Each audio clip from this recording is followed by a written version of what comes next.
Chapter 81. Ghost knows what Tangxi has experienced, abstinence. At that moment, Sanders was so scared that his heart almost flew out of his chest. He pounced out at the moment before what he thought was the last moment. And with a gorgeous shadow leap, he crossed a distance of 20 meters and appeared accurately above the treasure chest monster that swallowed half of Town's body. At this time, the appearance of the treasure chest part of the treasure chest monster did not change. But the opening of the box became a bloody mouth with sharp fangs. And behind and beside the treasure chest, extremely thick limbs extended like dead tree trunks. The two dry and powerful hands were trying to grab Town's lower body and push it into its mouth. Sanders drew his scimitars in both hands at the same time, ready to deal a fatal blow to the treasure chest monster. At this moment, lightning suddenly exploded. Ah! Everything happened so suddenly. From the flash of lightning to the shock wave, the whole process took less than 1/10 of a second. This time, even Sanders was shocked and flew away, with half of his body numb. The treasure chest monster was even worse. Its whole body was charred black, and it kept twitching. Even its sharp mouth, which was half closed, opened unconsciously. Sanders didn't care about his own situation, and instinctively wanted to rush forward again.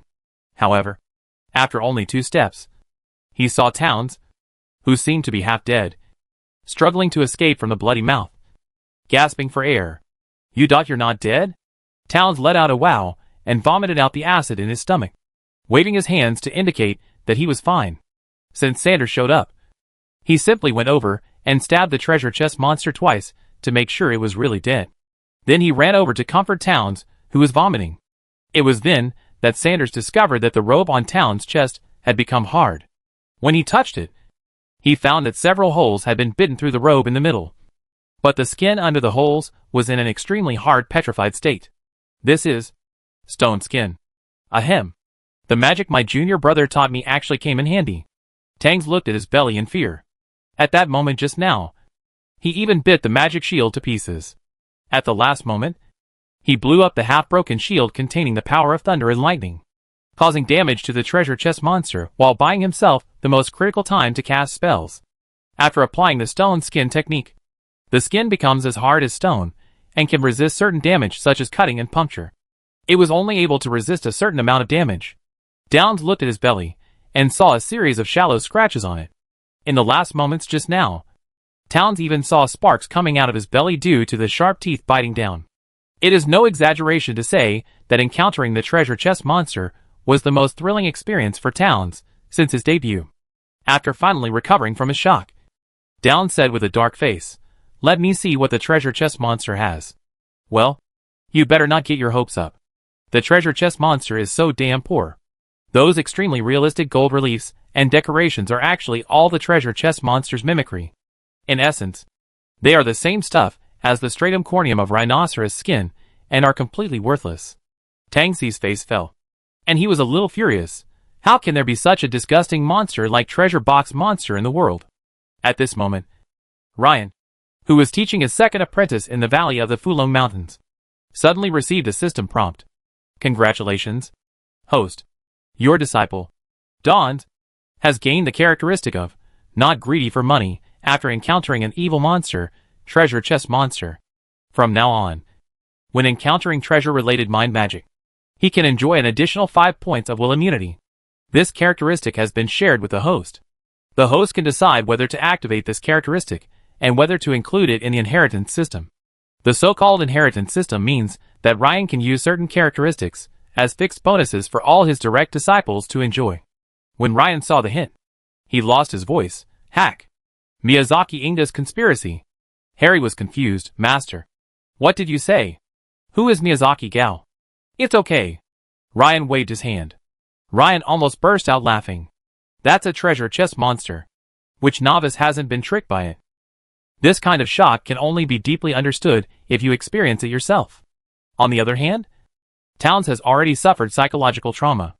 In the next hour, he encountered 3 more treasure chest monsters, each with a different form, scaring him in different ways. But this thing is like the face scaring in a horror game. After it happens too many times, people in Tangs become numb to it. If you touch it again, a magic spell will be cast. By the time the 5th box turned out to be genuine, Downs was no longer surprised. Right from the start, He used his electromagnetic gun to fire at the box, smashing it into pieces, and sending a lot of sawdust flying. Only then did he realize that he had hit the real thing. Correspondingly, the good things originally in the wooden box also turned into dregs. Towns. Sanders. Downes's eyes were a little grieving. He was released by himself. He had to run this ruins first with tears. Downes decided that if he really wanted to go on an expedition in the future, he would definitely bring a high-level wanderer with him. Going deeper into the ruins. When Downes came across a treasure chest again, he was about to strike it with lightning when suddenly a very pleasant voice came from the side. "Hero, don't go over there. That's a treasure chest monster. It's dangerous." The high-pitched female voice carried clear tension. When the treasure chest monster found out that his trick had been exposed, he jumped 3 meters high in anger, flew up, and pounced on Townes in an attempt to bite him to death. To be honest, the treasure chest monster is only disgusting when you first see it.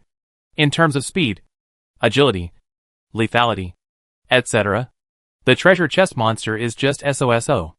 Even a master-level treasure chest monster can't withstand a round of output from Townes. It was easy to kill the treasure chest monster, and Downes turned his head to look at the sound of the sound. I saw that in the other corner of the cabin. The 2 thick iron chains were copying a beautiful woman. The warlock robe on her body fluttered due to the stimulation of magic. As the corners of her robe fluttered, a neutral frosty aura poured lightly on the ground and spread like ripples. Her silver hair was tied up with a golden hairpin, and her snow-white skin and delicate face gave her a beauty that transcended the world. Her beauty is charming and elegant. Just a glance and Townes felt his heart pounding. He opened his eyes in amazement, staring blankly at the trapped girl, unable to come to his senses for a long time. Not to mention Townes. Even Sanders, who was lurking not far behind Townes, behaved in a similar way. The young shadow dancer stared blankly at the stunning beauty who suddenly appeared in the chaotic ruins. The first thought that emerged in his heart was not shock or vigilance, but a simple and crude blankness. Sanders was trapped in the strange question of why is this woman so beautiful, for a long time, unable to extricate himself, so that his once extremely sharp mind became useless. As the saying goes, one's worldview is determined by one's senses. Townes didn't think of anything else. The only thought left in his mind at this moment was to rescue this beautiful sister as soon as possible. He trotted over again. Huh? Why do you use the word again? Well, that doesn't matter. Sister, what's wrong with you? I'll rescue you right now. The beautiful sister in front of me looked extremely miserable, with her limbs tightly locked with heavy shackles, and only her beautiful head could move. But guess why only the neck is left movable?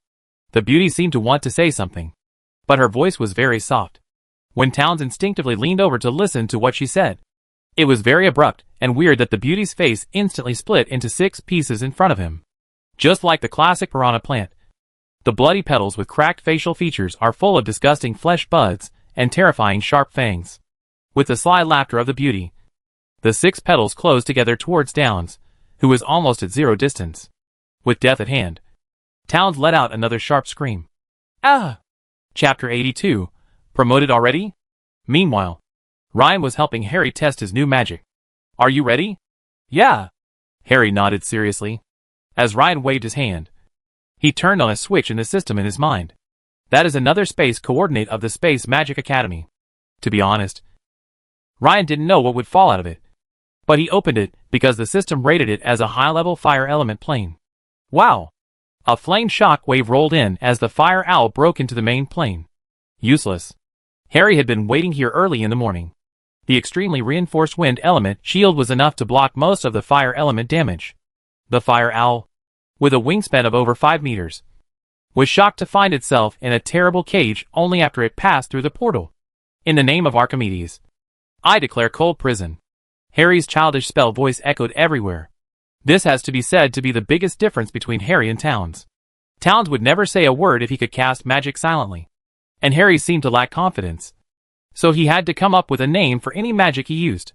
Although refrigeration had nothing to do with Archimedes, Ryan had mentioned the law of buoyancy, so Harry regarded Archimedes as a god from another world. The poor fire owl was trapped in a narrow space, and was immediately filled with frost elements as much as a small house. It immediately wilted and shrank at a speed visible to the naked eye. Ryan couldn't help but mutter, "If you wash a bird in cold water, It will get smaller. Please be advised. Ah! Master. What did you say? Ryan was serious this time. No. I mean that in a hot state. Once a super low temperature substance appears nearby to conduct heat, the heat of the hot side will be lost, and the volume will appear to become smaller. Interestingly, in the ruins of the Chaos Ark, Downs had the same real feeling. How easy is it for him, a young boy who is almost an adult, to meet a beautiful older sister? Suddenly the elder sister turned into a big monster. Who can bear it? Not to mention him. Even Sanders, who was following behind him, had an inexplicable sense of déjà vu. It seemed like he had just seen the scene not long ago. Last time the treasure chest monster failed to kill Towns instantly. And this time the big sister monster failed too. Stone skin technique prepare early in the morning. Flame shield was instantly activated. Raging flames surrounded Towns' entire body. The bloody mouth had just bitten 10 centimeters from his forehead when it was blown away by the strong flame shock wave. After creating some distance, Towns launched the electromagnetic gun without hesitation. The 10 fingers of his left and right hands were like a pianist playing a string of 16th notes, vigorously, flying non-stop and shooting out a series of high-speed coins with electric light. Puff, puff, puff. Also at close range, the split-head woman failed to kill Towns, but was instead killed by Towns and beaten into a sieve. Watching the beauty in the holy clothes screaming and falling down in pain in the lightning, Towns still lay on his back, kicking his legs wildly to move back more than 3 meters before stopping in shock. Ah! Even though the danger had passed, Towns still yelled uncontrollably for several times before gradually calming down. The adrenaline in his body was being secreted at a high speed, and his heart was beating so wildly that it seemed like it would jump out of his chest at any time. Towns could clearly feel that his whole body was soaked with sweat. He cast another spell to confirm that the split-headed beauty was truly dead. After checking all around to make sure it was safe, Towns took off his wet undershirt in shock, then put on the protective robe again. These two experiences left the most profound impression on Towns. Twice in a row. Whether it was out of kindness, lust, or greed, Towns thought he was almost dead. Reflection. Must reflect. What is the biggest gap between me and my master? What is it that master has always asked me to do, but I have never cared about or done? Tang Si sat cross-legged, closed his eyes, and thought hard. Finally, 10 minutes later, Tang Si's eyes widened and he shouted, "Master, I understand." The loud voice echoed in the ruins of this ancient ship. Almost at the same time, in the small valley of the Fulong Mountains, Ryan, who was watching Harry using the frost-tide trap to make the fire owl feel like dying, received a system prompt. "Congratulations, host. Your professor's disciple, Tang Si, has obtained the abstinence trait. From now on, when facing the temptation of beauty, he will automatically receive an additional plus 10 bonus. Congratulations, host. Your disciple, Dawn, has refined his magic skills, upgrading Fire Wave to Large Flame Explosion, Thunder Spear to Demon Breaking Thunder Spear, and Ice Wind to Ice Cone of Despair. Since Dawns has successfully mastered more than 3 level 5 magics, he has officially been promoted to a level 11 Master Shaper Magician. Ryan? Ryan had question marks in his mind. It wasn't him who had the problem, but his eldest disciple.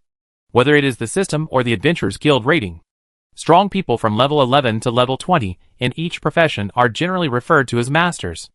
After passing the novice stage below level 5, adventurers above level 6 tend to their own characteristics, and when they reach level 11, they will start to improve their most convenient skills and magic according to their own characteristics. A wizard learns various super magic specialties, and can even increase the basic power of a certain magic, reduce magic power consumption, etc.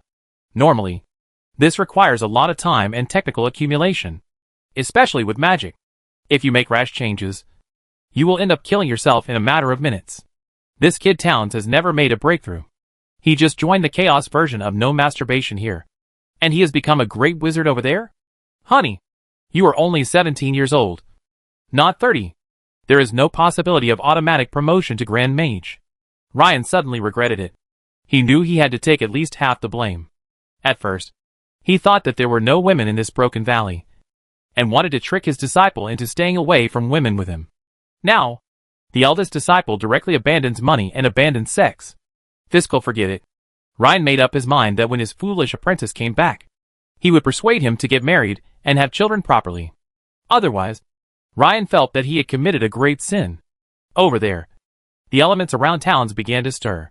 The 4 elements of earth, water, fire and wind actually sent out elemental elves at the same time, dancing around Tangs. A miniature tornado the size of a palm, a flame the size of a fist, a water column the size of an arm, and a ball of earth that leaped like a large doe. The 4 elements were actually leaping in unison. Anyone with a discerning eye can roughly tell what is going on. Ah! You're promoted already? Town's inexplicable promotion frightened Sanders. He quickly emerged from his hiding state, turned his back to Towns, drew his weapon and stood guard. He didn't know what would happen if a mage was promoted to a higher level. Anyway, when he was promoted and changed his job to Shadow Dancer, he had to lie down for more than an hour because the shadow power invaded his body. He couldn't even move a finger. He had to rely on his master to protect him. Fortunately, the whole process was very fast. Only about 10 minutes. And the 4 leaping elements disappeared without a trace on the spot as Towns waved his hand gently. The gap between high level and master is not only the huge gap in absolute strength, but also the refinement of one's own skills and a deeper understanding, which is unknown to outsiders. Chapter 83, Who is the boss between you and it? Thank you, Sanders. My friend. The word friend is worth 1,000 gold. Sanders, who has a high emotional intelligence, responded with a smile. Next time, if you can help me, we will be good friends, who will trust each other for life and death. Yeah. Towns nodded slightly. Sanders was frightened many times this time, but it was worth it to hold on to this golden thigh. Towns's combat power was already outrageous, and it was not uncommon for him to kill an enemy 1 level higher than himself after he was promoted to the master level. Even if he was only the lowest level of master, it was enough to make the threat level of this ancient ship ruins at the initial stage of the master level drop sharply. The only problem is that no one knows who is currently occupying this ruin stuck on the edge of the chaos vortex. The real world is not a game. There is no such thing as when a boss dies, another identical one appears. This kind of habitat, which exists at the edge of the chaos vortex, has chaotic magic flowing in all the time, and is quite popular with the monsters of the chaos camp, as long as it is not completely destroyed. Every time the guy who occupies the land dies, there will definitely be new monsters occupying this place. We can only estimate the level of the leader based on the energy level of this habitat. We cannot rule out the possibility that a powerful monster will come to a low-level area after being injured, occupy the nest, drive away the original lord, and then heal its wounds. Before Sanders disappeared again, he warned, "Be careful." "Yes, I will." After 2 near-death experiences, Towns's mentality suddenly became much calmer. It was not until this moment that he truly understood why his master always said the catchphrase "stay calm and don't waste time." Sometimes, even in a low-level area, you can get yourself killed. The treasure chest monster and the split-headed woman we encountered not long ago are the best examples. Sure enough, actual combat is the best way to train people. After going through the test of life and death, a temperament called calmness suddenly appeared on Tang's face that was inconsistent with his age. What surprised Sanders the most was Towns' rapid growth and acquisition of this quality. Tangsi looked at the passage at the bottom, feeling the increasingly surging tide of magic power below, and he murmured to himself, "This is the end." Taking a glance at the staircase, which was covered with scratches all over and several wooden steps were rotten and becoming shaky, a violent but small-scale cyclone suddenly appeared under Tang's feet. The wind was blowing violently, lifting down slowly down to the bottom cabin. Then, lightning flashed. Sanders followed behind at a distance of more than 20 meters, staring blankly at the lightning that seemed to weave into a terrible storm and began to rage around the entire bottom cabin entrance. The rumbling sound of lightning and thunder spread far away, echoing throughout the entire stranded ship, making every old and dilapidated cabin buzz. This momentum, this sound effect, this light and shadow. If Ryan were here, he would probably complain. All it needs is a background music. Towns' entrance ceremony was so domineering that it stunned Sanders. Sanders couldn't help but curse Barbarossa slang under his breath. If this is translated to Ryan, it means, "Damn! Who is the boss between you and it?" Obviously, the pressure was on the enemy leader. The bottom cabin is actually not small. Apart from the obstructive keel and other debris that are piled up where people can't stand, It is still about 200 square meters. Downs stood firmly on the wooden board of the bottom cabin. An invisible force field spread out with him as the center. The area within a radius of 10 yards immediately became a restricted area for living things. Some small insects living in the cracks of the wooden boards could be seen crawling out in fear and fleeing from his vicinity. As soon as Sanders saw this, he realized that Towns had already determined the type of enemy. That's right. This is the anti-biological force field. As soon as this thing came out, the monster lurking in the darkness immediately felt overwhelmed. Originally, it wanted to continue to survive. Towns' second move is here. The corners of his mouth curled up slightly. Okay. If I launch a full-scale attack, then how should you? The one hiding. Respond? Boom, boom, boom. Crackle. The lightning could actually expand.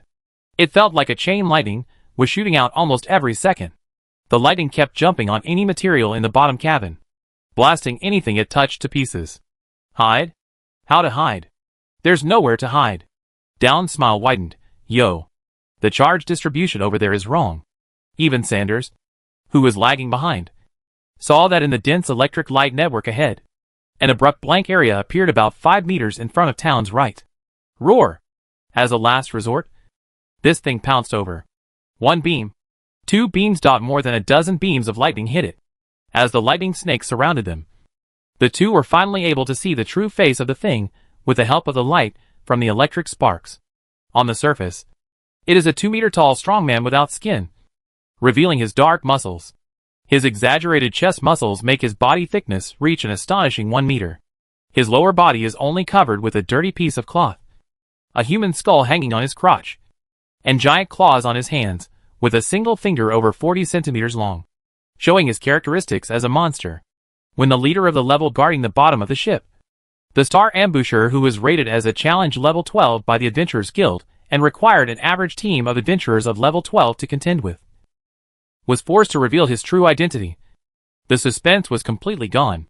Sanders stared in amazement as the Ambusher, who was as big as a giant chimpanzee, was pierced through the chest by Towns' demon-breaking thunder spear before he could even strike him with his claws, sending him flying backwards. It's a pity that the Star Ambusher itself is black in appearance, making it difficult to tell whether it is charred by electricity or not. Sanders could clearly smell something burning. Then, bang, bang, bang, round after round of electromagnetic gun fired, piercing the Ambusher's chest. A hole the size of a bowl appeared on the guy's chest, and his body just twitched instinctively. He must be dead. As if blowing away the non-existent smoke on his pistol, Towns was in a good mood. He blew on his right index finger, imitating the little action that his master Ryan accidentally did once. It's a good etiquette to fire the last shot. Sanders, you can come out now. After Sanders appeared, he did not hide the surprise on his face. Is this the end? What else? Towns shrugged. Sanders sighed. Whether human or monster, this is the tragedy of the assassin family. High attack and low defense. The success was blown to the sky, lost in the underworld. Sanders estimated that if he were to take action, he would definitely not hide in the bottom of the cabin, but would choose to ambush Towns in advance. Asking a mage to be fully prepared for a targeted attack means that he has no chance of winning. However, monsters are monsters. Although monsters are divided into different types, some have extraordinary intelligence, while others act solely on instinct. Who would consider the life or death of monsters? Tangsi smiled and asked, Can the body of this thing be made into materials? Sanders glanced at the other party's sharp claws and said, Well, that thing might be worth some money if I cut it off. Hey, where does that passage lead to? Downs pointed to a spiral staircase at the end of the cabin. Could it be the captain's room? The two of them became happy. This ancient ship ran aground on the rocks in this shallow sea, and when entering from the outside, it was impossible to get into the captain's room because the huge mast had collapsed, blocking most of the upper deck, and most of the ship was stuck on the rocks. Now it seems that there is always a silver lining. Chapter 84. Your master was killed by my master. After using magic to precisely cut away the vines soaked in chaos magic that were entangled in the passage, the two of them actually found the way to the captain's room. But Sanders was a little disappointed with the last section of the journey. Boom! Accurate electromagnetic gun fire one after another pierced through the heavy and somewhat rotten deck. Suddenly a large section of the deck collapsed, and fell in front of the two men at an angle of 45 degrees. Towns was fine as he directly turned on the wind shield to block the dust. But Sanders was choked badly. Cough, cough, cough. Noticing Sanders staring at him speechlessly, Towns said seriously, "Master once said, there are no roads in the world. But when people think of where to go, there will be roads." When Sanders heard this, he was moved and confirmed again that the two masters and apprentices did have violent hearts hidden in their chests. "Master, I am not. I did not. Don't talk nonsense. That was not what I said." They walked up proudly and were not disappointed. "I saw treasure, and I also saw a captain. Anyone who can survive from ancient times to the present is not normal. His lower body was nailed to the captain's room by a thick mast, and his upper body looked like a giant octopus. Whether it was his arms that looked like octopus tentacles, or his chin that was covered with small tentacles instead of a beard, or the tattered captain's uniform he was wearing, he didn't look like a human at all. Stop! Mortals! This is not the place you should come to. I am Captain Gordon. I and my treasure are protected by the Supreme Devil Lord Basenot. If you dare to touch it, my lord will launch endless revenge on you and your descendants. Even if you can withstand it, your descendants will surely become slaves for men and prostitutes for women." For a moment, Sanders was frightened. The hatred of a lord-level devil is no joke. The lifespan of an ordinary human being is only 100 years. Even if they can maintain a certain level of strength, how long can they maintain it? Not to mention protecting their descendants. In order to subvert a country, those vicious demons may plan a conspiracy that lasts for a century. This is really impossible to prevent. Sanders instinctively wanted to persuade Towns to give up. But when he turned around, he was surprised to find a smile on Towns's face. "Well, dear Captain, who did you say your master was?" "Basenot. Basenot, the most powerful devil lord who dominates 1/3 of the 4th layer of Bator Hell," the monster captain said with great pride in the common language of mankind. Hoo! Ha ha! Ha ha! Ha ha ha! Towns is a professional. He usually doesn't laugh unless he can't help it. He laughed so wildly that Sanders beside him also came to his senses. "Ah! Could it be that his master is that? Your master Basenani was killed by my master not long ago." Ha ha ha! When Downs described Basenani's devil's crown with an extremely confident tone, the captain began to collapse no matter how confident he was in his master. "No!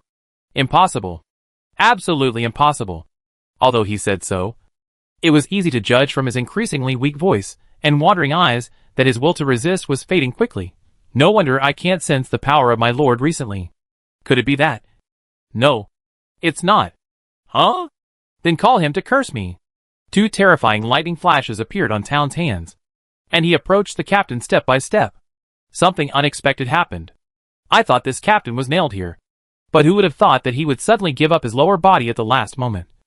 And then his upper body turned into an octopus, drilled out from a small hole as thick as 3 fingers, and fell into the vortex of chaotic magic with a plop? As a result, Towns' lightning strike was a little slow and hit the pile of debris next to the captain. The other party ran away. But Towns was not annoyed. He shrugged and strolled over to monitor his spoils. Only Sanders next to him seemed a little distracted. The shadow dancer suddenly recalled the legendary fire bat that flew away without looking back before entering the ruins. Suddenly, he understood everything. "I understand." No wonder the master didn't even look at his disciple and turned away. It turned out that Master Tesla already knew that the mastermind behind this was just a peripheral subordinate of the big devil he had killed. And he calculated that Towns' experience would only be safe and sound? No. Etc. The pattern opens up. Are there millions of possibilities? Master Tesla went to H.L. to kill the great devil lord just for the sake of Downs' trial, and then induced his disciples to come here for the trial. Whether it is inducing words or applying the variant of prophecy magic, a legendary wizard has many such means. Recalling his experience with Mr. Tesla, beads of sweat oozed from Sanders' forehead. The more he thought about it, the closer he felt to the truth of the matter. Oh my God! This is too scary. Isn't this calculation too accurate? His master said that the legendary wizards 100 years ago were more evil than each other, and had done everything from killing gods to slaying demons. There was nothing that these arcane magicians would not dare to do. He didn't believe it at the time. It seems that comparing yourself with others will make you feel nauseous. Sanders felt that his master's love for him was physical pain. Look at them. This is simply fatherly love as high as a mountain. Yes. He crushed the most powerful enemy hidden behind the scenes into dust in advance like a mountain, and then left some scraps for his apprentice to practice with. He even calculated the right amount of pressure. Obviously, as the master wished, Downs stimulated his potential in the desperate situation and successfully advanced to a breakthrough. This plan is so terrifying. While Sanders was brainstorming, Towns noticed that his friend was not normal. What are you doing here? There are so many things here that I can't use. Oh, I'll be right there. Sanders made up his mind to hold on to Towns' growing little leg. Due to long-term immersion in the magic of chaos, many things were corroded beyond recognition and turned into scrap iron residues. But a strangely shaped staff, with its strong white aura, immediately attracted Downs' attention. This 1.2-meter long slender staff is made of white wood, decorated with 3 silver hoops and a folded book relief on the top. Seeing this look, Towns' first reaction was the final regret he felt when he led the team into the Madeira Mage Tower.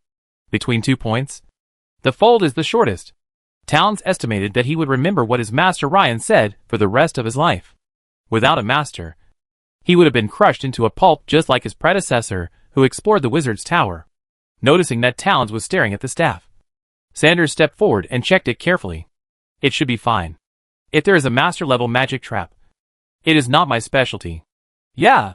Tang slowly stretched out his right hand, and an invisible wind blew out from his sleeves, turning into a big hand, which gently lifted the staff out of the waist and put it in his hand. The moment he touched the white wooden staff, Downs immediately confirmed the name of the staff through perception rune staff of spiritual action. Chapter 85 The King is Coming. This thing is a very rare staff because it has 2 spells solidified on it, Blink and Phantom Flame.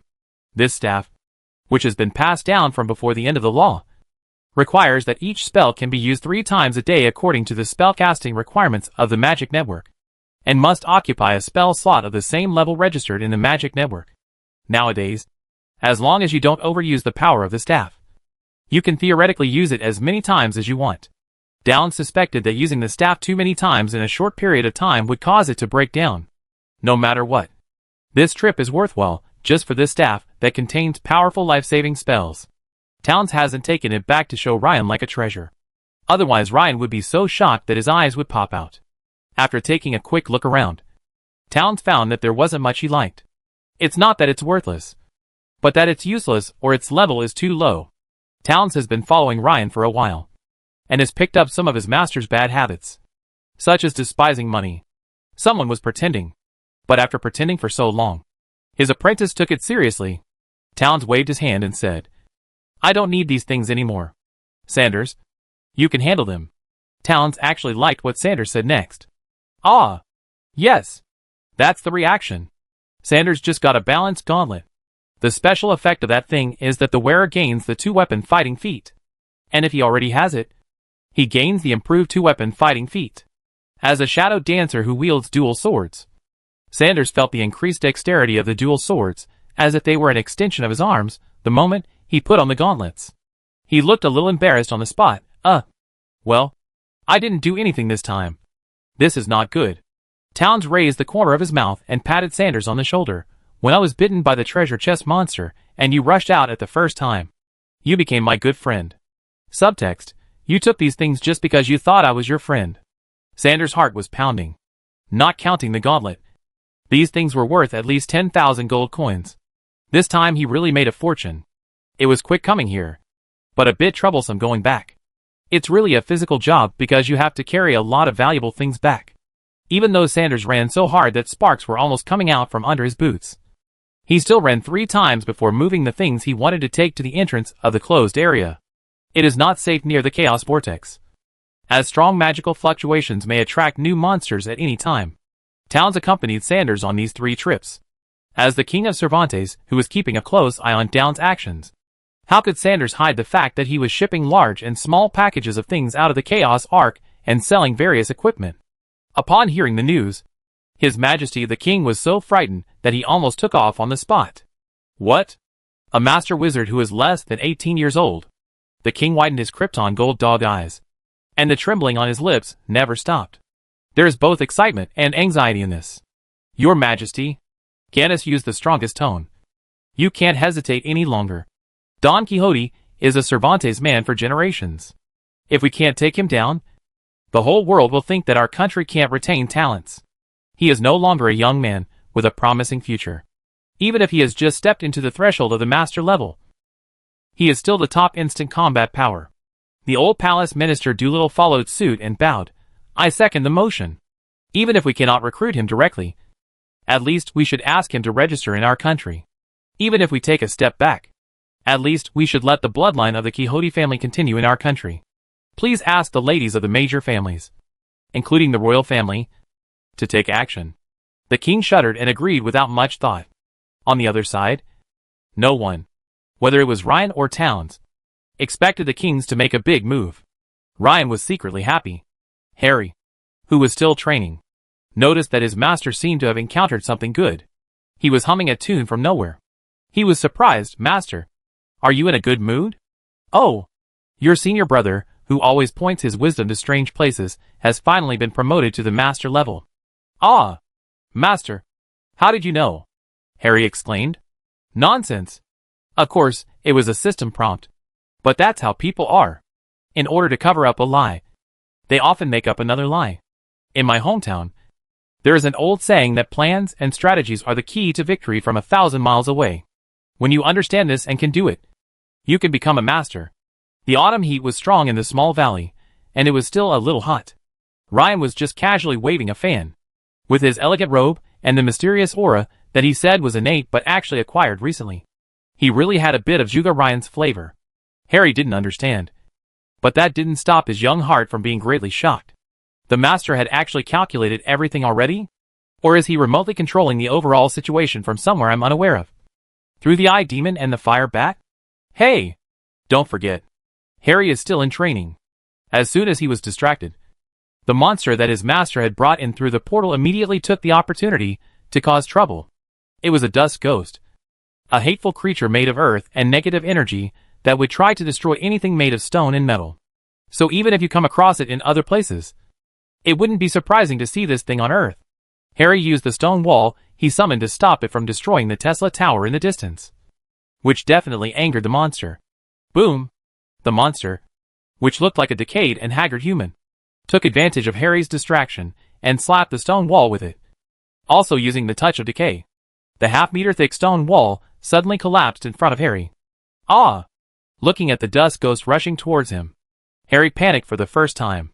At least his second protective magic air shield was put into place. Snap!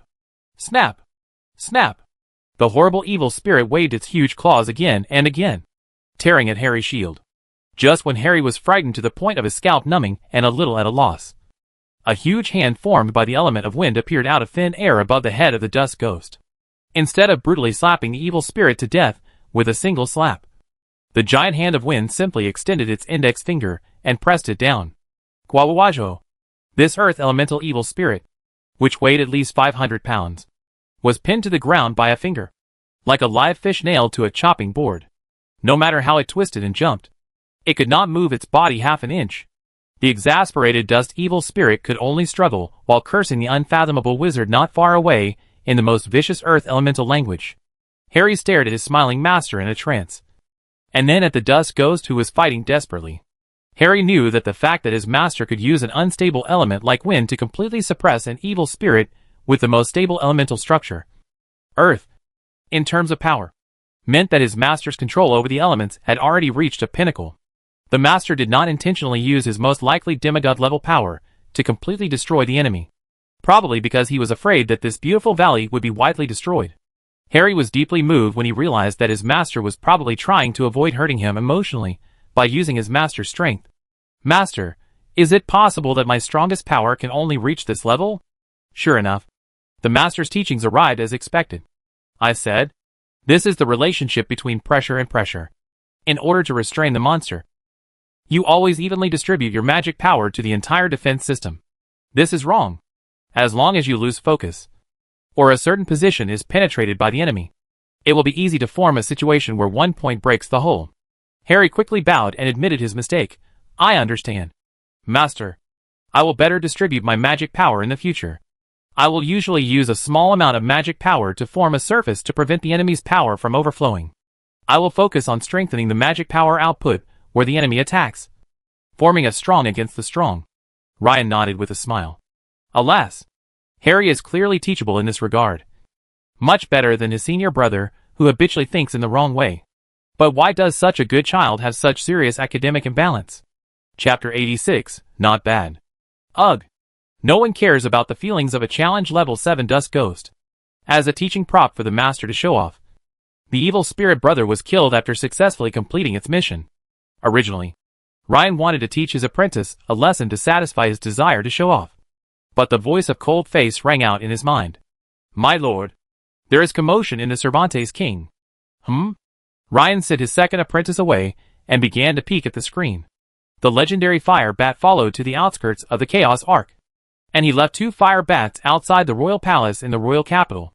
He clearly saw the messengers and carriages dispersing from the palace. This is not a war. If it were an urgent military matter, the person delivering the message would be a messenger riding a fast horse. When great nobles held banquets among themselves, they would often send their own stewards to show respect. Sitting in the carriage with the royal emblem hanging on it were all ceremonial officers. Out of curiosity, Ryan let a fire bat follow him to a marquis's mansion and secretly listened to the commotion in the mansion. Suddenly, he didn't know whether to laugh or cry. Oh my god! Don Quixote has reached the master level before he is 18 years old. He'll be back in 3 days? Notify the second and third young ladies to come back immediately. No. The eldest young lady should come back too. The eldest lady is married? That's not the point. Immediately make an appointment with the best tailor and barber in the capital. No. Making an appointment is not safe. Bring them to the Marquis's mansion. Protect their families as well. Hearing this, Ryan was speechless. In a real business war? No. A war for a son-in-law. It is not necessarily that my daughter is prettier than your daughter. It can also mean that your beautiful daughter has no good hairstylist, and no beautiful clothes to wear. It gets even more outrageous the further you listen. Where's the waistband? Don't ask. Just go for the smallest size. What? She said she couldn't breathe? I don't care. Use it. After hearing this, Ryan decisively gave up listening. Before he crossed over, makeup and padding were no longer a problem. The ridiculous smart PS camera that stretched legs and made faces look thinner was at least a level 6 solidified illusion. That's magic. Maybe he will be rated as the top of transformation magic.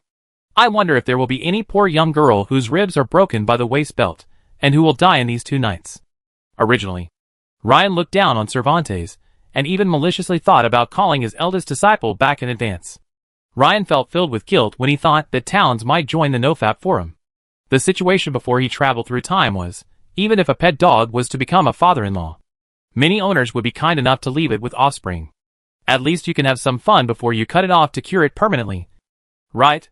How could Ryan have the heart to let Towns quit masturbating before he was 18? The most important thing is, do you know who are the most abstinent, serious, and never-ending group of people in the world of chaos who pursue the mysteries of knowledge and magic? Do you think you are a believer of the god of knowledge? Wrong. The answer is Lich.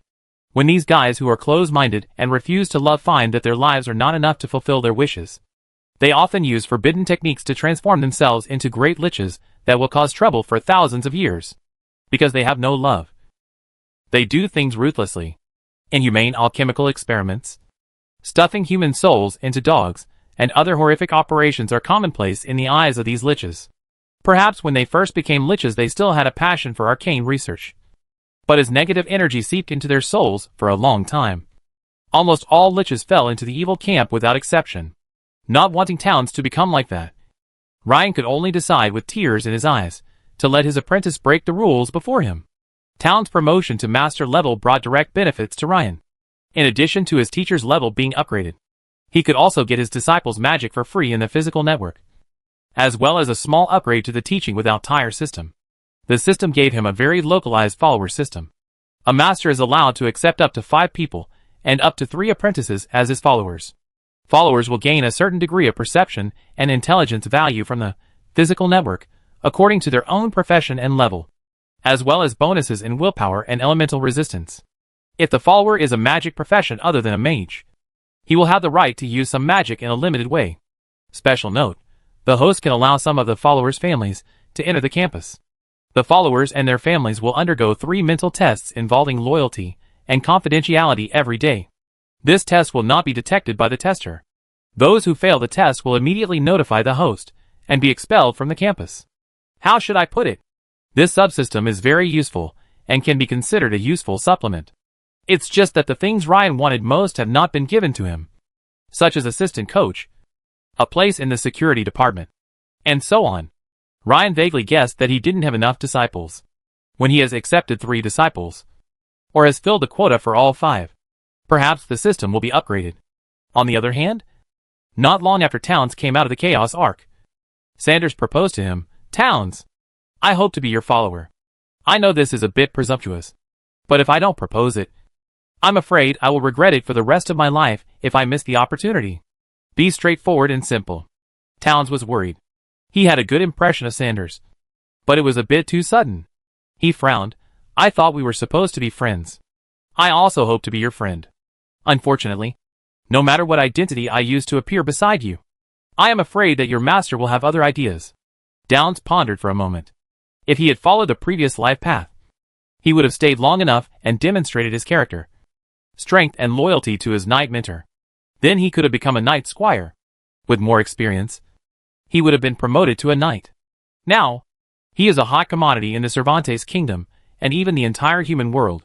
He can understand that Sanders will be anxious. It's just that even my master has no followers. But if Ta Ling and my junior brother are counted, then my master is not without people to serve him. This actually made Sanders a little speechless. He didn't expect that such a powerful legendary wizard would have no one following him. Or was that master too ambitious? Sanders was a little anxious. If he missed this opportunity, it would be a big question whether the people of Cervantes' kingdom would let him get close to Downs next time. Just then, they saw the legendary fire bat flying towards them. Knowing what he represented, Sanders followed Towns and saluted the big bat. Master, meet Mr. Tesla. The fire bat stood upright on a large rock in an extremely human-like manner, and spoke in human language from its mouth, which somewhat affected the cityscape. No need to be polite. When Tangxi saw his master's pet coming, he temporarily forgot what happened just now. Master, I've been promoted. Yeah. Not bad. What else can Ryan say? On the surface, the legendary wizard gives orders and promotes his disciples.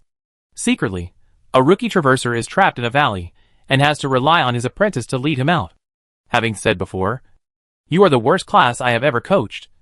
Ryan could only continue to put on airs. Master, I will continue to work hard, become a legendary wizard as soon as possible, and officially become your direct disciple, Tang said excitedly. Yeah. The more Ryan downplayed it, the more shocked Sanders, who was listening, was. What? Towns was promoted to a master mage at the age of less than 18. But he is not yet qualified to become a personal disciple? Chapter 87 asked the master disciple to die? Sanders changed his mind and wondered why people didn't take killing a white dragon seriously and found it easy to kill a demon lord. When you are so powerful that even the gods are afraid of you, you can do whatever you want as long as you don't do anything dangerous.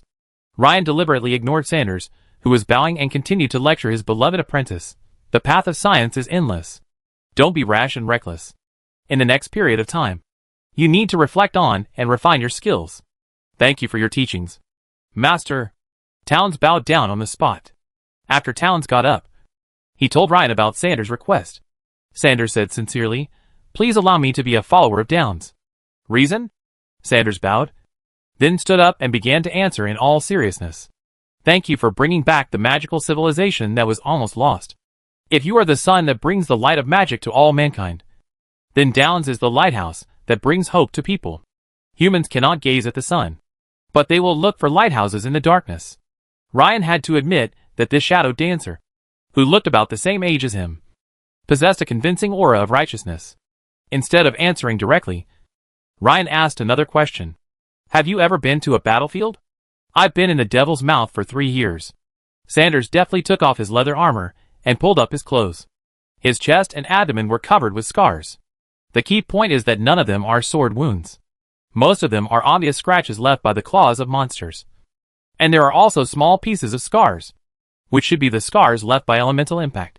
Devil's Mouth is a battlefield about 3 kilometers wide and 200 meters high. located in a pass in the belly of the mountain. It connects the abyss and the main plane of Chaos continent. Every now and then, a large number of demons come out to cause trouble. In order to avoid endless consumption, another human empire, Karak, built the majestic Demon's Mouth fortress here and summoned all races to assist in the defense. Those who went there included soldiers from the Karak Empire, volunteers, and mercenaries. Thanks to the support of the Karak Empire, the main plane has enjoyed relative peace. When Ryan saw the Devil's Mouth volunteer badge that Sanders presented, which had 3 stars on it representing 3 years of service, he no longer had any doubts. If Towns is willing to accept you, I have no objection. Grateful. This is a small gift to welcome you to join our School of Physics. After saying that, Ryan made the fire bat's eyes light up with a strange divine light. This was just a pretense.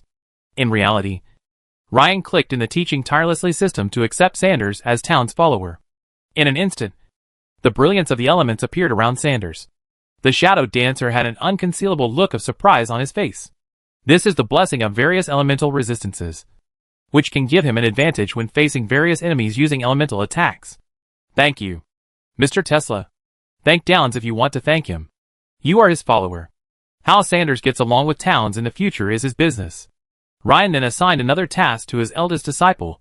King Cervantes plans to hold a ball for you. The daughters of nobles from all over the country will attend the party. I reject. I refuse your refusal. Ryan had predicted that his disciple, who was determined to quit sex, would have such a reaction.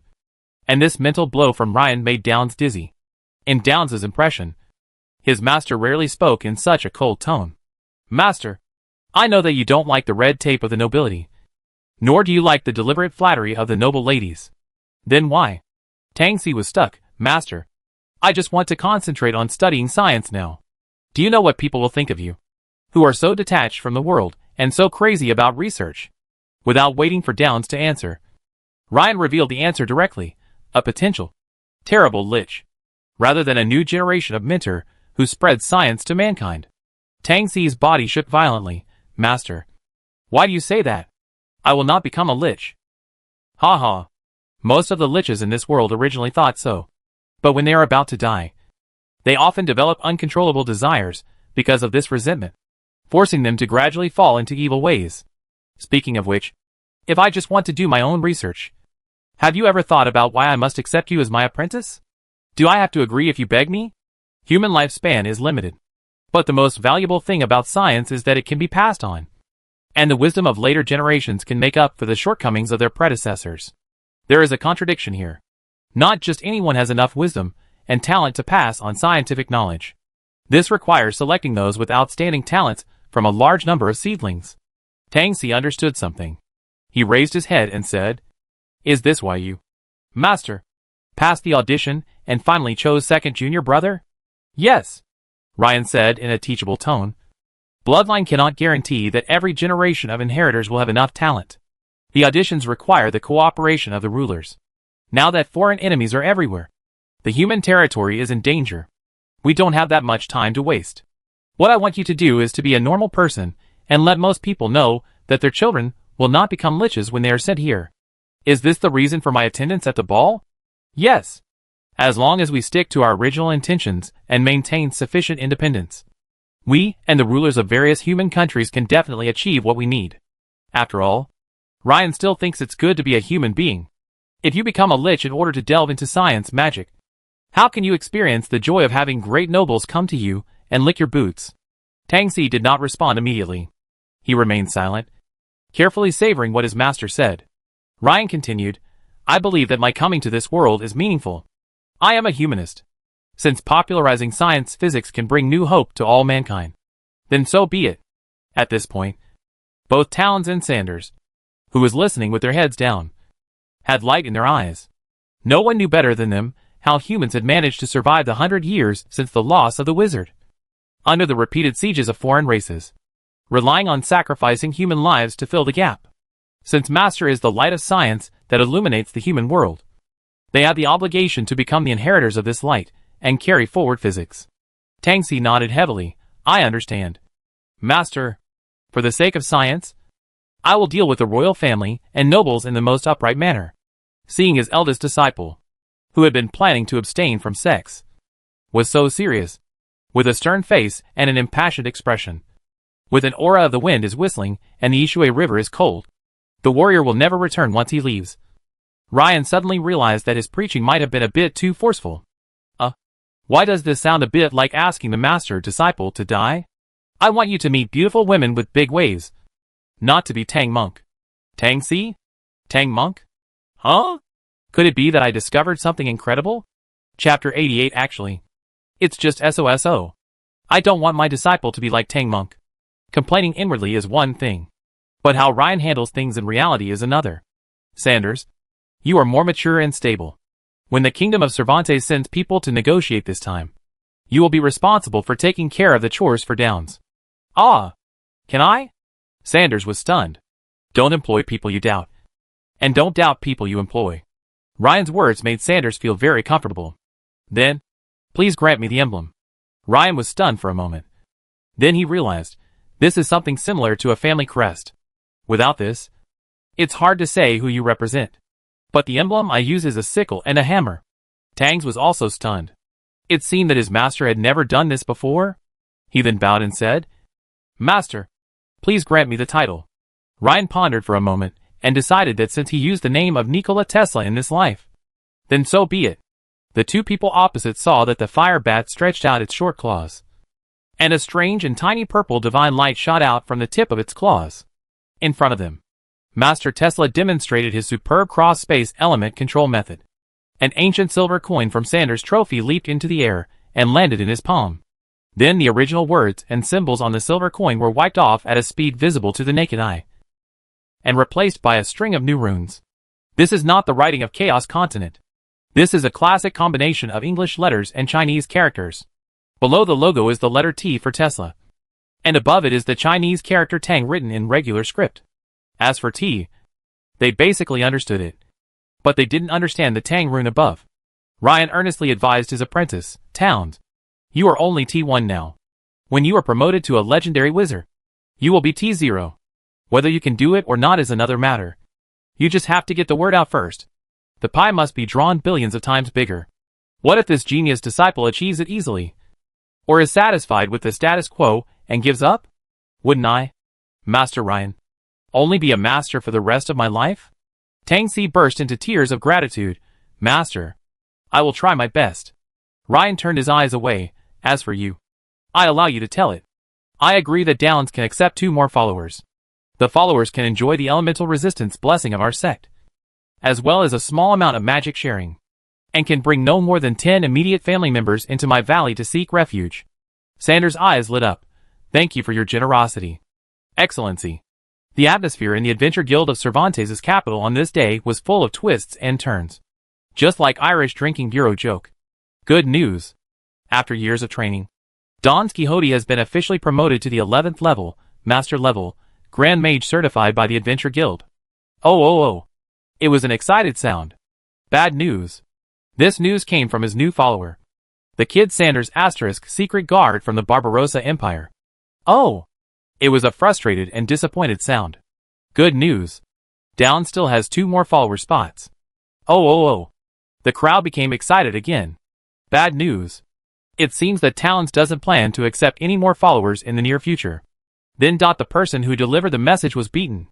Can't you just finish your words at once? Compared to the reactions of the adventurers, the kingdom's aristocratic circles were in a completely New Year's atmosphere. According to incomplete statistics, after it was confirmed that Downs would attend the ball tomorrow night, 3 ladies had their ribs broken by the sturdy maids while trying out the corsets that day. According to anonymous sources, after the 3 ladies were treated by the priest's healing technique, they were all trembling in pain, but they continued to express their intention to attend the ball as usual tomorrow night. Oh my God! If this were applied to a competition before someone traveled through time, it would mean that one would have to play even if they had received a blocking injection. This fearless aura alone was enough to scare fire bats into falling from the trees in the royal capital several times. On the night of the dance, Tang Si, who had arrived at the state guest house long ago, felt countless eyes cast upon him as soon as he stepped out of the door, which made his scalp tingle on the spot despite his extremely keen senses. Ryan, who was peeking at the screen, said, The monsters also looked at Tang Sung with this kind of eyes. Please get in the car, sir. A luxurious carriage stopped at the main entrance of the state guest house. The carriage had been painted in a purple-blue hue representing the arcane. And when he approached, Downs didn't smell any fresh paint, which meant that the royal family did not make this carriage on a whim. The reliefs on the outer edges of the car body are all made of silver, which looks luxurious and mysterious. The 4 horses pulling the cart were also mares of valuable breeds, regardless of how neatly and beautifully their manes were combed. Not to mention how beautiful the horses' coats and horse ornaments were. The fact that Bola harmed all 4 mares was enough to tell you what the quality of these horses was. Bola, this horse is so arrogant that ordinary fillies would not even look at him. It is said that these 4 horses have some Pegasus bloodline. Downs got on the carriage reluctantly. And then Bola, without a saddle, trotted along the side of the carriage happily, flirting with the mares from time to time. Downs always felt that there was a sense of excitement in the air of the royal capital tonight.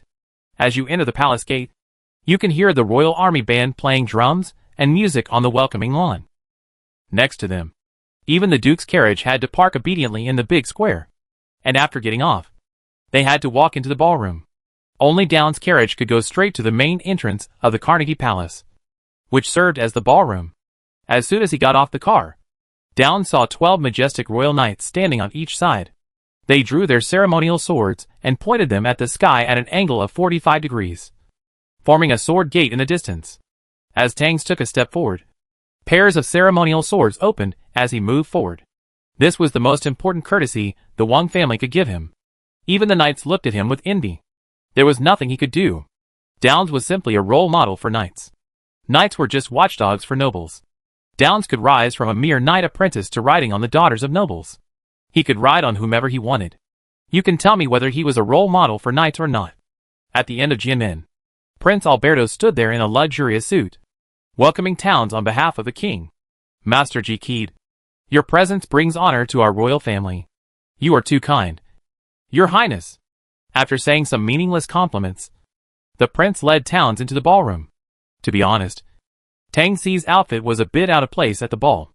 He was wearing a purple-blue wizard robe, and he didn't look like he was here to dance, but rather like a charlatan who was here to preach.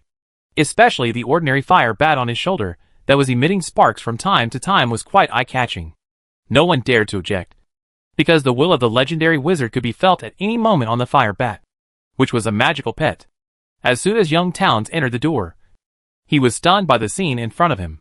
At the front were more than 130 beauties, some standing in the front lights according to their status and position. In the distance were many figures, at least 600 people in total.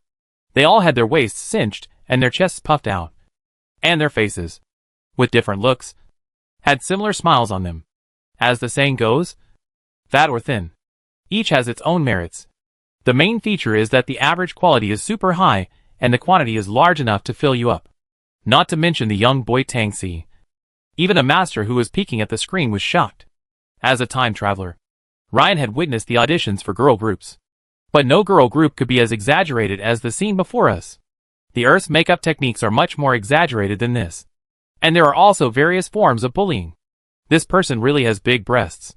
For a moment, Ryan thought he had arrived at some legendary human world. Fortunately, he sent Harry away early tonight. Otherwise it would be bad if the second apprentice found out. Even though there was no one around, Ryan still cleared his throat tactically and said to himself, actually, it's just average. Oh, I forgot to mention that before Ryan traveled through time, he was a loyal as a lane player with extremely correct values. Chapter 89, Tang Monk arrives at his loyal kingdom of daughters. For some reason, the words that came to Ryan's mind at this moment were, the great Tang Monk arrived at his loyal country of daughters tonight. When Ryan thought of this modified joke, he couldn't stop laughing. What made Ryan roll on the ground with laughter was that he clicked on Town's status in the system and found that Towns had performed OK will tests hundreds of times in the past 10 seconds. I have to say that Tangs, who voluntarily joined the alien world no porn bar, is awesome. He only failed once out of nearly 100 tests. Ryan silently remembered the name. Facing the continuous waves coming towards him, Towns struggled tremendously. Even though His Royal Highness the Crown Prince kept introducing this person and that person. After hearing the third name, Tangs's brain went blank and he couldn't remember anything. He could only nod mechanically and respond to the noble lady, who came up to perform the lady's etiquette with a forced stiff smile. Tangs felt like a puppet, being dragged by the prince with invisible threads throughout the ceremony. But a certain master with a bad taste not only peeked at the screen from a distance, but also opened a bottle of red wine, swirled the scarlet wine in a goblet, and dubbed for his eldest disciple, "Change a batch. This batch doesn't work either. Change another batch." When he thought about the fact that the family represented by this face, that could either be angry or happy, was at least an earl, Ryan felt as if he was an emperor choosing a concubine. He's not bragging. Anyway, Towns rejected these girls, and Ryan only needed to give a hint, and the one he wanted would show up in the doghouse in his little valley that night. Whether Ryan wants it or not is one thing. The key point is that there are many nobles kneeling down to beg him for it. Well, looking back to the past, he could only choose teachers from the treasury of his own Japanese royal family. Things are really different now. Tang Sing. Ain't it? Tang Si's suffering continues. It took nearly an hour for His Royal Highness, the Crown Prince, to introduce more than 600 beauties to Tang Si. At this point, the dance officially began. According to the rules, Downs had to dance with Cervantes' fifth princess first, since Downs did not express his opinion. The second and third dances were arranged by the prince with two daughters of the duke. Well, Towns is a good dancer, and he can turn any ballroom dance into pole dancing. Yes, Downs is the pole with extraordinary dancing skills. Even if his waist was shaking a little, it was just a shaking steel pipe, not to mention how much he suffered. If Her Royal Highness the Princess was at least a little reserved. Then when the second duke's daughter took the risk and sold him an exclusive facial cleanser, Downs was really shocked. After the first person tried it, things became a bit chaotic. After 3 dances, the situation seemed to be getting out of control, and Towns' element accidentally went out of control. The 36-volt safety voltage turned into a circle and swung around, causing an accident on the spot. Ah! Ah! The screams and cries of the ladies made the ball a complete mess. Tang Si, who had no idea what was going to happen, watched the royal ball turn into a smelly ball. He panicked and apologized, lied, tremblingly, "Sorry. I just got promoted and can't control my magic well." "Well, it's okay. No one is hurt, and no one will mind." The prince hurried out to smooth things over. But when he looked around, he found that the embarrassed ladies had fear in their eyes. The dance seemed to be a mess. Towns fled in panic. What else can the rest of us do? They could only maintain the royal family's dignity and go ahead with the ball. But those who understand this atmosphere will understand. At this moment, the royal guards were surprised to see a bat flying in from the window of the ballroom. The captain of the guards put his hand on the hilt of his sword. Gannis quickly signaled, "Ah! I didn't expect it to be Master Tesla." The king and the great nobles around him panicked at first, but then quickly calmed down. Ryan's voice came out, "Sorry. My apprentice messed up." "No. It's all right. Mr. Quixote didn't mean it. Some things are not good if you are too deliberate. What I want to say is, let my stupid apprentice and the little girl get along naturally in private. Your Majesty, and everyone, please don't find out who it is. I only ensure that the girl is present at the ball tonight." "Ah! Wait. This is a hit." After a brief moment of loss, the king felt like he was hit on the head by a huge surprise. This not only means that the king's plan was successful, but also that Master Tesla personally agreed to it. You know, the girls for tonight's dance have been carefully selected. Foreign girls were naturally turned away, and there were not even any waitresses. The only pity is that we don't know who it is. This feeling, which is similar to opening a blind box, is really a bit confusing. No matter what, it's done. "Sir, do you support this?" King Cervantes asked tentatively. "As long as she is not an evil girl, I have no objection to Tang's being with anyone. By the way, I will leave an audition point for recruiting disciples in your country." After saying that, without waiting for the king and others to react, the fire bat flapped its wings again and flew away silently. "Congratulations, Your Majesty." Gannis and others congratulated him. The dance seemed like a failure, but it was actually a huge success. After the meeting that evening, the ladies went home dejectedly. When Miss Nancy Lopez returned to her mansion and saw her anxiously waiting parents, she smiled helplessly. "I'm sorry, Father, Mother. I disappoint you. Mr. Quixote didn't seem to see me at all. I was at the back of the line." This Alas! The Marquis was sighing when suddenly the chief guard standing beside him drew his sword and shouted. "Who?" In the study, a shadow transformed into a human form and displayed his badge. "Good evening. I mean no harm. I am Sanders Dark Guard, a follower of His Excellency Don Quixote. I think you will recognize this badge." How could I not recognize it? After Downs agreed to attend the ball, all the nobles in the city remembered this exotic badge. "Ah, you are?" There was clear surprise on Marquis Lopez's face. "At the request of Lord Tesla, I would like to invite Miss Nancy to a secret place to watch the moon with my lord. This is just an invitation. If you feel unsafe, you can choose to refuse. Go! Go now!" The three members of the Lopez family agreed almost in unison. Just like that, Tang Si, who received the message from his master and hurried back to the small valley, met the woman who had haunted his dreams. Half an hour later, Towns asked Ryan to send the girl away, and then asked, "Master, how did you find out?" "Secret," Ryan said with a smile. "I can't say that I know through the system that you are a hero, but can only be tempted by beautiful women." "Right. I thought I met Miss Nancy by chance when she passed through La Mancha 3 years ago. How is it? Are you satisfied?" Ryan didn't understand what was so beautiful about a girl with so many pockmarks on her face. He really couldn't appreciate this kind of beauty. But beauty is in the eyes of the beholder. As long as Towns likes her. Tang Si hesitated, and finally showed frustration on his face. "I used to think I liked her." Ryan suddenly grasped the point. Once? Chapter 90. It was me who was roasted on the fire. Ryan had prepared himself mentally for the dog food to choke his esophagus, and for a knife called Ruthless to pierce his heart. Who knew this would happen? Towns stared at the direction where the portal disappeared. We talked for half an hour. When I found out that the perfect girl I once admired was just a woman who could do whatever she wanted with enough chips, I suddenly felt stupid. There was a cold light flashing in Ryan's eyes. Towns wants a beautiful first love that can be passionate, heartbreaking, or even end in nothing. But it cannot be mixed with the exchange of money and power. It just so happens that all aristocratic women are of this character. They can pursue their own desires and behave unrestrainedly in private. But their open marriages are all about exchanging political interests. After listening to it, Ryan realized that the stupid woman actually wanted to sell herself as an imperial princess. No matter if it was her intention or the intention of the family behind her. She deserved to be dumped. This is like a naive boy who has infinite dreams of love and gives the goddess of his heart his first rose in his life. What is the result? The other party directly said, "As long as you give me a gift of 1 million, my husband can be a non-human. And if you give me 10 million, you can stop treating me as a human." It would be strange if this thing didn't fail. Ryan patted his eldest disciple on the shoulder and comforted him. "It's okay, Tang Si. As long as you want.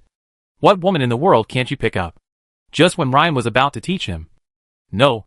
To teach him how to be a scumbag and get rich from a noble daughter. Suddenly, with a confused mind, Downs asked with a complicated expression, "Master, how did you date the girl back then?" Boom! A certain master was so frightened that his heart and lungs nearly stopped working. Am I not eating melon? How come it suddenly became about increasing the strength for me? Your teacher. Lose the battle but not the people. No! Ugh! Who says the master is not a father? No matter who you are, never give in front of your disciple. As a father, I must never lose face in front of my eldest son. Ha ha! Your master is a heartthrob. There are too many pretty girls, and I'm afraid I can't remember them all, so I have to classify them by region, such as Tokyo and the Caribbean. Then I divide them by hair color, and the blondes are put into the blonde paradise category. And finally they are numbered. I just need to randomly click my fingers twice, and the beauties will be clean and waiting for me. Ha ha ha! Someone who had the opportunity to become a great wizard before traveling through time laughed very loudly on purpose to hide his guilty conscience. Appearing very proud and arrogant, young Downs didn't understand and was greatly shocked. His first reaction was of course disbelief. But when he thought of the white waves of those noble daughters tonight, he immediately believed it. His eyes were widened to the extreme, full of admiration. As expected, Master is so awesome.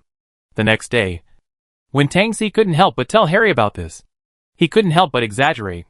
Harry's eyes widened. What? Master won't sleep with anyone but the princess? Tang Si said with great admiration and certainty. Of course. I can date any marquis lady like this. Master must at least marry a princess of the kingdom. Right? Even an empire princess is normal. That too. As luck would have it, Sanders happened to return to the valley at this time, and stood nearby and heard Towns and Harry gossiping about their master. At first Sanders thought he should keep it a secret. He thought again. How many truths in the world are told in the form of jokes? Lord Tesla is a legendary wizard. He even killed the Devil Lord, who was best at conspiracy and intrigue. It is impossible for him to be so careless. There must be a deep meaning behind what he said. Sanders turned around casually and caught a glimpse of the fire bat again. So Sanders was sure that he had understood the will of the Grand Master. Not long after, an explosive piece of news spread around the kingdom of Cervantes. Wizard Tesla either didn't pick up girls, or if he did, he would pick up at least 3 princesses at a time. If a country wanted him to do something, it would first let its queen clean up and wait, and then send a big red invitation. He would then decide whether to agree based on his mood. On this day, the king was secretly cursing the Marchese Lopez as a pig in the palace. He had a clear start, but because of greed, he messed up the cards. This matter was difficult to investigate in the first place, because Towns never contacted her again after the date that day. When she found Sanders and asked again, she was told not to make an appointment again. The Marquise's daughter beat her chest and stamped her feet, cursing herself for asking for too high a price and missing out on her marriage opportunity. A group of maids heard her crying and then leaked the matter. For a time, the entire aristocratic circle of the kingdom was gloating over the disaster. Just then, new news about Master Tesla came out. Candace said to the king with a wonderful expression, "At least we have good news. Archmage Tesla is definitely not a lich. Because if a lich uses conspiracy, it will not use this kind. After all, a lich does not have such worldly desires." "What's the bad news?" the king asked quickly. Candace was embarrassed. "Your Majesty, you only have 2 princesses." The king hesitated for a long time. "In fact, I have 2 illegitimate daughters." On this day, a fire bat fell headfirst from a tree again. For someone who can't get out of the valley, his biggest hobby now is eating melons. How much do Chinese people love to eat melons? It's probably similar to the Chaoyang masses before the time travel. Not to mention big things. Even if 2 cats are facing each other on the main road of the school, meow meow meow passionately greeting each other, he can watch it with relish for 10 minutes. And record a video and post it on the video website. And even get 1 million completion rates. Who would have thought that one day you would end up eating the melon yourself? Ryan knew that this matter could not be explained. Finished. I suddenly wanted to find a yellow river to jump into and cleanse myself. Even if what I said to Towns that night was children shouldn't ask about adult matters, that would be fine. It feels good to brag. But it will end up in the crematorium. It's over. My lifelong reputation. Especially when the system reminded Ryan that his legend level in the human world had increased by +1 because of this incident. He suddenly felt very tired. But the person who was roasted on the fire was himself. Ryan had no place to seek justice. By the way, has this eldest disciple become accustomed to persecuting the master's heart function? Or, how about digging a hole and burying it? That afternoon, when Downs came to pay his respects and asked when his master would teach him more advanced theories, Ryan said with a sour face, "You are so ambitious. You just got promoted not long ago, and you want to learn more advanced theories when your foundation is still unstable? Find a mountain wall and copy the theories I taught you 10 times. 10 times? Not to mention Towns. Even Harry, who was standing next to him, widened his eyes when he heard it. Ryan has taught about 20 theories, and even the most basic ones are quite long. Carving and copying on the stone wall 10 times was a big project.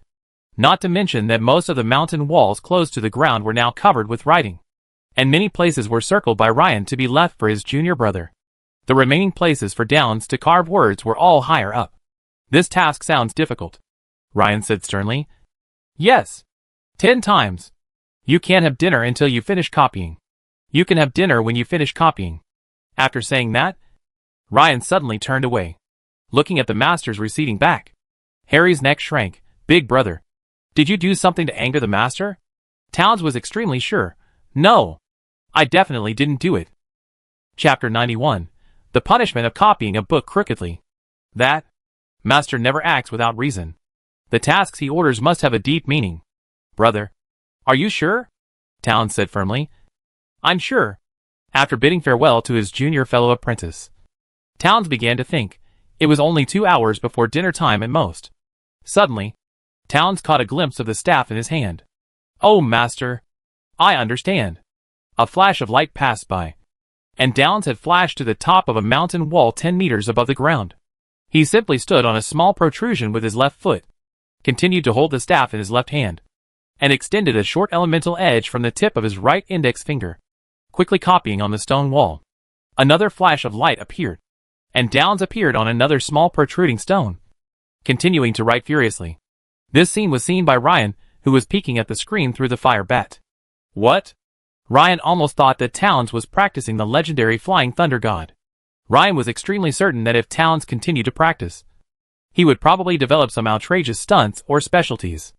At this moment, Harry, who was watching from below, shouted excitedly, "Brother, I want to learn this too." "You sure?" "I am sure." Towns has always been brave. He flashed down, threw the rune staff in his hand to Harry, and taught him how to use it. Harry learned to flash forward. To be honest, with Harry's strength, he normally can't control such advanced magic as flash. However, the magic solidified on the staff is awesome, as long as you choose the right foothold and have enough mental strength to push the staff. The spell can be cast. Although Harry carved the words on it crookedly, his gains were obviously greater than his senior brothers, at least for the time being.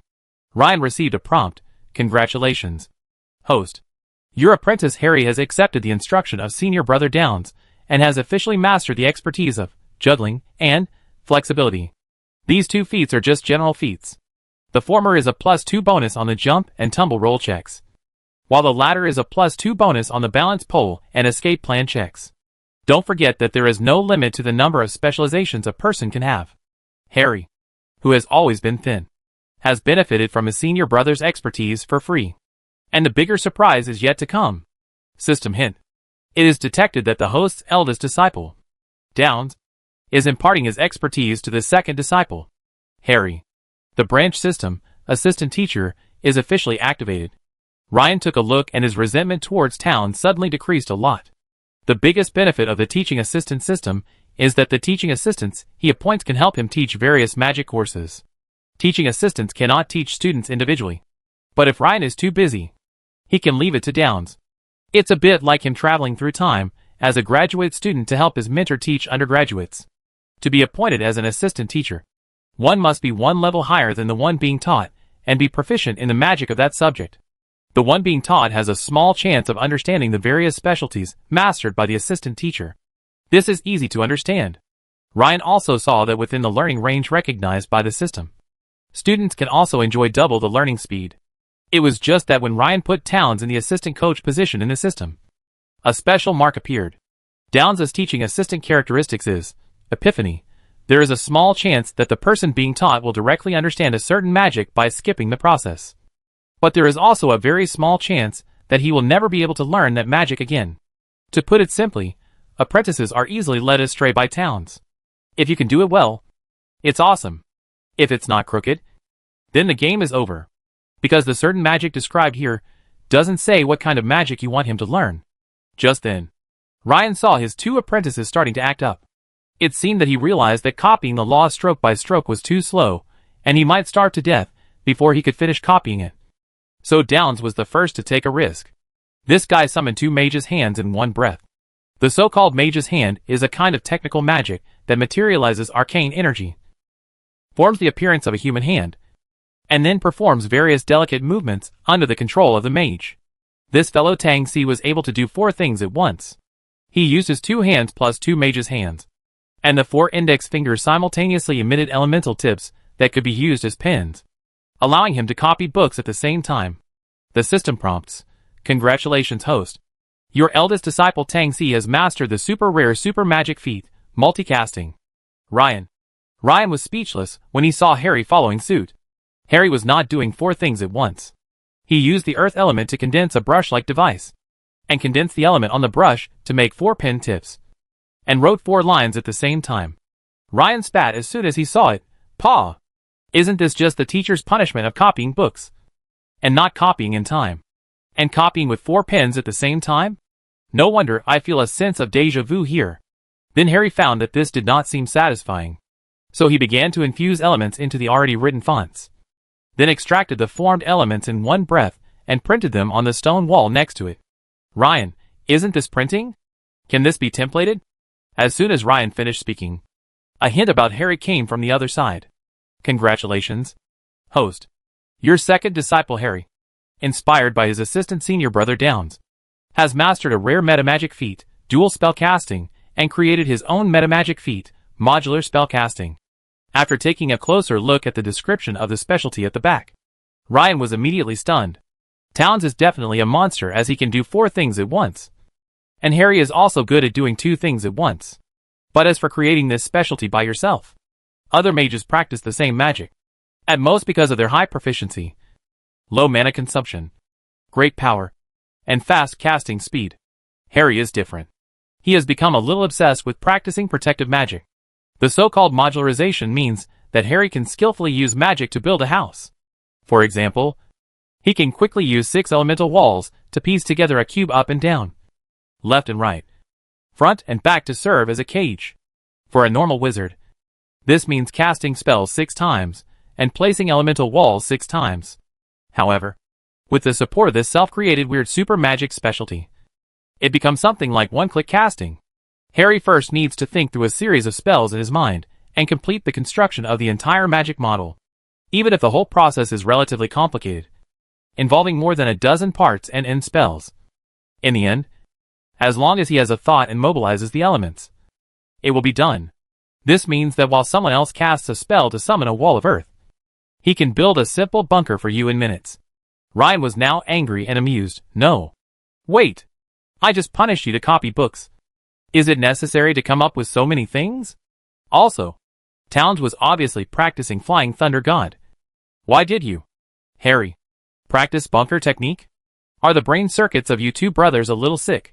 But, no matter how crooked they are, it's normal for a mentor to get free credit from their apprentices. Right? In the future, I will publish it on the Magic Forum and sign a joint letter with my apprentice. Will that be a conscience? Ryan also knew that he had a conscience as a master, but it was not much. He had no choice. Others who traveled through time all used the Longoutian system, while his broken system relied on his disciples for survival. Not long after, Tangxi came over and saluted. Master, I have finished copying. Harry followed Towns happily because he was a little excited about his invention. In front of them, Ryan controlled 4 quills at the same time and wrote down the 4 big characters multicasting in the common language of chaos humans. Then he created an elemental printing plate in one go and printed the term modular casting several times. The 2 young men's faces fell. Tangxi shrank his neck like a turtle. Master, did you see everything? You 2 have a little cleverness, but not much. Sorry. It's our fault. The 2 brothers lowered their heads at the same time in fear. Forget it. Strictly speaking, this is a good thing. But from now on, you are absolutely not allowed to touch anything I forbid you to practice. Do you understand? Ryan's voice became stern when he said this. Understood. The 2 young men froze and then bowed down together. Chapter 92. The Power of Building a City Overnight. Students nowadays are becoming more and more difficult to lead. After sending away 2 disciples who started to cause trouble and having dinner, a certain master with a sage-like demeanor began to immerse his mind in the system and study the newly acquired modular spellcasting expertise. After teaching Harry for so long, there was finally some reward. Ryan felt the satisfaction of an old father. Modular casting is a very useful technique. For Harry, perhaps he is still stuck at the simple copy and paste style of spellcasting. But this expertise combined with Ryan's system is a completely different matter. The system can be seen as Ryan's auxiliary brain. As long as everything is designed well, the task can be completed by injecting elements when the time comes. After all, as a science and engineering student majoring in architecture, Ryan has architectural skills that surpass the entire world. One AutoCAD architectural drawing after another appeared in Ryan's mind almost out of thin air, and was then entered into the system. Hey, we are all modules. My module is 1 billion times bigger. Is that not too much? Ryan comes from the Celestial Empire, a country known as the Infrastructure Maniac, while the stonemasons in Chaos Continent were still building bridges brick by brick.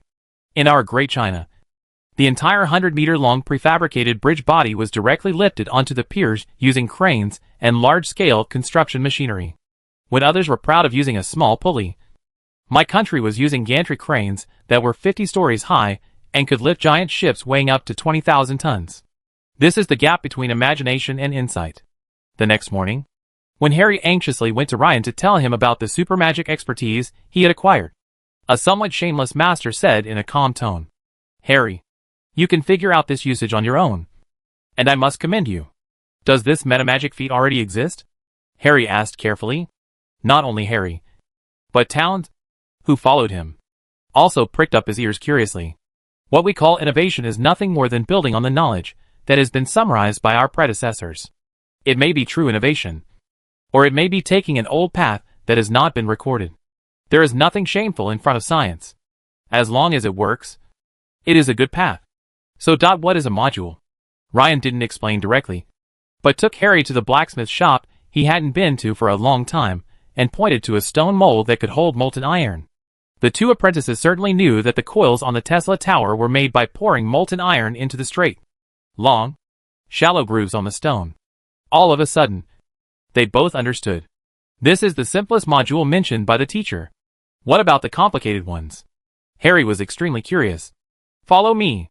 When they arrived at an open space, the two brothers saw that their master just waved his hand, and the earth element reacted. It was clearly broad daylight, but they had an illusion that a blazing sun was rising from deep underground, and the ground beneath their feet seemed to become transparent. The ground beneath their feet began to shake. This was not an illusion. They saw that the ruins not far away were also shaking slightly, and the gravel and small pieces of soil on the ground were jumping up and down, as if forming a layer of fine waves. The broken wooden window frames of the ruins creaked violently, and then a half-broken wooden frame was finally shaken off the metal hinges, making a ping-pong sound as things fell to the ground.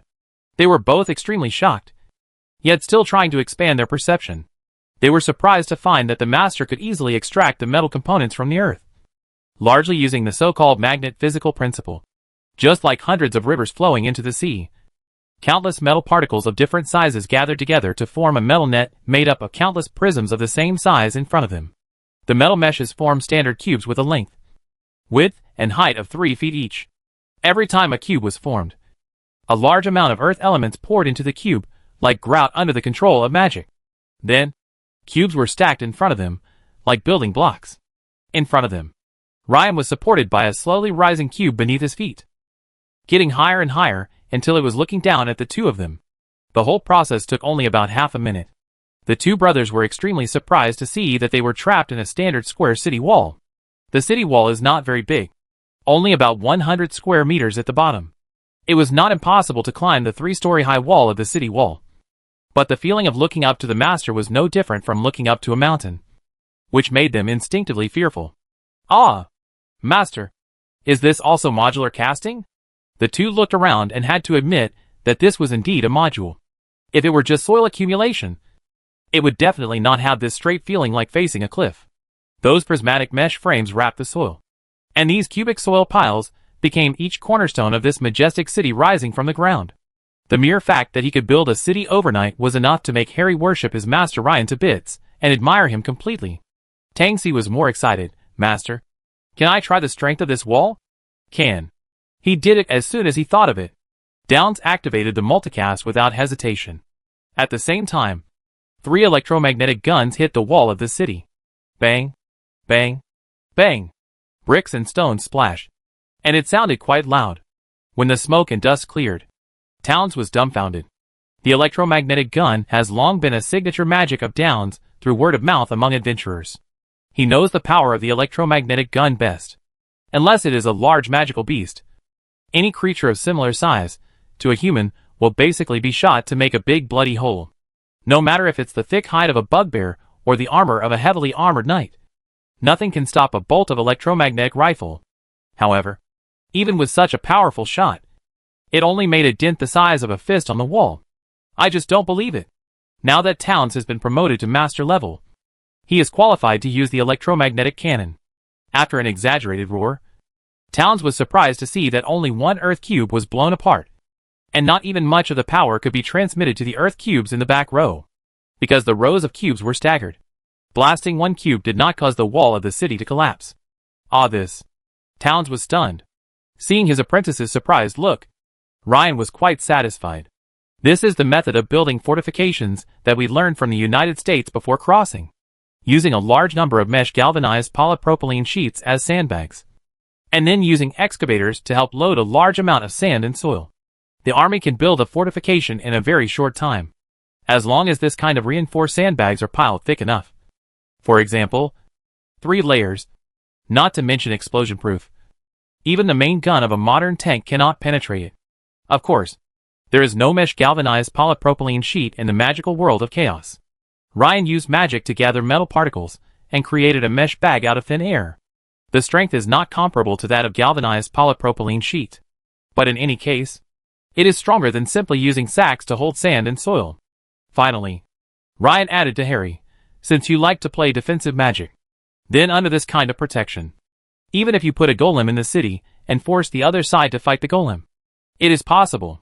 Harry's eyes lit up.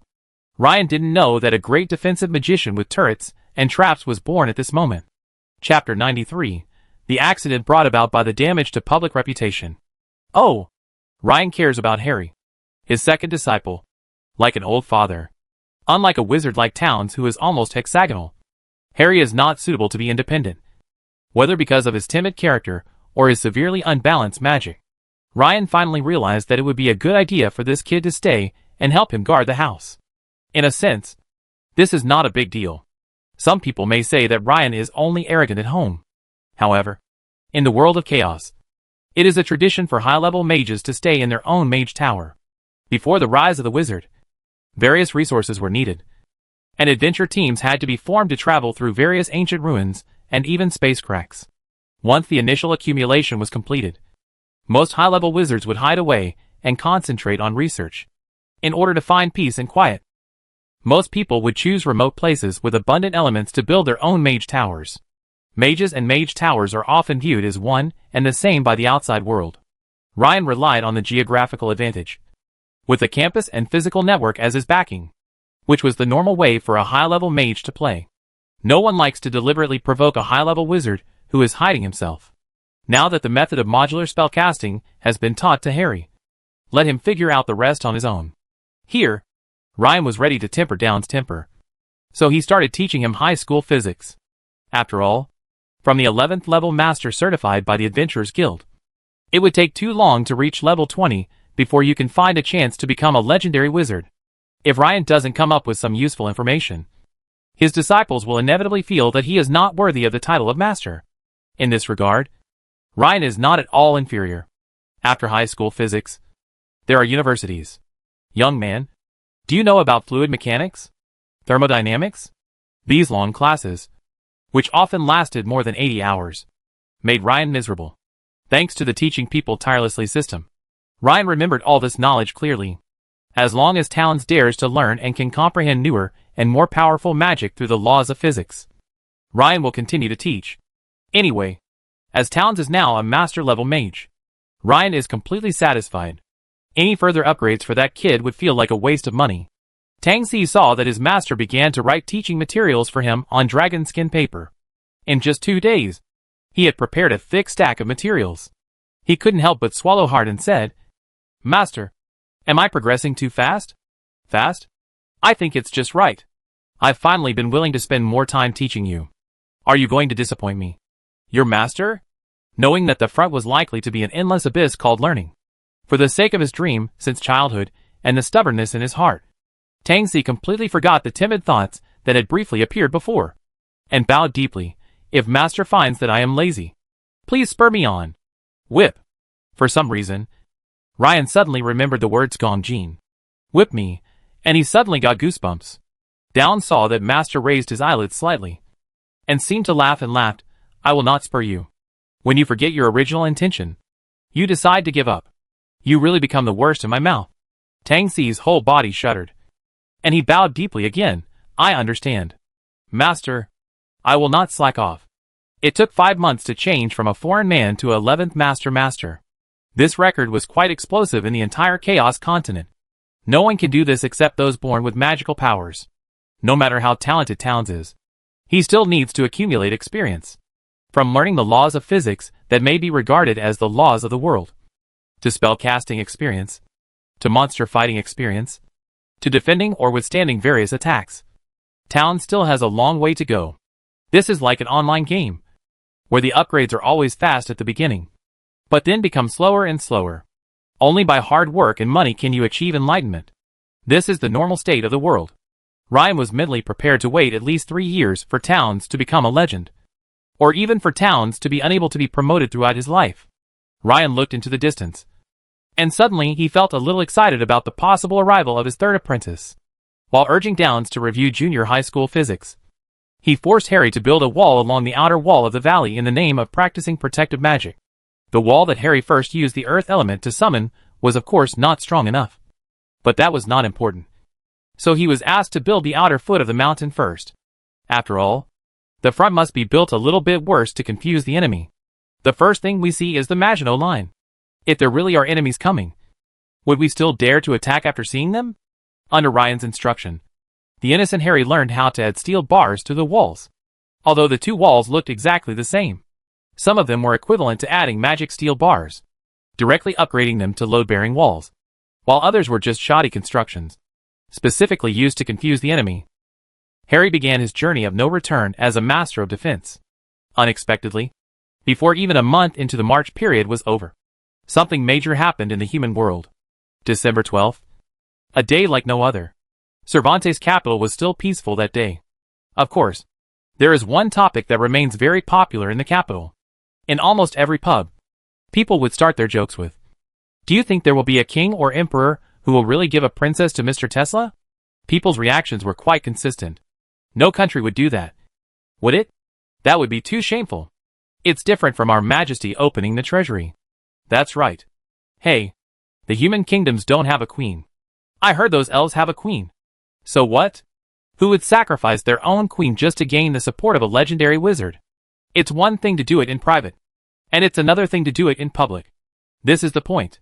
Even if the news of King Cervantes opening the treasury was spread, the people would accept it. This is a recruitment. Prove that the king is wise and magnanimous. Later it was reported that Master Tesla only took an inconspicuous treasure, which was not even ranked in the treasury. This proved that the relationship between the king and the great wizard was only one of mutual assistance, rather than one-sided blackmail. If they were to marry a legendary wizard, no emperor or king would hesitate. No country would be willing to do such a thing as publicly asking the queen or princess to beg for help, unless something really big happens, and there is really no other way. That's how your circle is. You can have fun in private, but you still have to keep your dignity in public. If someone really does it, it will probably immediately increase the legendary status of Tesla Master. Just when everyone thought that the rumor was just a hype, the lookouts guarding the city suddenly spotted a flying object approaching rapidly in the distant sky. Beep beep. The clear sound of the sirens caused the defenders on the city wall to stir. Unlike alarm bells that signal an enemy attack, this early warning siren only alerts the defenders. Fortunately, the other party saw the flag bearer on the city tower signaling to lower the flight altitude and slow down, and did so. This made the defenders feel slightly relieved, as it meant that the other party was most likely an ally. As the enemy came closer, the city guards saw that it was a Pegasus holding a high envoy's flag. Huh?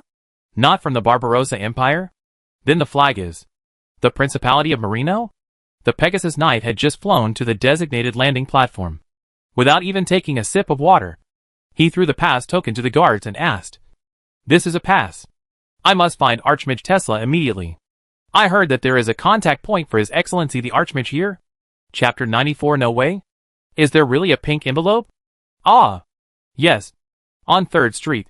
I know that place. As the captain of the defending army finished speaking, the Pegasus Knight kicked his horse's belly and forced the exhausted Pegasus to rush towards the open space where the Madeira Mage Tower used to be. In peacetime, all capitals and major cities are off limits to flying. Seeing a Pegasus folding its wings and rushing in a very orderly manner, the guards at the gate in the distance were confused. It was not until they saw the captain of the garrison waving that they hurriedly opened the gate to let it pass. The Pegasus Knight galloped all the way. Pegasus was a rare creature, and using it to deliver a message was extremely urgent. For a moment, the whole throne was in an uproar. The curious people followed closely to see what was happening. And when they saw that the knight had really rushed to the original location of the Madeira Mage Tower, the crowd immediately became agitated. No way. Are you really going to find the Archmage? When the Pegasus Knight arrived there, he was a little confused. The Pegasus's back was quite high, at 1.8 meters, and when the knight rode on it, he could clearly see that there was nothing behind the 2-meter wall. However, there was a whole squad of soldiers maintaining order at the iron fence at the gate, and a large group of people were queuing up, waiting for something. Is this the contact point for Grandmaster Tesla? A guard probably realized that the problem was serious and nodded, yes. Then how do I contact the Grandmaster? No need to contact him. The Archmage has hidden a magical pet, a fire bat, nearby. If he wants to see you, you will naturally see him. Perhaps just half a minute later, through the iron fence, the Pegasus Knight saw a portal open, and a young wizard in a blue-purple robe rode a sunny rainbow-white horse out with a follower of the Wanderer system.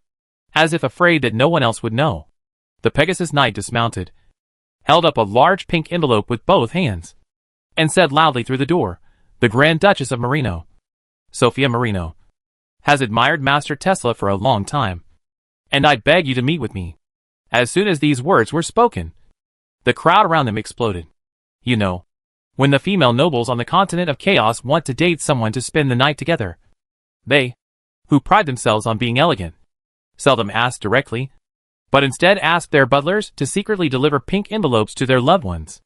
Often there is nothing in the envelope, but those who understand will understand. No way. Is there really a country that sends a Grand Duchess?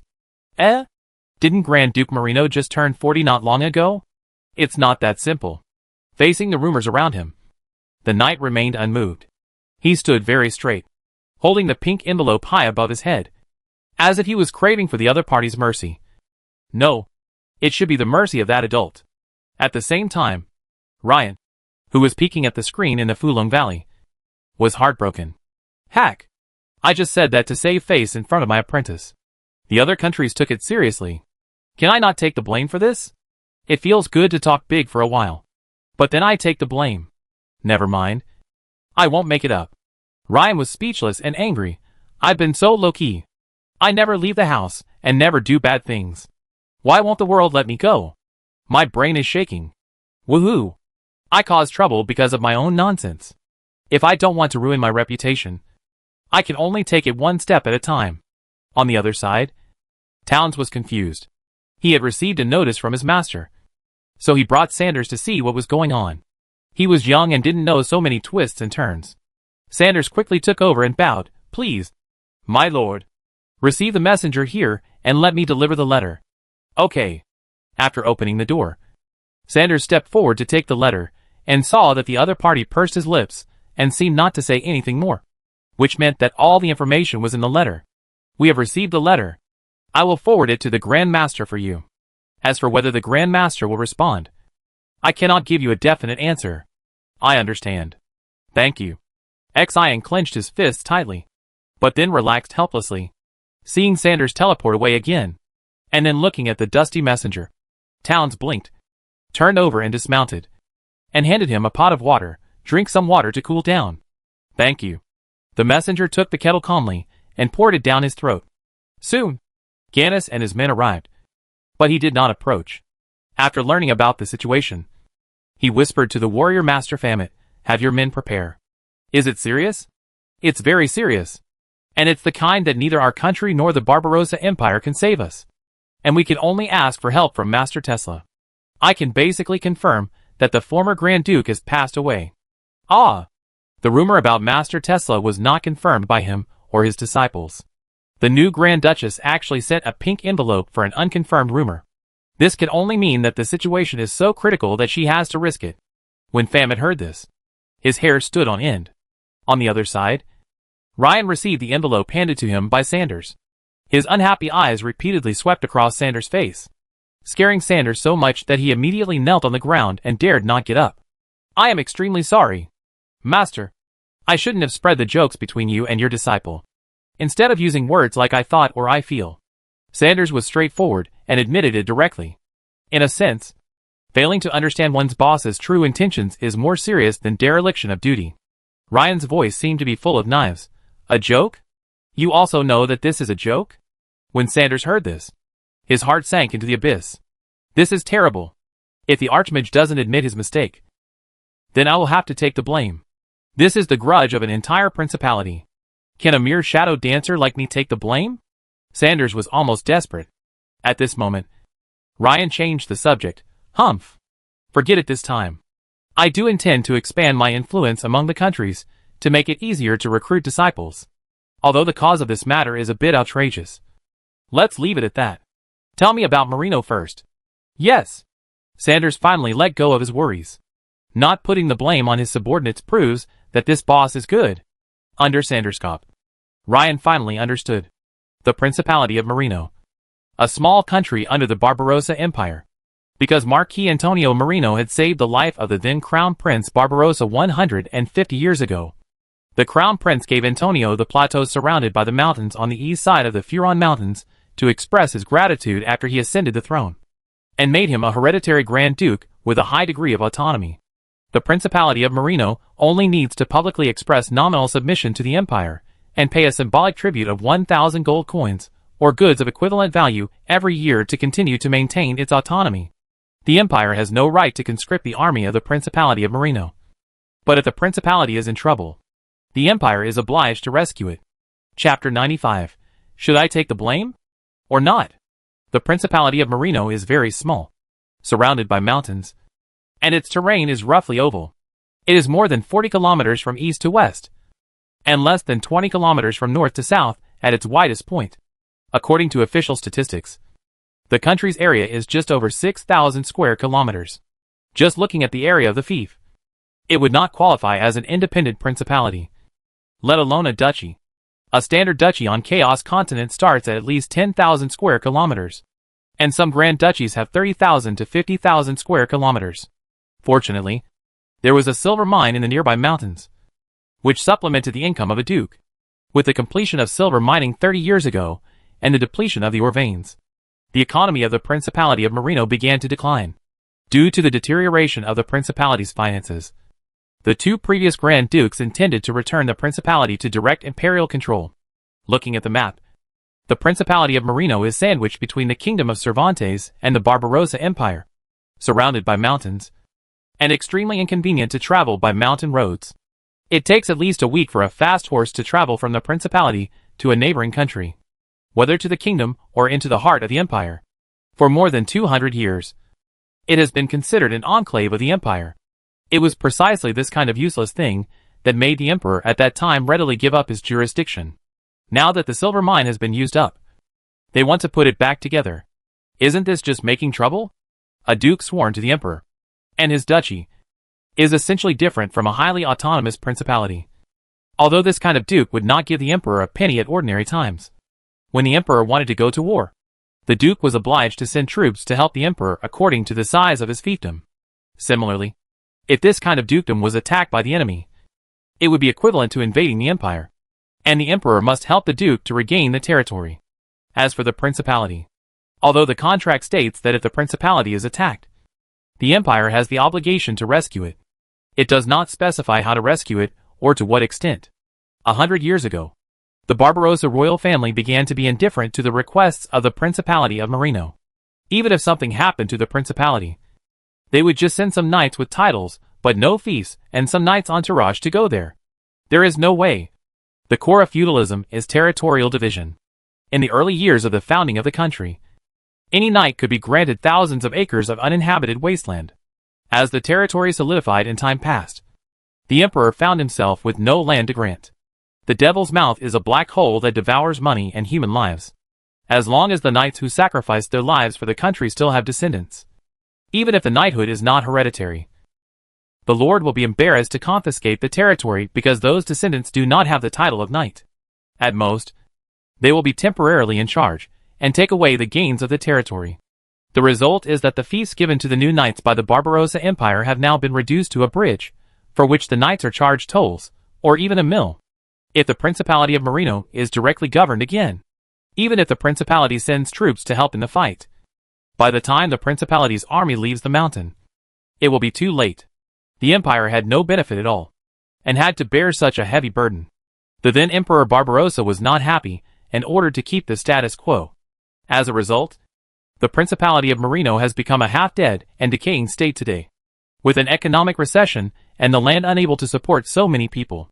Civilians have gone out to work or become mercenaries. No one expected that something bad would happen in the Principality in late autumn. Time goes back to late night 2 days ago.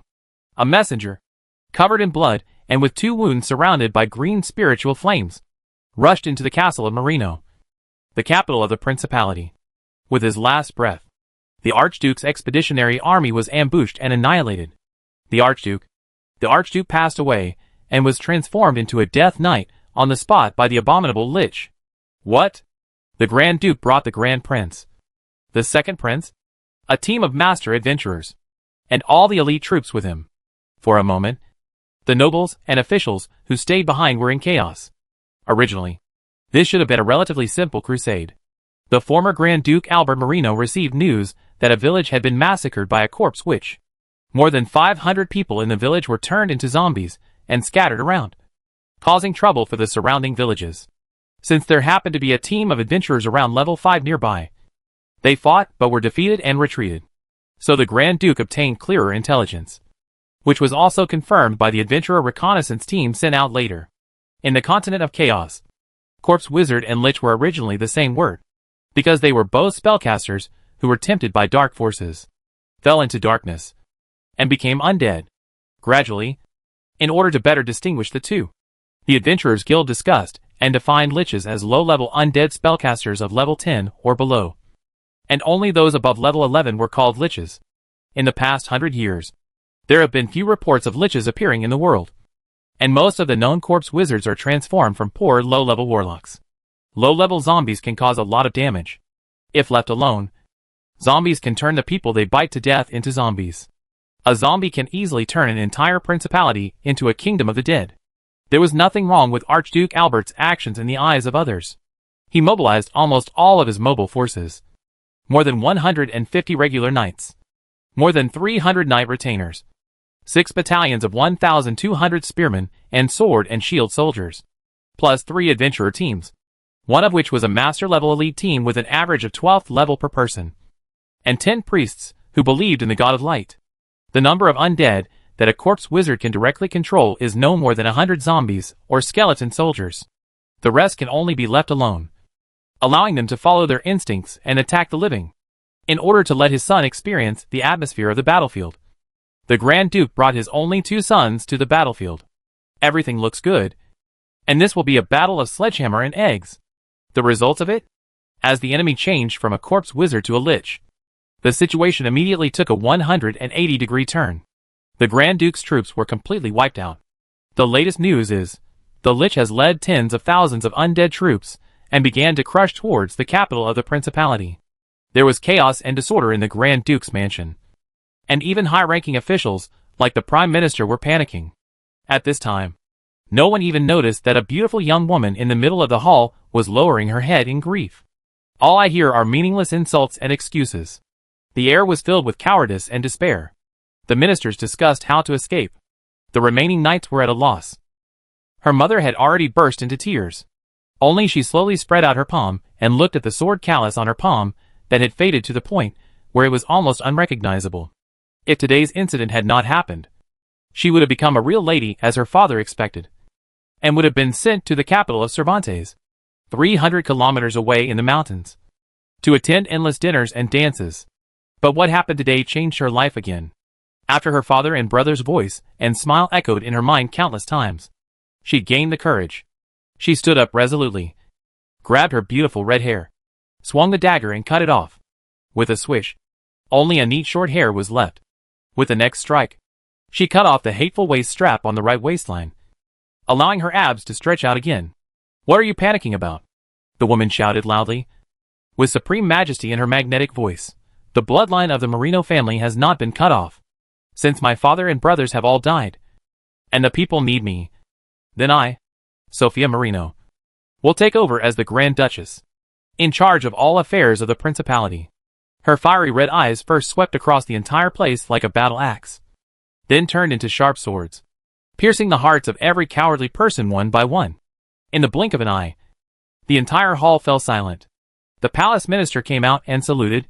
If your exalted position is to be the Grand Duchess, I have no objection.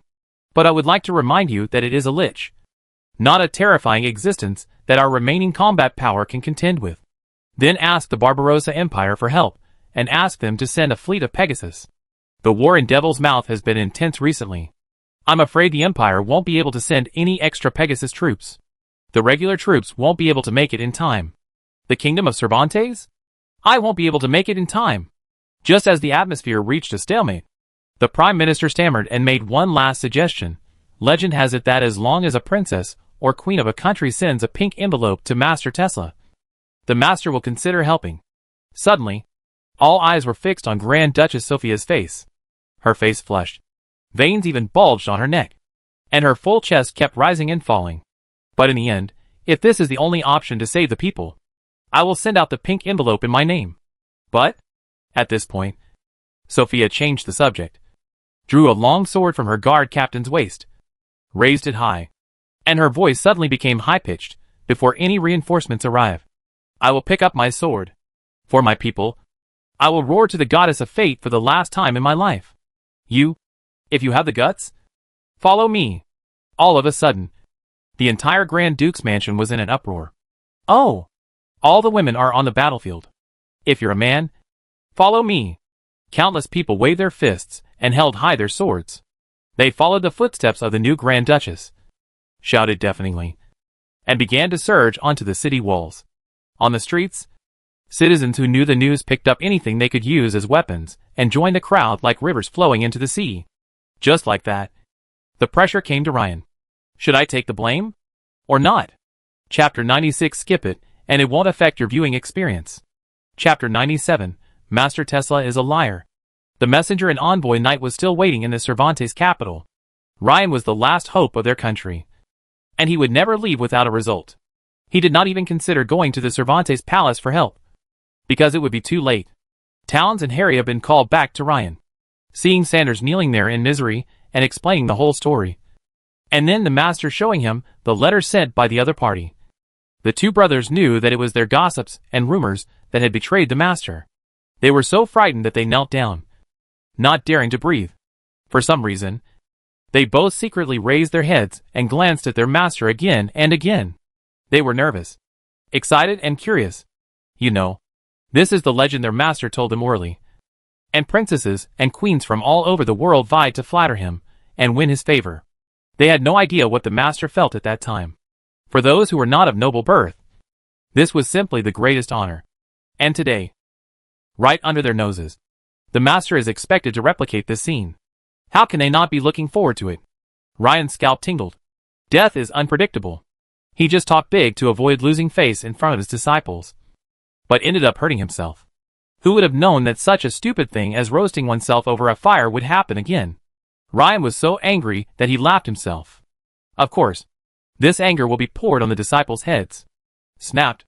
The stack of parchment wrapped in the pink envelope was thrown on the ground between the two disciples, causing the two guys to shrink their necks in fear. Ryan put his hands behind his back. His eyes were as sharp as lightning, physical, and he swept his angry gaze over. The three people on the ground didn't dare to look up. Have you not heard of the recorder? No, the three said in unison. The recorder is someone who follows the king or emperor closely and records their daily words and deeds. Ryan's voice became heavier. Do you know why there is a recorder? It is because the words and deeds of the superiors, even a casual joke, may affect the life and death of thousands of people. At this point, the three guys dared not say a word and just bowed their heads and admitted their mistakes. Ryan opened fire and angrily scolded the three of them. What happened to me in the past is my private business. I never used your lady's pink letter as a bargaining chip. Now the Principality of Marino has taken it seriously and placed 100,000 lives on this empty promise. If I don't take action, will you be responsible for these 100,000 lives? No. You can't take this responsibility. You are not ordinary people. As a top-level extraordinary person, you must have the responsibility of an extraordinary person. If you mess around, it will only cause your camp to shift to the side of chaos. Assholes, who don't take responsibility after making a statement are not worthy of being my disciple. Ryan went on a rant, and scolded the three of them so hard that they couldn't even raise their heads. After cursing for a while, Ryan felt a little relieved. After a while, Tangsi stretched his neck and asked tentatively, "Master, what happened this time?" "Humph! As long as I am your master, I will be responsible for any trouble." Towns and Harry were really surprised and delighted. Ryan's next words completely wilted them, however. "Your punishment will depend on the results of this time." "Ah!" Without caring about his disciples' feelings, Ryan ordered Towns, "Go immediately and set off in 10 minutes. I want you to rush to the capital of Marino with the envoy and tell the Grand Duchess this."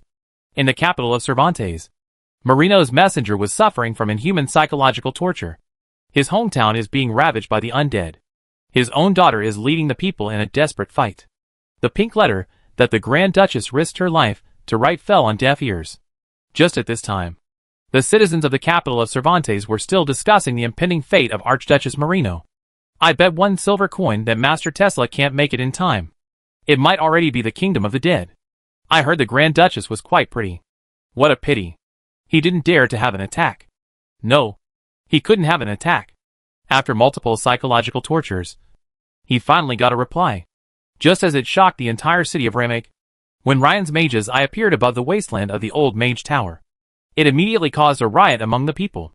The pair of deep and mysterious black eyes stared at the messenger, and Ryan's grand and majestic voice came in the air. "It was previously rumored that I would not consider making a move until I received a pink letter from the princess or the queen. I would like to clarify that this is a complete rumor."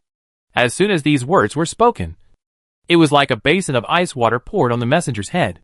No. At this moment, he would rather this ridiculous condition for attacking was true. The most interesting thing in speaking is a but, because what comes after the but is the main topic.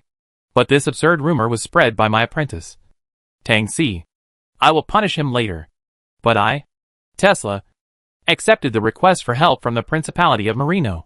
As soon as these words fell, half of the kings were excited. No, it was obviously not the wizard's fault.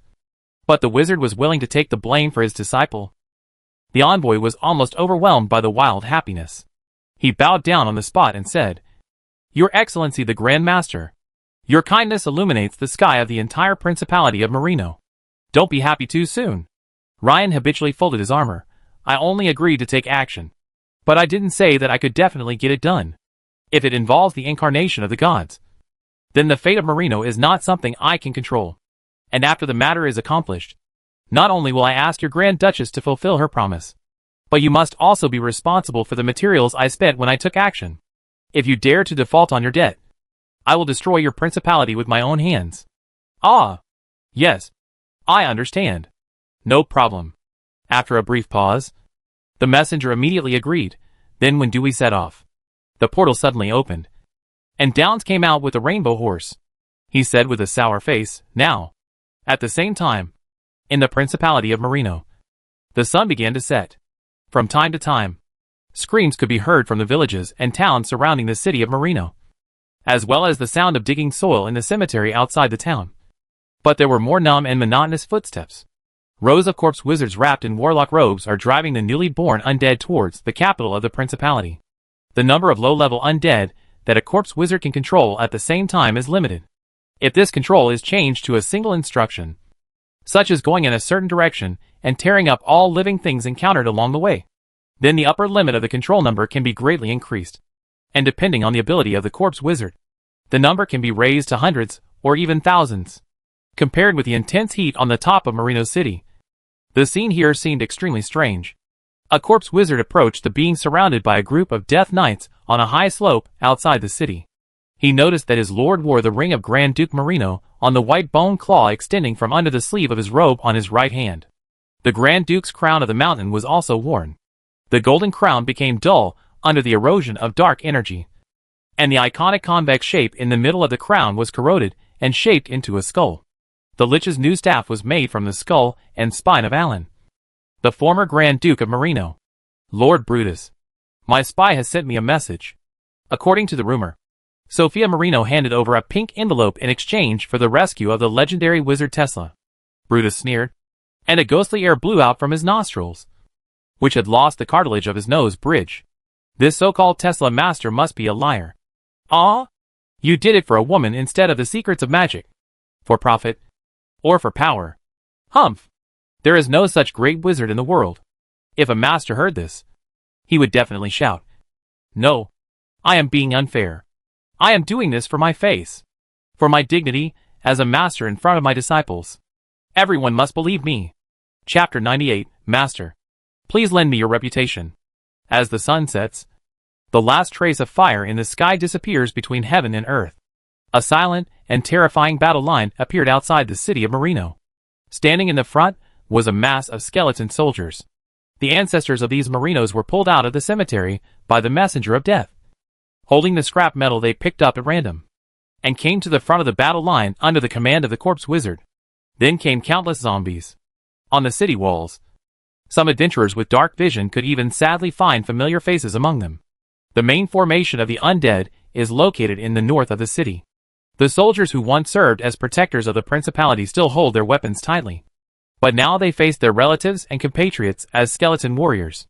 Behind them, the Death Knight, who no longer possessed pride and glory, walked through the army column, observing the backbone warriors of the undead legion with eyes flashing with green phantom fire. In the center of the formation, the great Lich Brutus, the culprit who presided over this feast of death, raised high his newly mastered bone staff. This pale, evil bone staff emits a dim light in the wind. The soul of Marino's ancestor began to wail because of the torture of soul magic. The lower jaw of its pale skull opened to the extreme, and a kind of light that even the living could not help but tremble began to shoot out from its eye sockets and pierce towards the city wall 300 meters away. Immediately afterwards, not one, not two, but tens of thousands of undead on the entire battlefield let out mournful wails at the same time, and cast their terrifying gazes towards the top of the city wall. If this is a single spell, then it is at most a level 6 necromancy magic mind-catching gaze, testing the will of an enemy. Those who fail the will test will instantly fall into panic, fear, etc. When Brutus encourages all the undead to cast their gazes at the same time, it becomes battlefield magic with even greater power and a wider attack range. Screams and howling were suddenly heard from the top of the city wall. Ah! No! Don't kill me! We can't possibly win! How did we defeat an army of undead? You know, the only regular army left in the entire principality was half a squadron of royal guards and less than 200 city guards. The rest were all citizens who took up arms and rushed to the top of the city with nothing more than blood and energy. When they truly faced the army of death, their psychological fragility was clearly revealed. If their panic is not handled properly, and the panic spreads completely, there is no need to fight this war, and everyone can only wait for death. At this moment, a slender figure in silver armor nimbly leaped to the top of the city wall. In one hand she held high the shaped mountain flag representing the Marino family, and in the other hand she held a shining sword. Her high, clear voice echoed across the northern walls. "I am Sophia Marino, the last member of the Marino family. We are facing the unforgivable traitor Brutus. He cursed the previous king, was defeated and expelled by the righteous coalition, and now he has returned with his vicious army. There is no mercy, no forgiveness. Any weakness of ours will become a source of entertainment for him. Let us give up our illusions. Prepare to fight to the death." A mournful voice suddenly emerged from the crowd. How can we possibly defeat so many undead monsters? This is the question in everyone's mind, and it is also the source of their fear. How could a group of ordinary people like them win against an opponent that even the regular army of the principality couldn't defeat? Grand Duchess Sophia replied in a clear voice without blushing or beating her heart. "Fellow countrymen, do not be afraid. The legendary wizard Tesla, who once slayed a dragon with one blow and killed a demon lord with one move, has agreed to our request for help. He will arrive as early as tomorrow morning. As long as we can hold on through tonight, there is hope of survival." A commotion called hope arose on the city wall. "Oh, Your Majesty, is this true?" "Of course. I swear on the honor of the Marino family, and I will lead my guards and fight alongside you until the last moment." The frustrated crowd and city guards suddenly had the courage to fight. There is no way. Tesla's story is so magical that even in the closed Marino Plateau, one can hear the legendary story of him and his disciple towns from time to time. When people thought that there would be more powerful legendary wizards to deal with the hateful Lich, Their uneasiness began to subside. Some people even started to deal with the panicked citizens, knocking them out one by one and carrying them back to the city. After Sophia made a beautiful somersault and jumped back to the arrow tower on the top of the city wall, her temporary adjutant, the great knight Joseph, came up to her and asked in a low voice, "When did Lord Tesla agree? I didn't see the messenger come back." "Hush." The Grand Duchess gestured to silence him. The upright knight's eyes widened on the spot. The new Grand Duchess's delicate face showed a helpless and bitter expression. People are too panicked. They need the courage to fight. The Marino family, who just lost the battle, can't give them any comfort. I can only borrow the name of the great wizard. The knight became nervous and whispered in a low voice, "What if the master doesn't come?" The Grand Duchess smiled bitterly and shrugged. "By then, there will be no Marino family. And naturally there will be no family honor. At worst, he can go to H.L. and vent his anger on me. The Grand Duchess is single. If you really can't hold on, you will be like a dead pig. A dead pig is not afraid of boiling water." Who knew that the knight said something very cold? No one knew whether he was telling a cold joke or he was really reminding her, "My lord, I am telling you seriously. Once you die, you will most likely be turned into a death knight. And even if you go to H.L., that lord still has the ability to chase you to H.L. For the peace of your soul, please don't lie about this kind of thing." The Grand Duchess glared at her subordinate fiercely, clearly wanting to say, "If you can't speak, then don't speak." But the knight seriously added a stab to her, "If Master Tesla comes and wins, what will you do?" "My lord, that's my problem." The Grand Duchess stamped her feet in anger. She felt that before she died in battle, she would probably anger this honest subordinate to death. In any case, people's morale was boosted, and they had the will to resist. Outside the city, Brutus saw this and uttered a surprised, "Oh, my lord." The corpse wizard beside him asked softly, "Don't mind. Attack as planned." The lich grinned, and several of his dry teeth attached to the palate were broken, which made his face look not so scary, even a little funny. Well, he was grinning. "Resist? Dance? You insects that I hate. Your struggle is the final climax of this dance of death." Ha ha ha. The wanton laughter echoed in the dark night sky. His wild laughter was the clarion call for an attack. Hundreds of thousands of unarmed, or only armed with simple weapons began to surround the city that looked like an island at the end of the world. Chapter 99. Is this magic? Over the past 150 years, countless Marinos have died on this land. The reason why they failed to summon an army of millions of skeletons was, firstly, that the corpse wizards lacked sufficient magic power, and secondly, that the corpses were too old and even their bones had rotted away, no longer being able to serve as skeleton soldiers. Even with all these constraints, Brutus still believed that his army of death was enough to sweep away everything. In the raging wind on the battlefield, a bony hand climbed up the dark arrow battlement on the city wall, and a second later a pale skull was revealed underneath. Unfortunately, it didn't have time to show its skills of terror and death, as a fat old lady smashed its cracked skull with a rolling pin, and the hand fell into the moat. There were many similar outrageous scenes on the battlefield. The courageous citizens took advantage of the city walls and fought very well in the first hour of the battle. As she promised, the Grand Duchess formed a fire brigade with a small number of royal guards, and they moved around the city walls, patching up every gap in the defense line that was penetrated by the skeleton soldiers. When more citizens came, she led her men to move elsewhere. Obviously, the Grand Duchess's heroic act of leading by example greatly boosted the morale of the people. However, as time went on, the citizens began to lose their strength. In fact, many of the citizens are farmers who do heavy physical work. In terms of physical strength alone, they are not necessarily much worse than professional soldiers. The key is that when people are in a state of fear, their physical energy will be consumed very quickly. Sophia immediately noticed this declining trend, and she had to temporarily organize the citizens waiting below as a reserve team to rotate with the citizens on the city wall.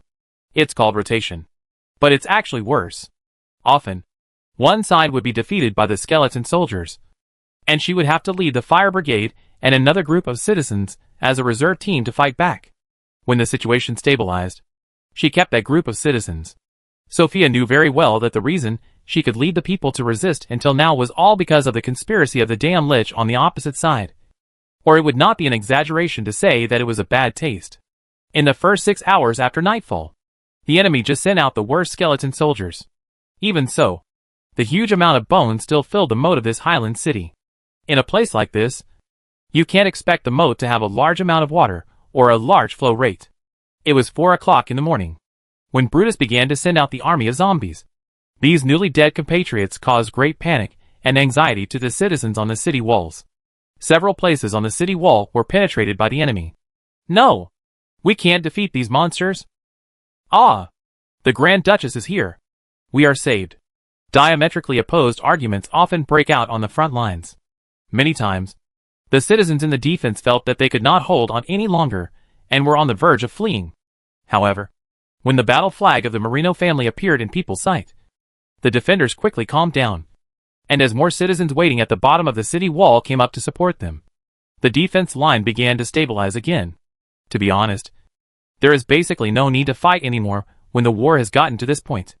Normally the enemy would break through the city wall in one go, and then the most brutal street fighting would begin.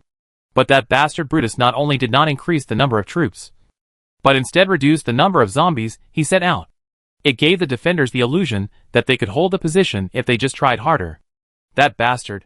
The Grand Duchess was furious. The situation was clear. As long as Brutus sent out the former Marino regular army that had been standing for a night, the entire city would fall completely. The evil lich was merely savoring the sweetness of death, admiring the final futile struggle of the Marinos, whom he hated the most. In the eyes of the lich, his choice was right. He had killed the last male of the Marino family, and the rest were just some insignificant guys, just to finish off the team. Who would have thought that at 5 o'clock in the morning, when the sky was just getting light and everyone in the city was holding on with their last breath, an absolutely unusual light suddenly appeared in the sky. Look! Is that a Pegasus?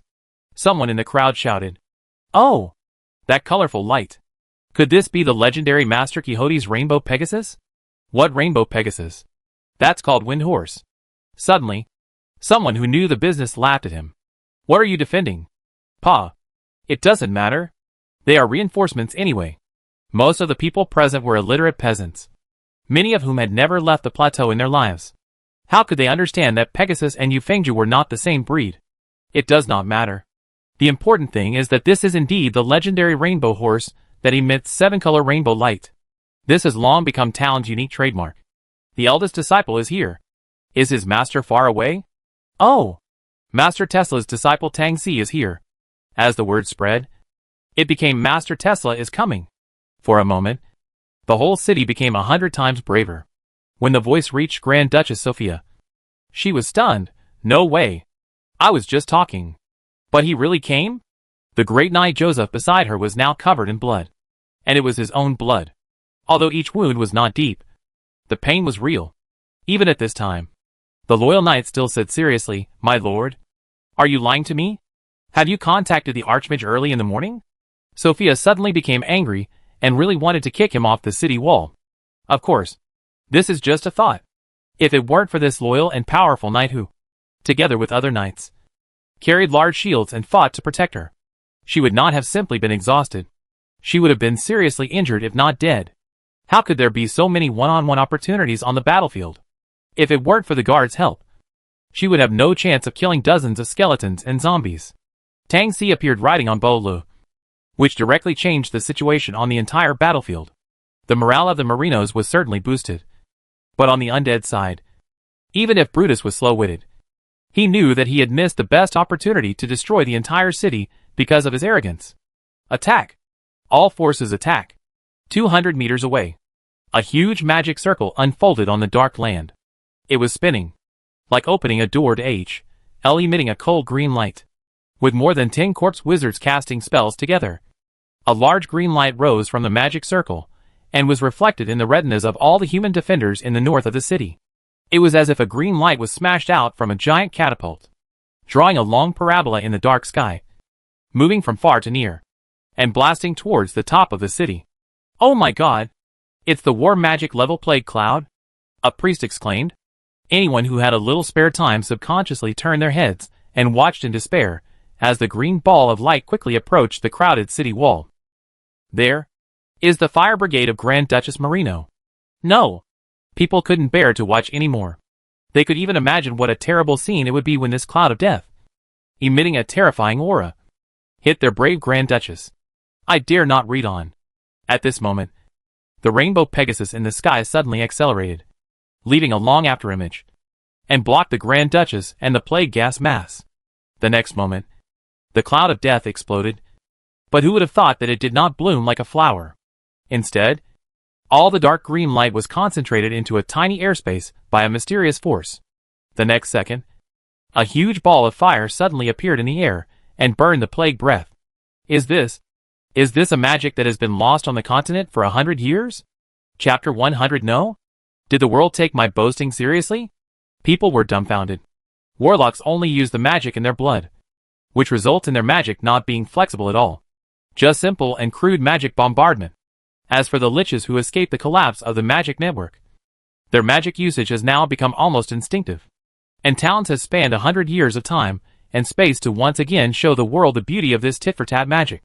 In front of thousands of people, Downs first used the vacuum wall to offset the war magic of the opponent's corpse wizard team, and then controlled the bowl to fly in the air in front of the Grand Duchess. Glancing at the flag bearer holding the battle flag behind her, Downs asked uncertainly, "Are you Grand Duchess Sophia Marino?" "I am Downs Quixote, and I am here to rescue you on the orders of my master Tesla." When the Grand Duchess thought about the price she would have to pay after the success, she couldn't help but groan inwardly. No! No! It should be stable. Panic and joy. Two completely different emotions appeared on her face at the same time. Downs had enough social experience. Or maybe the light was good enough, so he might be able to discover the little trick of the Grand Duchess. Well, whether it is discovered or not, it doesn't really matter. That's right. So, where is your master? Tang Si frowned, thinking that his master didn't look much older than him. However, he didn't correct the other party's statement. Your Majesty, the lich on the other side is not in existence that I can deal with. Please sign this contract as soon as possible and officially transfer the land where the enemy is outside the city to my master, so that he can teleport the Madeira Space Mage Tower to deal with that guy. Ah! This time, Sophia and Joseph beside her exclaimed at the same time. Isn't this too weird? Who would make the victim sign a land deed on the battlefield? If it were someone else, one would definitely suspect that the other party was taking advantage of the situation. When the person asking for this is named Tesla, it all makes sense. He is a legendary wizard that appears once in a century. A living legend. An extremely powerful being who can easily kill a white dragon and chase the Devil Lord to H.L. to kill him. He moved an entire wizard tower from the capital of Cervantes, allowing this giant building to move freely in various spaces. It was a miracle that such a great person, who should have lived in legend, was willing to help. So how could Sophia dare to make any additional requests? Looking at the dragon skin contract presented by Tangs, Sophia signed her name on it without much hesitation. Sure enough, the next second, a miracle happened. The pair of wizards' eyes that shocked tens of thousands of soldiers and civilians in the city of Ramonk appeared above the battlefield without any warning. A mysterious feeling instantly spread in the deep black pupils. The contract.is established. Ryan's majestic voice itself was like a spell from ancient times with great power. As he finished speaking, the entire northern part of the city began to emit a mysterious light. Cough cough. In fact, this is just a trick of Ryan. Everything was done the moment Sophia signed. This weird system strictly abides by its basic law on land acquisition. According to Ryan's own thinking, only if the original owner of the land abandons the land and transfers it to him will the system recognize this place, even if it is an enclave, as part of the campus. Since it is considered a campus, Ryan can move the Space Academy over in the system in his mind. On the ground in the north of the city, along the boundary identified by Sophia, a streak of lightning flashed by. The seemingly winding trajectory of the lightning actually followed the boundary of the land with incredible precision, successfully separating the space here from the land outside. The elements on the earth began to boil. A black dot suddenly appeared in the center of the plot, like a drop of water falling into a calm lake, lightly creating a circle of ripples. However, this circle of ripples seemed to be 1 billion points in size, spreading outwards with a radius of 1 kilometer. In the next breath, it suddenly began. The earth shook. A 5-story wizard tower shining with purple-blue light rose from the ground, blocking the way of the Death Legion that began to charge towards the city. You know, after a whole night of fighting, hundreds of thousands of skeleton soldiers had already filled up the 3-meter deep moat and the 8-meter high edge of the city wall. following that terrifying slope of bones. The Death Knight could easily charge all the way to the top of the city. These Death Knights transformed from elite knights are not something that the militia led by Sophia can resist. This wizard tower performed an extremely precise move. When Brutus is about to succeed, an iron chain is placed across the river. Want to charge forward? Sure. Take down my tower first. Obviously, the whole city is like a little girl who was stripped naked by gangsters and blocked at the end of an alley. But Ryan told Brutus you can't get in. No matter how hard you try. You can't get in. This feeling of failure at the brink of success still made him feel as if he was about to jump up in anger. Even though Brutus was already dead. Brother Lich couldn't help cursing. Tesla. You bastard. Do you know that you are against a great Lich? You can stop me once. But can you stop me countless times? I am a great being that is immortal. His threatening voice was not loud. But this sound of the soul could ignore the laws of sound transmission through the air and be transmitted far away. At this moment, half of the people in the city felt a sinking feeling in their hearts. Yes. If I can resist this crazy Lich once, can I resist it countless times? Throughout history, the most difficult monster to deal with is this kind of monster. It will be useless even if you kill it 100 times if you can't find its life box. Compared to the Lich's threat, everyone was more eager to hear Master Tesla's answer. A chuckle came from the mysterious eyes in the sky. What a coincidence. I have never created a Lich in this world. Although you are not a demigod Lich.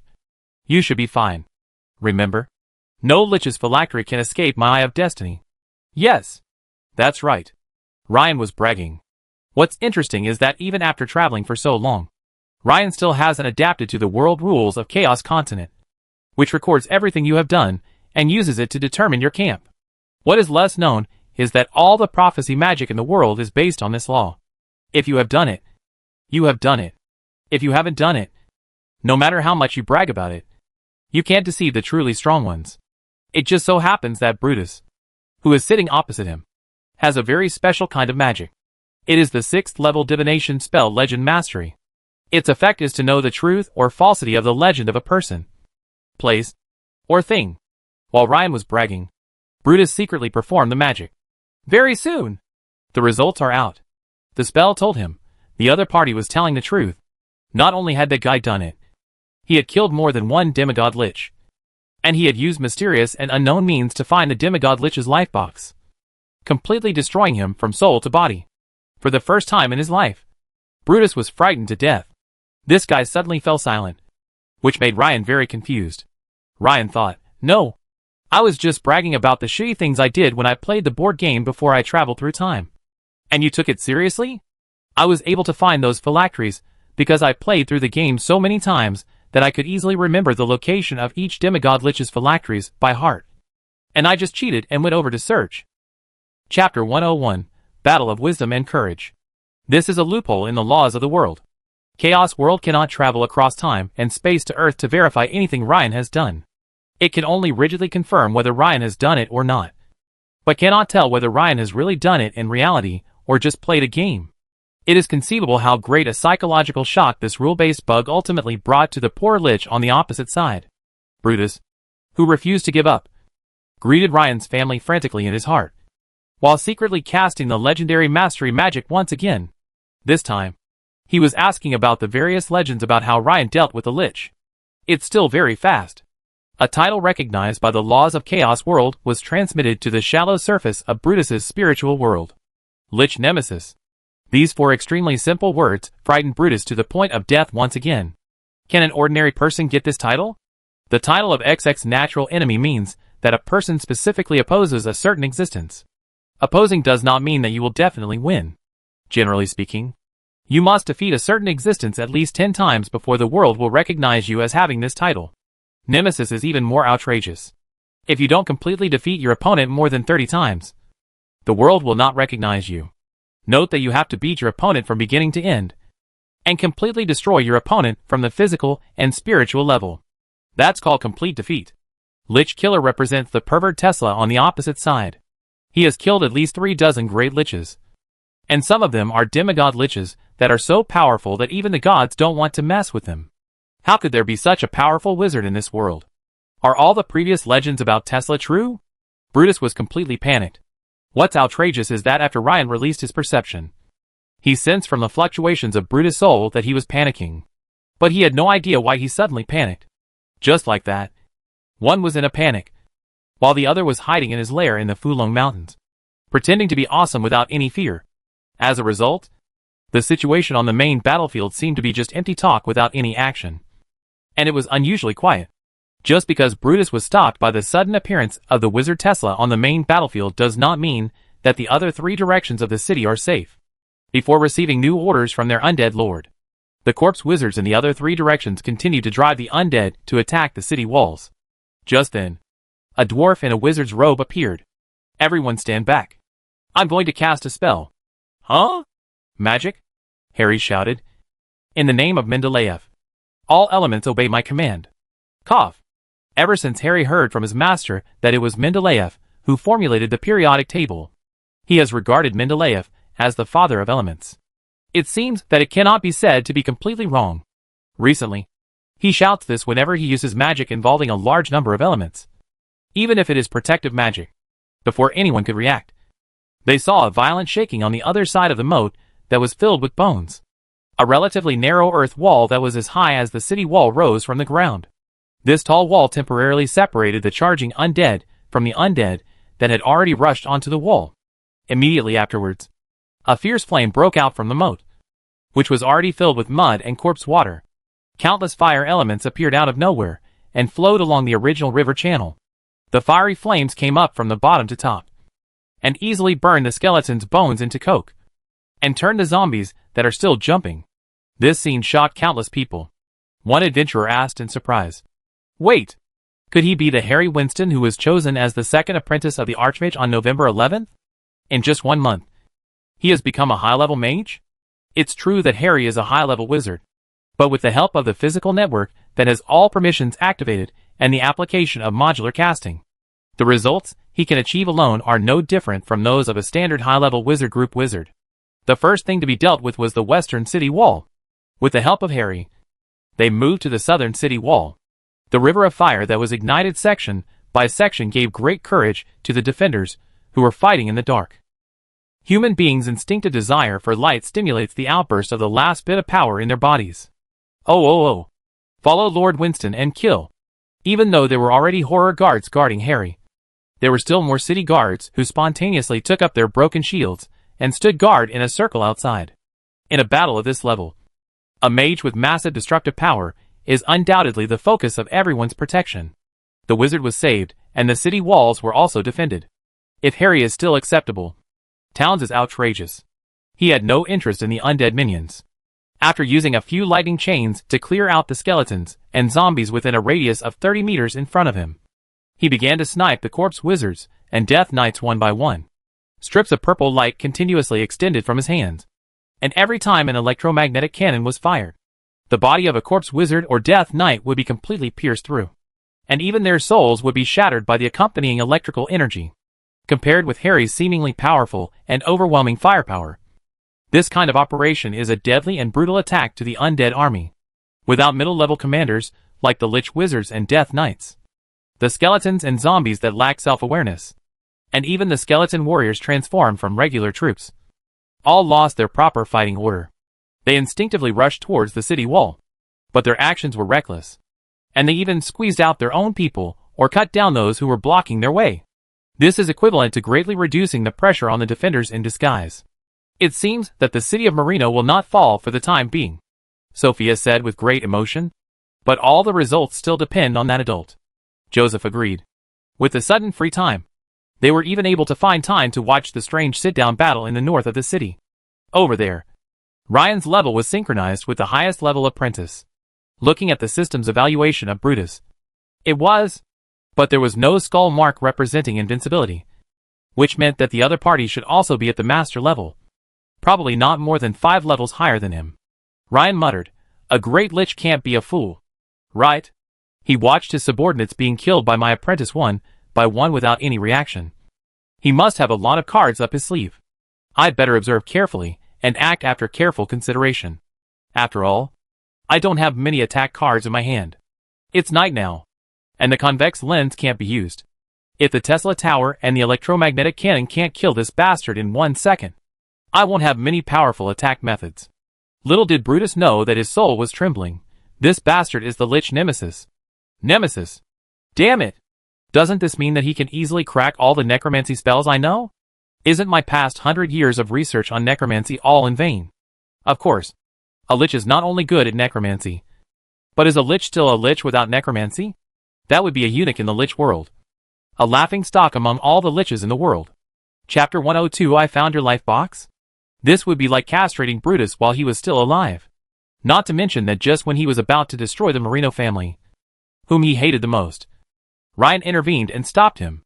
The pain, the depression, the feeling of being kicked into the abyss just before completing the revenge mission is simply beyond description. But will Brutus be willing? No. He never will. Brutus had a clear understanding. What he was facing at this moment was not only an extremely powerful legendary wizard, but also the opponent's wizard tower. Even though he didn't know how the other party teleported a wizard tower, because it involved space magic that he was not familiar with. A forceful attack is like hitting a rock with an egg. Under normal circumstances, he should have stopped. But this is not a normal situation. The opponent Ryan started to taunt. Ha ha. Little lich. You don't want to attack. And you don't want to retreat. What do you mean now? Are you afraid that I will find your life box? Don't be nervous. As long as you get out of here, I won't have the time to waste on you. Ryan's tone was bad. But what he said was the truth. He had never played a game called World of Chaos. So of course, he didn't know where Brutus's phylactery was. Ryan was really not sure that he could completely kill a strange lich. Originally. This time, he was forced to take the blame. Master Ryan, who had seen countless women. Had he not seen any beautiful teachers? There was no need for him to risk his life for a so-called Grand Duchess, whom he had never even met.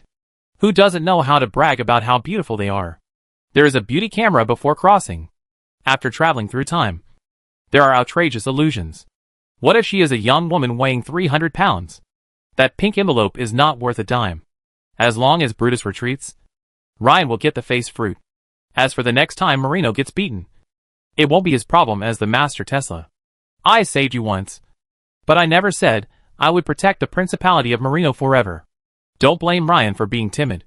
He will never forget that any great lich will have that classic killing skill finger of death. This technique is simply a bug targeting the living. The toughness of the person who was hit was forced to be checked. If the check failed, the person would be killed instantly. If the check passed, the person would still be seriously injured. The most exaggerated thing was that if this move was reflected on an undead creature, it could actually add a large temporary health bar to the undead creature. Since the fight started, Ryan refused to show up just to prevent this move. I never expected this. Ryan's threats backfired. To Brutus, the words of this damn lich slayer translated into, "You little bastard. I have found your life box. Since you can't get in, run away. Just like those liches I hunted before. I slowly drained their souls in despair and shattered your last hope." Don't blame Brutus for making up so many things in his mind. Otherwise, he couldn't explain why so many liches fell into the hands of the other side. The other party must have mastered some more powerful prophecy technique. And Brutus was convinced of this because he himself was an expert in this area. Since the error in the high-level technique knowing legends, it has become a typical mistake upon mistake. And Brutus himself has no idea whether he is alive or dead. It would have been better if Ryan didn't say anything. Once he said it, it immediately stimulated the already extremely sensitive soul of the Great Lich. The Archlich's voice was distorted due to extreme anger. Ha ha ha. Lord Tesla, you are worthy of being the Lich Killer. You actually locked onto my life box in such a short time. But if you think that you can scare me away like those stupid liches before, and enjoy your evil lich hunting game, then you are looking down on me too much. Aren't you? Because, right here, at this moment and in this place, I have the only chance to defeat you. The sole sound of the Great Lich spread far and wide. Not to mention the people involved. Nearly 100,000 soldiers and civilians were all shocked so much that their brains went blank for a short time. Huh? Wasn't there a confrontation just now? In just such a short period of time, Mr. Tesla has already gained an overwhelming advantage? Remember, a true enemy, in some cases, knows you better than you know yourself. If these words were spoken by friendly forces, we could barely attribute them to commercial mutual flattery. An enemy Archlich personally confirmed that Tesla is the Lich Killer? When this is admitted by an enemy himself, The meaning is completely different. After a brief moment of surprise, Archduchess Sophia and her knights were filled with endless ecstasy. Oh my God! God bless you. Master Tesla is so powerful. This time, we will definitely win. For the first time in her life, the Grand Duchess felt such a thrilling excitement. For a moment, countless voices of praise floated over from far away on the city wall. 100,000 soldiers and civilians, Towns and Harry, and even the Great Lich himself, all firmly believed that Ryan had an overwhelming advantage. Only the person involved was confused. Huh? When did I lock your phylactery? Is there such a thing? For a moment, Ryan's head was buzzing. Ryan, who was doubting his own life, even went to look through the system prompt records for this. After searching around, he really couldn't find any relevant information. Now, with this script, how do you want Ryan to continue? In response to this, Ryan's response was, hee hee. Praise the Almighty, haha. Do you think I agree with you? Yes. Yes. Yes. Do you think I deny your ideas? Anyway, this hee hee can have 10,000 different meanings when heard by 10,000 ears. The Merinos naturally felt that the Archmage was confident and was about to kill the damn Lich in an instant. Brutus was very angry because of the laughter, which was 3 parts mockery, 3 parts disdain, 3 parts pity, and 1 part indifference. Since there is no way to retreat, there is no need to retreat anymore. Tesla, you are the strongest opponent I have ever seen. Let me show you the wrath of a great Lich. Huh? Are you also learning Wrath of the Lich King? But your name is not Arthas? That's okay. There were gusts of cold wind on the ground, and the red light leaping in the moat quickly dimmed. The flame seemed to be still burning, but under the sudden attack of negative energy, the fire wave quickly subsided, like a match that was about to go out, emitting only the last bit of residual heat. A dark green network extended from under Brutus' feet, past the last of the undead guards around him, and extended towards the city. Countless undead had their limited netherworld energy suddenly drained from their bodies, transforming into waves of green light pulses that stepped forward and connected to each other, forming layers of glittering green light and shadows that frantically impacted the boundaries of the land surrounding the Space Mage Tower. It was not until this time that Grand Duchess Sophia on the city wall saw clearly what had become of the land she had gifted to the Great Wizard. It turned out to be a land of elements that she was not familiar with. The wind blew her fiery red short hair, and a strand of uncut long hair swept across her cheek, stirring her heartstrings bit by bit. She sighed. Sure enough, this is not a world-shaking battle that mortals can influence. Chapter 103. The Lich's decisive move is actually, the voices of millions of dead souls overlap each other. It is the unwillingness to be destroyed and the last bit of desire for existence. However, everything became the energy for Brutus's move. This was a blow that sacrificed hundreds of thousands of souls and exceeded the power limit that Brutus could control. Ryan looked at the system warning and understood that Brutus was using the advantage of geography to use souls to infect the earth, turning it into a land of death where no life could survive, and then encroaching on Ryan's campus. When this campus enclave is completely devoured, Ryan will either abandon the Space Academy on this land and turn it into a useless ruin, or teleport away. In this way, Ryan will no longer have any geographical advantages, nor will he be able to hide in the Fulong Valley and remotely interfere with the battle situation here. Here comes the problem. The land could not resist the erosion of the power of death, relying solely on the Grand Duchess's donation. In order to stop it, Ryan had to go to the scene and personally call upon the local elements to resist the erosion of the power of death.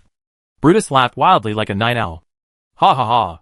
Tesla, do you dare to come and face me in person? Bastard. If you don't dare to face me, just give up this land and let it become the promised land of the undead. Ha ha ha. Sophia was suddenly very scared. What I'm afraid of is that Master Tesla will shrink his eggs. The war had reached this point, and the price she could pay was far beyond what she could afford. How much is she worth? Is it worth it for a legendary wizard to risk his own wizard tower for her? No one expected that Ryan's response to Brutus' provocation would be, "Oh, you're really brave. How about this? I'll lower my strength to the master level, a level lower than yours, and let you go. Do you think this is appropriate?" Some undead great liches use master level power because they are only at the master level. Some legendary wizards use master level power because they are only at the master level. It's hard to say. A second later, when a young wizard with flying black hair, wearing a blue robe and looking very elegant, appeared in the air above the mage tower. Everyone who saw the scene exclaimed, "He is here! The legendary wizard Tesla is really here!" Even Brutus was frightened and stopped the land of death from encroaching on the enemy's territory. With a powerful enemy at hand, who would watch you foolishly perform a long-casting war magic, if he dared to continue to use a large amount of mental energy to encourage the power of death to infect the campus, Ryan would immediately slap this guy on the forehead and beat him into a pulp. Not only did Brutus stop, he also quickly cast several magic shields on himself and looked at Ryan as if he was facing a formidable enemy. The aura of Ryan was so realistic. The surging magic, the elements that were tamed as if by one's own arm, all proved that he was really here. Came and didn't come. Because this is the real Phantom that Downs finally came out. When an 8K three-dimensional projection created by a system, plus sufficient elemental strength lingering, coupled with the operation of the sky, this projected Rin is real in all the eyes of the existence. The limitations of Ryan's teleportation skills meant that he could not actually arrive at the scene. It's not that he is afraid of death. Under the watchful eyes of the crowd, Ryan showed a teasing smile. "Little lich, here I come. Let me see what other tricks you have." Brutus felt like he was a mouse that was caught by a cat. But instead of killing it immediately, the cat kept teasing it. Gel. When a legendary lich slayer shamelessly lowers his strength and comes out to beat up a kid, what can that kid do? He is also desperate. Brutus didn't believe the other person's overly young face at all. This is absolutely unreasonable. The only explanation is, Brutus gnashed his teeth and asked in shock, "Are you a demigod-level legendary wizard?" "I'm not. I don't talk nonsense." In his heart, Ryan instantly denied it 3 times. In reality, he answered truthfully in the same frivolous tone, "I said I'm not. I guess you wouldn't believe me. Anyway, I'm here. Please feel free to struggle. You forced me to do this." Brutus raised high the terrible bone staff in his hand. In the black soil behind him, several fields suddenly shook violently. The huge bone dragons moved their thick bones, shaking tons of soil off their bodies. This movement was like breaking free from the shackles on their limbs. The long wings without wing membranes flapped according to their original instincts in life, and their roars spread a biting chill. The first 3 bone dragons have left the ground and began circling in the sky, preparing to dive. On the ground, Brutus's remaining death army has launched a final charge towards Ryan's wizard tower. As if from nowhere, beams of light passed through them. There was no earth-shattering explosion. Whether it was the Death Knight or the seemingly more powerful Bone Dragon, they were all blown apart as if by a fragmentation grenade. Where they had stayed before, there was only a ball of green light dust flying all over the sky. If a Bone Dragon hadn't performed the whole process in person, no one would have known what had happened. The audience watched in confusion as the 17-meter-long dragon was broken into 2 pieces. Its snake-like neck, dead wings, and claws covered with hoarfrost. Every bone of the dragon was rapidly corroded by this mysterious and terrifying force. Do you think bones will fall from the sky like rain? No. Before it fell halfway, the cold bones had turned into flowing light and disappeared in the wind. Only by looking back along the green beam of light did they discover 6 huge eyeballs hovering higher in the sky. The answer is revealed. It is the dissociation technique of the eye demon. According to today's standards, this should be Ryan's mage's eye. The entire undead army seemed to be simply wiped out. His heart was filled with fear, and his soul was trembling. Brutus stared at Ryan in midair, totally unsure of what to say or do. The gap is too big. This gap, which seemed like a world of difference, completely destroyed Brutus' confidence. Think about it. You have tried everything but still couldn't force the opponent to use even one magic seriously. And the opponent's apprentice and magic servants were the ones doing the output the whole time. How do you feel? At this moment, Ryan yawned and ruthlessly issued the final judgment. I'll give you one last chance. If you don't use it again, you will have no chance. This is indeed extreme pressure. There is no way. Most necromancy spells are useless even if they are reflected. In Ryan's idea, he would use real illusion to trick the opponent into using Finger of Death, and then unethically use up all the magic power in physical network to kill him with a chain of lightning strikes. The point is to cheat and to launch a surprise attack. The scene will definitely be a bit ugly, and it won't be an instant kill. What Ryan could not have imagined was that Brutus roared. First used flash to cross a distance of 50 meters, and finally appeared on the face of Ryan's phantom clone. Durok's glass transformation. Ryan? Chapter 104 Why not use Finger of Death? Isn't this magic that turns people into glass, and then shatters them? Why would a great lich learn to play transformation magic? But when the system prompted Ryan, the enemy's attack meets the reflection requirements. Ryan decisively ordered, opposite. Why not oppose? The mirror technique that was previously recognized by the laws of the world has now been officially named Fresnel reflection technique after the famous earth physicist Fresnel. As the reflection spell was activated, under the gaze of the soul eye swaying in Brutus' eye sockets, the space in front of him suddenly tore apart, and a portal opened. His ball of glass-colored magic energy, which gathered almost all of his magic power, crossed the portal and then reflected back at a faster and more violent speed in the next moment. Swoosh! The great lich was extremely shocked to see his limbs, and even the area below his sternum turned into glass in an instant. Having lost his momentum, he fell to the ground in a miserable state. His glass limb shattered. The last words he heard before he fell were, "Why didn't you use Finger of Death?" The great lich, who had lost his limbs and whose magic power was constantly dissipating, looked like a silkworm and was extremely angry. "I used necromancy in front of you. Do you think I'm stupid? If you insist on treating me as an idiot, then the dozens of liches you killed before are the real idiots." The lich was in complete despair. Knowing that he could not escape his fate of falling, he threw himself into a fight with Ryan. Of course, lying on his back, he could only barely sense that the other party had shrunk back to the other side of the portal. After all, the person standing in front of him was just a very real illusion. And he also lost the idea of making a last-ditch effort. Ryan, who was hiding in the valley, touched his chin and asked, "How did you know about my achievement, Lich Slayer?" Ryan deliberately revealed a flaw. He mentioned achievements to test whether the other party knew about his time travel. Obviously, Brutus didn't know that. Ha ha. They are all playing prophecy magic. So you should save your energy, you bastard who enjoys torturing liches. After saying that, Brutus closed his mouth and refused to hum another word. Prophecy magic? Even the world can't tell the difference between my achievements in the game before I travel through time? No. This guy actually developed this magic for me. Does it mean that in the future, anyone who looks at me through prophecy will see my Grand Slam achievements in the game? Could it be that Brutus is really a genius? At this moment, Ryan really wanted to give Brutus a big thumbs up. Unfortunately, he couldn't do that since he was in an enemy position. However, the look he gave this lich in the shape of a human stick was also full of pity. A ball of light appeared and tightly wrapped around the lich, of which only 1/5 of its body was left. This only prevents this small half of the lich from escaping on the physical level. The real cage is the 6 beholders. One after another, big, shining eyeballs kept circling around Brutus, casting magic like charm monster and telekinesis from time to time. It must be admitted that mental attacks have a miraculous effect on most mages. Brutus, whose spirituality was under continuous attacks, did not immediately turn into an idiot who could only say aba, which proved that he was a qualified great lich. Ryan looked around and found that the situation was settled. The Archduchess might not be very strong personally, but she must know something about military affairs.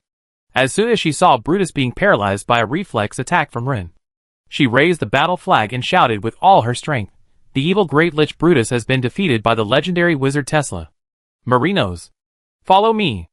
After being suppressed for most of the night and on the verge of collapse several times, the people of Marino summoned up all their courage, used up their last bit of strength, followed the fiery and slender figure, and began to launch a counterattack against the undead legion that had completely lost its command system, even though the slope of corpses piled up against the city wall had been burned down.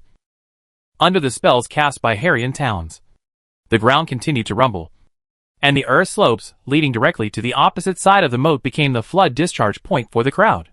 The skeletons and zombies, who were left with only their instincts, were divided and surrounded by the citizens and knocked down one by one. The few remaining Death Knights and Corpse Wizards were hunted down by Sophia and her last elite troops. 15 minutes later, Sophia saw her father and brother, separated by life and death, facing the familiar flags and familiar faces. The numb eyes of the 3 low-level Death Knights seemed to come alive. There are no words because they are no longer needed. There is no resistance because there is a need for redemption. Tears suddenly welled up in Sophia's eyes. "Father, elder brother, second brother." There was no answer. Only the rustling sound of the wind blowing around.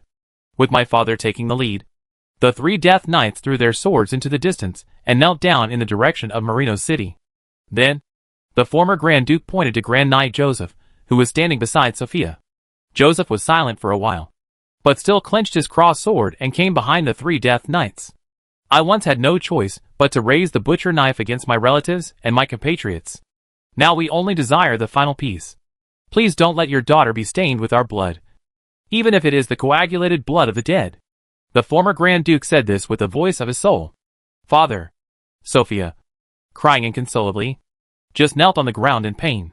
Just as she covered her face and cried, she heard 3 sounds of heavy objects falling to the ground. The only 2 remaining priests around her went up to perform the final purification on the unclean undead.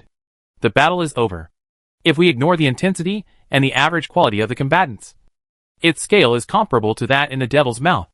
After all, a principality is still a country. If a principality located in the rear of the human world were to be completely destroyed, the Lich's snowball-like attack would definitely cause the situation in several surrounding provinces to become corrupt, which would undoubtedly weaken the war potential of the entire human race. In this war that could very well lead to a catastrophe. Master Tesla, who took action again, undoubtedly became the brightest star.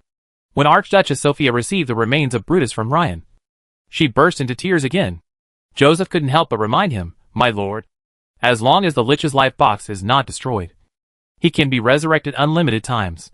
Sophia was stunned for a moment, and asked Ryan, Master, is this really the case?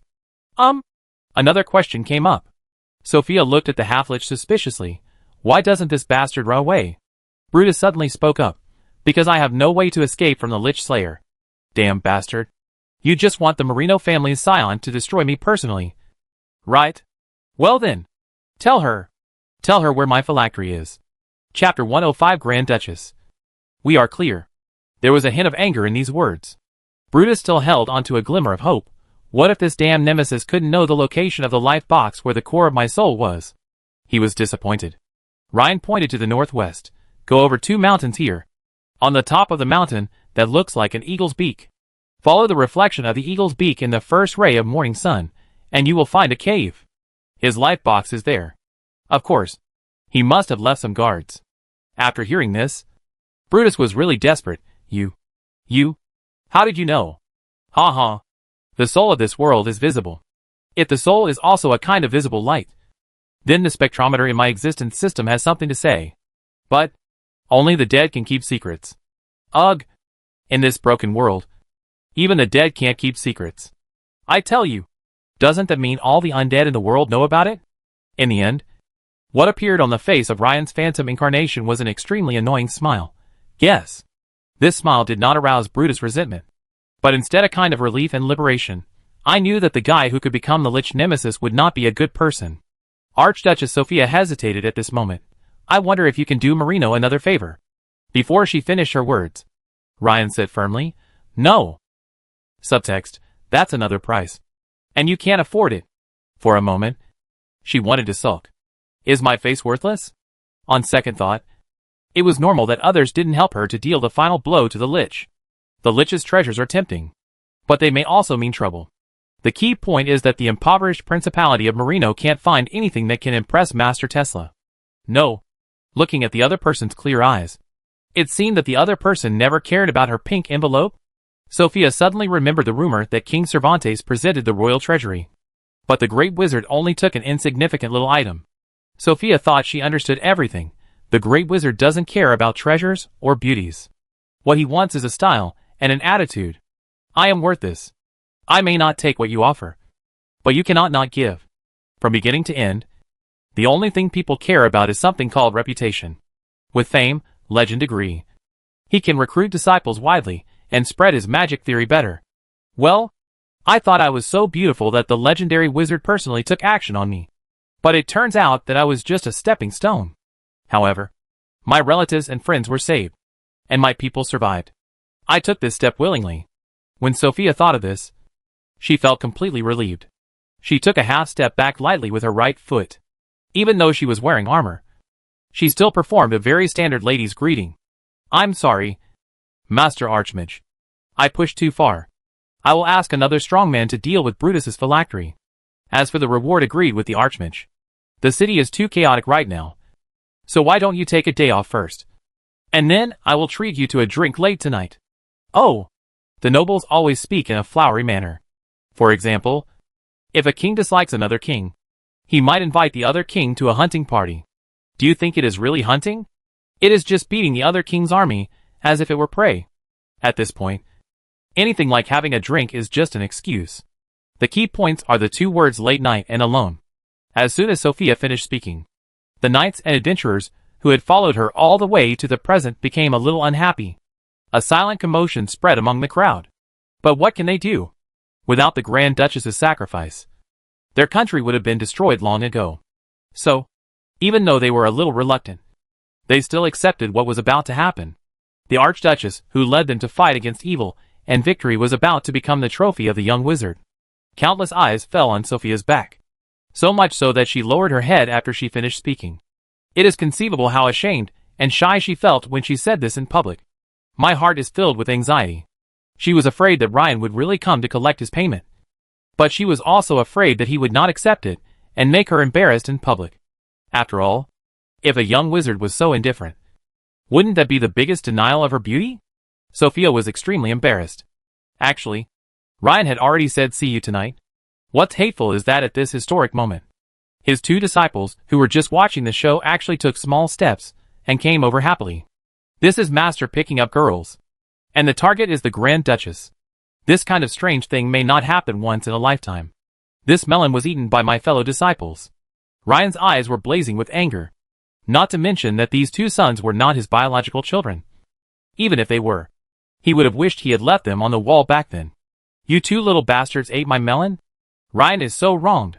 If he and these two were on equal terms, the worst that could happen is that he would borrow a word from them.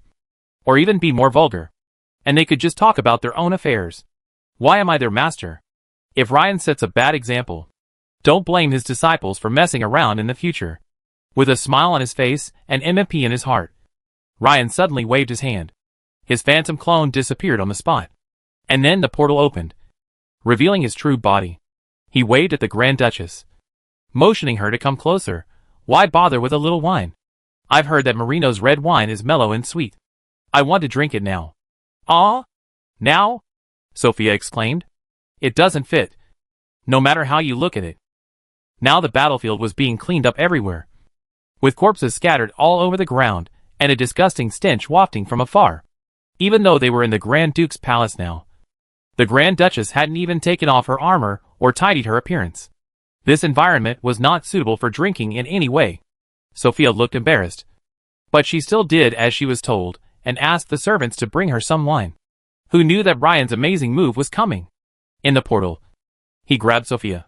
In the process, the buckles of her armor and inner leather armor were frozen at the same time, and they exploded. When she was held at his arms, she was only wearing a shirt. Ah! This time, it was not only her who screamed, but also the Merino knights and adventurers in the hall, holding her perfect waist that was soft yet resilient.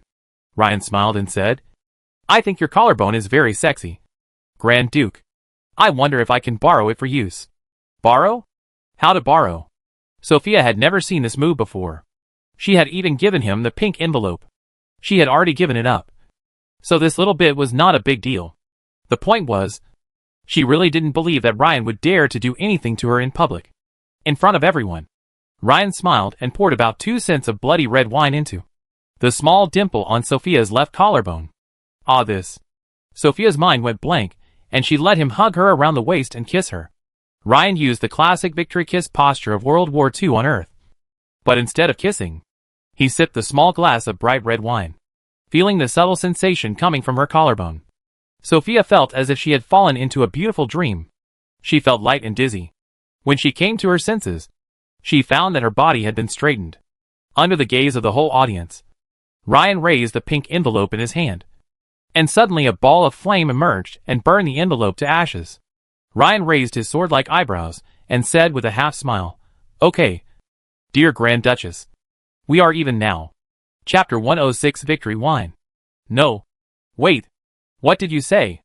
Are we even now? Archduchess Sophia widened her beautiful big fiery red eyes in disbelief. Not only her, but even the knights around her were filled with disbelief. Archmage. It's already outrageous that you came all the way here to help us kill a big lich. Don't forget that you also saved 100,000 of our Merino soldiers and civilians. Is this the only benefit you're going to take? Just lick our Grand Duchess's collarbone and drink a little wine and that's it. It is obvious that no matter how artistically you process the pink envelope, its obscene nature remains unchanged. But you have managed to make it seem romantic. Being obscene is stealing someone. Being romantic is stealing hearts. Do your parents know that you are so awesome? But when they looked at Ryan's calm face with a faint smile on his face, they suddenly had a strange feeling that you deserved to be a legendary wizard at such a young age. After the shock, all that remains is conviction. The little entanglement in the knights' hearts had long since disappeared with this romantic breeze. They bowed in unison, not only to pay tribute to their savior, but also to recognize the aesthetics of the great man before them. The two little bastards, Downs and Harry, opened their mouths so wide that it seemed like a big egg could be stuffed in them. Downs clenched his fists in front of his chest, while Harry covered his eyes with his hands in a funny way. But he was shy and wanted to see, so he opened his fingers to let himself look through the gaps between people. They didn't know that their master had already cursed them 1,000,000 times in his heart. You two little bastards. I want to be vulgar, not romantic. If I could automatically become a great master at the age of 30 in this world, I would first hang you two little bastards on the southeast tree. Tears flowed in Ryan's heart. But he has to disguise himself as a romantic wizard. There is no way. Little brats always like to imitate adults. Ryan dares to be a thief. And these two guys will definitely show their heroic style when they grow up. If you don't want to lead your children astray, at least you should do enough work on the surface. Ryan sighed inwardly. Damn. Staying here for one more second is torture. But no one knows what Ryan is thinking. The heroine of this incident, Sophia, took a long time to recover from her trance. She was a little dazed, as she used her left index finger to gently stroke her sexy and delicate collarbone. The feeling of caressing made her recall the touch of Ryan's tiger lips just now. Accidentally, my fingertips touched a bead of sweat. Or maybe it was residual wine. And this magical liquid slipped out of the small dimple on the collarbone and fell into the deep valley. Sophia actually had the illusion that the tiger lips were still there. After a sudden shudder, Sophia finally came to her senses. We are even. Thank you for your kindness, Master. Your selflessness and generosity illuminate the entire Merino Plateau. The Grand Duchess bowed again and lowered her head. She was afraid that others would notice her fiery red face and neck. At this moment, a half-dead lich became unhappy. As soon as his leaky jaw opened, Ryan's eyes became fierce. The next second, a ray of colorful rainbow light shot out from the top of the wizard tower outside the city, crossed half of the city, passed through the large window of the mansion, and fell on Brutus. Ah! Ah! Amidst the screams of agony, the great lich punished by the light of heaven finally met his end. His shout just happened to interrupt the charming atmosphere at the scene. This? Sophia was confused. Alas! Ryan sighed. How about this? You use my name to tell Barbarossa that one of Brutus' targets after his resurrection is the Empire. I don't think the Empire dares not deal with this guy. Don't worry. A team of adventurers with an average level of 12 can handle Brutus in his weak resurrection state. The Grand Duchess was stunned for a moment, then nodded. Ryan didn't deal with the ending, but threw out a face fruit, which was equivalent to dealing with it. Looking at all human countries, I am afraid that the number of countries that are unwilling to give face to Master Tesla will become fewer and fewer. Not to mention that this incident is also related to the Barbarossa Empire. Ryan almost helped the Principality of Merino to solve everything. Okay. Stop watching the fun. Did you two forget something? Ryan turned his head and looked at the two disciples, who were still watching the show, with a forced smile. When the two boys heard this, their bodies stiffened and their backs felt cold. They nearly fainted. Oh my God! We have forgotten that there is such a thing as punishment. If we were not gossiping, would the master have to come all the way? The two brothers, looking ashen, followed Ryan dejectedly through the portal. As the first batch of wizards born after the end of the Dharma era 100 years ago, a master-level wizard, Downs, and a high-level wizard, Harry. It stands to reason that such beings would be treated as guests of honor by the king of any country they go to. Right? Now he is as obedient as a kitten taken back by an old cat. This picture is truly a world-famous painting. Seeing the three masters and apprentices trying to close the portal, Grand Duchess Sophia was stunned. Ah! You are just leaving like this? At least finish attending our victory banquet. No. I'm in a hurry to go back and enforce the laws of my sect. After Ryan said this, he felt the disciple he was holding in his hands tremble, as if trying to keep him, but also as if she was embarrassed. Sophia just stretched out her hand, and then took it back as if she was electrocuted. Her voice lowered. At least tell me your name. Ryan smiled and did not answer. However, when the portal was closing and about to disappear, a soul voice floated into Sophia's ears. Ryan! Ryan? The Grand Duchess felt her heart pounding, and couldn't calm down for a long time. Just like that, the three masters and apprentices came like the wind and left like light. They brought new legends to the Merinos, and even to the entire human world. But for the protagonist of this incident, the Principality of Merino, this huge attack is not over yet.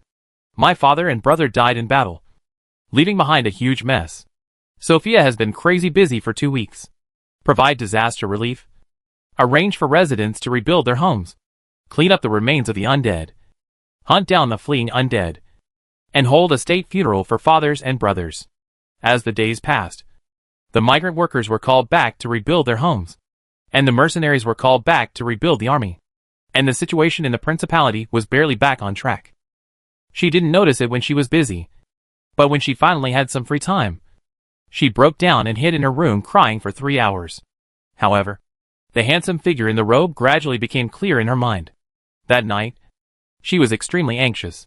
After thinking for a long time, she found a blank piece of dragon skin paper, wrote a 4 square meter land transfer contract on it, and wrote a name in the column for the transferee. Ryan. Chapter 107, The Spread of Achievements. So funny. My campus has increased by hundreds of thousands of square meters. Who can I use to deal with your mere 4 square meters? Not to mention that Ryan didn't notice it. Even if he did, he wouldn't care about this increase. Okay. Now let's make a sentence using some people are single because of their own strength. This is getting off topic. Just as Ryan was urging his 2 talkative disciples to copy books, the entire human kingdom, and even other races that had close ties with human countries, were in an uproar. A great lich, who raised a reorganized undead army and almost turned a principality into a kingdom of the dead, was beaten by the great wizard Tesla without any resistance. The key point is that Brutus' existence was finally confirmed by the master-level adventure team sent by the Barbarossa Empire, and his rating was 18 when he was loaded into the archives. What is the concept? At a time when legendary warriors are rare and either remain in seclusion or hidden by kings, it is very difficult to find a team of adventurers that can defeat a level 18 archlich. Level 18 is still a relatively general rating. Those who know the business know that a lich is often an undead army. To defeat a level 18 lich, you need 2 teams with an average level of 18 at the beginning. One to defeat the lich itself, and the other to help block the lich's numerous undead minions. This is still the ideal state for successful face-to-face performance. The most likely situation is that the commandos are overwhelmed by the tide of zombies before they can even reach the lich. The previous news that Master Tesla killed the White Dragon in seconds, fought against the devil, and killed the Devil Lord across space were only confirmed in a small range. This time, in front of 100,000 Merinos, he captured a lich in a single combat without any injury. This record was as ironclad as it could be. What's even more outrageous is that Master Tesla seemed to have only used one move to instantly kill this level 18 lich. Among the folk betting, as many as 75% of people believe that Master Tesla is a demigod-level wizard. There's no way. How long has he been around? Less than half a year. Right? How many top-level beings who were not easy to deal with has he killed? He has already revealed so many of them. How many of them have been found secretly and killed by him? Who dares to say that those things he melted to serve as pillars and floors really do not contain any remnants of big demons and devils? They have a solid foundation. He would kill anyone he caught and never failed. The last guy with a similar record of bravery that was so shocking that it could shake the world and make the ghosts cry was named Elaine. Well, before his demise, he was a former god of battle with medium divine power. If his brilliant military achievements demonstrated his deterrent power, then the rumors about his affair with Archduchess Sophia of Merino became the hot topic of conversation in every tavern. Ah! How kind and compassionate the great Lord Tesla is. He saw the plight of the Principality of Merino early on, so he used this method, which neither lowered his status nor hurt the feelings of the people of Merino, and also achieved 3 goals at once by praising the beauty of Grand Duchess Sophia. A bard was singing the romantic epic of a certain master in a rhythmic tone. In a Chaos World version of rap. Do you know what victory wine is? As soon as the words fell, someone whistled. But there are always people who don't know. Ah! I need a beautiful lady to volunteer to play the part of the stunning Grand Duchess Sophia. Whenever this is mentioned, no matter if it is a waitress with measurements of 80 centimeters or a petite young girl, there is always someone willing to help play the role of the Grand Duchess. Bards are not picky about meat or vegetables. Anyway, they can trick people into drinking, or even win the heart of a girl. They can always find a place to pour out a glass of collarbone wine. As for whether it is a belly button or some other messy place, you need to act according to the circumstances. Anyway, for the reward from everyone in the tavern, many shameless bards are willing to give it their all. It is conceivable that Ryan alone supports countless amateur bards who make a living by talking. Women in many countries on the continent also consider having a pair of delicate collarbones to be beautiful. Only Ryan felt annoyed when he saw the prompt congratulations to the host for reaching legend level +1 in XX country that kept popping up in the system. You want me to lose my marriage? I'll teach you two little bastards a lesson. Although the two little idiots had to endure hardships, they were pleasantly surprised to find that their foundation had really improved through copying and reciting books day after day. Junior brother, have you noticed that our spellcasting speed seems to have increased as we copied more books? Brother, I feel the same way. Just like Master mentioned, triangular buildings are more stable than square ones. When I changed my trap magic to use the inside of the triangle as a protective wall, it was indeed more solid. Tangxi sighed. Alas, I was always afraid of being kicked out by the teacher, so I worked hard to catch up. Now looking back, I have missed a lot of basic knowledge. Fortunately, the teacher is kind and no longer assesses my progress on time, so I have the time to catch up. Harry nodded vigorously. Yeah, I'm not in a hurry to learn more magic. Let me lay a good foundation first. Learning basic knowledge is a slow process and cannot be rushed. However, Ryan felt a little bored of teaching the same thing over and over again. Anyway, every time the apprentices copied the laws they had learned, they would have new insights, and they could even comprehend new magic again. Ryan really had some free time. So much so that he had time to stroll to the top of the waterfall and look out at the desolate Fulong Mountains in the distance. The setting sun was as red as blood, illuminating the entire mountain area. Ryan suddenly felt emotional, and a sense of pointing out the mountains and rivers, inspiring the words surged in his heart. He stretched out his right hand, pointed to the distance, exhaled and spoke. His voice was transmitted through the power of elements at a frequency that mortals could not hear. Boring. I want to see rivers of blood. After all, this is just a joke of a time traveler. Someone just said it out loud. Who would have thought that the system would suddenly prompt, the world has doubts about your camp judgment, and your camp has shifted a little towards the chaotic camp. Sorry, I was wrong. I won't talk nonsense again. Before Ryan finished reciting in his mind, he suddenly saw a green dragon with several dragon cubs that were not much bigger than adult wolves flying into the distance, flapping their wings. The leading green dragon seemed to look towards Ryan from time to time, as if it discovered that Ryan had noticed it. The green dragon actually wailed and accelerated madly, as if it was running for its life and wanted to stay away from Ryan at all costs. Ryan touched his chin. Am I so terrible? He didn't know that. By coincidence, a dragonborn warlock had used the same no-legend spell on him not long ago. Nowadays, the rumor that Master Tesla has achieved the Pao Ding Jia Long achievement is spreading wildly among the Green Dragon clan. Chapter 108 Revitalization Physics. Ahem. Be careful with what you say and do. Be careful with what you say and do. After Ryan tactical coughed, he glanced at the system. Fortunately, at least according to the system's judgment, he is still in the lawful neutral camp for the time being. Ryan was quite satisfied with this. Generally speaking, after traveling through time, most players are free-spirited. Once they travel to the world of chaos, they become typical chaos faction idiots. You can do whatever you want without any restrictions. And you can even just yell Mundo can go wherever he wants. Sounds cool, right? This is also where the problem lies. In Ryan's opinion, the chaos camp is the least promising. Think about it. If you do whatever you want, the subordinates you recruit can't possibly be lawful, right? This results in you and your little brothers being completely free-spirited people who do whatever they want. To put it bluntly, They can just wander off somewhere without any reason, even if they just want to throw a bag of garbage downstairs. If an entire organization is like this, can such an organization be combat effective? Absolute neutrality is similar. It does not concern you, and you stay out of everything. In peacetime, you can act noble and self-important. But in times of chaos and neutrality are the camps that die the fastest. It is like the eternal bloody battle between the demons of the abyss and the devils of H.L. The number and individual combat power of the demons always occupy an overwhelming advantage. But they have never really broken through the defense line of the devil army. In the final analysis, the demons are all in a chaotic camp, and often in the middle of a charge. They will find soldiers running around, resulting in a significant drop in combat power. So Ryan maintains his lawful personality. Being law-abiding is both difficult and simple. The most classic approach is to set up rules for yourself and abide by them. Rules can be changed, but rules that have been implemented must follow standard procedures, or can only be changed when there is no enforcer. Save time. No matter what you have agreed to, you must finish it even if it means crying. In view of this, Ryan publicly broadcast to the sky, "I'm sorry. That was said by a former friend of mine. That's not my attitude." Ding!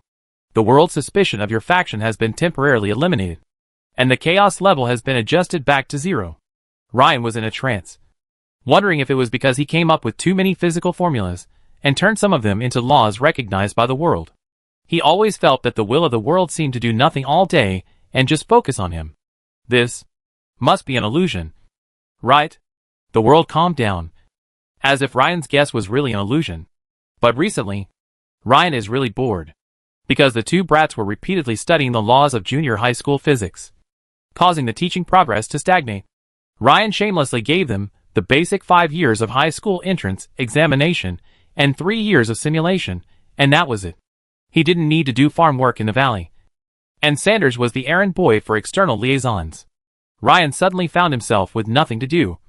And now that he had a bad reputation, there were really no fools who would come to cause trouble. It's like when he was in college.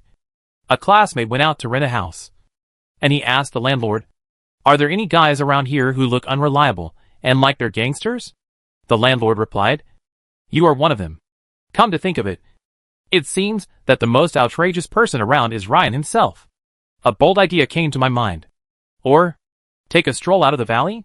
After staying here for so long, Ryan felt like he was going crazy, although he could know what was happening in Ramonk City and Cervantes' capital through peeping. Except for those who were born to be anchors and had a strong homebody nature, who would stay at home for half a year without going out, after using the magic of physical network to hang a clone of Ryan made by real illusion in the valley. His real body secretly summoned a big eyeball on a dark and windy night and hung him out. Right. The big eyeballs can fly, and you can easily take them away by hanging a hook on the remaining eyelid tissue on their bodies. The flying speed of the big eyeball is about 30 kilometers per hour. After a science and engineering dog secretly installed a full set of safety belts and straw seats similar to bungee jumping, a monster transport plane was born. Before, Ryan would never dare to do this. At a time when even the Fulham Mountains seem a bit misnamed, doing this is actually very safe. Someone who was very cunning made the big eyeball fly almost close to the ground, only 5 meters above the ground. Coupled with his magic, it was very difficult for Ryan to die from the fall. In this way, without any trouble, and without telling his 2 disciples, Ryan arrived at the city of Ramonk in half a day. Of course, the normal route is not that fast. Don't forget, Ryan is flying in a straight line. Arriving at a remote corner on the outskirts of the city, Ryan rolled his eyes and found a place to change his clothes. In a flash, he looked like a candidate going to the city of Ramonk to wait for the next magic exam. Even though it is the end of December and the middle of winter, the city of Ramen is unexpectedly lively. An economic model called Alien Version Exam Economy is emerging in this remote mining city and has become the second largest industry supporting the city's economy. Ryan used illusion to slightly change his appearance, transforming himself into Gilgamesh, the Sumerian king in the anime work before he traveled through time. Well, an arrogant golden retriever.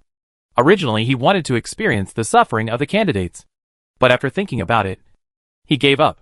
It's fine that he had been beaten up in the middle school entrance examination and the college entrance examination, but he was already tormenting those 2 brats in the valley. so he didn't need to pretend to be a candidate here. It would be bad if something went wrong at that time. Like something like Ryan won second place in the Ryan Tesla Master Role-Playing Competition? Of course. He still wanted to investigate the examination culture here. So he turned into an obviously newly opened bookstore. Wow! A brand new 5 years of high school entrance exams, and 3 years of simulation physics test paper collection. 50 pages of brand new simulation questions. Only 1 silver coin. Ryan happened to come across a test question and bought one. Seriously? The work of this kind of Jayaseki paper is really good at work. The question he left for Count Romanka was actually used by someone to create a new version of the test questions by changing the numbers without changing the meaning of the questions. Perhaps these people did not have the qualifications to be magicians, but they were undoubtedly studying physics seriously. Especially when he saw that the author of one of the books of real questions was a lecturer from the Royal Cervantes School of Engineering. He felt as if he had revitalized physics by his own efforts. Does engineering need physics?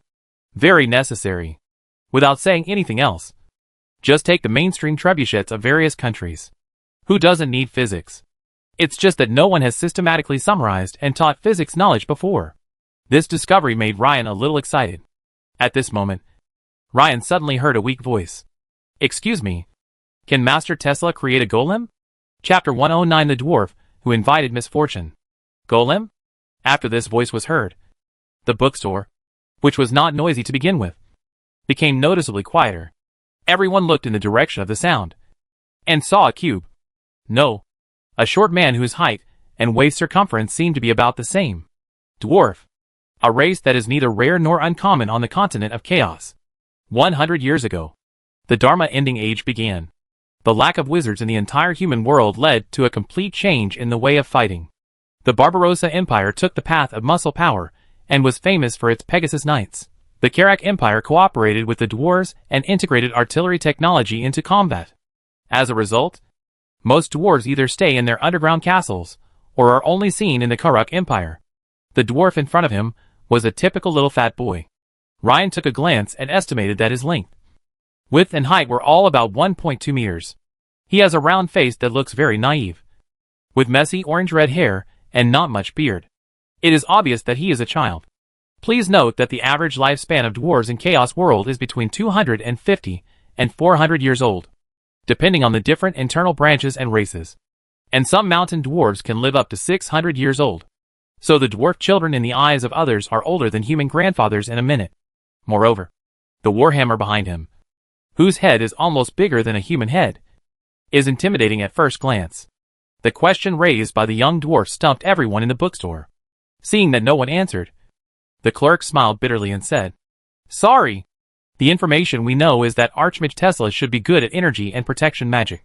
However, no one here can accurately answer your question." "Ah.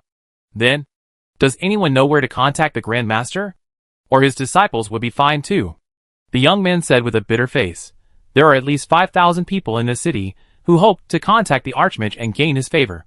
However, according to rumors, the Archmage left a magical pet, the fire bat, in the residence of Count Ramakand, and another one is near the open space reserved for the Mage Tower, outside the city. If the Archmage wants to see you, he will contact you through the fire bat. Although his eldest disciple, Monsieur Quixote, occasionally returns to Ramakand City, he has not been seen in the past 2 weeks." Someone interrupted. "Dwarf, don't count on getting lucky now. Study hard and wait for the open enrollment in February." The dwarf's face was filled with embarrassment. "I should be the one to say sorry. I was presumptuous. A very polite little guy. You can't even sense the bad temper that the dwarves are rumored to have in him." Just then, a voice reached his ears.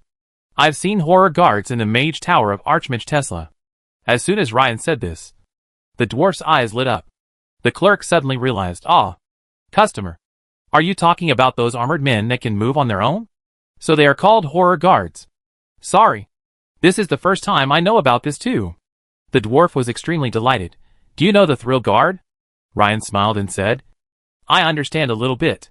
The dwarf continued to ask, "Then do you know the difference between magical constructs, living constructs, and golems?"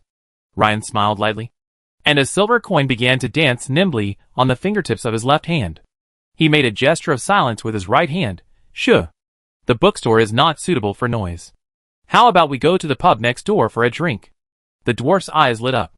No dwarf could refuse a glass of ale, especially when it came from a like-minded friend. The dwarf happily followed the strange blonde human brother. Why is Ryan interested in this little dwarf? It's simple. The system highlights this little fat guy. Although the brightness is not high, the 2 degrees are very strange. As if the contact is poor, and it sometimes works, and sometimes doesn't. Regardless, it's a highlight. At least it's much better than those guys who don't respond at all when the system detects them. This situation is like playing mahjong on the computer. Even if you really want to win a big hand like Qing Yi Sei or Shi Sanyao. But you haven't won for a long time. Even if it's an ordinary ping hu. When the prompt of hu appears, you will still press it subconsciously. Don't ask. It's just your body's instinctive reaction. Who said Xiao Hu is not Hu? After drawing 2 SSRs? It wouldn't be too much to get an SR. Right? This is the disciple I picked up by my own luck. As long as you get it outside of public enrollment. It's all free money.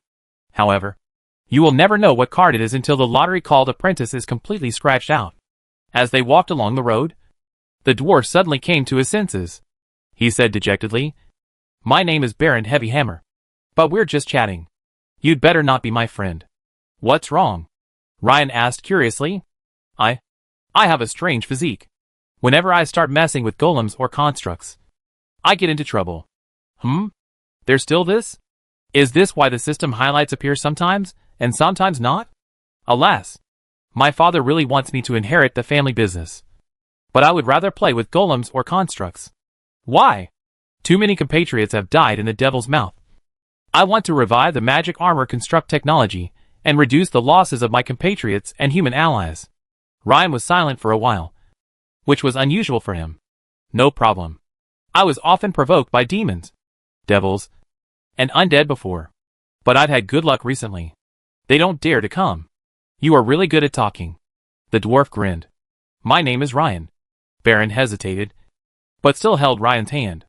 Almost at the moment of shaking hands, Ryan received a system prompt, host. Due to the cursed constitution of Baron *S Hammer, you must be forced to accept an unknown necromancy spell test. You are immune to this test. Ryan? The two came to a newly opened bar in the city. In Ryan's opinion, this place is more like the quiet bars he had before he traveled through time. Many nobles or rich kids, who claim to have a certain status, can't squeeze into a tavern with ordinary lower-class people.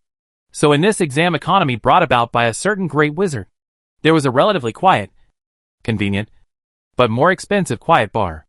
Will this place be very expensive? Looking at the elegant decoration style, Baron's already short neck shrank a little. It's okay. Ryan looked at the waiter who came over and threw a gold coin over to him. The waiter certainly had good eyesight, because what someone had transformed into was the latest men's clothing in the capital of Cervantes. He brought the two of them to a table on the second-floor terrace, and just as they sat down, Baron took out a miniature model of a construct the size of a figurine, when suddenly a person flew over. Bang! The two men didn't have time to react at all before the man knocked over the table and accidentally smashed Baron's model to pieces with one hand. An expression of pain instantly froze on the young dwarf's face. Chapter 110: The Anger of the Plastic Man. If you haven't seen it with your own eyes, it's hard to imagine that you can see such a vivid expression on a dwarf's face in just a few seconds. First there was fear. The next moment was anger. And Ryan saw Baron clenching his teeth. Are you angry? Certainly. Even with just a glance, Ryan could see the level of detail in the small model. It was a model based on the body structure of a dwarf, with not only a skeletal system made of small iron branches melted and bent, but also extremely fine etched patterns on the armor plates covering the muscles of the hands and feet. This level of sophistication is completely comparable to the MG, perfect, version of the Gundam model that Ryan had before he traveled through time. Come on. There is no model factory in this world.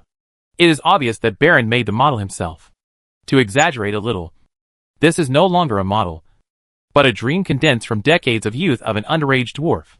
Seeing the model being broken in half just after it was brought out, Ryan's first reaction was to grit his teeth in pain. However, what really hurt Ryan was Baron's third reaction, which was sad. When he instinctively wanted to express his anger, he glanced at the humans around him. Yes, humans. The Cervantes people who don't necessarily get along so well with the dwarves. This was not the Karak Empire where he was born and raised. where humans and dwarves could coexist harmoniously. In the city of La Manche, he was just a foreigner from a foreign land. At that moment, he clenched his fist, which was bigger than a human's, and then loosened it. Baron lowered his head. For some reason, seeing this scene, some memories that made Ryan's blood pressure rise came to his mind. He turned his head and saw a young brown-haired man in a high-collared noble robe walking towards him with his head held high. Behind him followed a male servant and 2 warrior guards, who looked strong and powerful. Even though the nobleman looked like he had been drained of his body by alcohol and sex, he still acted very well. His servant came forward and handed him a wet silk scarf to help him wipe his hands. The next moment, he wiped his hands and threw away the silk scarf that could feed an ordinary family for 3 days with great disgust. Threw it away. Threw it away. His cold eyes like a vulture were fixed on the boy who knocked over the table in front of Ryan. You son of a bxxxh. If you dare to say what you just said again, I will tear your mouth apart. Only then did Ryan see that the young man who had just bumped into him was also well dressed. Although he didn't have any family crest, the clothes at least showed that he was the son of a wealthy businessman. The young man raised his head stubbornly. You are lying. How could Mr. Tesla said such a test question? The real test you sold is not even physics. Ryan's eyes flashed with a hint of coldness, and he sneered in his heart. Huh? There is still such a thing? I am not sleepy anymore. Before the teenager finished speaking, the aristocratic male servant rushed forward, and he slammed a loud slap in the teenager fiercely. Snapped. Now, there are 5 fiery red guides on both sides of the boy's face. The slap was so hard that the boy's right face swelled up at a speed visible to the naked eye. This group of people were making too much noise, and the store owner seemed to want to come over and mediate. At this moment, the servant suddenly said in a loud voice, Do you know who my master is? He is Lord Vito, who is about to inherit the title of Count Ponzi of the Principality of Marino. The revelation of his identity immediately made all those who wanted to mediate the situation dare not act rashly. The legitimate son of an earl can basically be regarded as equivalent to an earl. Not to mention ordinary people. Even Count Raman would have no choice but to watch helplessly. But why would such a young nobleman come here to sell real questions? Here, upon hearing the other party's identity, the light in Baron's eyes dimmed a little. The young man was obviously frightened by the other party's identity. He was completely confused and half knelt in front of Ryan, twisting his neck to look at the noble young master. There was only cold cruelty in the other person's eyes. The young man struggled for a long time before finally saying, You shouldn't sell the old magic book as Tesla's real questions, and sell it at such a high price. Young Master Vito was obviously angry. He retorted on the spot, How is 79 gold coins expensive? Magic books have been priced this high for hundreds of years. Don't talk nonsense. It's very difficult to practice magic in the Dharma ending age. How is this expensive? You are just poor and don't have the money to learn magic. As if afraid that the boy would further expose his tricks, Master Vito gave a look and one of the soldiers guarding behind him stepped forward, picked up the rich young man with one hand, and dragged him downstairs step by step. Even though he let out a pig-like wail, he was about to drag him out of the door to the alley behind. Humph. Vito snorted coldly, shook his head, pushed his bangs to the other side, and raised his chin, preparing to take his people away. With his ostentation, the store owner didn't dare to ask him for compensation. The other customers were also silent. At this moment, a leg suddenly stretched out and blocked Master Vito in an extremely arrogant manner. You? The servant was about to explode, but he unexpectedly discovered that his master was stunned for a moment, and the servant immediately shrank back. Vito had already revealed his family name, yet someone still dared to stop him. The other party is either an idiot or is just being fearless. Vito looked at the blond young man in front of him unexpectedly and found that he was not only sunny, but also dressed elegantly. For a moment, he was a little unsure. Ryan seemed to be leaning lazily on the back of the chair, with one hand on the windowsill and the other hand pointing at the dwarf. Hey, Ponzi, I don't care what you do to that kid, but your men just beat him up and smashed my friend's model. You have to pay for it. When Baron heard that a stranger was willing to stand up for him, he was very happy. But that person was a big shot who was about to become a count. Baron quickly waved his hand and shook his head. No need. Actually, my model is not a valuable thing. Seeing the young dwarf say this, Vito was unsure about the background of this golden-looking man. He took advantage of the situation and said, "Ah, toys are meant to be played with. So what if they get broken? How much can they be worth? Fuck. Give him a silver coin." At this moment, the string called patience in Ryan's mind was instantly stretched to the limit. He clearly sensed that not only him, but also Baron was very angry. But at this moment, Baron's big hand rested on Ryan's arm, and he shook his head. "It's okay, buddy. Forget it. Forget it. Of course, I have to calculate it. I will calculate it clearly for you tonight." Ryan's patience now was only for the sake of the reputation of the Principality of Marino. Ryan had a good impression of the Archduchess, who had the courage to lead 100,000 citizens to fight against the undead army in desperate situations. He publicly dealt with this guy, which was a slap in Sophia's face in front of the whole world. Ryan still withdrew his foot. Vito suddenly felt a palpitation in his heart. He did not dare to continue to act arrogantly. He just raised his head with disdain and went down with another soldier guard. But he didn't know what his servant had done. Here's your money." This bastard, who was used to aiding and abetting evil, took out a purse, which contained not one silver coin, but a whole bag of copper coins. However, just as Baron held back his anger and stretched out his short hand, ding ding dong, under the teasing gaze of the servant, the 100 copper coins fell on the floor of the tavern, making a series of extremely crisp noises. Until this moment, the string called patience in someone's heart finally broke. Bang! An object that was supposed to be human-shaped underwent an inhuman distortion, first breaking through the windowsill on the second floor, and then falling to the ground in front of Master Vito like a bag of garbage. The young master was horrified to see that the blonde young man was landing in front of him at an abnormally slow speed. "Hey! Today, I will let you feel the anger of the plastic guy." Chapter 111, I Want to Hunt Myself? Everyone was stunned. Baron stood there in a daze. He didn't understand why Ryan, whom he had just met, would stand up for him. But he had a vague feeling that this young man who called himself Ryan had the same passion for models as he did. However, is it worth it to offend the son of a powerful earl just because of this? Baron was astonished, and the eldest son of Count Ponzi was horrified. Even if his eyesight was poor, he knew he had hit a wall. "Who are you? What are you doing? This is the city of Ramonk." How could the soldier next to Vito not see that the other party was coming in a menacing manner? He gritted his teeth and drew his sword while shouting, "City guards! City guards! Someone here wants to kill someone!" He just shouted at the top of his lungs when suddenly a huge force that he could not imagine came towards him. He did not even see what happened before he flew backwards, from a three-dimensional big man into a two-dimensional paper man, and then turned into blurred flesh and blood, imprinted on the stone wall behind him. Another warrior guard who came over after hearing the noise immediately received the same treatment as his companion. To be honest, his warrior guards are not weak. Both of them are high-level professionals. No matter where you put it, it should be able to fight the opponent for a few rounds. But he was killed instantly. Vito was completely panicked. "Are you crazy?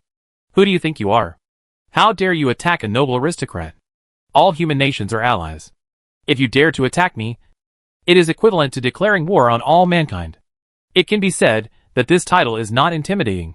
Any normal person with a little common sense would be frightened. Bolland, who rushed to the gap to see the situation, was dumbfounded. He subconsciously stretched out his short hand and opened his mouth to persuade, but suddenly found that he couldn't speak. "If we really want to kill this guy, it will be great. But we can't afford the consequences." Ryan tilted his head on the street, his golden face full of sneer, and responded to Vito with only one sentence. "Who do you think you are? Are you worthy enough to represent all mankind?" For a moment, both the city guards, who rushed over after hearing the news, and the people who had been watching the show nearby were all stunned. It is an unwritten rule that human countries are not allowed to harm each other's nobles. If you dare to kill the nobles today, all the nobles at home and abroad will attack you tomorrow and kill you in return. No one has ever dared to do such a thing throughout history.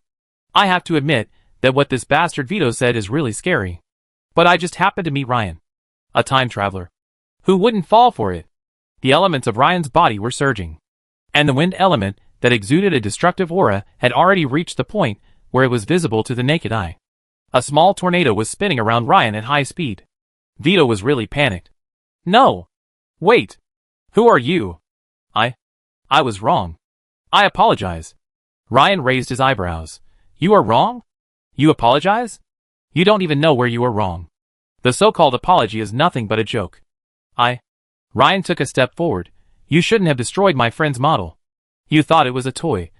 But it was actually a boy's life dream of using robots to resist foreign enemies.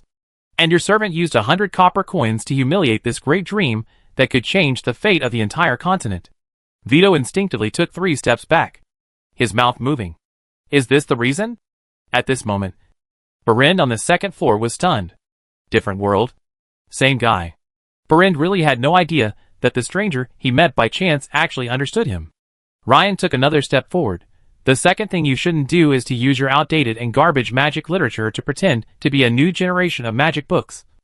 And use your noble status as a cover to resell them at a high price. You are harming all the students who pursue the path of magic. No! Isn't that the same thing? Vito screamed. At this time, the students who came to watch were so angry that their fists were hardened. Because it was not only that young man who was cheated. In addition to the sons of wealthy merchants, some children of freemen also bought Vito's magic book. They spent all the savings of 2 generations to buy it. Ryan took another step forward and forced Vito to press his back against the stone wall. The third thing you shouldn't do is to destroy the reputation of the Principality of Marino. Archduchess Sophia Marino was not afraid of sacrifice, and led 100,000 civilians to bravely resist the undead legion. The entire principality paid a huge sacrifice for this honor. But now it has been tarnished because of you. Vito still did not give up. He screamed like a woman and waved his hands. It is his master's business to punish a nobleman. You have no right to deal with me. Ha ha. You are wrong. Of course I can punish you. A fierce murderous intent appeared on the corner of Ryan's mouth. No one expected that a miraculous turn of events would occur at this moment. Seriously? You will never know how shameless a BXXXH can be in order to survive. No! Don't you kill me! Do you know who I am? I am the cousin of the Grand Duke of Sophia * Marino. She is the woman in the world's strongest Master Tesla. You dare to kill me. You are angry at the Grand Duke and angry Tesla. Still known as the Big Lich who is immortal. No one can do it. There is no existence to escape his hunting. Having said this, he raised his arms high in an enthusiastic manner, as if he had been blessed by God. Quiet! Silence! The whole place was in dead silence. Hundreds of spectators were so frightened that they dared not even breathe. The victory wine of Grandmaster Tesla and the Grand Duchess has long been a new legendary story known to everyone. The nobles of a unified country are often related. Vito said that he was a relative of the Grand Duchess, which was probably true. It was a big deal to mess with a principality. Maybe the principality was not strong. But it would not be a small matter if it involved the entire aristocratic circle. Not to mention messing with the great wizard Tesla, who had been in the limelight for the past 6 months. How can we continue this? This is a dead end. Regardless of whether this BXXXH is telling the truth or not. Who would dare to bet on this possibility? Why did so many candidates, tourists, and business people gather in Ramonk City? Wasn't it because of Master Tesla? Sometimes, when a peerless strongman takes action, it may not necessarily mean that he values his woman's so-called relatives much. But it may be that he does it just for the sake of face. Barrett's heart had already sunk into the abyss. He stared at the golden figure and silently said in his heart, Enough. Enough. Brother. Really enough. Don't anger Master Tesla. At worst, I'll just leave. Only Ryan was completely confused. Scare? Sophia is my woman? How come I don't know? Could it be that I have suffered from amnesia? Here. Seeing Ryan stop, Vito burst into laughter. Ha ha ha. Are you scared? If you leave now, I can still forgive your offense. Otherwise you can wait for Master Tesla to hunt you down. Right? At this moment, Count Raman and his entourage appeared at one end of the long street, while at the other end, 4 terrible guards walked over with heavy steps. A huge fire bat flew over and landed on Ryan's shoulder. Ryan completely turned into a funny guy. Interesting. This is the first time in my life that I heard that I was going to hunt myself down. Chapter 112. Killing the Nobles. Quiet. Silence. The whole place was in dead silence. Hundreds and thousands of spectators were so frightened that they dared not even breathe. Huh? Does this scene give you an inexplicable sense of déjà vu? That's right. Just now when Vito mentioned Master Tesla. This was the scene. Count Raman, who was not far away, seemed to be wearing a mask of pain, with one hand on his forehead. He couldn't bear to watch. At this point in time, who can mobilize those horror guards? Who else can make the legendary fire bat recognize its master as a magical pet? You idiot. Why did you mess with anyone else, but you used Tesla's name to deceive the real owner? How did you come up with such a super smart operation? But now, hundreds of citizens and soldiers were looking at him. And Raman couldn't pretend he didn't see anything. He said in a desperate and bitter voice, Mr. Ponzi, the person in front of you is the great master Tesla in person. A cold wind blew. So chilling. Vito Ponzi froze completely. And his once extremely flexible brain seemed to have frozen into a lump of ice. The dwarf on the second floor seemed to be petrified. Here, Count Raman couldn't let this idiot noble die in his fiefdom like this. Moreover, he died suddenly in front of him. If this happened, he would not be able to report to the noble circle. He almost gritted his teeth and said, Sir Tesla, this guy is guilty. But can you please give us nobles a chance? No, Ryan said firmly. The next second, 2 horror guards had already pushed Vito down, and his face was buried in the snow on the roadside. Ryan's voice, infused with the element of wind, spread throughout the eastern city. The last thing he should have done was to use the magic books of the old gods to blaspheme science. Little did he know that science is not the magic he thought it was. Science is the law that governs the operation of the entire world. It is the absolute truth. When he said this, the wind element in Ryan's body became more and more agitated.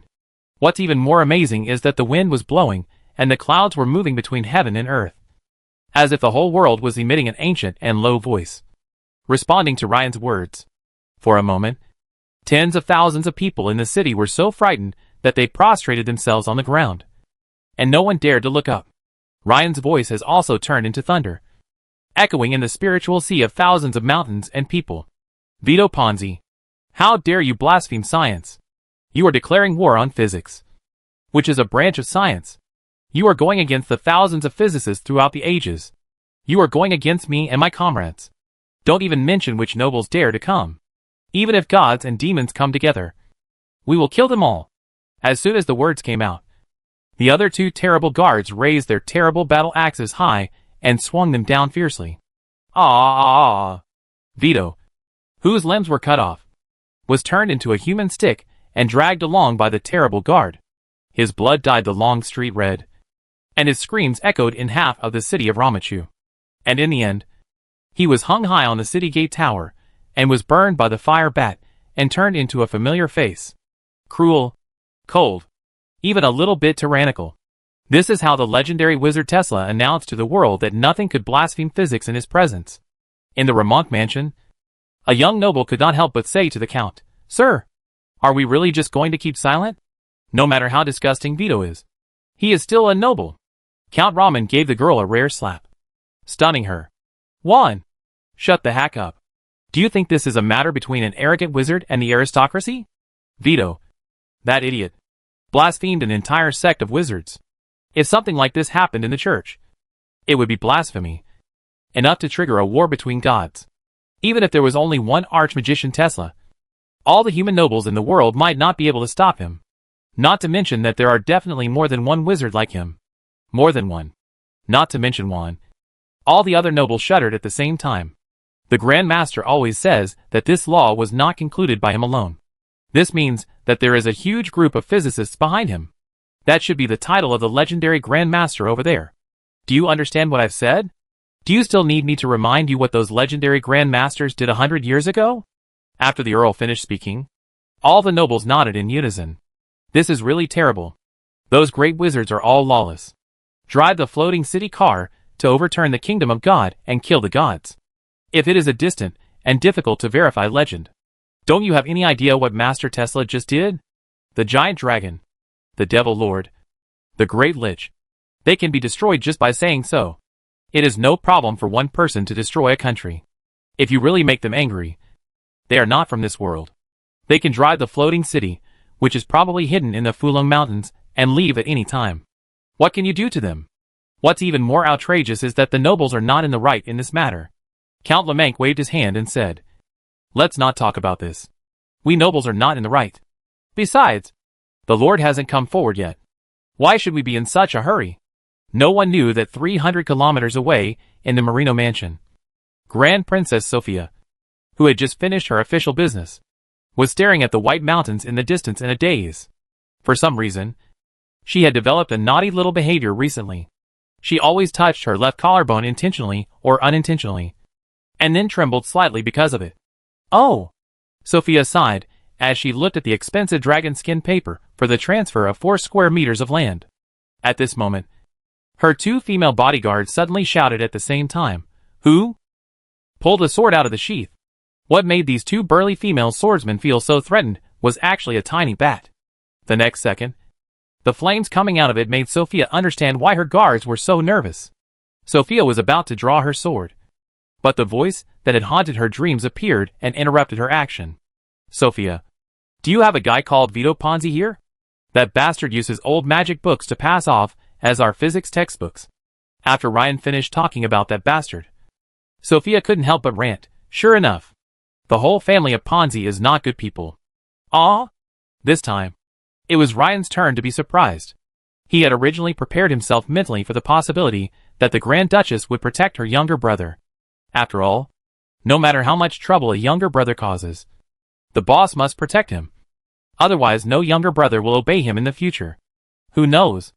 3 days later, an official document from the Principality of Marino shocked the nobles of the surrounding countries. The reason why the nobles are noble is because their ancestors fought bravely and protected the people from the devils, demons, and all kinds of vicious monsters. A noble who cannot protect the people and defend his own territory is a shame for the nobles. First, when Count Fabio Ponzi encountered the undead army, he abandoned the people and fled alone, sending 8,000 innocent people into the mouths of the dead. Finally, when he had no way to escape, he took the initiative to join the kingdom of the undead. Such a shameless and cowardly person is not worthy of the honor of nobility. In the name of Sophia Marino, the head of the Marino family and the legitimate ruler of the Marino Principality, I hereby declare that the Ponzi family's hereditary title of Earl will be stripped and demoted to a commoner. Chapter 113, Why do you bother him for no reason? Often more than half of the announcements from great nobles are nonsense. There are only 2 key points in this announcement.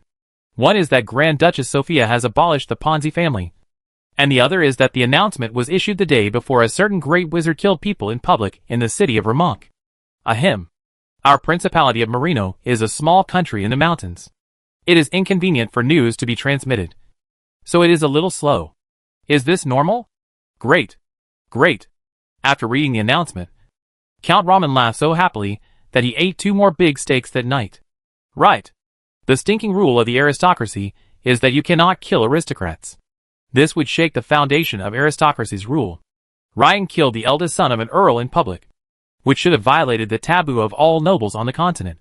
The cleverness of the Archduchess's move came at a time when the Ponzi family was in big trouble. The most important duty of human nobles in chaos is to defend the territory. When the emperor or king distributes the territory to vassals, it is to ask the vassals to help look after the situation. Vassal can lose the battle, and even surrender helplessly when seeing the enemy's overwhelming power. But they must never abandon their people and subordinates and run away. This violated the so-called most sacred obligations of a vassal. Although everyone knew that the Archduchess must have received news from Vito before she finally decided to demote the Ponzi family. Moving the announcement date forward by 1 day meant that when Ryan killed Vito, the guy was already a civilian. If a commoner commits a crime and is killed, it will not be a loss of the so-called dignity of the nobility. This outrageous operation can be regarded as leaving a fig leaf for the nobles across the continent. Even the nobles did not think that the Principality of Marino was disgraced, but instead praised the Grand Duchess for her great wisdom. Don't talk about what the idea was from the Prime Minister. No matter how good the ideas of the subordinates are, they still need the final say from the boss. As for whether there was really any PY transaction between the Grand Duchess and Master Tesla, no one knows. The key point is that one fact has been recognized. Master Tesla really dared to kill nobles. It seems that from ancient times to the present, there is nothing that group of crazy wizards dare not do. Destroy a country in anger? What the Great Lich can do, the Great Wizard can't do?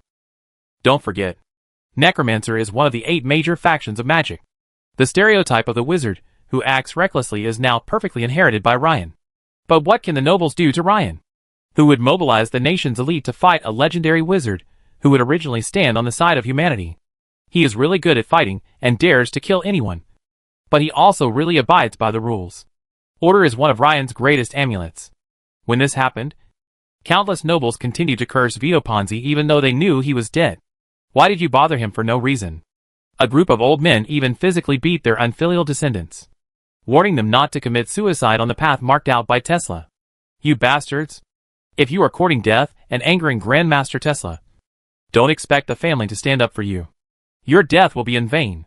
When the children of major families around the world were keeping their tails between their legs, what was Ryan doing? The time goes back to a few days ago. When Sophia learned about this, she quickly summoned the Prime Minister and her attendants.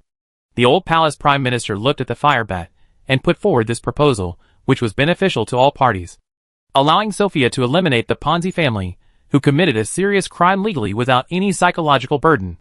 In a sense, eliminating a Count's family that abandons its duty to defend the territory is also freeing up a big piece of the pie. Even though most of the land in the entire plateau is infertile farmland, Ponzi's earldom covers an area of nearly 1,000 square kilometers. It's just the right time to help Sophia's diehard supporter get promoted. Interesting thing, Ryan doesn't even mind taking the blame for this. Sophia signed the announcement on the spot, and Ryan had to praise her for being smart and decisive. After the palace Prime Minister and outsiders left, Sophia pursed her lips and unconsciously circled the strand of long hair on her right temple with her right index finger. She didn't know why she had this reaction in front of a bat. Ryan, can I call you that? If you are free, you can come to my place for a drink again. Good. If we use the wine glass from last time, it's not impossible. Sophia didn't notice, and she couldn't have known that Ryan was distracted when she said this, because the fire bat he was using to monitor Berind had gone awry. The fire bat was one of the best magical pets and a top tracker. He could even leave it alone and let it fly hundreds of kilometers away, and still control its whereabouts and sense everything about it through the soul connection. The fire bat has only one inherent weakness that cannot be solved. It cannot adapt to various cold environments. Ryan didn't know why Berind left without saying goodbye that day, and then ran into a cave full of ice, which made him lose track of Berind. This is fatal. Is it easy for him to accept disciples? Only one Harry was chosen out of 3,000 potentially qualified candidates. How could he let Berind go now? As it happened, he didn't hear what Sophia said. Sophia sensitively noticed that Ryan behind the bat seemed to be in a daze. What? Did anything important happen? The subtext of this sentence is there anyone more important than me? Ryan replied in a daze, yeah. That is Gundam. Ah? Before Sophia could react, she saw the fire bat flapping its wings and flying away. The Grand Duchess couldn't help feeling upset. Fortunately, Sophia didn't ask questions like who is more important, Gundam or me, which are extremely stupid questions for boys. Otherwise she would be disappointed and heartbroken. Ryan was so anxious that he was on fire.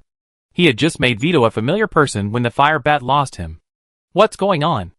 In order to hurry on his way, Ryan didn't care about his face and directly flew out of the city under the Eye Demon. Of course, it scared a lot of people. The city of La Manche is a mountain city, and there are many pits just outside the city gate. Looking at the entrance of a mine covered with icicles, Ryan stamped his feet in annoyance. If he was really a great wizard who was proficient in all schools of magic, he could catch up with the dwarf with his prophecy magic. It's a pity that he doesn't have a disciple who specializes in prophecy. As a last resort, Ryan returned to the land outside the city reserved for the Space Academy's Mage Tower, and then called Sanders. Right. Ryan's teleportation technique can transport almost anything between any plots of land that belong to him, except himself. Your Excellency the Grand Mage. Sanders was quite surprised when he saw Ryan in La Manche City. In his impression, the Grand Mage never left the valley. I'm looking for a magic apprentice with excellent qualifications.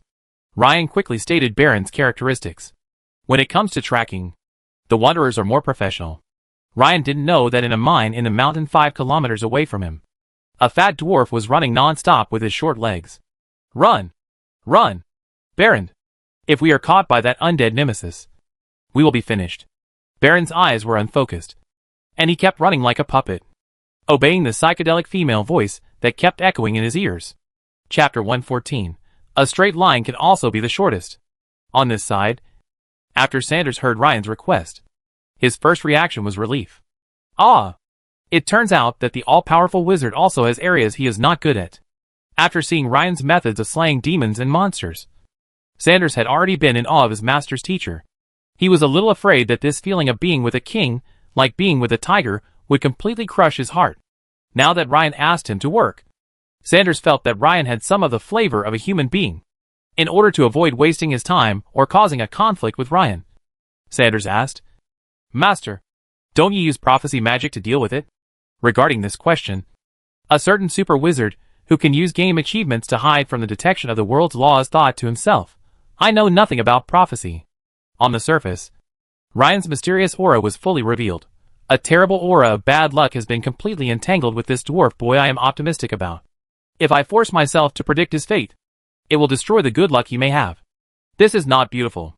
Ryan made a gesture of counting with his fingers. His fate is a typical one of risking his life to survive. I can't use excessive strength. So, I will only use the power of a master to pursue him. Some of the demigod wizards boasted by the outside world are actually only at the level of masters. Family members. Who understands? However, when Sanders saw this scene, he actually felt touched by the sympathy of the boss. Sanders is just a high-level shadow dancer. If the great wizard shows his power, he will be killed if he is touched by him. A dignified demigod wizard was so restrained for a tiny follower of his apprentice. What else could Sanders say? I will sacrifice my life for the School of Physics. Make sure to complete the mission. The two of them hung under the big eyeball and moved quickly to the target cave. Sanders had originally lit a torch, and he immediately saw that a certain legendary wizard behind him had a thought. And 36 light balls activated by the level 0 magic dancing lights rose on his left and right shoulders, distributed in the front, back, left, right, up and down, illuminating the cave in 360 degrees without blind spots. As if it were daytime, Shadow Dancer smiled bitterly and put away the torch. At this time, at least an hour had passed since the dwarf entered the cave, and Sanders quickly found the traces. "Sir, look at these messy footprints on the snow." The temperature in the cave was very low, and many places on the ground and the mountain walls were covered with snow and frost. There are no minerals in this cave, although it can lead to the other side of the mountain. For example, shortening the journey to the Principality of Marino by 3 days. However, due to the presence of low-level monsters in the cave, the low temperature, and the rugged terrain inside the cave, entry into this cave is usually prohibited. When a set of footprints appears, it will be very obvious. In fact, Sanders really wanted to say, he felt like he was being hunted by some terrifying being. But when the words came to his lips, he swallowed them back. What a joke. Is there anyone in the world more terrifying than our own great wizard? However, the feeling of terror is from the opposite side. When a lawful killer is one of your own, there is nothing more reassuring than this. After organizing his words, Sanders said, he is obviously possessed by something. Dwarves are the children of the earth, and their steps are always steady and powerful. Only when the mind is out of control will it behave like this. Ryan nodded in agreement. He glanced at the increasingly narrow cave and frowned. The narrowest part ahead could only accommodate 3 people walking side by side, and there was absolutely no way that the big eyeball could carry the 2 of them. Everyone walked, but Ryan didn't have the confidence in his physical strength. Ryan's physique before he crossed over was considered good, at least 9 points in this world. But no matter how confident he was, he would not be stupid enough to compete in endurance with a dwarf whose racial talent was +2 constitution. Among the dwarf adventurers who are most suitable to be fighters, there are many who are born with a physical fitness of more than 16 points, and monsters with a full value of 18 points are also not uncommon. Ryan would never consider such an operation as trying to knock an egg against a stone. Sanders, is there a shortcut to this cave? Even a slightly more dangerous one would be fine. Shadow Dancer smiled bitterly. Sir, really not. I have walked through this cave once before, and its internal structure is like a winding mountain road. After saying that, he casually carved the map from his memory on a smooth mountain wall with a scimitar. Ryan looked at the map that looked like 7 hairpin turns with a thoughtful expression. With a glance, the system in Ryan's field of vision was like various analyzers for analyzing physical materials, quickly analyzing the structure of the cave. Next, he spread his perception far away, following the flow of wind elements in the cave. The wind flow map within 1,000 meters in a straight line in front of him began to be injected into his mind. After further analysis, a complete 3-dimensional map of the cave showed its full picture. Ryan gently pressed one hand on the cave wall and said in a rather surprised tone, "Oh, this mountain wall is just ice." "Sir, the ice here is at least 100 years old. The outer layer is fine, but the inner layer is extremely hard and difficult to break with an axe or chisel." Sanders suddenly shut up halfway through his words, because he realized that his mortal's habitual thinking really couldn't keep up with the pace of the great wizard's thinking mode. Sure enough, a miracle happened. Right in front of Sanders, countless frost elements were attracted by the Archmage's right hand, forming a huge lump of ice floating in the air. At first Sanders thought Ryan was going to hit it with a slam dunk. Who knew that the lump of ice would grow bigger and bigger? And in a few seconds it became bigger than a carriage. When this cylindrical lump of ice was lying flat on the ground, Sanders noticed that there were some blade-like structures on the top of the ice cylinder. "Sir, this is secret ice magic pangolin." "Well, it's written as pangolin and pronounced as tunnel boring machine." One of the career options for science and engineering graduates is to major in bridges and tunnels in the civil engineering category. After seeing how one of his cousins managed to look like a chief without going to Africa and gradually developed a strong hairstyle, Ryan knew what admission discount meant. Ryan tried to use magic to drive this frost version of the shield machine that was 100% restored according to his memory. And he really felt like he could do whatever he wanted. The ice layer was thicker than Ryan had imagined. But fortunately, the so-called century-old ice wall was nothing more than that in Ryan's eyes. The nature of being covered with layers of ice and snow means that it will never be a seamless hole like the giant glass in an underwater aquarium. What Sanders called difficult to open with an axe and chisel becomes a relative concept here. A mortal might work hard all day wielding an ice pick, but might come back the next day to find that many of the holes he had chiseled yesterday had been filled up due to the severe cold and the presence of moisture in the cave. The destructive power generated by a master-level wizard is hundreds of times that of an ordinary person. Chapter 115, Don't Hurt Barrand. The shield machine used specifically for digging subway tunnels has been verified and improved by countless engineers. Ryan replicated this process relatively perfectly through the system. The excavated snow blocks and gravel are not simply discharged. They will be classified according to different elements and sent to the side during the flow of elements to reinforce the excavated wall and prevent large-scale collapse of the ice wall. At the elemental level, when elements collide, the one with higher density often wins. In front of Sanders, an artificial tunnel with a diameter of 2.5 meters appeared, large enough for 3 people to pass through in parallel. The tunnel was dug very quickly, and the speed of tunnel development perfectly matched the speed of human walking. This speed is 5 kilometers per hour. Because it is in a straight line, it is much faster than the dwarf running madly along the curve. After all, the length of any bend will not be less than 1 kilometer. Sanders dared to bet that even if a guy like Ryan, who completely ignored the geographical structure and rushed straight to the end, entered the legendary maze, he would definitely be the maze destroyer most hated by the maze designer. This is entirely due to his superior level of magic, which allows him to do whatever he wants and crush other people's wisdom with his strength. Although Ryan was fast, the noise he caused was naturally not small. The sound traveled far away, and Barrand stopped when he heard the noise. When he stopped his short legs and the noise in his ears stopped, he finally heard the sound clearly. Barrand was no stranger to the sound of ice being destroyed. When he was a child, his father would occasionally take him to the ice-covered lake to drill a hole with a drill and then go fishing. Only when the ice is drilled through will such a distinctive sound be heard. The sound was a little vague at first, but gradually became clearer and clearer, and even the one who was attached to him could hear it. The psychedelic female voice murmured to herself, "What's that sound? Is it the frozen burrowing worm?" The voice was talking about a magical beast that lived in the ice in cold areas. It looked like a silkworm, but its body length could exceed 100 meters.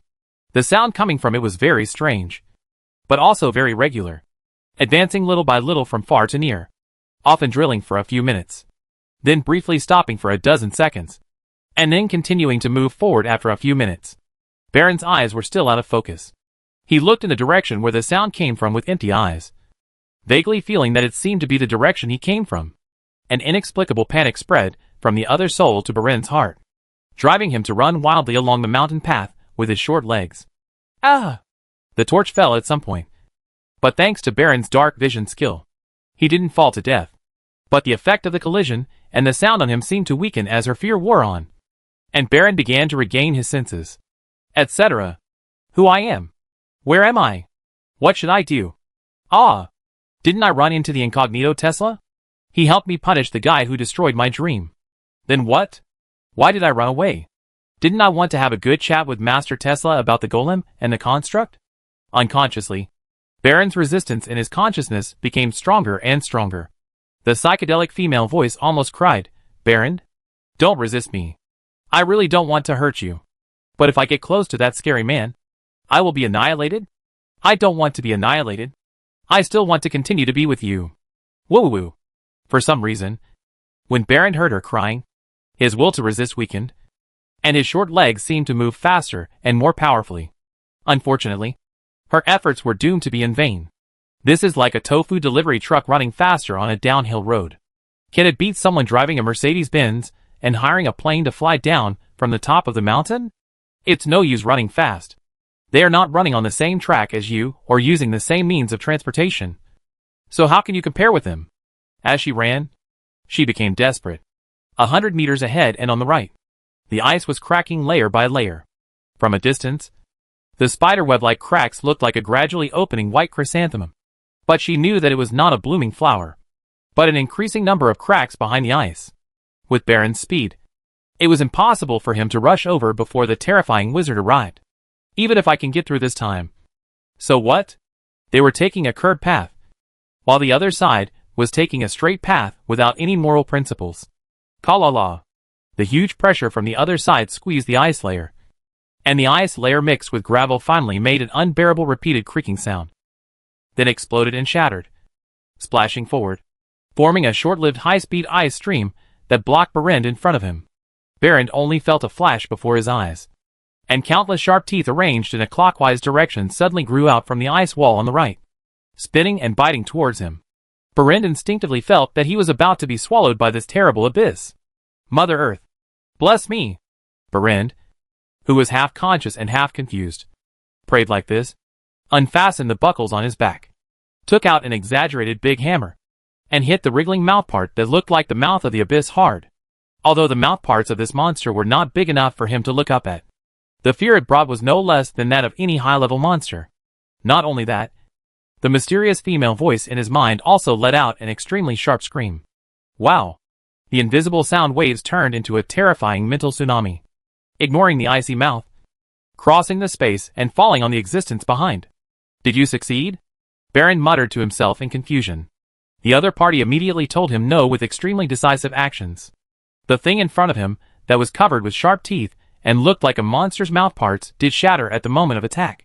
But the next moment, the monster's hard shell shattered by itself, turning from a solid block of ice into extremely fine ice chips, which sprayed towards him with the momentum of clearing a sewer. Ah! Berend felt dizzy, and was buried by tons of ice. It was not until this time that a tall and majestic figure surrounded by 36 balls of light, and surrounded by lightning, walked out of the circular tunnel with a servant. Berend was in a mess. He struggled to get up, but the body density of dwarves was originally greater than that of humans. Although he was nearly 1.2 meters long, wide and tall, and weighed about 300 pounds, he was deeply stuck in the ice, with only his head and half of his chest sticking out. Just as Ryan was silently chanting evil spirits retreat in his heart, the magic power in his body surged, and he was about to use light of heaven on the possessed Belin Banshee, when a miraculous turn occurred.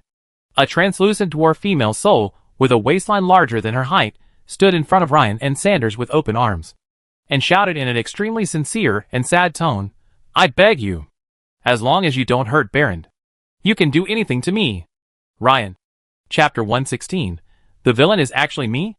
Anyone who just shouted this is a high-level human woman, even if it is not alive. The evil Tianqiao netizens who see the scene, such as June and Xintianya, June Yuki Flow, and give you a small 8,000 words. The opening line is, Madam, you don't want your man to die, do you? Immediately, a group of sanctimonious netizens who swear to be incompatible with gambling and drugs will criticize them, saying something like let the author from Japan control his taste, asking for serial numbers, and saying in private messages let me see. But the one who shouted this was a death banshee from the evil camp, and she was a hacking female dwarf. What is this? At this moment, Ryan was extremely embarrassed. He clearly felt Sanders' extremely strange gaze. Not to mention Sanders, Even Ryan himself wondered if someone had gotten the wrong script. Damn it! The villain is actually me. People who don't know the truth would think I was going to do something bad, like breaking up a couple. I am most afraid of the air suddenly becoming quiet. Ryan was still wearing the skin of Gilgamesh. But even so, Sanders could see his eyebrows twitching wildly.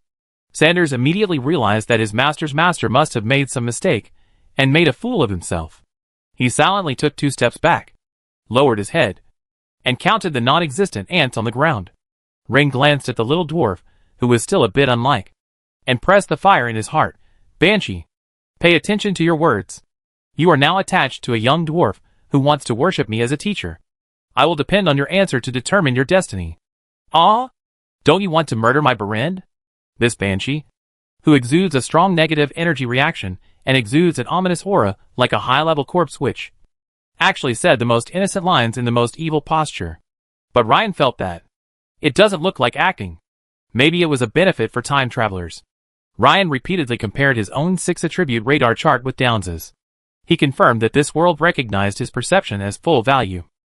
As a classic mage, Ryan's perception attribute has become extremely sharp after a series of enhancements. Sometimes his intuition can even override his rational judgment. He had no reason not to trust his instincts. Here comes the problem. A death banshee cannot be transformed casually. She needs a soul that is more inclined to magic. And after death, it is infected by a huge amount of negative energy, and then has some powerful evil thoughts recognized by the world. In order to become a death banshee, if this guy really loves Berend, would he have to do so much? Ryan frowned and sneered. Murder? I wonder who cast a doomsday curse on me first. Sanders understood. Idiot Banshee. You offended the great wizard, and you still want to run away? The witch was shouting an injustice. We were in the bookstore. As soon as you came in, you stared at my Berend and tried to do something bad to him. Ryan was speechless. That's because he was asking about me. He was asking if I could become a golem. And why did you kill someone you had never met before? No ordinary person in this world can withstand your curse of doom. This spell is absolutely vicious, and will constantly test the victim's physique and willpower. Once the victim fails any test, they will slide towards misfortune and death in the level of fate. For ordinary people, this move is a sure death. You are not an ordinary person. Even though you used illusion to cover yourself when you came in, I still sense the magic power that was leaking out of you. You are plotting something bad against Berend. This dwarf banshee seemed to have endless truths, and Sanders finally understood. In the final analysis, his great wizard was on a secret tour, and was delighted to see his disciple. But who knew that the other party was possessed by a banshee who was extremely protective of her man? And they confronted each other directly. There was some misunderstanding in this matter, but it was more of an overdefense by the banshee. What normal person would secretly kill each other when they meet? Well, the banshee is not a normal person either. Ha ha. I told you. I'm Tesla, the one that Berend wants to be his disciple. Ryan stepped forward. He didn't intend to waste words. Now I agree to his request. He is already my disciple. Now I'll give you 5 seconds to get out of Berend's soul immediately, or I will help him. I'll count down to 5 seconds. 5, 4, 3. Who would have thought that before he could even utter the word 2? Berend woke up slowly. Ah, Master Tesla. Are you willing to accept me as your apprentice? That's great. But could you please not hurt Masana? Ryan? Holy shit. This guy is actually a life and death friend. The heart has already joined the shock department. On the surface, Ren's expression is ancient. Well, idiot. Raising a death banshee will only let your life exhaust, and the soul quickly dissipates. Even if the dwarf has a stronger vitality than humans, you can't live for 3 years. Half of what Ryan said was nonsense. He had no idea whether it was 3 years. The system couldn't read Berend's detailed data. If Berend hadn't said that he was willing to become his disciple, Ryan wouldn't even be able to see the downward arrow next to his vitality and soul value limits. No. The banshee named Masana's reaction was even more intense than Berend's. Masana? I'm fine. My dear, I can't watch you die. The banshee almost burst out with a classic banshee wail. But she found that it would only hurt her lover, so she suppressed her voice. No. Suddenly, Berend struggled to climb out of the snow pile, almost crawled to Ryan, and knelt at his feet. Master. Is it okay for me to call you Master? Of course. Ryan forced out a trace of pleasantness. Can you find a way to separate Masana and me? And still let her live? No. Let her continue to exist? Ryan was stunned. Damn it! How did I go from being a master who recruits apprentices to a community auntie? Do you want me to take care of everything? But looking at the flickering name of Belind in the system, Ryan knew that if he didn't handle this mess, this apprentice he had picked up would be gone.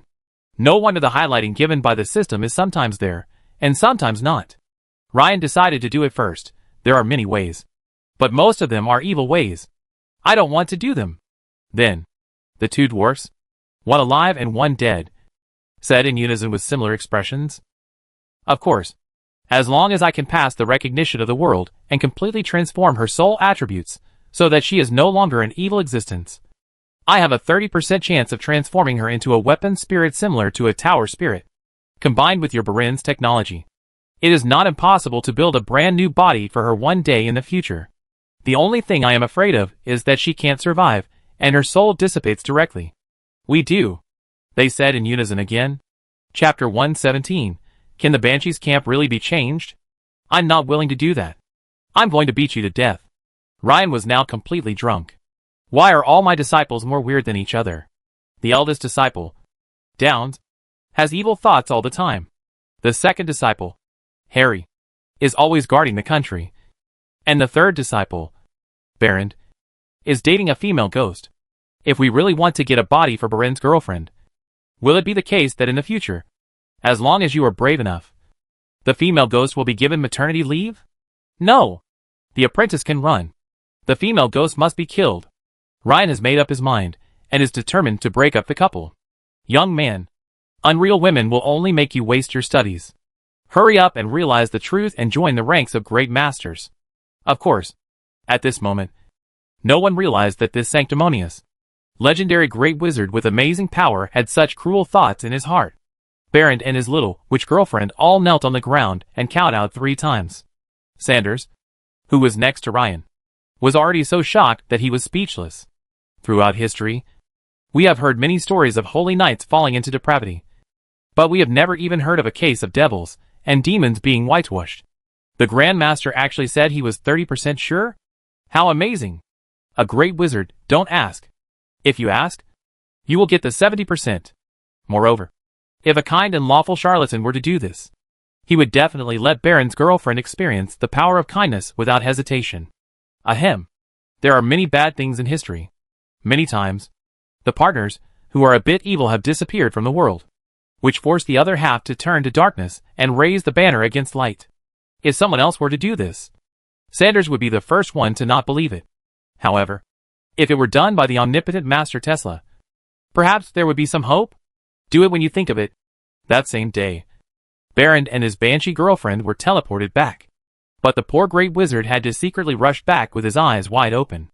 After a night's rest, Belen seemed to be in better condition. Ryan rushed back to the valley and took him to meet the other 2 disciples. Towns, Harry, if everything goes well, Barend will be your 3rd apprentice brother. Really? That's great. Towns was open-minded and showed great enthusiasm on the spot. Junior brother Barend. Low. Harry was obviously the 2nd senior brother, but he still acted like a junior brother. Hello, brothers. I think I will try my best. Barend forced a smile. In fact, after listening to Barend's story, everyone understood that Barend's academic performance was more or less linked to Masana's fate. It was a sad and beautiful story that was a little rare. 2 dwarfs are childhood sweethearts. One day, orcs raid their underground hometown. Masana was killed by orcs, but she did not return to the embrace of the dwarf god, but became a lonely ghost with resentment, a banshee who theoretically should belong to the chaotic evil camp. However, her bond with Barend made her choose to possess Barend and become Barend's guardian in disguise. This put Barend in an awkward situation. Not everyone has the ability to see through this banshee hidden deep in Barend's soul, so he can get away with it most of the time. However, the death banshee was chaotic and naturally aggressive, and she caused Barend a lot of trouble. She killed those who tried to bully him several times. And of course, there were also accidental injuries. As a result, he could not be with his own people and had to choose to wander around. Barend's sentimental look really makes people doubt whether he can get over this if the transformation fails. The foolish Tang Si went up to hold Belen's hand and said, It's okay. Master is definitely the most powerful wizard in the world, and the wisest with the most profound knowledge. If he can't handle it, no one else in the world can. Believe in Master. He himself is the synonym of miracle. Harry nodded vigorously. After years of wandering, Baron had seen too much of the warmth and coldness of human nature. Although the dwarf's warm nature prevented him from treating strangers with bad intentions, he had long learned not to trust others easily. When it comes to judging people, he concluded that when judging a person, don't look at what he says, but rather look at how he treats the people around him, and how the people around him treat him. Downs and Harry's almost unconditional obedience and trust in Master really made Berendi look at it. Is there really hope? Little did he know that Ryan really wanted to tear Towns' silly mouth apart at this moment. Towns? I didn't realize you're a stress freak. Too? Isn't this forcing teachers to succeed? Fortunately, as a teacher, I was well prepared and completed the stacking in advance. Ryan remained calm. Science is rigorous. When I said 30%, it means 30%. Your enthusiasm or personal will not increase the chances of success. Baron, come here. I will repeat the process again.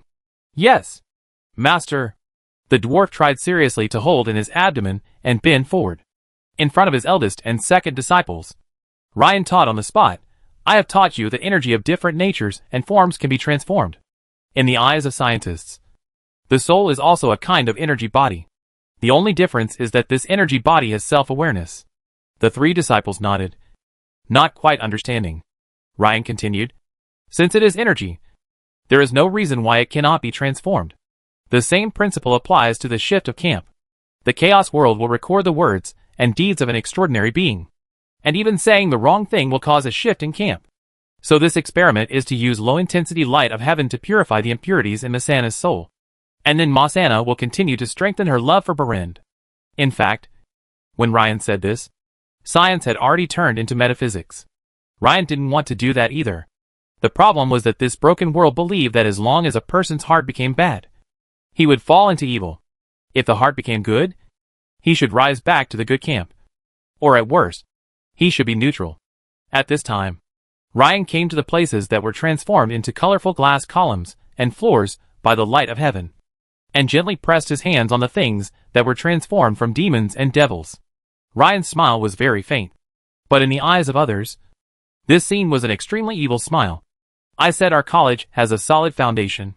The theory is this: the soul strength of the Banshee alone is not enough to survive the long transformation process, and she will definitely be shattered.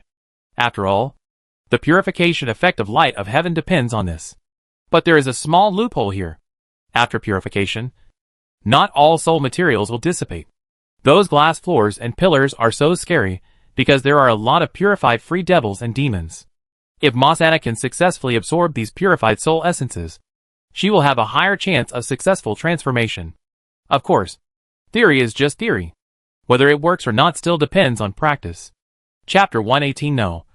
This is actually possible? Master, you still insist. Is this also physics? Towns teased Ryan a little heartlessly. Yes. This is still physics, Ryan said with certainty. Whether you believe it or not. As a master, I must believe it. Ryan greeted him. And Sanders, who was operating the convex lens on the top of the mountain, also waved to show that he was ready. There is another unknown benefit of using a convex lens to perform magic. The size and intensity of the light source can be relatively controlled. If a light priest were to use the light of heaven magic, it would most likely be of uniform intensity. And then Masana would definitely be gone. As for the convex lens, it can slightly block a part of the light source, and use a specific mirror to diffuse the light. The colorful rainbow light can be projected onto a rough surface, and then reflected in all directions, which can effectively reduce the intensity of the light of heaven, and achieve the purpose of controllable intensity. At this time, the dwarf Berend was tied to a stone platform in a spread eagle position. For some reason, Ryan thought of those poor cats, who were deceived by hateful humans for a piece of cat food, and then taken to the pet hospital for death. Oh, what a sinful person I am. This experiment was just like I took a stroll and drew an R card. Goodbye. My SSR. Ryan looked at his legendary third disciple, who gave him a sincere smile, as if he was being sold, but still helping others count money. After Ryan squeezed out a crocodile tear from his eyes, He waved his hand to signal the start of the experiment. It was a ray of light that looked like the beast of heaven and earth. No. It was the light of the birth of heaven and earth. The light was very soft, which was fatal to the death banshee. Ah! Mosanna screamed on the spot, scaring Baron so much that he almost peed himself. Marshall Anna, are you okay?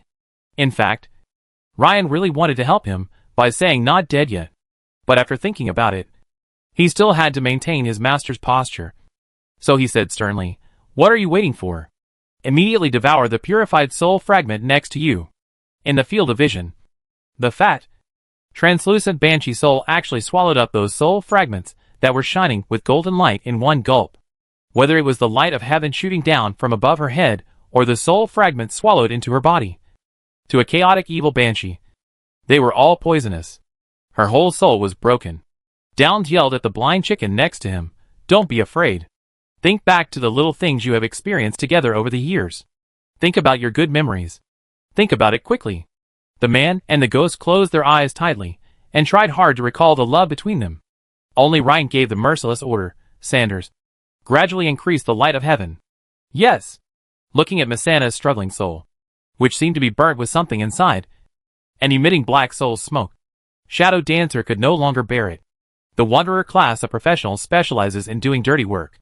Even if he couldn't bear it, Sanders could still continue to do it because of his strong professional ethics. His hands were really steady. He used the hinge switch to slowly open the cover covering the convex lens, truly gradually strengthening the light source. Although Baron tried desperately to recall, some things were beyond his control, and he began to become a little confused. In the haze, he seemed to hear a faint singing voice coming from the highest point in the sky.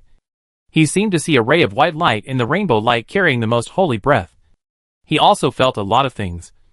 The most important thing was that although he felt that he had lost his mind, he could still see a ray of wisdom and warmth in Master Ryan's seemingly stern and cold eyes. "Master, I believe in you." Over there, Ryan saw that the purple bar of Mosanna, who was marked as the Banshee of Death in the system, had finally returned to zero. The purple bar represents the soul power of a soul, which is the same as the health bar of a living creature. Alas! Sure enough, my physics couldn't save this pair of lovebirds. Ring closed his eyes so painfully, and his backs had long been a good manuscript, which was affectionate and full of regret. As expected, life and death are determined by fate. Success depends on heaven. Physics is not omnipotent, but without physics, nothing can be done. Baron, this is fate's trick. From now on, let time heal the wounds of the heart. Before Ryan finished reciting, he suddenly heard a loud cheer, not only from the disciples, but also from Harry's sister and Sanders. "Huh?" Before Ryan could react, he heard Harry's voice, "Master, what are you doing? Wasn't your experiment successful?" "Huh? What? Was the experiment successful? How can this be?" Ryan opened his eyes, and immediately saw his second disciple, who looked strange. Ryan turned his head, and immediately saw a translucent fat soul that was not holy, but at least did not have any evil aura flying around the dwarf. "Ha ha! We succeeded. I was actually transformed. I am no longer an evil spirit." This is Mosanna's voice. And then, everyone forgot to free Baron from the cat-like bondage state. Baron howled for a full half-minute before everyone hurriedly put him down. As soon as the dwarf got off the ground, he didn't hug his dead girlfriend, but crawled over again and bowed deeply to Ryan. "Thank you, Master. Thank you, Master. I originally thought that Master was lying to me, trying to make me happy, and then killed Mosanna and forced me to learn magic. I never expected that Master really cared about us and was willing to help us." Ryan was confused. "No, I really intended to lie to you. Who knew that this idiot's camp-shifting spell would really work?" At this moment, such a big dwarf, with a face that is rounder and bigger than a human's, was already full of tears and snot, and it looked as ugly as it could be. But no one thinks Baron is ugly. His lover Mosanna also came over and knelt down. "Thank you, Master Tesla, for your help. Baron and I will serve you for the rest of our lives and wait for your orders." Ryan had a blank expression on his face, but he was excited inside. "I only care about whether your old lover is an SSR. Tangsi rushed over and slapped the dwarf hard on the back. "What are you talking about? The Master doesn't want our loyalty. study hard, become a legendary wizard as soon as possible, and then spread physics to the world.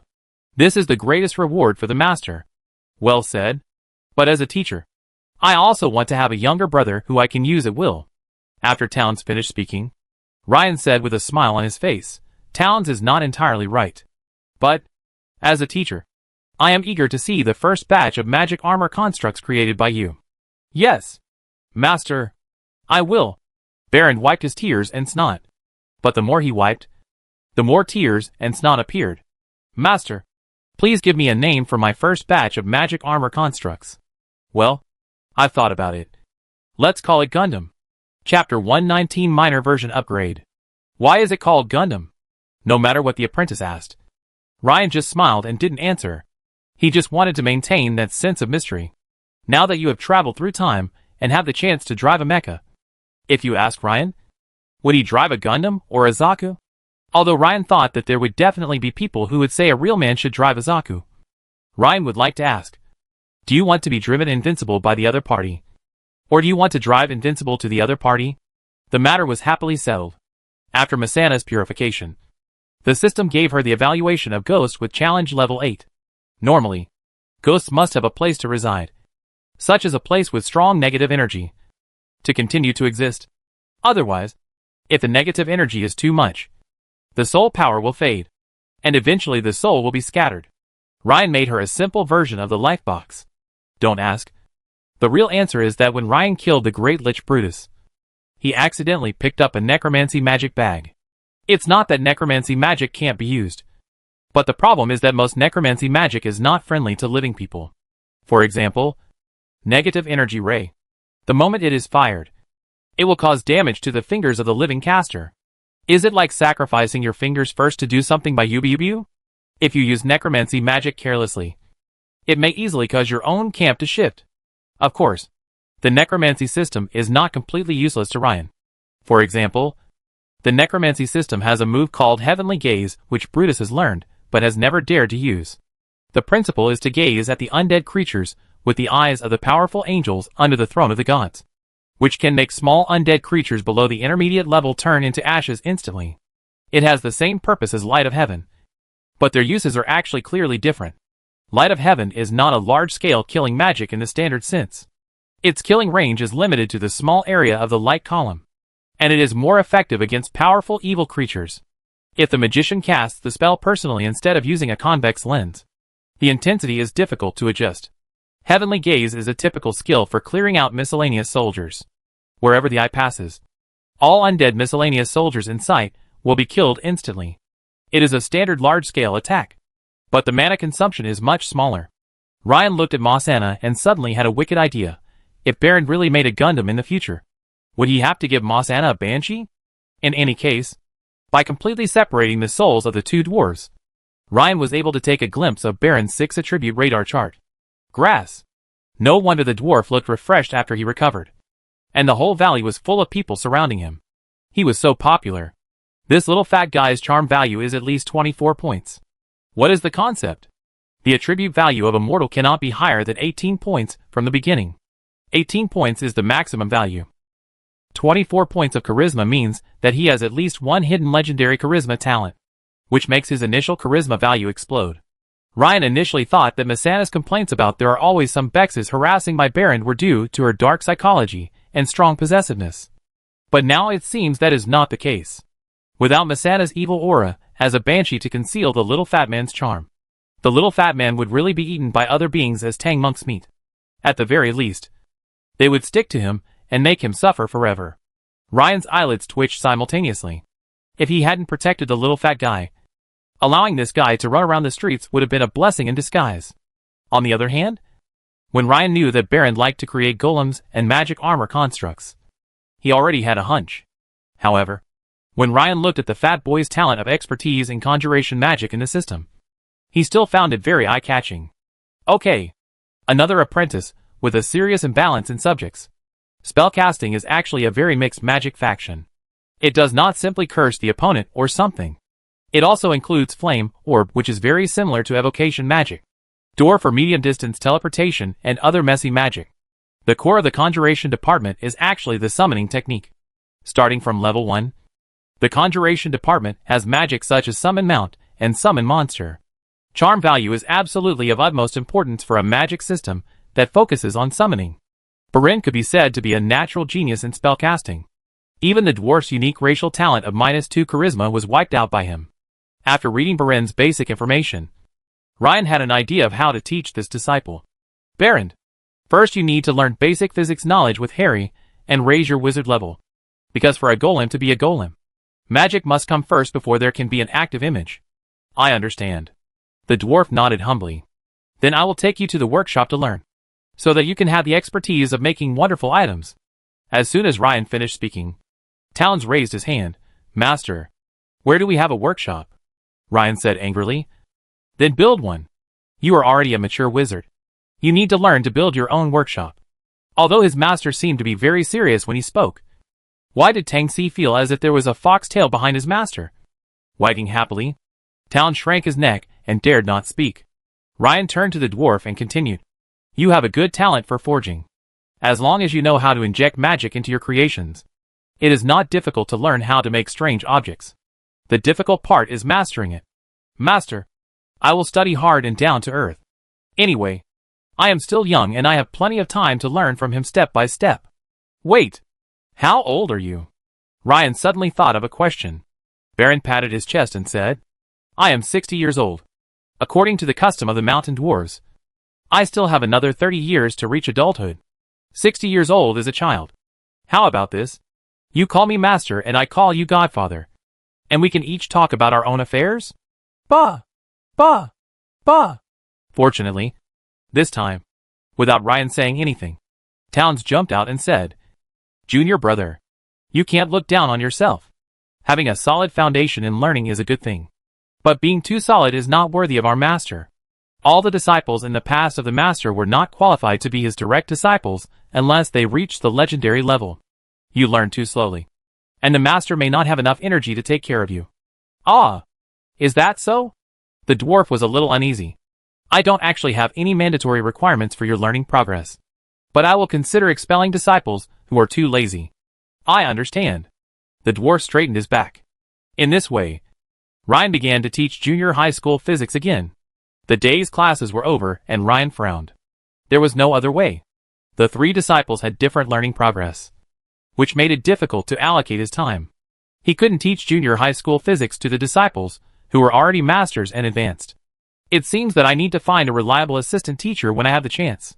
Towns is not good enough. He has a crooked mind. It is good to let him do some crooked work at critical moments. If basic subjects are taught to him, the whole batch of freshmen will become crooked. Ryan finally turned his attention to the college upgrade button that had been highlighted on the system. Agree to upgrade. Drop. The tireless teaching system has officially started a minor version upgrade. Chapter 120, I just want to engage in money. Ryan's calculation was correct. When he received his third disciple, the system really gave him something new. First of all, within the academy, the increase in apprentices' elemental sensitivity is adjusted to 150%. The second is Institute Transportation Enhancement. The host can set up 3 pairs of portals centered on the Institute for designated disciples and followers to use, without the host having to control it personally every time. Can teleport the host. Next, the scope of the physical network is expanded. Within a radius of 200 kilometers centered on the academy, anyone with permission can obtain the magic power of the physical network. The farther the distance, the lower the transmitted magic power, and the amount of shared magic power also increases or decreases with the distance. This is very practical, as it means that Ryan can also gain some blessings after leaving the academy. Finally, college laboratory system opened. The so-called laboratory is a piece of land that Ryan draws a circle on within the academy. As long as enough materials are injected, he can build a laboratory according to the appearance he designed in the system. Apprentices who conduct experiments in it can get corresponding bonuses, and it can also be used as a workshop to produce certain things. At this stage, only a maximum of 2 laboratories are allowed to be established. The first option is Physical Destruction and Protection Testing Laboratory. This is the simplest and most brutal method. By conducting various offensive and defensive experiments in it, the apprentice's magical power and defensive capabilities can be greatly increased. For example, Ryan could place a magic-driven electromagnetic cannon inside, and then have Harry place a protective magic shield remotely on a designated design track to test each other's offensive and defensive capabilities. To make it simpler, you can reserve an open space as a shooting range. The system reads, it can increase the apprentice's magic proficiency, increase the damage or protective power of up to 20% to the magic, and reduce the magic of 10%. The second option is Mechanics Laboratory. That's very general. Ryan looked around and half of the stuff inside was? He decided to leave it alone for now. The third one is Optical Laboratory, which is easier to understand. It requires a lot of mirrors and glass to be enabled. It strengthens light magic. The fourth one is Construct Laboratory. The first requirement was enough to stump Ryan. It said that an independent Master Tower spirit was needed. Yes, it is for independent use and cannot be shared with other departments. Cold-faced, this guy is only high level. Obviously not qualified. The second item is that it requires 3 million gold coins and 500 tons of various metal ingots to start. After reading this, Ryan realized, as expected, doing magic is just like doing scientific research, both of which are money-burning and wasteful businesses. Fortunately, Ryan was not fooled and accepted all the tribute from the Kingdom of Cervantes. A small kingdom like this really can't afford to support a legendary wizard. If I had taken over King Cervantes' treasury before, I'm afraid I would have to face the situation where I used to call her sweetie. But now I call her Mrs. Cow. There are 4 laboratories, and you have to choose 2 from them. It's not impossible to just do it casually. After all, the Academy has a strong bonus. So even if you have to choose 2 out of the first 3 laboratories, it wouldn't be a bad idea. This is also where Ryan's dilemma lies. People always want to achieve things in one go. How can Ryan bear to have such a tempting quasi-Gundam factory sitting here unused? The fastest way to obtain a master-level tower spirit is to get a master-level wizard tower. In theory, this is easy to do. After all, there is an ownerless master-level wizard tower in the capitals of the 2 empires that needs to be dealt with. If you discuss it, there is still a chance. If all else fails, there are also ownerless master-level wizard towers in the wild. Ryan just treated it as a dungeon. The key lies in money and metal ingots. Ryan always thought that money was not a problem. But when he calculated carefully, he found that he was actually a poor man in the world of wizards. Since the beginning of his journey through time, Ryan has rarely used money. The entire valley was in a state of low productivity self-sufficiency, with equipment delivered. Building a Gundam is just like building a Mago construct, both of which are money-burning things. For example, 1 Terror Guard is worth 5,000 gold coins, and this is what Ryan picked up from the Madeira mage. This is just the material cost, and does not include the mage's time cost, because each Horror Guardian is made by the mage himself. Not to mention the damage, movement speed and defense of this construct that is only 1 person tall could not satisfy Ryan, even if the properties are satisfactory. According to the booklet left by Madeira, it takes an average of 2 months to make one, and this productivity rate is absolutely terrible. So 3 million for a construct laboratory is not really expensive. The question is, how to get the money? This is 3 million gold coins. Even if you empty the entire treasury of the Kingdom of Cervantes, you still wouldn't have that much money. Theoretically, the 2 empires had so much money, but they were so large that they needed money everywhere. Who could afford it? Rumor has it that taxes from some provinces of Barbarossa's empire had already been collected 10 years later. Ryan had no idea and could only call on the most knowledgeable person in the academy. Sanders, I need a lot of money. Do you know where I can get a lot of money? I mean, legally. Shadow Dancer whispered tentatively, Sir, how big is a large sum of money? About 3 million gold coins. Preferably with several large-scale integrated mines that can produce rare ores. Sanders' expression was very interesting. Sir, are you discussing with me a sum of more than 10 million gold coins? Is it huge? If it were someone else, Sanders would inevitably criticize him. A knight's full set of equipment, including armor, weapons, and warhorses, is only 50 gold coins. On average, a baron in the human kingdoms of Chaos Continent only has 10 knights, 40 to 60 followers, and apprentices who can barely fight, which is about 100 armed forces. The total wealth here is only 1,000 gold coins. Please note that this money is not paid every year or by every generation of knights. It is common for a set of armor to become a family heirloom and be passed down for 8 or 10 generations. For example, The poor baron of the Principality of Marino could only afford to support 4 knights and about 30 followers. Don't think that 50,000 gold coins are a small amount. The standard equipment of the 1,000 or so people who were wiped out by the former Grand Duke Marino almost added up to this amount. The first thing Ryan asked for was 3 million, which is equal to the total value of the equipment of 60 poor dukes. Don't you think Sanders is speechless? However, the fact that Ryan asked this question is consistent with the stereotype passed down from ancient times that mages spend money without restraint. Sanders smiled bitterly. Besides the 2 great empires, the only one who can easily come up with this amount of money is the Kingdom of Sweetland. Tell me about this kingdom. Its state religion is the goddess of wealth. Your Excellency, can you think of anything? Neutral country? Lone shark? For some reason, this country suddenly became a rival to a country on Earth in Ryan's memory. There's a famous saying in Sweetland, after shaking hands with a Sweetland banker, remember to count your fingers to see if you're missing any. Chapter 121, Big Brother's Unhappiness. You can ask in my name what the rules are for borrowing money there. If it's me, will there be any discounts? Okay, sir. But I still strongly advise you not to look for a banker in Sweetland. Many of my friends have borrowed money and ended up being slaves to bankers for the rest of their lives. It would be more practical for you to slay a few more dragons. In fact, at this point, Ryan was already desperate. Just ask for now. Half a day later, the reply Sanders brought back really made Ryan extremely upset. Those vampire bankers were indeed very concerned about Ryan's loan inquiry. They easily gave him a loan limit of 1 million gold coins and said that the limit could be negotiated. First, they asked Ryan to use the Madeira Mage Tower as collateral. Yes, it was a mage tower that could guarantee the ability to teleport to various places and had full functionality. Then came the outrageous operation, borrow 1 million yuan. The handling fee is 500,000 yuan. That is, you only get 500,000 yuan. Then the daily interest rate is 1%. Repay once a week. If you are late in repaying, you will be charged a late payment fee of 5% per day.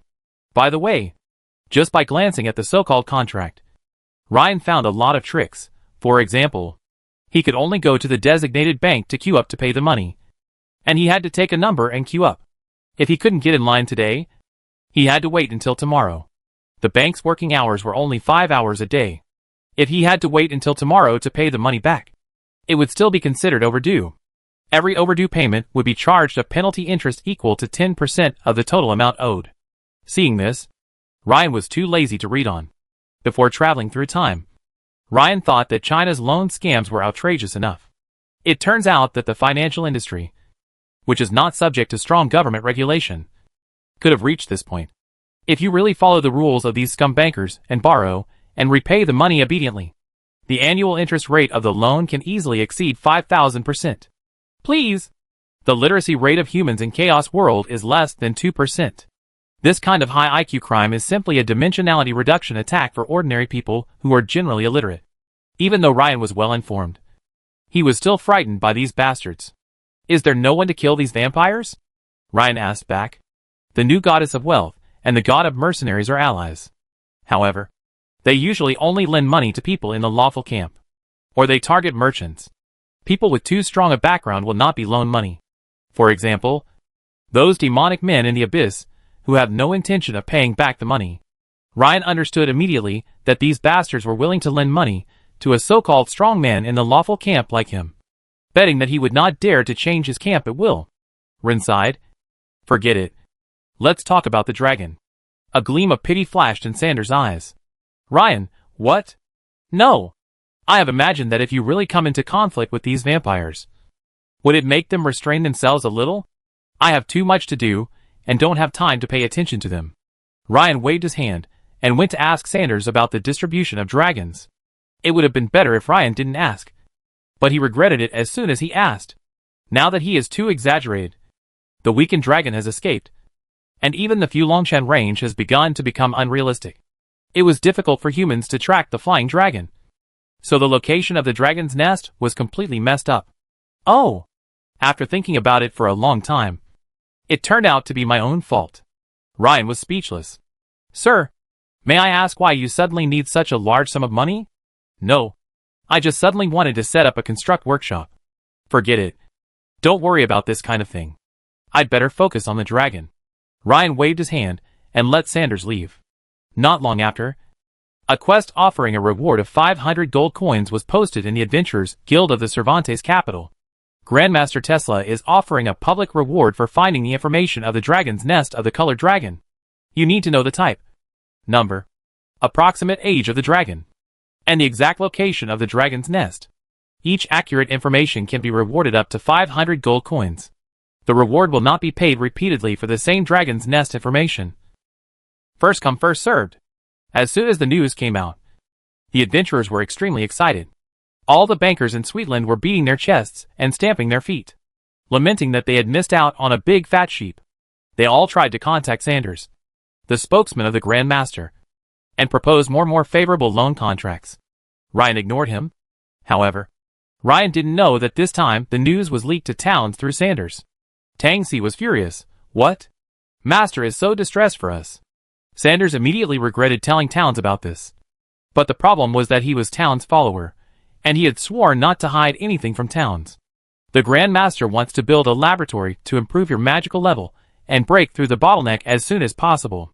Sanders' truthful words made Harry and Bolland unable to sit still. Harry, is there anything we can do? Baron nodded. Sanders sensed that something was wrong and quickly interrupted. No. Everyone should focus on studying now. The Archmage is ready to slay the dragon and recover its treasure. This is still very easy for the Archmage. Tangsi frowned. No wonder a few bastards asked me if I wanted to borrow money when I went to Ramonk City yesterday. Sanders said quickly, My lord, please don't borrow it. It will ruin you. Harry agreed. Yes. My father borrowed money from a branch of Sweetland Bank and mortgaged his land. Then, there was a drought and he lost everything. So he fled to Lausanne. Baron blinked. He didn't really understand how the human world worked. Suddenly Downs patted the table. No. I can't stand this tone. I have to engage in the group of Slitland BXXXH. Harry was startled. Wait. Senior brother. Master is a lawful person. If you mess around, it will be very difficult for Master to do his job.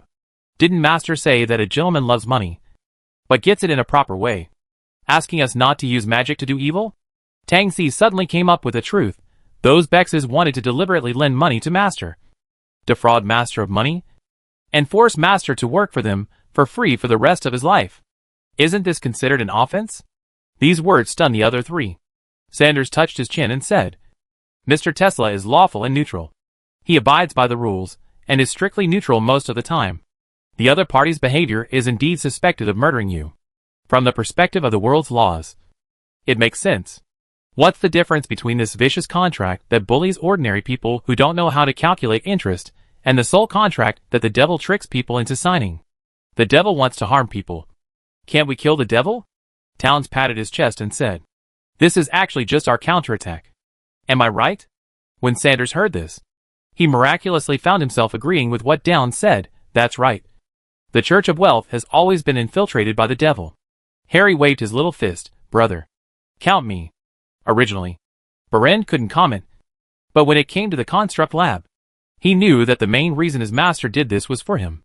He said without hesitation, Count me in. 2. How do we do it? Sanders asked Towns curiously. Towns's eyes turned and he said, That depends on how strong Baron's charm is. Chapter 122. What are they here for? If you don't understand, just ask. Shouldn't Downs, who was originally a knight's apprentice, be lawful good? Don't ask. The answer is that someone's good disciple learned bad things from his master. If Downs had been a paladin at first, abandoning his sacred path would indeed have had serious consequences, because the paladin profession was not absolutely kind, and that would be the beginning of his degeneration into a black warrior. It is precisely because they are extremely cautious in their words and actions, and cannot even have the slightest evil thought, that the paladin can gain power far beyond that of an ordinary knight. Relatively speaking, the simple cavalier's occupation must keep the cavaliers from 8 virtues. The actual operation may not be so absolute. Moreover, Towns had already given up the way of knight and switched to become a mage. The mage profession is available in all 9 factions. So, when Towns found a reason to fight back, the guys were all convinced. A few days later, the opportunity came. Master, I found an adult red dragon that needs to be dealt with in the Fulong Mountains. I have to go out for about 3 to 7 days. During this time, You can review the basic lessons. If there is anything important, you can notify me through the fire bat. For small matters, please contact Tang Si. Ryan changed the subject. Tang Si. As the eldest brother, you must take on the responsibility of protecting the sect when I am not around. Yes. While Ryan wasn't paying attention, Towns turned around and winked at his two fellow apprentices. The two junior brothers seemed to be submissive on the surface, but in fact, they secretly made an okay gesture that they learned from someone. Ryan seemed to sense something and turned back suddenly. Towns, are you hiding something from me? Towns raised his head and faced Ryan. Is Master hiding something from us? Ryan immediately realized that Sanders had informed Downs. I do plan to spend a lot of money to build a construct laboratory. But that is not your responsibility. It is enough for you to study hard. Seeing that Towns was a little unconvinced, Ryan emphasized, don't mess around without my permission. Do you understand? I understand. Towns nodded obediently. Although he was still a little worried, Ryan still set off with the big eyeball hanging on, watching the master disappear at the end of the mountain range. Harry said timidly, Brother, the master said not to mess around. Otherwise, let's just forget it. Calculate? Of course we have to calculate it clearly. The plan continues. Towns raised his lips. He really liked to see the reactions of the three people. Ah! Tang Si was in high spirits. You should interpret Master's words literally. That is, you are not allowed to mess around. But it is still okay to act with a plan. Besides, Master doesn't say anything when he is not around. I, the eldest brother, have the final say? What else could the two junior brothers say but to nod? Sanders felt strange, and always felt that his master was leaning towards the lawful evil camp. But followers have no right to question the master's orders. He could only bite the bullet and carry out Towns' plan. Almost as soon as Ryan left, these four guys used the portal that Ryan gave them the authority to open to come to the city of Ramonk, and then turn to the kingdom of Sweetland. Their appearance naturally alarmed Count Ramonk, although Downs only said that he was going there to do some small things. How could the Earl miss this opportunity to please Downs and his party? Especially when the Count learned that the second disciple of the great wizard Tesla was already a high-level wizard, and the new third disciple Berend had also become a formal wizard in a short time. He became more diligent. With a wave of his hand, a cavalry team consisting of 6 official knights and 12 followers served as guards, accompanying the 3 precious wizards throughout the journey. Then the 4 people who had followed Towns in the past also followed happily. These 20-odd people, plus 2 horse-drawn carriages loaded with supplies and the corresponding servants, formed a powerful convoy of more than 40 people, and set off in a mighty manner. To be honest, the kingdom of Sweetland is located on the western foot of the Fulua Mountains. The road is easy to travel, and it only takes half a day to get there from the city of Ramonk. This scene is exaggerated. You know, the Earl's tour was just this kind of event.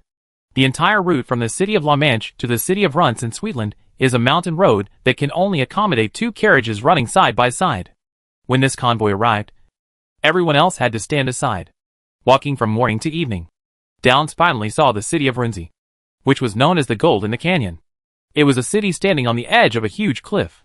It faces the sky on 3 sides, and only one side is connected to the Fulung Mountains. This kind of terrain, which is easy to defend but difficult to attack, has been a nightmare for military commanders since ancient times. The city of Runts has its own independent water source and sufficient food reserves. Even if a large army attacks, there is enough food for the entire city to eat for 3 years. The 10-meter wide huge city gate actually had an outer wall decorated with white jade. Even though it was just white jade of a low quality, it was no different from sticking tens of thousands of gold coins on the city gate. The 15-meter high city wall, plus the exaggerated 24-meter high 12 giant towers equipped with powerful chain crossbows, display the violent aesthetics of the city defense to everyone entering the city. Although there is no entrance fee to enter the city, the crowd is divided into different levels when entering the city. Harry exclaimed as Downs and his party entered the city gate. Ah! Look at that carriage. The 3 brothers looked together. Too exaggerated. It's not like Tang Si had never seen a carriage used by the nobles of the kingdom of Cervantes before. But it was definitely not as exaggerated as the one here, because it was a golden carriage with the body wrapped in gold foil. Of course, the 16-man guard team surrounding the carriage, led by 2 tiefling warlocks, was enough to deter any lawless elements. However, This nouveau riche temperament still looks exaggerated no matter how you look at it. Tangxi smiled and said, "How is it? Do you still have any psychological burden?" Harry and Baron shook their heads at the same time. Tesla's 3 disciples unexpectedly visited at the same time. The news immediately flew to the ears of all the nobles in Linne's city, as if it had wings. Some people want to curry favor with him.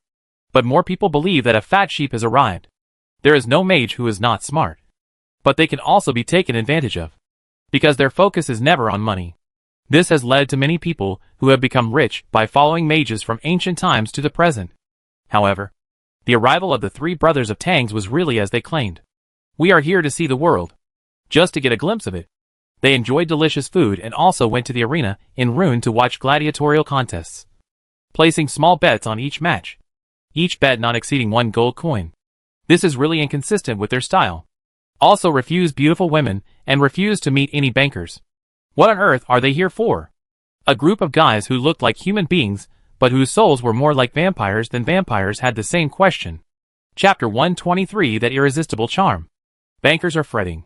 After knowing that Grandmaster Tesla would not take the bait, they were eager to hook the Grandmaster's disciples. However, the 3 of them really came here for tourism, as they said. This made the bankers very anxious. A true gambling city will never use gambling as its signboard. It is advertised as a tourist resort. Here are the most beautiful beauties, the most exciting gladiatorial events, the most beautiful scenery, and the best service in the world. This chaos version of the promotional slogan sounds very exciting, doesn't it? After returning to the hotel, Downs used the white linen advertising paper to wipe his shoes, and then threw it away. 2 junior brothers. Let me show you something. On the snow-white wall, images sent back by several wizards' eyes were projected. If it was the heyday of magic 100 years ago, Downs would definitely not be able to use the mage's eye so wantonly. However, in this era of the end of the law, the only magicians that the powerful can hire are warlocks.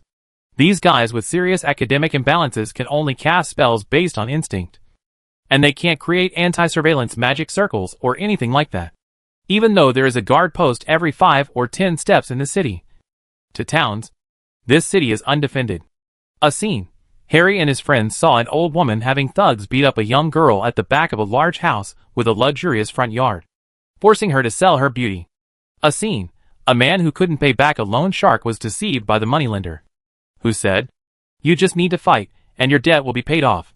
Little did he know that the vampire, who had already drained the man of his money, would eventually drain his life, and even his soul.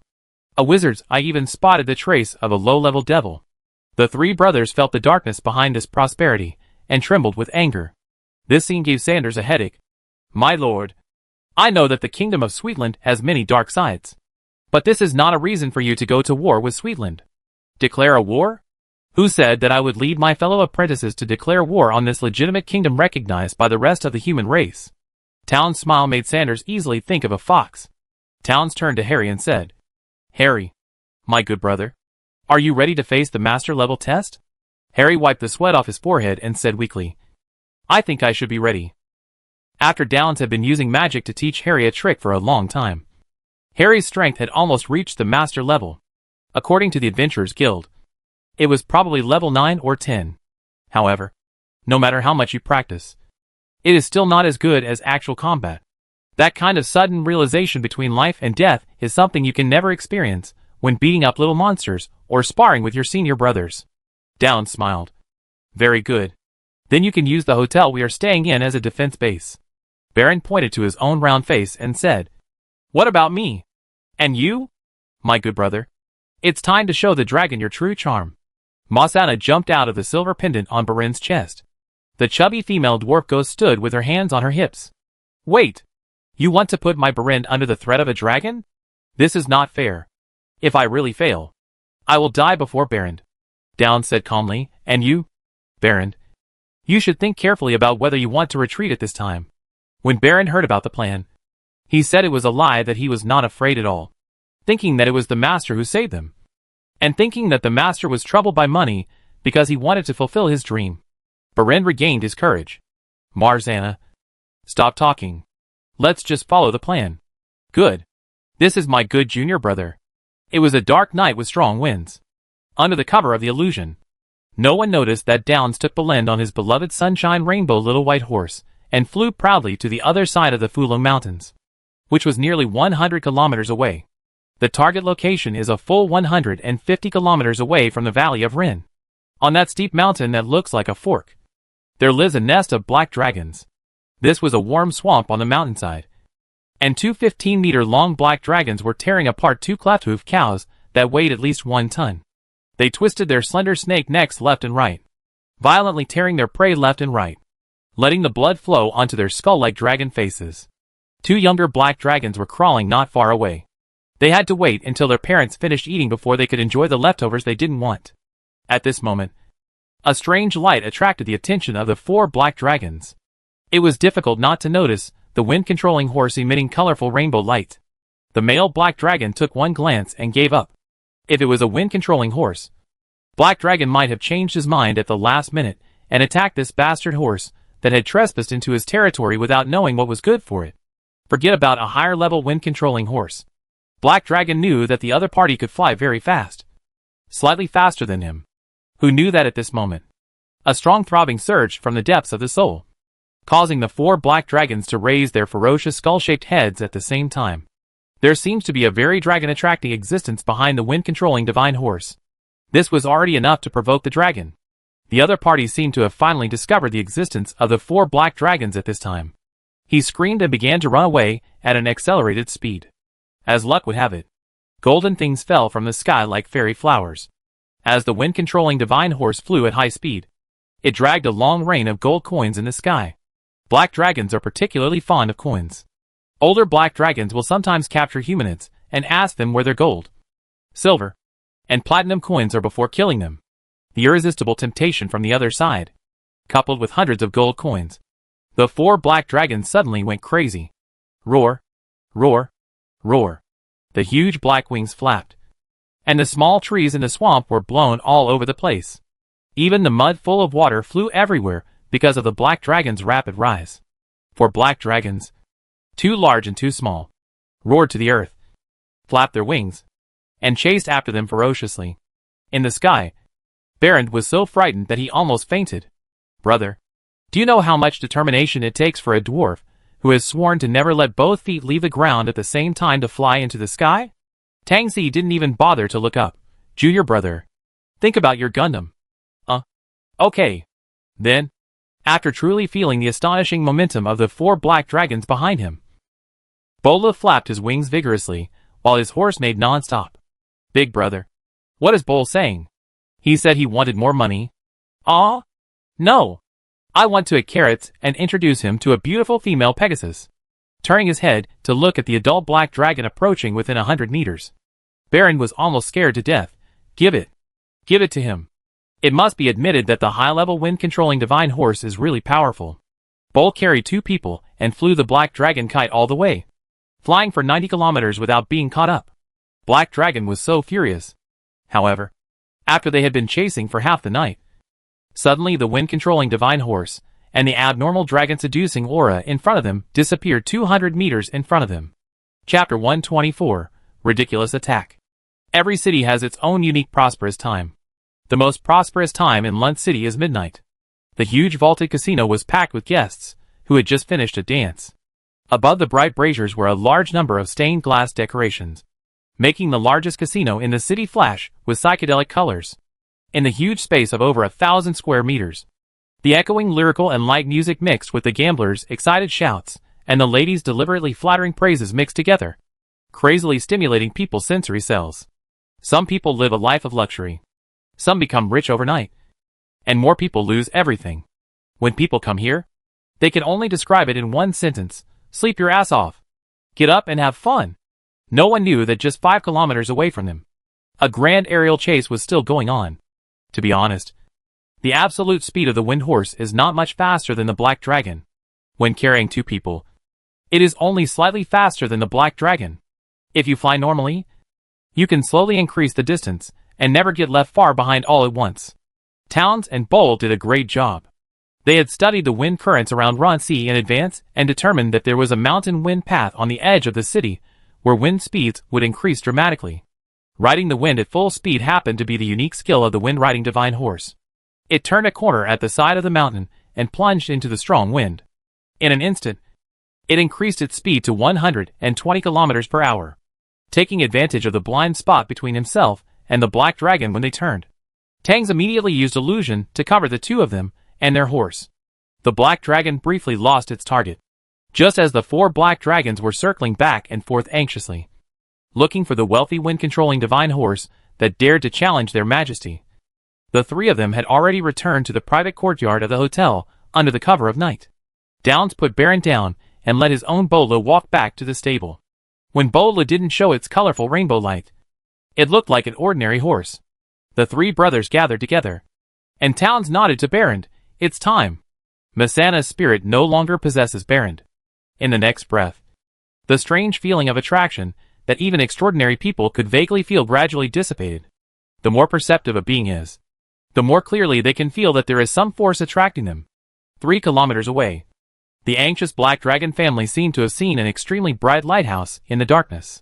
Suddenly, a long and distant howl came out of the dragon's mouth with great excitement. Roar. The defense forces of Run City were fairly diligent in their duties. Even though they had to wear green helmets while guarding the city every day and listen to the rumbling of artillery fire in the distance. At least they were on duty. Unfortunately, it was a dark and windy night, and they were completely in the dark. In addition, the black dragon was like a stealth bomber in this moonless night. The defenders rushed to the crossbow in a daze, but had no idea where the enemy came from. This made them miss almost their only opportunity to intercept. When the city guard saw clearly the huge wings that looked like crawling shadows, a ball of fishy, dull light had already spurted out from the mouth full of jagged fangs. The black dragon was obviously aware of the potential threat posed to them by the ballista. They were extremely intelligent and took the initiative to give the tower a terrible dragon breath. Puff. A dull sound, since the black dragons of Chaos Continent spew acid instead of shadow flame. The sound of the dragon's breath is far less powerful than that of a red dragon. The acid storm is equally destructive. When the acid dragon's breath sprayed on the tower, more than a dozen city guards didn't even have time to scream before their whole bodies melted, looking like sections of half-melted candles. Some of the acid was sprayed on the tower and then bounced back, immediately corroding the top floors of the surrounding buildings, easily drying out the roof tiles, and breaking some beams, which in turn caused a larger-scale collapse. When the 4 black dragons attacked at the same time, the city's defense system, which was boasted to be invincible, collapsed in less than 3 minutes. Without hesitation for half a minute, the 2 strong black dragons followed their previous sensing and killed their way forward.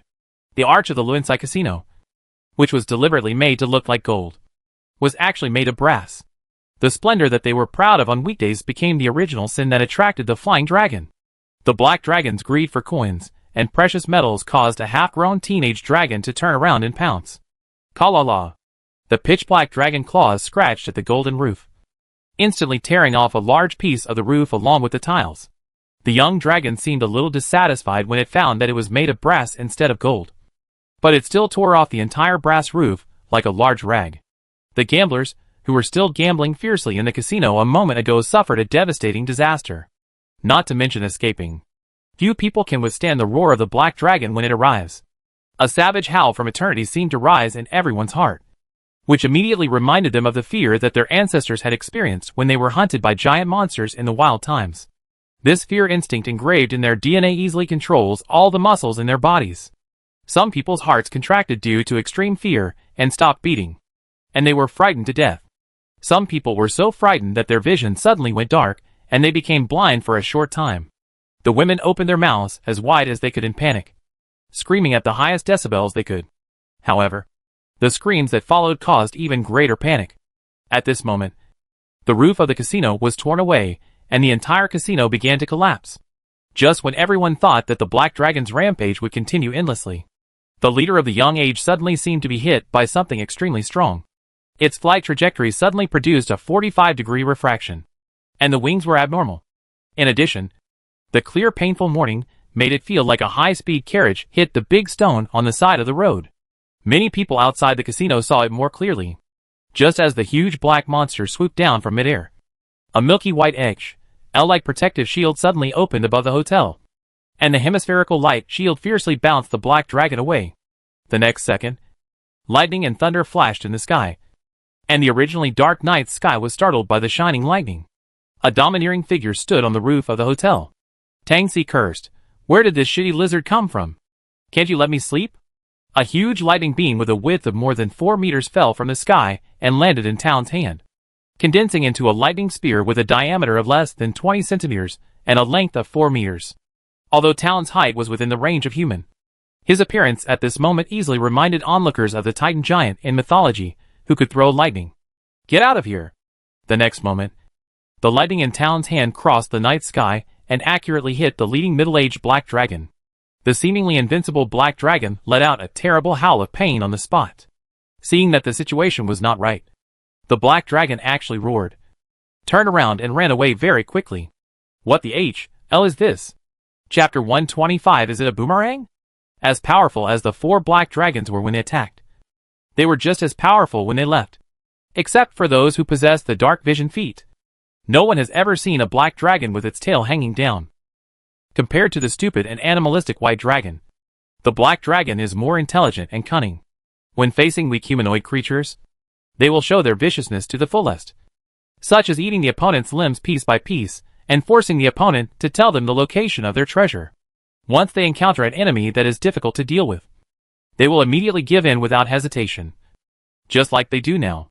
Don't think they will just run away like that.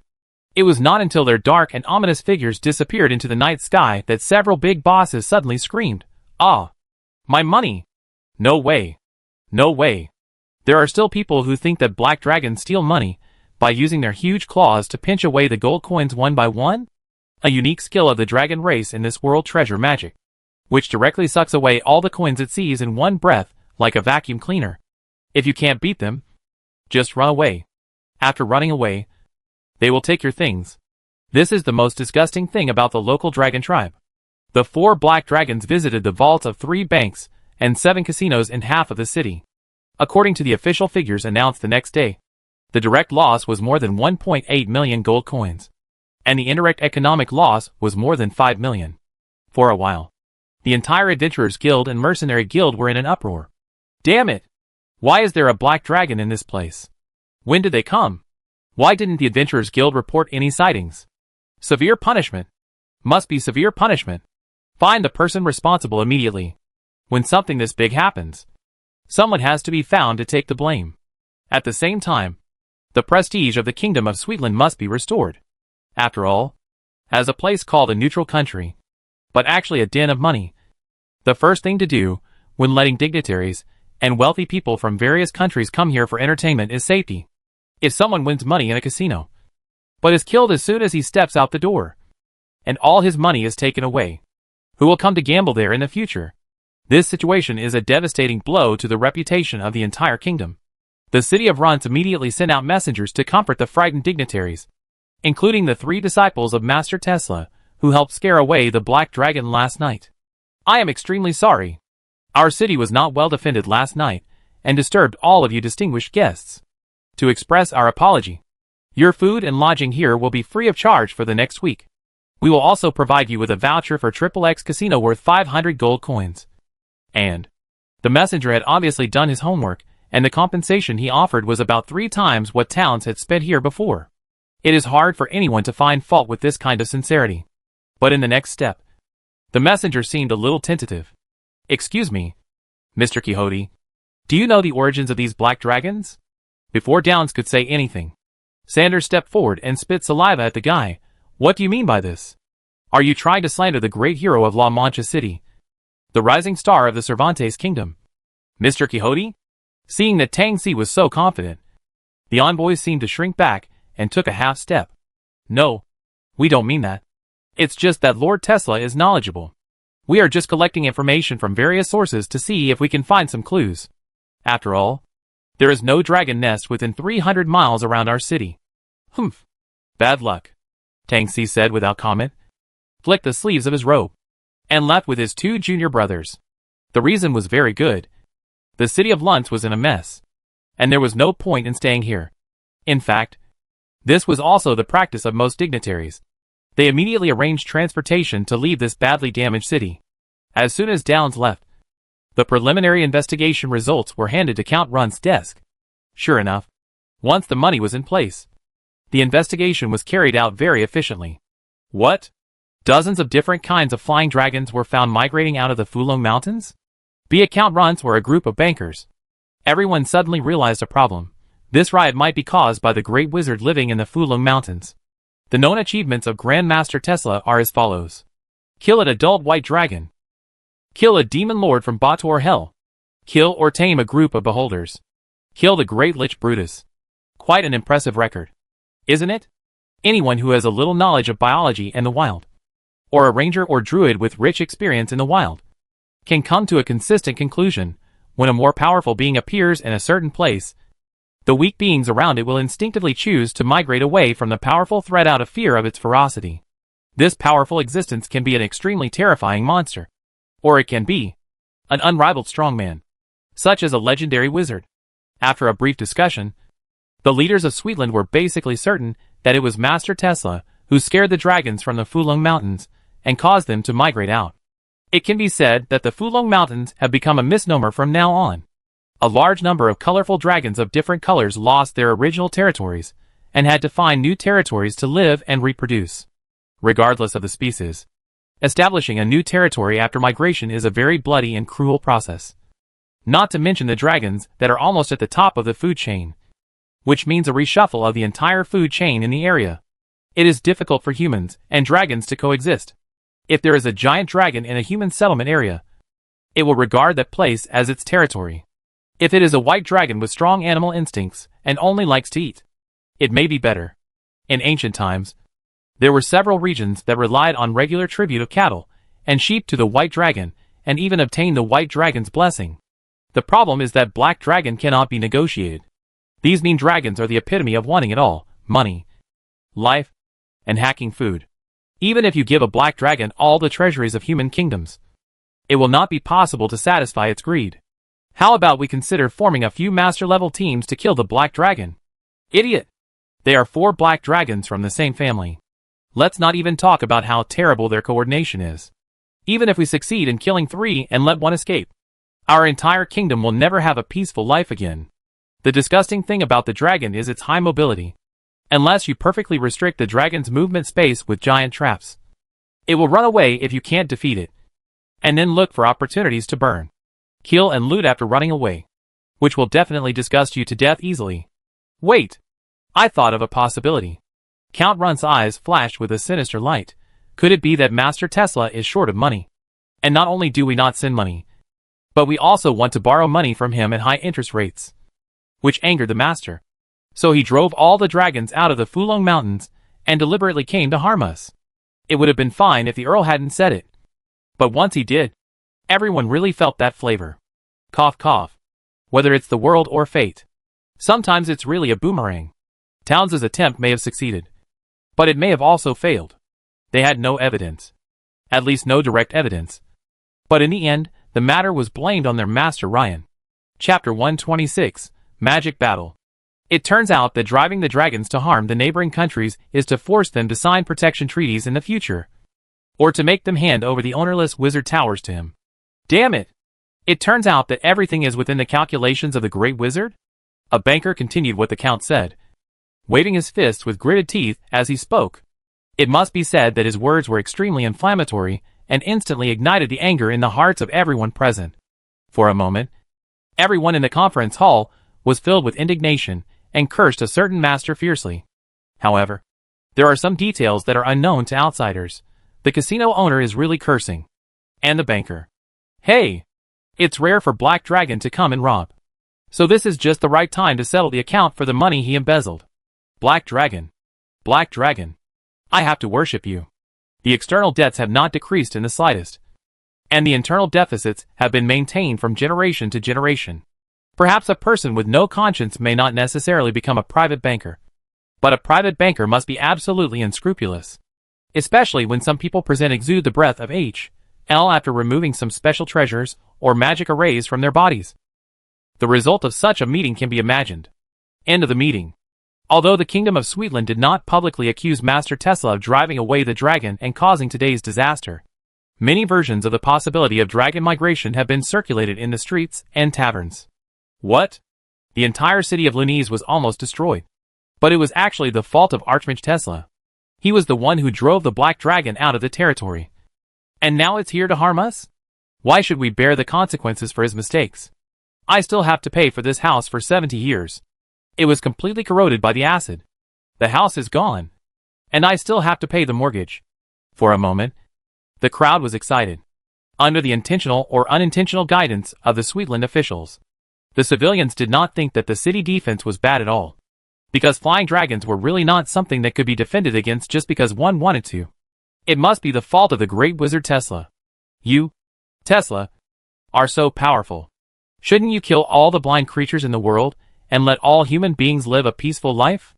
After the news was brewing for a while, it turned into a collective petition, hoping that Count Runts would plead for the people and let Grand Wizard Tesla compensate the people of Sweetland for their losses. This news reached Downs and his friends when they had just arrived at a hotel in Amril, another city in Sweetland. The three brothers were stunned. Harry, brother, are you putting the blame on Master? Tangsi was a little mad, pulling his hair into a mess. Those bastards deliberately spread the word like this. They wished that Master would personally help them kill all 4 black dragons to prove his innocence. Damn it.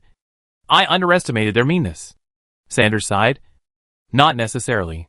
If you really did that, they might say that you were guilty and deliberately killed Black Dragon, and then ask you to return the gold coins they'd lost. The dwarf was extremely frustrated. Did we screw up? Yes. You did mess up. A cold and familiar voice suddenly echoed in the room, startling all 4 of them at the same time. Looking up, they discovered that Lai Fu was hanging upside down in a shadow on the beam, with an anthropomorphic face that perfectly replicated the expression of the original owner. Ryan. Master. Grown-ups. The 4 guys were so scared that they knelt down on the spot. Ha ha. I just went out for a while. And you all came out and caused such a big fuss. Master Ryan had accumulated a lot of power. Any word from him was like a landslide to his 3 disciples, frightening them so much that they dared not even breathe. Master, I planned everything. All the faults should be borne by me, as the eldest senior brother. If you want to punish someone, just punish me. Towns was straightforward and took all the blame. Ryan didn't answer directly. He scanned the guys with his sharp eyes through the rifle, making them feel scared before he said, Tang Si, tell me first, how did you plan it? Towns didn't dare to hide anything and told the whole process of his plan. After listening to this, Ryan laughed. Oh, your idea is to lure Black Dragon into a robbery, then kill Black Dragon and swallow the stolen money to solve the funding gap on my side. Yes. Downs knelt down, beads of sweat the size of beans oozing out of his forehead and dripping onto the ground. Fool, you don't even know who the enemy is. You deserve to be tricked. Ryan's eyes shone. What you are facing is not a human being at all, but a devil. Ah, the 4 of them said in unison. Ryan smiled. If someone finds the so-called evidence in the future, you don't need to care about it. First of all, you, Downs, you have a horse that can control the wind. It's reasonable to go out for a ride on it. Right? Yes. Ryan turned around and said, Baron, you are born with a damn charm that has nowhere to go. It's reasonable to attract bees and butterflies. Right? For the first time, Baren's young mind, who was over 60 years old, was refreshed. Yes. Master. Ryan finally looked at Harry.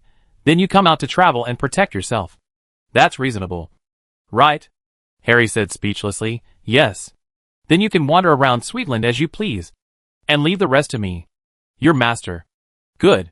Not long after, just when those dirty guys in Sweetland thought they had a good plan and could occupy the moral high ground to kidnap Ryan, Ryan spoke out through the channels of King Cervantes and Archduchess Sophia.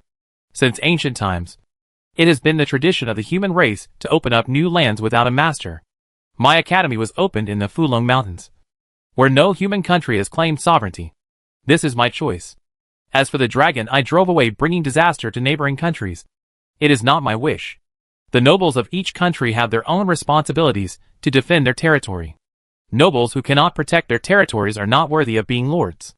I feel deeply saddened for the misfortunes suffered by our fellow human beings due to the migration of the dragon tribe. And I stand with you in spirit. The first 2 sentences translated into plain language means, it's none of your business if I expand my territory. And I didn't deliberately drive Phylong to your house. For the unlucky people affected, I will provide all the help except for help. I have to say, this is quite neutral. The real trick is at the back.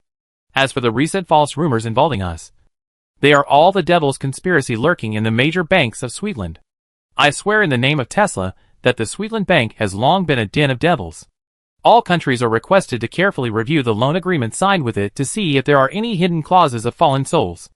If such clauses are found, please be sure to cancel the loan contract immediately and purify the H.L. Gold. Chapter 127 Terrible Physics School. As soon as the news came out, not only Sweetland, but almost all human countries were in an uproar. What? The entire banking system of the Kingdom of Sweetland has been corrupted by the devil? When the kings and emperors of various countries heard the news, they were probably frightened for less than half a second. And the rest of the time, they were all hacking happy. Now that the war situation on the devil's mouth front is tense, which country is not tightening its belt to make ends meet? Borrowing new debt to replace old debt. 9 out of 10 pots have the same lid. And various circular lending operations are endless. It just so happens that almost all the creditors from various countries are Sweetland. Or at least, he is the boss behind the scenes. He has the support of the goddess of wealth behind him. I thought those who deal with finance are professionals. Who dares to wrongly accuse the goddess of wealth? Even though a lot of the taxes collected by various countries had to be used as interest, the king still gritted their teeth and dared not say they would not repay their debts. After all, if they do not keep their word, they will be accused of deviating from the way of order, which is a very serious accusation. Now, a fearless super wizard jumps out and says that the banks under your Church of Wealth have been infiltrated by the devil, and the loan contracts are full of soul-searching clauses that show the devil's tricks. When the leaders of various countries received this news, their first reaction was surprisingly consistent. They immediately called in people from the Holy Church to conduct a thorough investigation of the contract. Upon checking, it was found that something had indeed happened. Most of the national loan contracts were fine, but in the private loan contracts for the royal family and nobles, a lot of yin and yang contracts and soul traps were found. For example, there was a passive corrupt soul curse in the contract, and if the borrower failed to meet certain conditions, he would gradually start to shift his alignment. Now the whole world is going crazy. Emperor Barbarossa first said, among the series of loan contracts signed with Sweetland, it was found that about 30% of the contracts contained hidden corrupted souls. In the name of the emperor, I declare these contracts invalid and will review the remaining contracts. The gold coins involved in these contracts will be subject to the most stringent review and purification. Our country will only consider continuing to execute the contract when it is confirmed that the contract is valid and the gold coins given are not cursed. The devil would indeed secretly add a small amount of cursed gold coins into a pile of gold coins, like sand. But there are problems with your contracts. So all the gold coins must be cursed gold coins. You say no? Anyway, those purified gold coins were all cursed gold coins before. Well, now our country does not have to pay back the money legally and reasonably.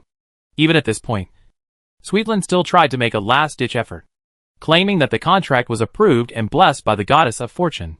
The next announcement from Master Tesla was the last straw that broke the camel's back for Sweetland. The camp of the goddess of wealth is questionable. After all, the previous goddess of wealth went to the abyss before stepping down.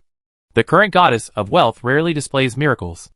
I, Tesla, hope that the goddess of wealth can prove herself to be absolutely neutral, if it is inconvenient for the goddess. The 108 masters of this school of physics do not mind going to the high-dimensional kingdom of the goddess in person to discuss the self-proof matters with the goddess. If this was just a meaningless threatening letter, no one would care.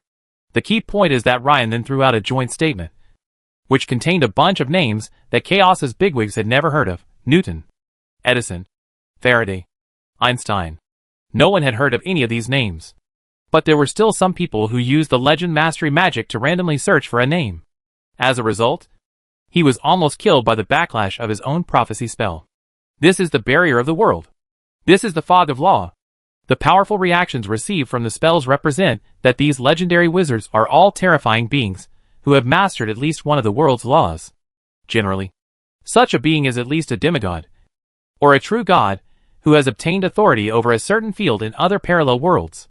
Holy shit! Could it be that the School of Physics is actually a terrifying alliance led by 108 legendary wizards?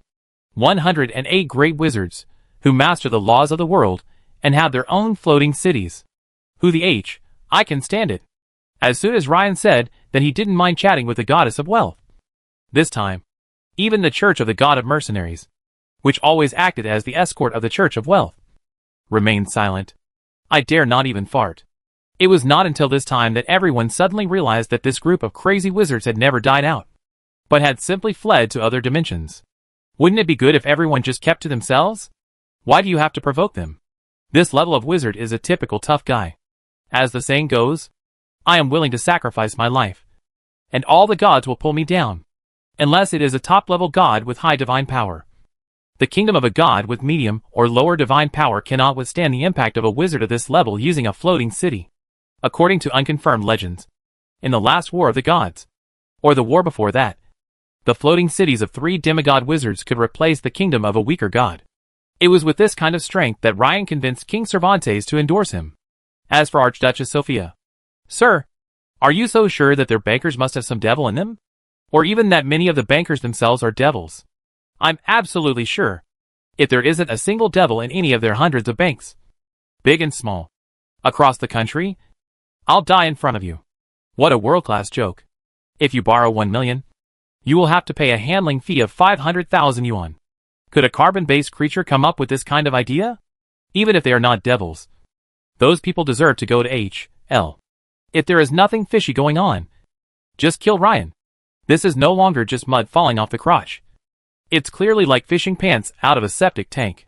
Sure enough, before the good organizations such as the Church of Light could launch an attack, the major banks in Sweetland saw incidents such as presidents running away and bankers jumping off buildings.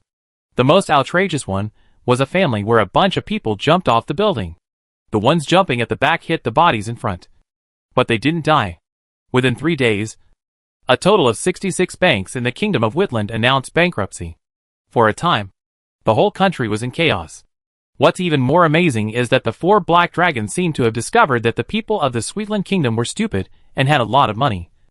So they took advantage of the chaos in the kingdom when all the mercenaries abandoned their duties and went to the bank to line up to withdraw their deposits. And then they frantically attacked the kingdom and had already robbed 5 cities. This time, King Sweetland almost collapsed. A congratulatory message was sent to Ryan. No, a request for rescue was sent.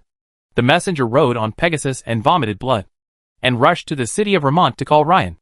In the open space, he looked into the wizard's eye that Ryan had conjured up, and his voice was simply mournful. Your Majesty has deeply realized that his lax supervision has allowed the devil to almost control the entire banking industry. Fortunately, there is still a chance to set things right.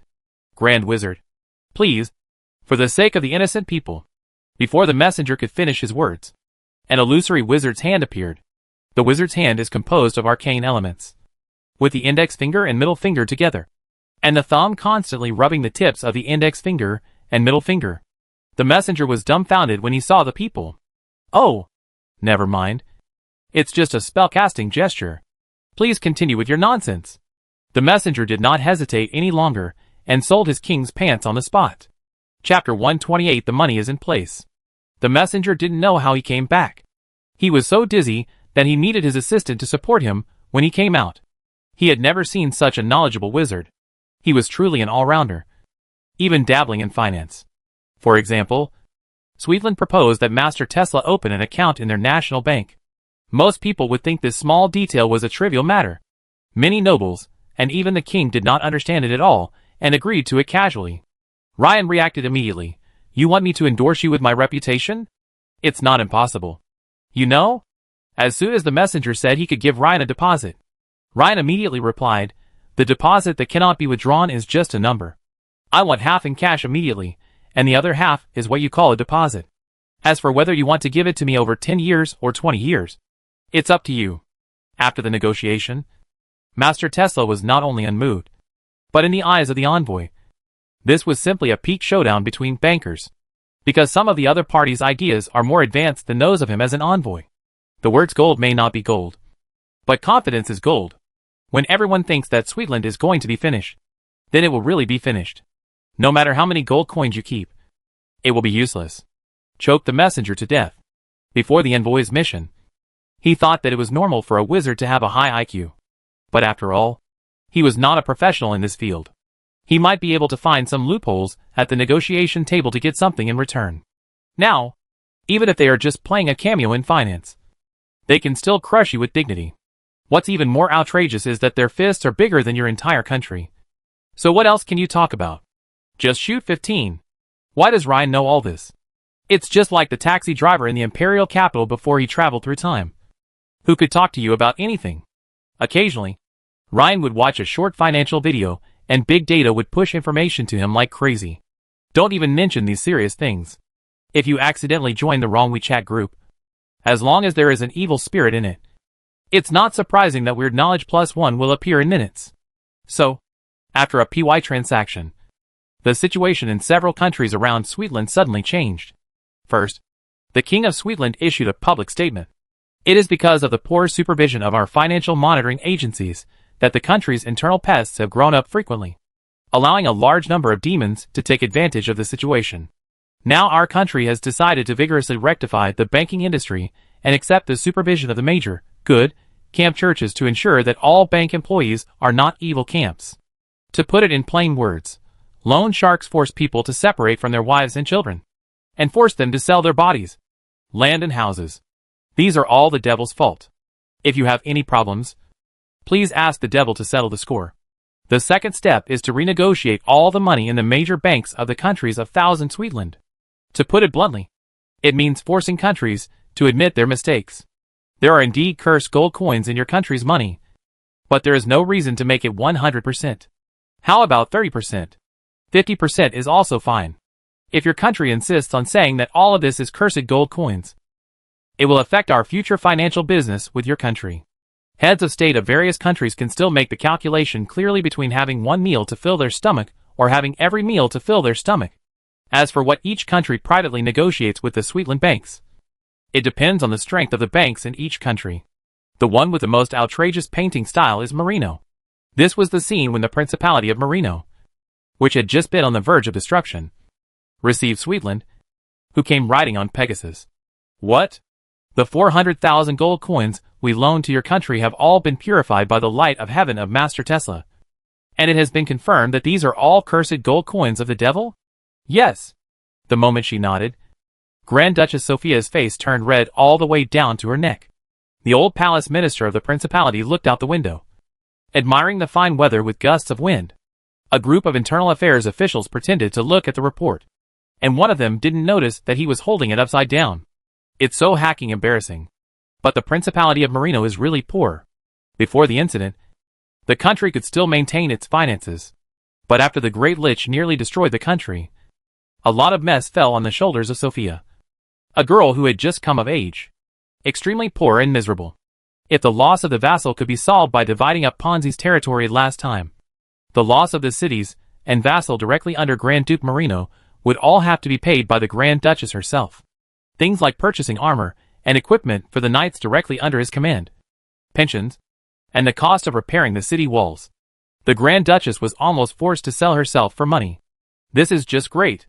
She accepted Ryan's offer to purify the gold coins for her, which was equivalent to, "Oh, is that so? I understand. We have no objection to this."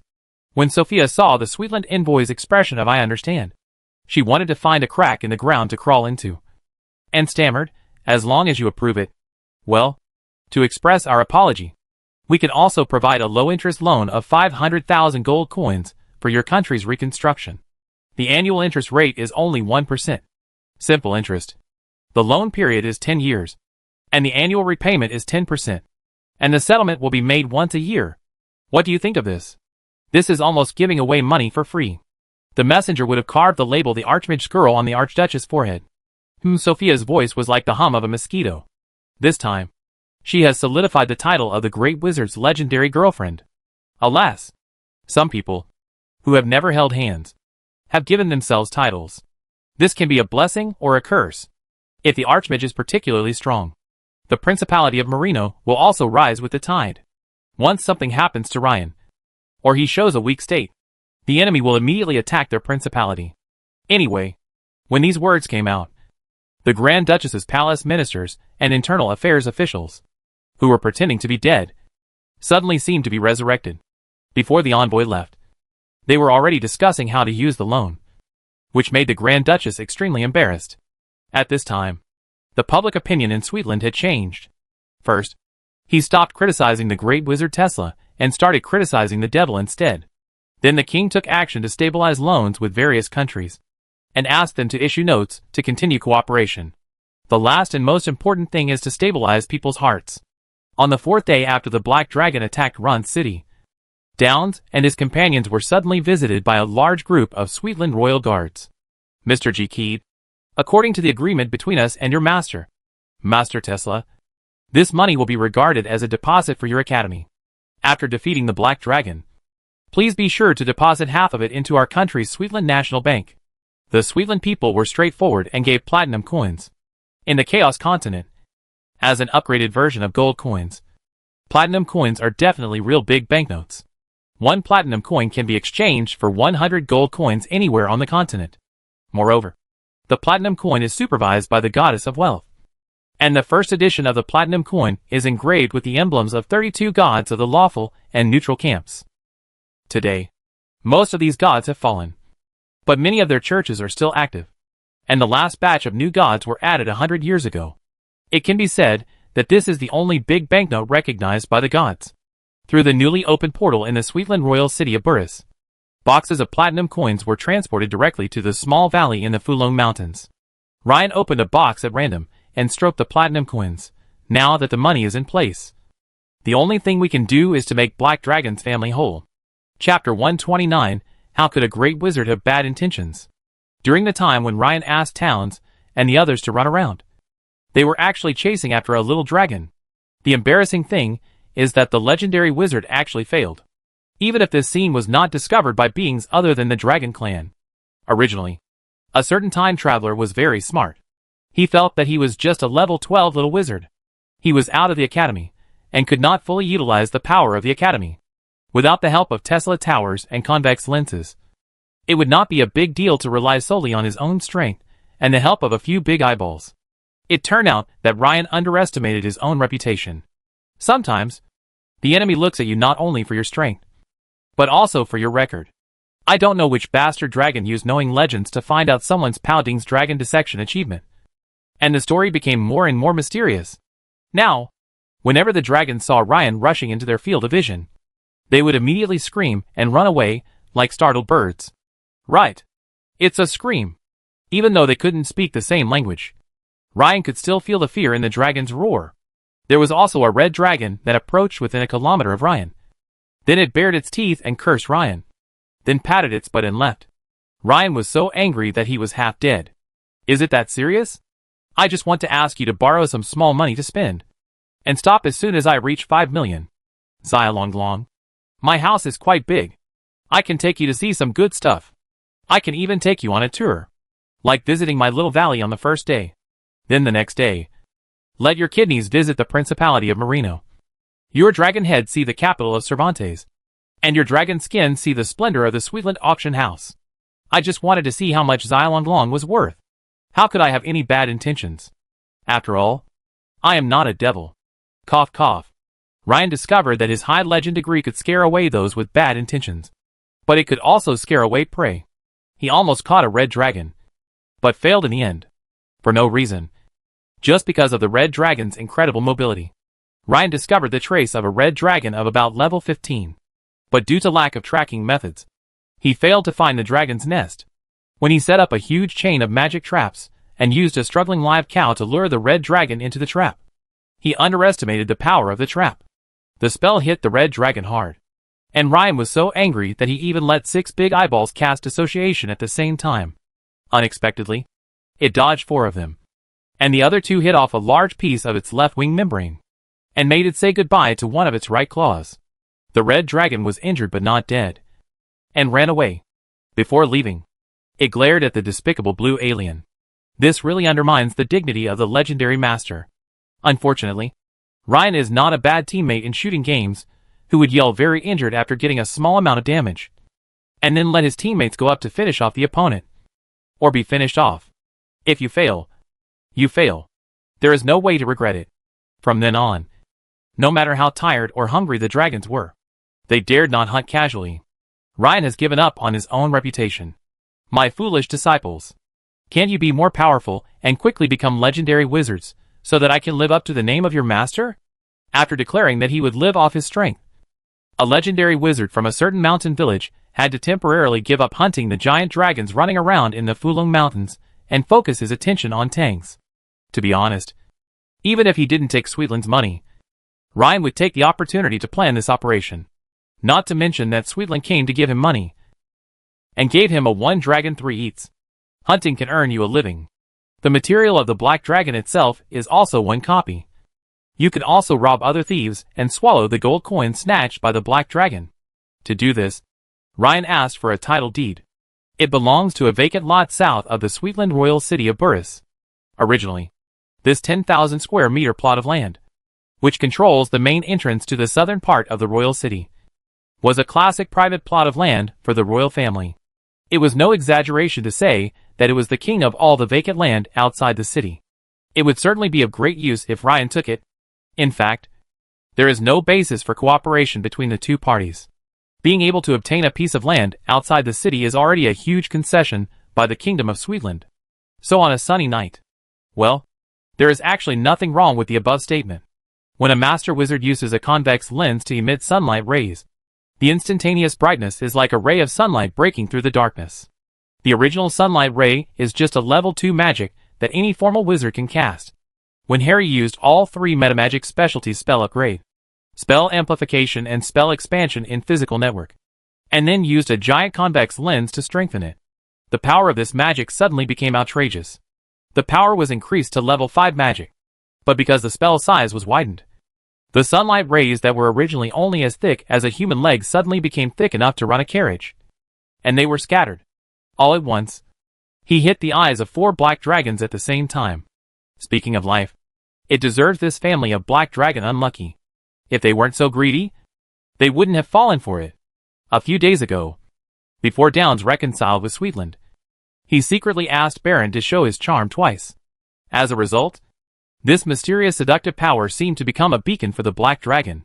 Once it sensed it, it knew that the city's defense was not good.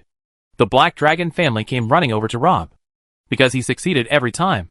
Hei Lung, although somewhat skeptical before, now regards this mysterious attraction as a beacon in the industry.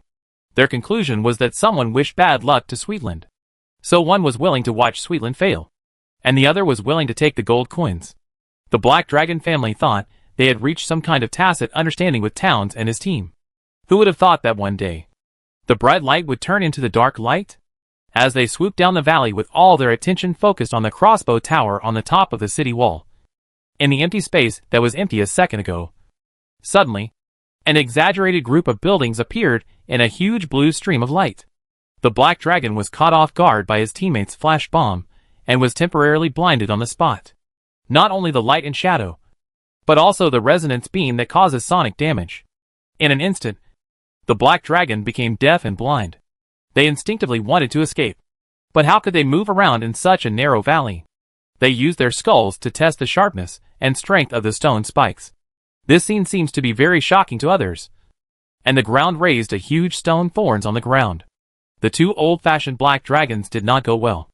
Although they used their extremely strong bodies to resist the impact, the sharp stone spikes still brutally tore open their strong scales and tough dragon skin, causing them huge wounds. Chapter 130. Come out and clean the floor. In the eyes of others, black dragons are definitely the most terrifying beasts in the world. Their flapping wings are like huge roofs, and every vibration of their wings can easily blow away a carriage. A giant dragon flying by was no different from a small hill sweeping over the heads of a crowd. That feeling of oppression alone would scare ordinary people to death. Unfortunately, this law is meaningless in front of a truly strong person. No one knew better than Ryan that although a dragon looked mighty, its limbs would appear slender and thin in front of an enemy of the same size. When this family of black dragons ran into the giant dragon speed bump that Ryan had specially prepared for them, the simple and crude stone spikes worked surprisingly well. For the 2 smaller black dragons, their speed was the ultimate culprit. As for the big dragon, Ryan prepared more gifts than just these. Ryan and Towns were ready long before they were teleported here. Watch out. I'm now lowering my power, and using the same master-level magic as you. At this moment, Ryan's left palm was facing the sky, holding a large pile of platinum coins, while his right hand was holding the small pile of gold coins facing outwards. Just as it was being teleported from the Mage Tower, the electromagnetic acceleration suddenly started. Bang! Driven by electromagnetic force, dozens of gold coins suddenly accelerated from 0 to over 1,000 meters per second. The pile of gold coins, filled with terrifying lightning power and mixed with powerful physical damage, was ejected fiercely like a huge shotgun. Towns followed suit. So after the two poor black dragons became deaf and blind, they first crashed into the giant rock spikes, and then were hit by two powerful sprayers. Ryan would like to name this tactic Flash Spray. This is the master-level wizard version of a spray gun hitting the face. If they were not dragons, they would have been killed miserably by this blow. However, even though one of the dragon heads was blown to pieces, two of the dragon eyes were blown out on the spot, and their faces were covered with horrifying blood holes the size of wash basins. The two black dragons were not dead yet. Under the powerful impact, they howled miserably and fell from midair with bruises all over their bodies. One dragon even relied on its instinct to twist its long neck and bite Tangsi viciously. In the past, Tangsi might have been a little flustered, but now, even if he was not a veteran of hundreds of battles, he was still very experienced. Tangsi, who was not at all flustered, decisively activated the rune staff in his hand. A flash of light appeared, and he was already high in the air behind the dragon's back, and fiercely sent the next lightning strike he had prepared to this ungrateful black dragon. Ryan is even more violent because he has the control over the Tesla Tower. Ryan raised his hand, and the entire space around him seemed to shake slightly. Countless purple-blue lines spread out from the strange-shaped metal. These lines filled with the power of the wind element intertwined with each other, vying to flash strong light representing high energy, forming a huge net. And finally, amid continuous roars, they turned into a shocking lightning spear that was 100 meters long and 5 meters wide, and fell into Ryan's hands. Drink, exhale and speak. Ryan was like a true legendary wizard. With a seemingly casual throw, the terrifyingly powerful lightning spear pierced the head of another middle-aged black dragon with incredible precision in the shining light. Bang! Such a big black dragon head was actually cut off by the sharp edge of the lightning spear that didn't look sharp at all. Only those who know the matter know that this has nothing to do with sharpness or physical damage. It is purely the highest energy lightning that completely carbonized and shattered the black dragon's neck in one strike. The charred and neat wound on the black dragon's neck is the best proof. On the other side, Towns couldn't take down the black dragon for a while. After firing a flash spray and a full-strength lightning strike, the black dragon was still not dead. Just then, Harry shot. Turn it to me! With the support of the physical network, hundreds of tons of soil suddenly came up from underground, forming a huge thing similar to a thickened fishing net, which trapped the black dragon. The half-meter thick and dozens of meters-long rock pieces were like a giant living net. Even though the black dragon crashed heavily into the net, it just couldn't tear it apart. At the same time, Harry poured a large amount of fire elements into the space and began to roast the black dragon. Ah! Roar! The roars of the black dragon as it struggled to death formed extremely sharp screams that spread far away, so that no one in the entire city of Boris dared to sleep at this time. They listened to the roars in the distance with fear and trembling, and tried to guess the battle situation from the flashes of lightning from time to time. The only thing we know is that the battle seems to be fierce. When Tangsi saw his master standing with his hands behind his back, he knew that it was time for him to practice. He used one attack magic after another that he had mastered, but the one that ended up with him was still his most trusted and favorite electromagnetic cannon. When the brightest and most dazzling flash of lightning flashed out from the giant flaming net, the black dragon, which had never put up any effective resistance from beginning to end, finally fell to the ground with a bang. Its huge body stopped struggling, and the overflowing dragon blood soaked the entire King's Avenue. At this time, the pair of wizards' eyes that the envoy of the Kingdom of Sweetland had seen, representing supreme mystery and power, suddenly appeared in the sky above their royal city. All I heard was a roar from Master Tesla. Sweetland, come out and clean the floor. This shout was full of arrogance and disrespect. When King Sweetland heard it on the palace terrace, he calmly ordered his subordinates, go and help the Archmage clean up the mess. Remember?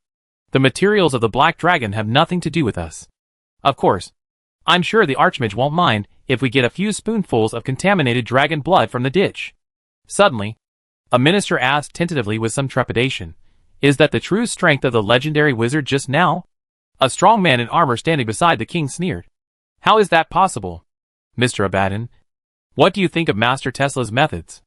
Only legends are qualified to evaluate another legend. Otherwise it is all nonsense. Judging from everyone's reactions, there's no way around it." The middle-aged tough guy called Abaddon curled his lips and said, "You shouldn't ask a fighter to evaluate a wizard. Please give us a brief comment." "Your Excellency," the Prime Minister of the Kingdom said humbly, "what else can we do? The 4 dragons were suppressed from beginning to end. That master didn't really fight at all. This was just a practical lesson for his students. However, only a big shot of his level would have the luxury of using a level 17 and a level 16 black dragon for his students to practice with." Abaddon's comments undoubtedly deepened the king's respect for Grandmaster Tesla. Chapter 131 You may not lose, but I will always gain. One Marquis persisted in asking Abaddon, "Sir, even if Master Tesla doesn't use legendary power, can we be sure that he is a legendary master?" Abaddon looked at the guy with a bit of contempt. "The legendary great wizard is exerting all his strength. Do you still want this royal city? You are not an ancient black dragon. So why would you need to use such strong magic? This method of targeting the enemy's weaknesses, using a small amount of magic to accurately control the killing range, and killing the enemy in one breath, is a perfect combination of experience and skills. It is undoubtedly a legendary method." Abaddon used his legendary status to endorse Ryan, which certainly pushed Ryan's reputation to a higher level. If he knew that a certain legendary wizard's combo came from a game, how would he view his own endorsement? King Carlson's eyes were gloomy and uncertain. From the beginning, he didn't put all his eggs in one basket. Don't look at how humble he was to the Tesla master, giving money and admitting his mistakes. As a master of diplomacy who uses money to deal with dignitaries from various countries, how could King Carlson have only one card? In various senses, confirming Tesla's strength through Abaddon's mouth would do him more good than harm. Suddenly, the king laughed. He laughed brilliantly. No need to be serious. Powerful people who are paid to do things are always our country's natural allies. Now that we have confirmed that Archmage Tesla is a powerful, lawful, neutral person, I believe we will have opportunities to cooperate in the future. Isn't that right, Lord Abaddon? Ha ha. No problem. This war, which should have been recorded in history, came and went quickly. From the time Ryan suddenly teleported the Mage Tower to the end of the entire battle, it took less than 10 minutes. The speed was as fast as a summer thunderstorm. In any case, the threat of the Black Dragon has ended, which is a good thing for the entire Sweetland Kingdom and even the surrounding countries. Especially when Ryan was tactful enough to let the Sweetlanders clean up the mess. The effect was very positive. Wow! Are these the Black Dragons that are causing trouble for our country? Hey! His Majesty the King asked Master Tesla to take action, and it was solved in no time. Ha ha ha! Die! Die! I'll let you be so arrogant. The people of Burles showed great excitement surrounding the 4 black dragons that died tragically. It is one thing for the citizens to be happy, but it is another thing for the servants, who are responsible for doing the work, to be miserable. After receiving the report, King Carlson could only smile bitterly. The noble wizards are unwilling to do odd jobs, so the hard work has to be thrown to them. Why? The Black Dragon is the type of person who causes chaos and destruction in life and causes harm to others after death. The Black Dragon is good at attacking with acid, and even its blood and body fluids are highly corrosive. The Archmage's instant killing of a Black Dragon on the King's Road certainly boosted the confidence of the people. But the price was that they could no longer use that half-kilometer-long section of the King's Road, unless the foundation is repaved and paved with stone bricks. The road will be unusable. However, this is not a big problem. Sweetland has plenty of money. It took them 3 full days to completely dismantle the 4 black dragons into 108 pieces. The processed dragon heads will be exhibited in the country. And according to the agreement, after the exhibition, the dragon heads will be returned to Master Tesla. On this day, another major event occurred that boosted the confidence of the people. Master Tesla sent his eldest disciple, Tangs, as a representative to deposit a huge sum of 5 million gold coins into the largest bank in the kingdom of Sweetland Bank, surrounded by a large group of fully armed Sweetland knights. Open carriages paraded through the city. In front of all the citizens, treasure chests filled with platinum coins were opened, stimulating the retina of every citizen with their shining platinum light. Wow! I've never seen so much money in my life. Oh my god! It's all platinum coins. Are all great wizards so rich? Look! How many dragons did Master Tesla kill? All the dragon's treasures belong to him. Pa! The dragon's treasure? That's all our money. Who made us unlucky?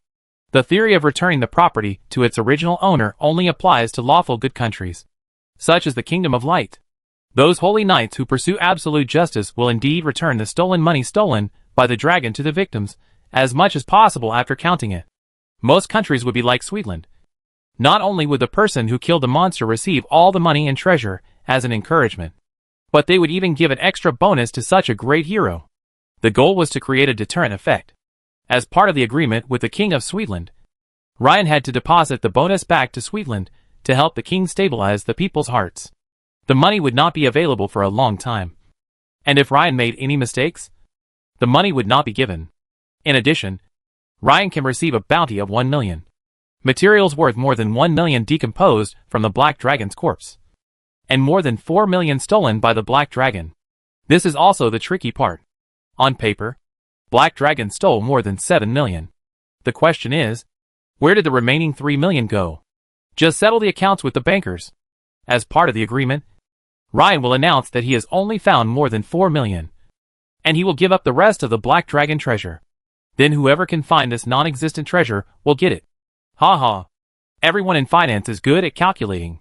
No wonder the best decoration for street lamps is always bankers. Ryan had foreseen that many banks would go bankrupt after this incident. And the aristocracy headed by King Sweetland would use various means to acquire small and medium-sized banks in order to make up for the losses. But what does this have to do with Ryan? You may not lose, but I always gain. After this battle, we gained both face and money. Ryan felt relieved when he saw the system prompt hosts Legend Degree in the Human World +2, Legend Degree in the Dragon Tribe +1. Not to mention that he had received 6 million gold coins. Anyway, my Gundam workshop is open. Ryan hummed a song, remotely controlling the wind element, and used a small tornado to roll a whole box of platinum coins into the air. The gold coins swirled and collided in the wind, and the ding-dong sound was really nice to hear. There was a small episode after this incident. Ryan accepted the 4 people who had accompanied Towns to the Madeira Mage Tower into the academy, and their job title was security. He was not impressed by the strength of the 4. After all, a bunch of high-level professionals were really insignificant. But as the academy grew, Ryan needed some relatively reliable people to do odd jobs. For example, after dealing with the 4 black dragons, the task of going to the dragon's nest to empty the black dragon's treasure house requires our own people to handle. As an encouragement to the 4, Ryan promised that after they were promoted to masters, they would be allowed to choose an apprentice to be their follower. Chapter 132: Convincing People with Reason. Ryan Tesla was the most brilliant warrior in the past 6 months. An unparalleled rising star in the outer world. No one knew where he came from. Everyone only knew that he brought back magic civilization from the outer world. If we say that he was initially just an outsider doing research in the mountains, his deeds became unstoppable after he publicly accepted disciples for the first time. The Devil Lord could not escape his pursuit. The colorful dragon killed a single one at the beginning, and then killed all of them later. Even the undead army formed by the Great Lich was instantly reduced to ashes under his boundless magical power. Any one of the things he did alone would be enough to support a bard for a year or 2. But when added together, that's what is called being the best. Whether you like him, fear him, or hate him, he will barge into your world arrogantly and become a big figure you cannot avoid. If that were the case, maybe that would be enough. Throughout history, there have been many powerful people, and the legend of mortals becoming gods is not an isolated one. The key is that Master Tesla has another skill: training apprentices. The eldest disciple, Don Quixote, started out as a knight's apprentice and changed his profession to become a wizard. In just half a year, he rose from a layman to the master level and became the hero of the city of Ramonk. He defeated the master warlock single-handedly and even killed his way through the Chaos Ark alone. The second disciple, Harry Winston, seemed to be of unknown reputation, but he was proven to be a high-level wizard when he fought against the undead army in the Principality of Marino in just 1 month. The third disciple is the dwarf Baron, whose current strength is unknown, but with 2 examples set before him. Everyone generally believes that it is only a matter of time before he is promoted to a higher level. How can this kind of training ability be called raising disciples? This is clearly an artificial movement to deify oneself. The poor boy who had nothing suddenly became extremely powerful, and became a wizard that everyone envied. And it didn't seem like he was using evil means to overdraw his potential and increase his strength. How could this not drive ordinary young people crazy? The whole human society was in a state of excitement when they thought that Master Tesla would hold his next public disciple recruitment in a month. In all the taverns, news about them was everywhere. If there were so-called headlines in the chaos world, then these masters and apprentices would definitely dominate the list.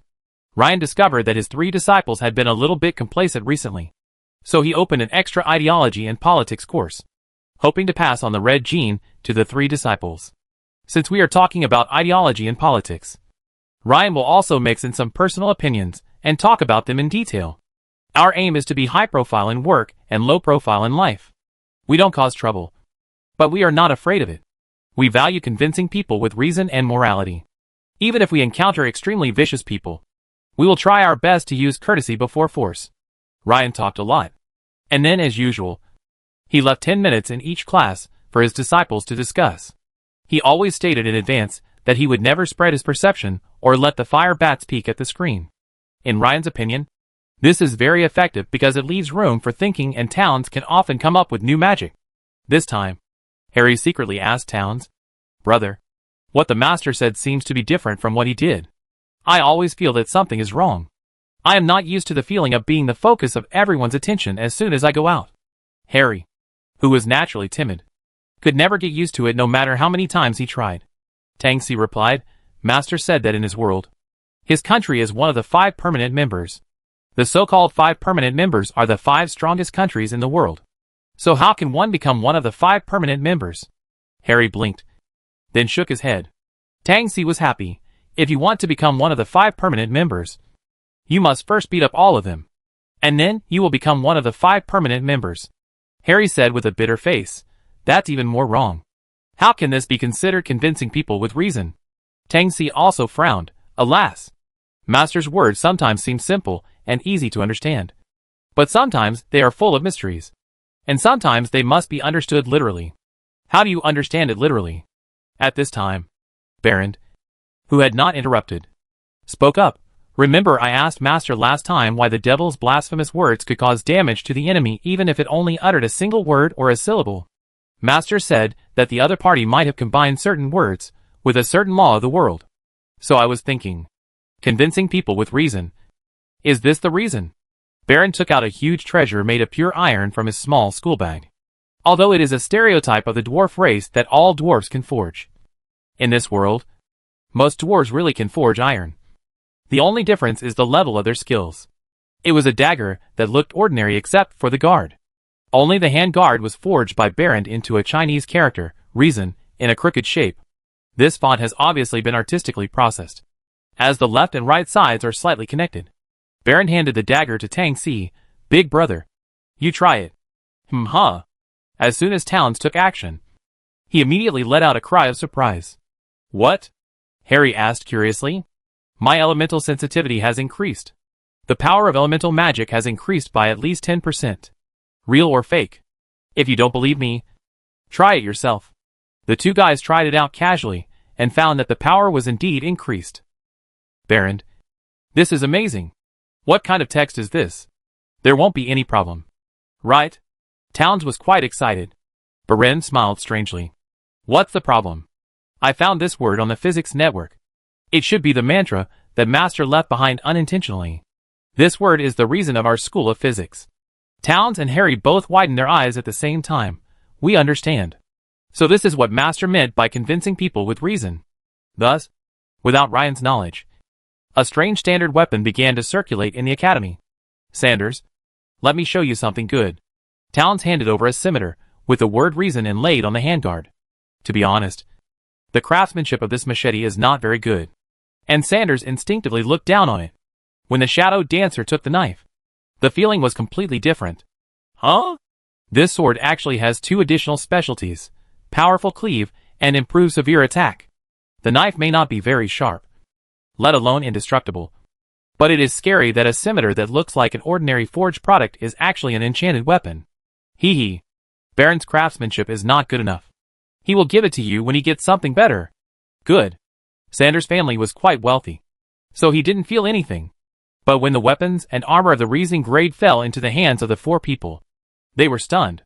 The various props with physical properties gave them a sense of surprise, as if they had upgraded their rifles to cannons. However, this created a new problem. Town secretly asked an outsider to try it out and unexpectedly discovered that this thing had no effect when used by outsiders. What is the reason? Chapter 133. What a big deal. When Towns approached Ryan about this, someone was so shocked that he thought he had missed the point. Wait. The reason I'm talking about is the reason of logic, not the physics of logic. Master is right. Towns seemed to agree modestly, but he kept blinking his eyes, expecting to hear the main text after the but. That aura of Master. I'll listen to your excuses made Ryan angry and helpless. Once again, Ryan found himself unable to explain himself. No. This time, he didn't even know how to explain to his apprentice why this was not the case. Never mind. Let it be crooked. Ryan turned his back, folded his arms across his chest, and looked up at the sky. The truth recognized by the world will naturally have the opportunity to be written into the world's laws. When we encounter things, we can use both reason and truth. Since our physics sect reason is also one of the truths, why can't we talk about it? However, how you want to understand it is your business. Tangxi gave a very Chinese-style bow. I understand. Master, when we encounter something in the future, we will first explain the reason to the other party, and then tell them the truth if they don't listen. It's good that you can do this. Tangxi understood that the wordly in physics can directly trigger the power of the world. He then had another question. Why can't outsiders enjoy the mysterious power of this wordly? They don't follow the laws of the world and don't enter the physical network. Why can they share the extraordinary power that comes from the laws of the world? This is the answer. If you are not connected to the physical network, do you want to get power for free? Don't even think about it. Ryan set Downs away and carefully examined the little commotion caused by Barrand. After reading it, he suddenly laughed. The system made it clear that the rational equipment and weapons developed by Barrand were included in the category of word of truth. However, this word of truth was bound to the physical network. The best part was that the bonuses obtained were different depending on their permissions in the physical network. People like Tangxi, who are equivalent to inner disciples, can gain a power bonus of about 15% in each spell through this reason mantra. Don't underestimate 15%. In many cases, this is already a bonus from a meta magic feat. Direct followers like Sanders can get 10%, while security guards like the 4 get around 5%. The key is that this power word can also add additional expertise to the user. This is equivalent to having a weapon with the word reason in it, turning a piece of ordinary iron into a magic prop. The key is that it is universal.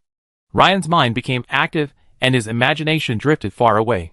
He had already imagined that in the future, a group of Zakus would hold axes with the word virtue to convince people with virtue, and a group of Gundams would hold swords with the word reason to convince people with reason.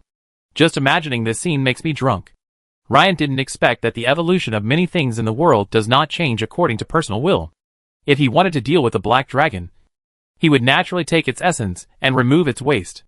Most of the best black dragon skins, black dragon teeth, dragon meat, etc. were stored in a temporary warehouse in the academy. At the same time, a large amount of waste in Ryan's eyes also had to be dealt with. For example, those broken dragon teeth that were broken by electromagnetic cannons may not be of good quality, but after being polished by skilled craftsmen, even if they cannot be made into dragon tooth knives, they can still make dragon tooth daggers or dragon tooth claw knives. This requires Sanders and the 4 to do the legwork. As the saying goes, as long as there is enough profit, someone will take the risk. In broad daylight, Juan, the giant shield warrior, and John, the wanderer, among the 4, were planning to go to an auction house that purchased Warcraft materials. They came out of the old site of the Madeira Mage Tower and just crossed one street. They were even on a parallel avenue next to the King's Avenue, which was busy with a lot of people. The attack came suddenly. The 2 of them didn't notice at all. Just as they passed the entrance of an alley, a shadow inside mysteriously disappeared. It was not like Sanders, who shuttled through the shadow plane and then killed directly. Instead, it used a skill of avoiding sight that ordinary professionals could hardly understand. It stuck in the blind spot of the two people's vision and launched a surprise attack with incredible speed. Not one, but three. When an extremely hazy figure approached John as fast as a shadow, John really didn't react. It's just that it's too lively here. The noisy citizens, the hawkers, the middle-aged women bargaining with the vendors, the city guards scolding the children who wandered into the street. Everything seemed so normal. Even the Tesla badge on John's body made him relax his vigilance further. So much so that a dagger with a cold light pierced John's left rib from behind.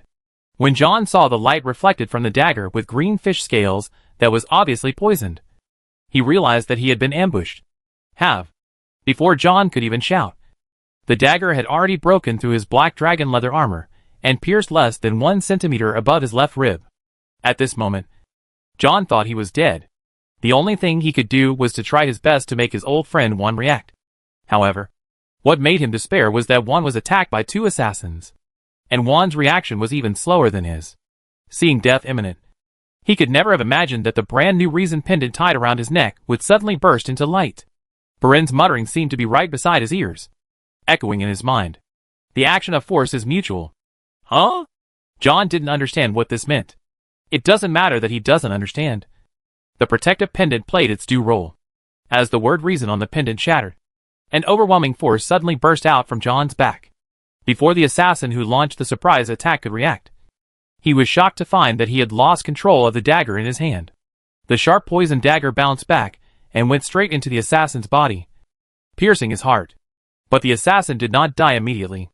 Instead, confusion and shock appeared in his pupils. What a generous act. They even equipped all the odd jobs with magic armor. These were the assassin's last words. Only then did John notice that the 2 assassins who attacked Juan were also killed in the counterattack, along with the frightened screams of passers-by. The muscles of the nearby city guards were suddenly tensed to the extreme. They rushed over with their weapons, only to find the 2 men standing there in a daze. The true story was soon uncovered, and the captain of the city guard readily released the men. But the situation is far from over. People were not surprised that Master Tesla's servants, that's how they saw it, were attacked. After all, money can make people happy. But what people were talking about was another thing. Even Tesla's servants had a set of magic props. As the rumor spread, it changed and became more and more outrageous. Pass it on. Even if you serve Master Tesla as a dog, you can still have a set of divine clothing. Chapter 134. Is the enchantment successful? This rumor is so outrageous, but some people believe it. It's nothing. This guy named Tesla has been so successful recently. His known public income alone exceeds 5 million. Just do the math, and he is a multimillionaire. The concept of multimillionaires in this world is not the same as the concept of multimillionaires on Earth. 10 million is enough to support 20 Grand Duchesses of Merino. You should know that a set of deluxe night equipment only costs 50 gold coins. But any rubbish magic item can be sold for hundreds of gold coins. For high-end quality items, it is not a matter of money. Equipment above the master level is in a state of being in short supply. There are not many high-level professionals in each country, but there are also not a few. There are still hundreds of high-level professionals in a kingdom. Why do you have all the magic equipment? Professionals in other organizations and churches are envious. The 4 men were actually descendants of the big bosses in Cervantes. When they found out that this time, the person was really an individual entrepreneur trying to make money, they sent congratulatory messages to their own disciples, which were actually inquiries. It's much the same with Sanders. Is your boss really that rich? Nathan * Black Shadow found his good disciple. So. Woo woo woo. Damn it. My good disciple. Can you please take off your equipment before talking to me? Your master? The old shadow dancer's eyes widened when he saw this. This is not good. Sanders felt that his words were not convincing. Now, he was wearing a set of black dragon leather armor, from the hood to the leather boots, and was fully armed. The black dragon leather armor on his body even had black dragon scales, and its defense alone was far better than any ordinary knight-heavy armor in the world. Not to mention that it also came with water breathing, a magical skill that all rogues liked. The pair of scimitars had been upgraded to be made from black dragon fangs by a dwarf craftsman. Not only could they cut through iron like mud, but they also had strong acid spray and corrosive attack.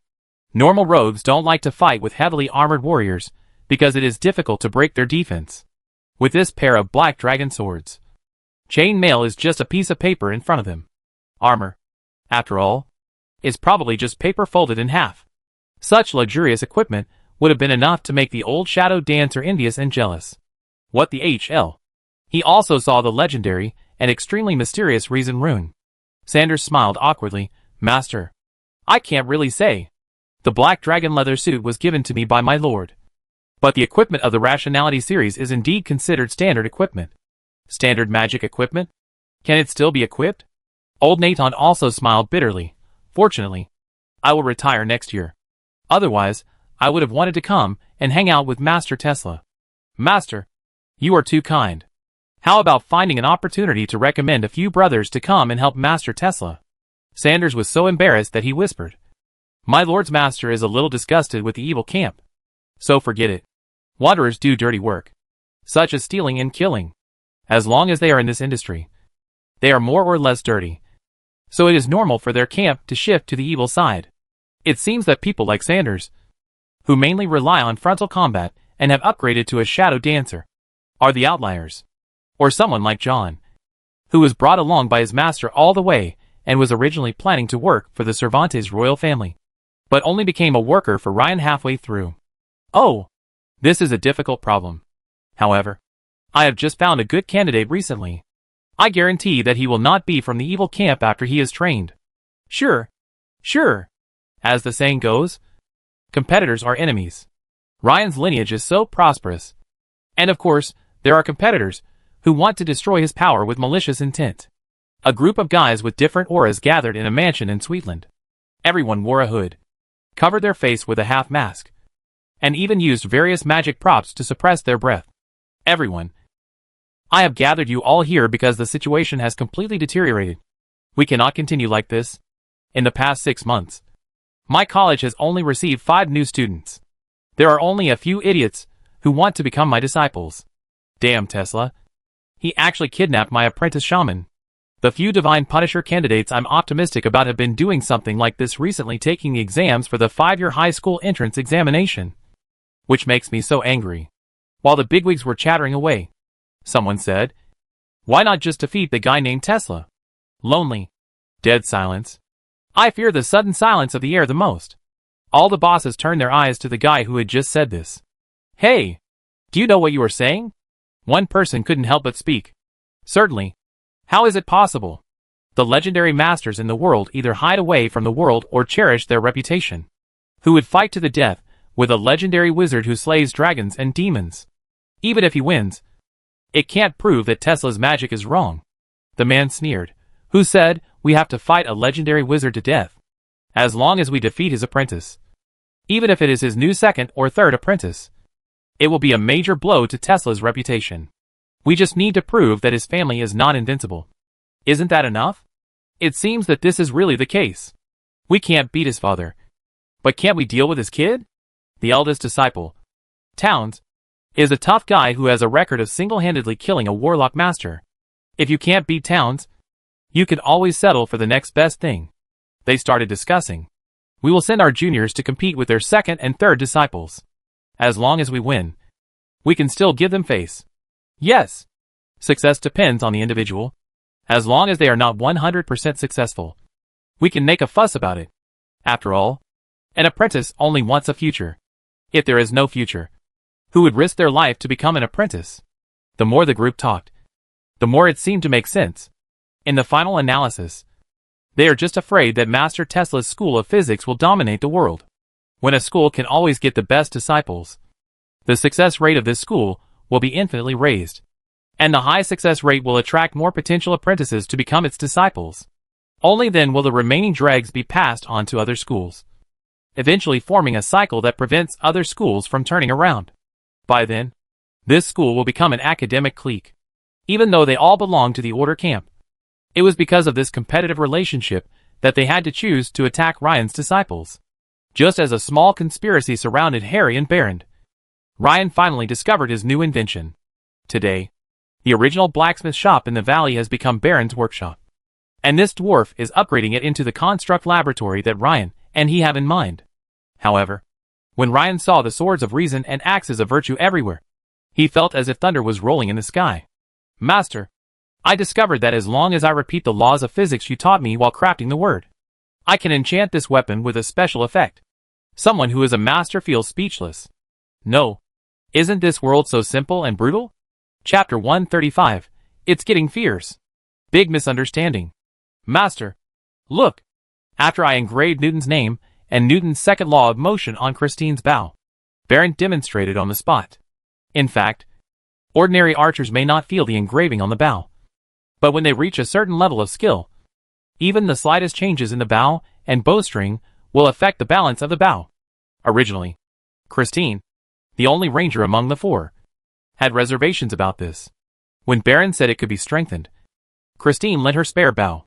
Then, a scene that left a certain master dumbfounded occurred. Just as Baron was carving Newton's English name in a flamboyant manner, a faint light suddenly appeared on the bow. Ryan noticed that the system had given a prompt, due to the enchantment of your apprentice Baron. The forest patrol bow has now been enhanced, heavy attack, and the damage has increased. This was not the end. After Baron took his time and copied down a whole paragraph of the law, a faint white light began to appear on the bow. This time, the system prompt is this bow has been strengthened by the laws of mechanics. Once an enemy is hit by an arrow shot from this bow, if the mass is below the threshold, it will be knocked back one cell. The system then listed a series of formulas in great detail. Generally speaking, the stronger the shooting force, the stronger the additional impact force brought by the law will be, taking into account the enemy's entire body weight including equipment.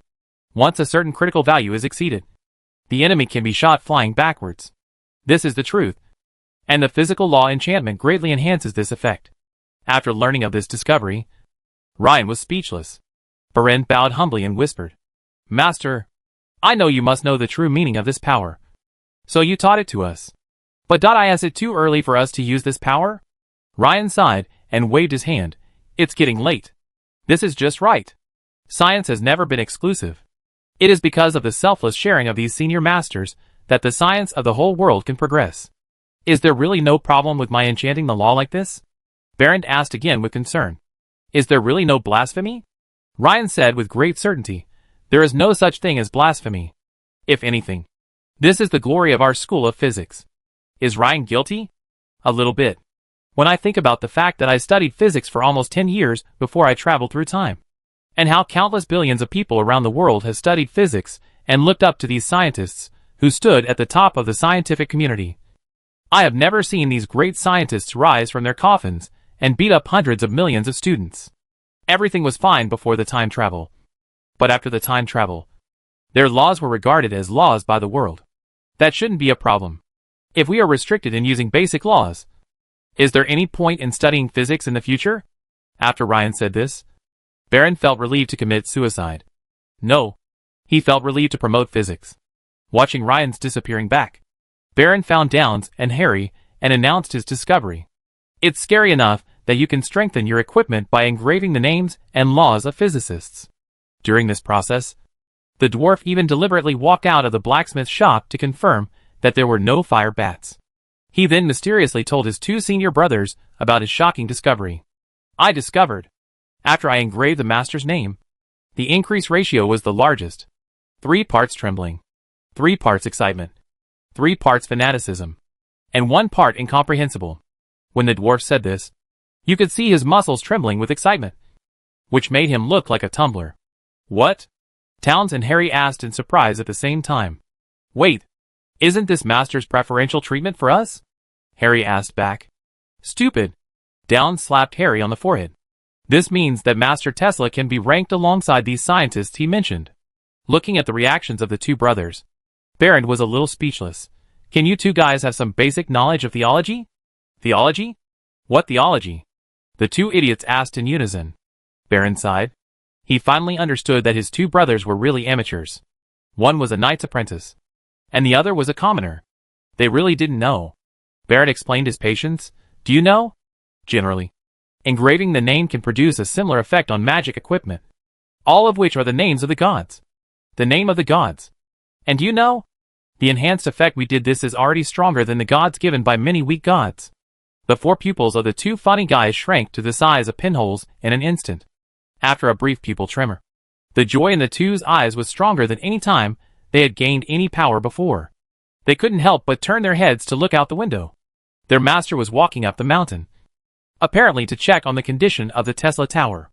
Unconsciously, the looks they cast over were filled with fanatical admiration. Is our master a real god? Harry still couldn't believe it.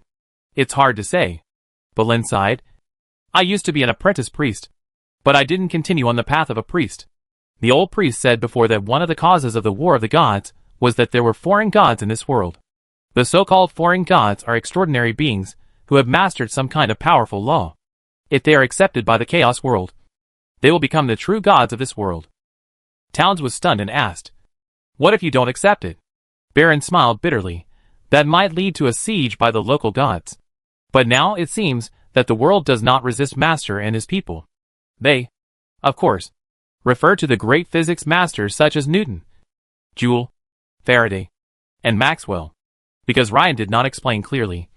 He even boasted that his last name was Tesla. And now there is a big misunderstanding. The 3 disciples swallowed hard. The other 2 stared at Tang Si. Brother, tell me again how you became his disciple. Me? Tang Si pointed at himself with his index finger. When Master was just playing with a cluster of lightning. I could tell at a glance that Master was not an ordinary person. Not even an ordinary transcendent. So I shamelessly begged Master to accept me. Brother, you have a good eye, the 2 guys said in unison, raising their thumbs to praise Towns.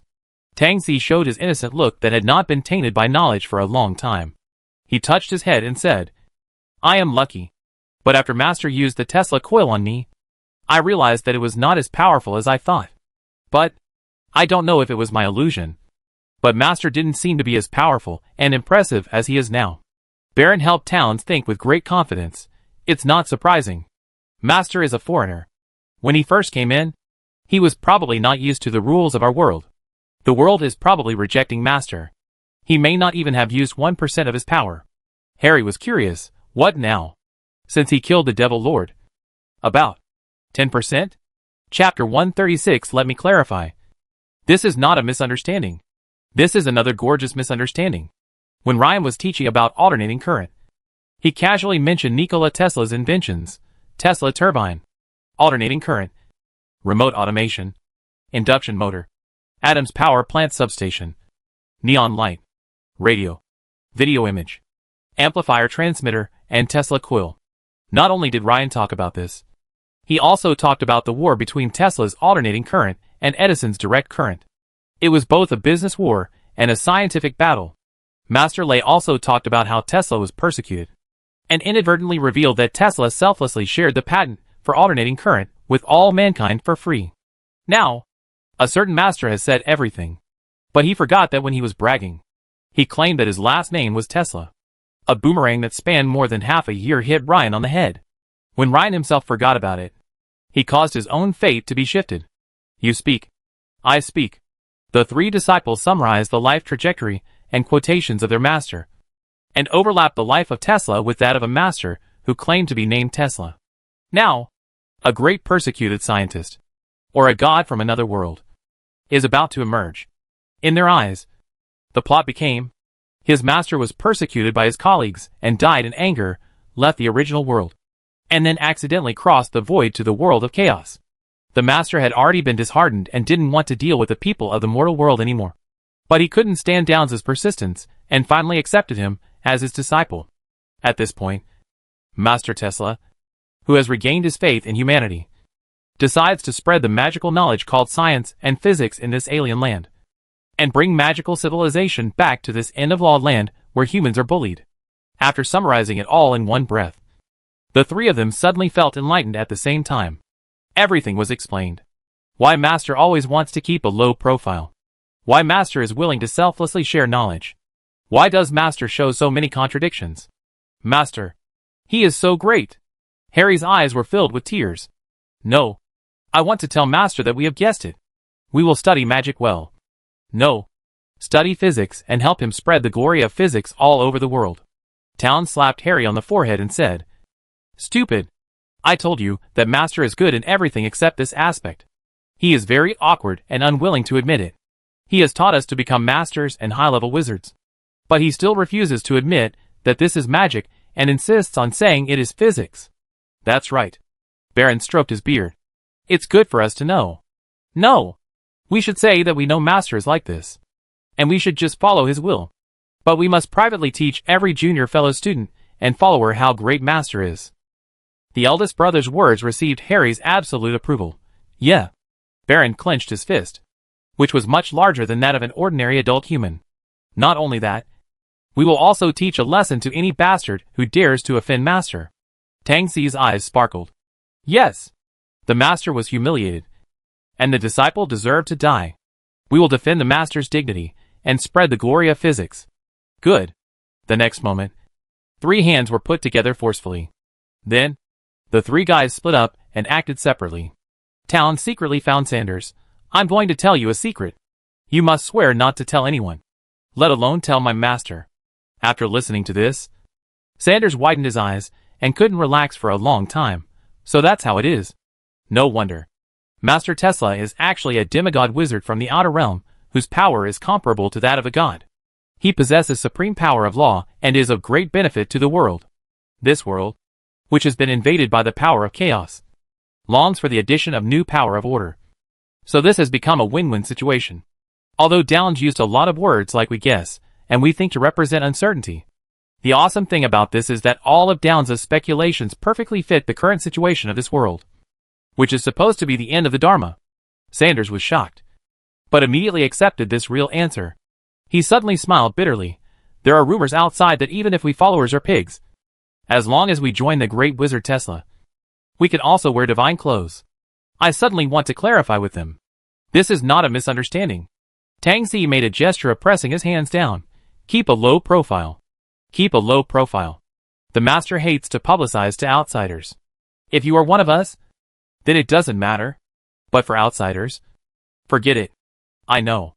Everything is subject to the official announcement of His Excellency the Grand Master. I will never spread such rumors again. Like the last time. That the Grand Master will only take action after the Queen and Princess hand over a pink envelope. Sanders was still frightened. By the way, the Great Wizard said last time that he would punish me. Well, he definitely didn't forget. He just has a kind heart.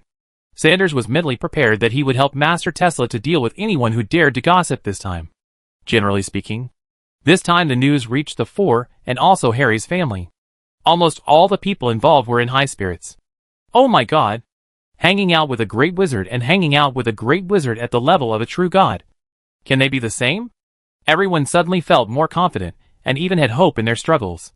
Just when everyone on the Tesla School of Magic side was full of energy and ready to make a big move, some disgusting rumors began to spread among several countries. It first spread to Sweetland and Barbarossa, and then to Cervantes and even Marino.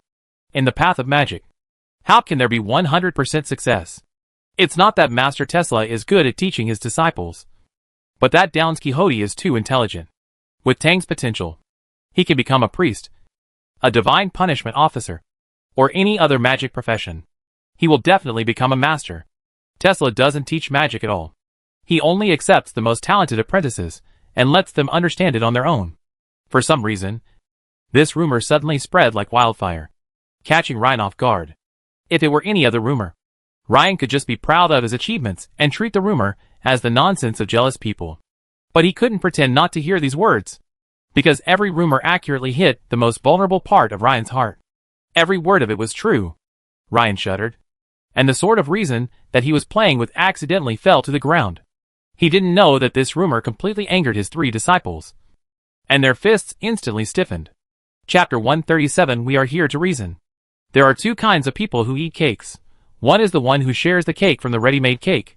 The other is the one who makes the cake bigger before eating it. Ryan thought he had made the pie bigger.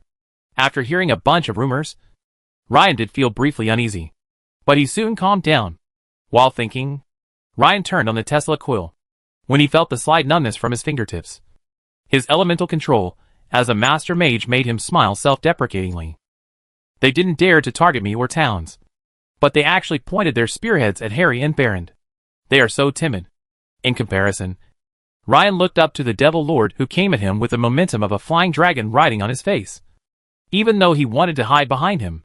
Since the other party deliberately reduced the intensity of the slander, and deliberately pointed the finger at Ryan's disciples, if Ryan wanted to maintain his status, he really couldn't do anything to those guys. At least Master Tesla couldn't do anything to those guys. Thinking of this, Ryan had an idea. Not far away, for coolies passing by unexpectedly saw Ryan next to the coil. They subconsciously bowed and saluted, and then saw Ryan controlling the dazzling lightning to form two characters they did not recognize, 2 and B. They didn't know what this meant, but that didn't stop them from feeling a sense of awe. To compress the extremely active lightning into this size, and to be able to form characters at will. This level of control is simply unheard of. Of course, it is not uncommon for this to happen to a legendary wizard. Ryan didn't care about these workers, and he recruited 3 disciples.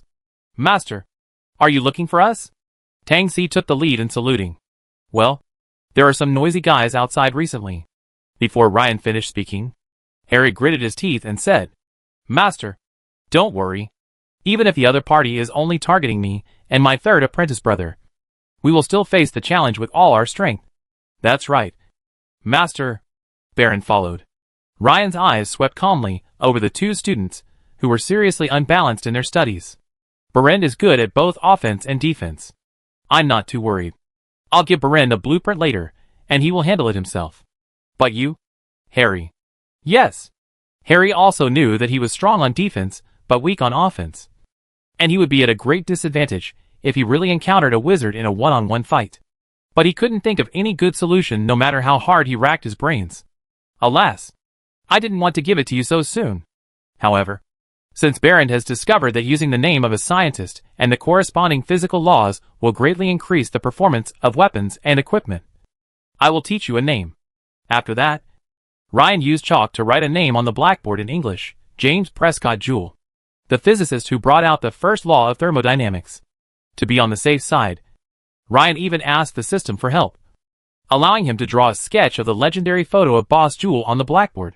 He is a scientist, a physicist, a scientific pioneer. Of course, to you, he is just an extremely powerful person who controls fire and heat. Or, never mind, whatever you want to understand. Use your brain to remember the name and appearance of this fire pioneer. I think you should gain something extra. Yes, 3 voices said in unison. And they were trembling with excitement. Even though it's called differently. Isn't this the magic or divine power that only core members of each major church can use? After Ryan finished speaking, he dropped a rare treasure like a real immortal, then left with his hands behind his back. The 3 guys looked at each other and rushed to the place where the words Physical Destruction and Protection Testing Laboratory were hung. Cough. In fact, this broken place is just a piece of empty land with nothing in it.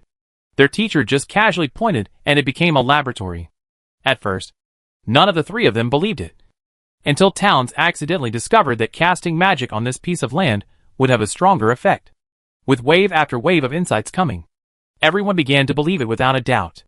Now that he was here, as soon as he stepped into the area circled by his master with black paint, Harry couldn't wait to cast magic in the name of the great god Joule.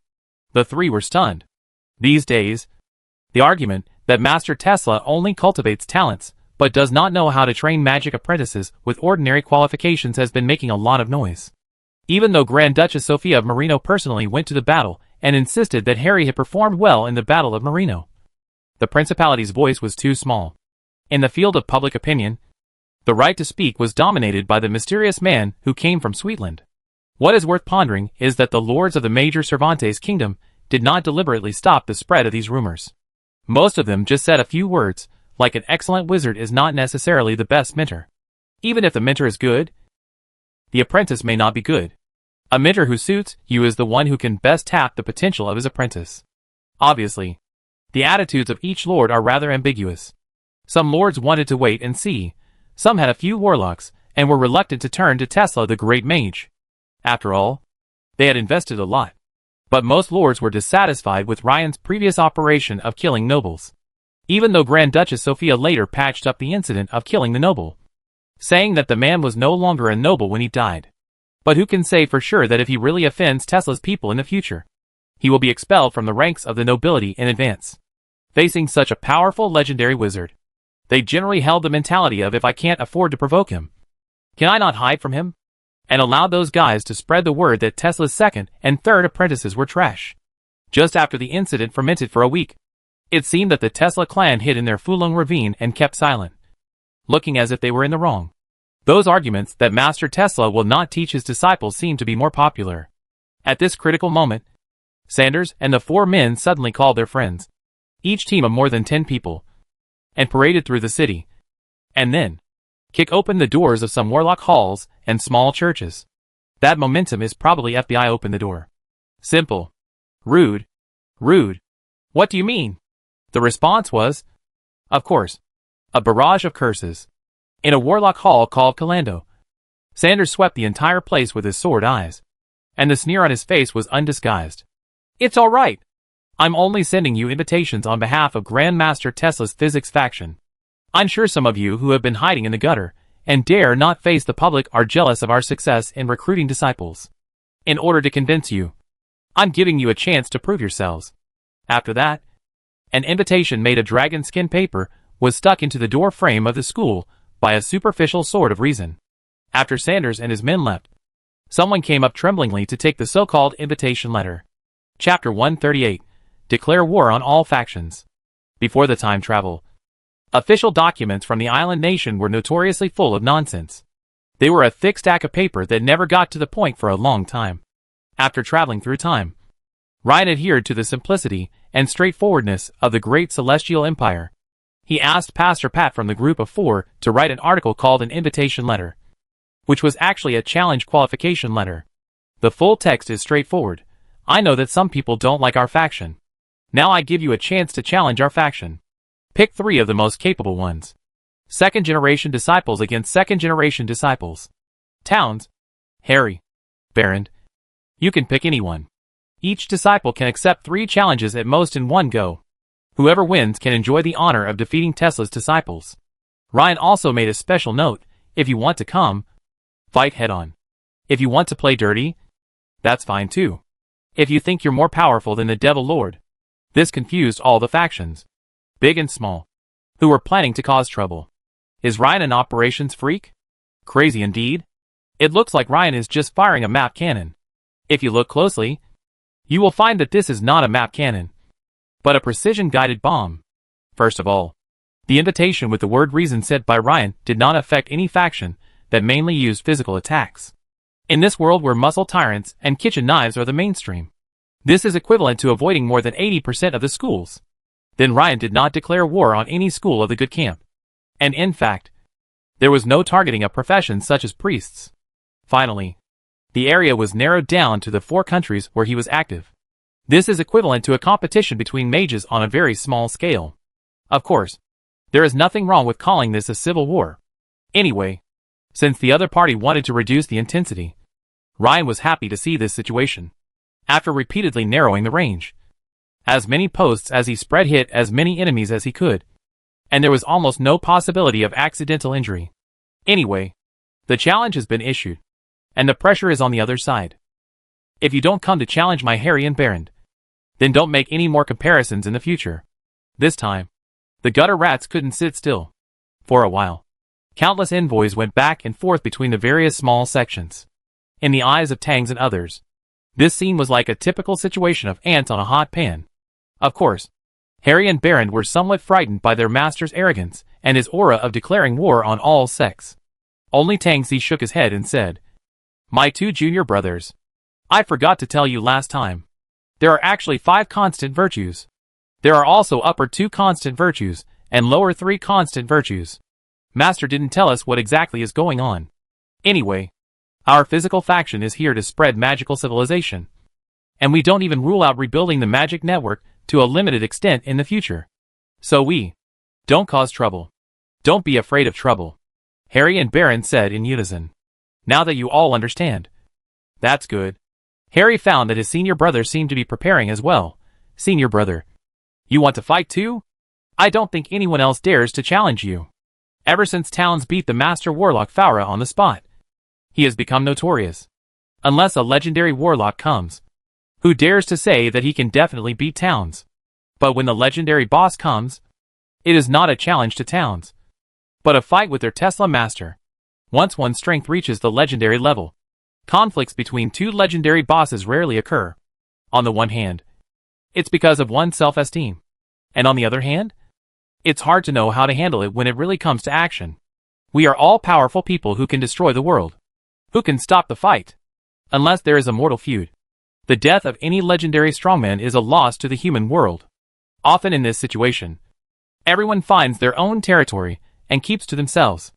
Only when all the gods personally take part in the war, like the one 100 years ago, will the legendary strongman be thrown onto the battlefield of the war like a large infantry.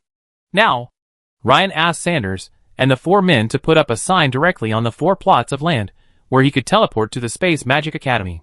Welcome to challenge the physics school. It's not high-end or classy. A 10-meter-high flagpole was standing there, fluttering in the wind, along with a set of small tables and chairs, and a so-called staff member. I really don't know if this is a public mockery, or the admissions brochure. Maybe both. Sanders had anticipated that someone would come to cause trouble. He never thought this would happen. A sorcerer exuding an icy aura, wearing a blue and white robe, appeared coldly on the avenue outside the city of Ramunk. As soon as he appeared, he immediately caused exclamations from the hundreds of spectators who had been waiting there. Oh! There really is someone who is not afraid of death and challenges the physics school. It's the Ice Wolf faction. I remember their boss was the high-ranking one. No way. Who gave them the courage to challenge the apprentice of Master Tesla? The discussions of the people around him naturally fell into Sanders' ears. To be honest, he could almost estimate the general strength of the person in front of him at a glance. Not to mention asking Towns to take action. Sanders thinks he can handle this guy too. However, since he is sitting here, Sanders represents the face of the physics school. He stood up slowly. Oh! I didn't expect it to be a strong man from the Ice Wolf school. So, which disciple of our school do you want to challenge first? Kara Wolf, known as the Wolf of the North, is somewhat famous in the local area. But that's all. Sanders really couldn't understand who gave him the courage to challenge his own family. Who knows? Mr. Kara straightened his clothes very neatly, and then cast his magic. The magic of a warlock is all innate, not theoretical. And the so-called skills are also the exploration of his own instinctive theory. Judging from the casting speed alone, he is indeed comparable to the 3 brothers of Tangs. A line of white frost stretched from King's Road to Sanders' desk. Swish! The white ice road looks high-end and full of mystery. Sanders did not dodge, because he saw that the opponent had no intention of attacking him. However, he was still unsure of what the opponent was going to do. At this moment, the frost element in the surrounding atmosphere suddenly increased significantly, coupled with the cold winter wind. The effect of 1 + 1 being greater than 3 was very obvious. Sanders drew out his reason scimitar, ready to teach his opponent a good lesson. At this moment, Kara Wolf's actions once again surprised him and all the onlookers. He just shouted, "Bye!" What to worship? Of course, it is the T flag of the physical worship sect. This guy performed an extremely ferocious descending a tiger mountain pose, prostrating himself in half a second, and then, pushed by the icy wind created by the frost element behind him, he performed a very standard kneeling slide. Civ! It only took 6 seconds to cover a distance of 50 meters. This scene was really too absurd. The sorcerer sliding kneeling, which was even more outrageous than the drifting of a hearse, made Sanders' mind go blank. Before the other party's performance, Sanders thought to himself, "Is there anything I haven't seen?" After the opponent slid to his knees, Sanders said helplessly, "Okay. I have never seen this move before. We Ice Wolf School are willing to respect Physics School." Chapter 139 Friendly Partnership. Seeing this, not to mention Sanders, even Ryan, who urgently switched perspectives and peeked at the screen through the fire bat, exclaimed it all. Before the time travel, Ryan thought that sliding on his knees was just nonsense, and was just a deliberate funny action for the show effect. I didn't expect that. This is really unexpected. After thinking about it carefully, Ryan understood. The social hierarchy of the human beings in chaos is quite clear, and the etiquette is different from that in medieval Europe on Earth. When a person of 2 levels lower status greets a person of higher status, he or she has to kneel down. Generally speaking, the levels from low to high are serfs, freemen, knights, nobles, and kings. For example, serfs against civil officials or knights, who represented noble lords on patrol. and free people against nobles. Knights, who were between the common people and the nobility, usually performed a half salute to the nobility, such as kneeling on one knee and bowing their heads, if a full set of plate armor was inconvenient, or if the status was only slightly lower, such as an earl to a marquis. A bow was also acceptable. Of course, wizards are naturally rare and noble, and the status of a formal wizard is equivalent to that of a lower-level noble. This leader of the Ice Wolf school, Kara Wolf, was just a high-level warlock. He was certainly not kneeling to beg Sanders, but to the flag of the physical sect that represented the legendary Archmage. He has to kneel down. That's a must. Generally speaking, he would kneel 3 times and count on 9 times, which was the most solemn. Who would have thought that this guy would do this to avoid any pain? Before Sanders could react, Kara had already started singing praises in a melodious tone, like singing in an opera. The physics sect is the light of magic in the human world. It injects a ray of hope into this end-of-law era where everyone is fighting for themselves. All 9 of us in the Ice Wolf sect have admired Master Tesla for a long time. We hope to follow the elemental ripples created by the Master and contribute to the future of the human world. This guy went on and on again, praising the physics school for free, with a lot of compliments. And his praises were never the same. Not to mention giving the spectators a feast for the ears. Sanders will be completely screwed at the same time. Stop. Stop. Stop. Hold on for now. Sorry, Mr. Wolf. I am just a follower of Mr. Quixote. I am not qualified to accept your request. I will report to Mr. Tesla now.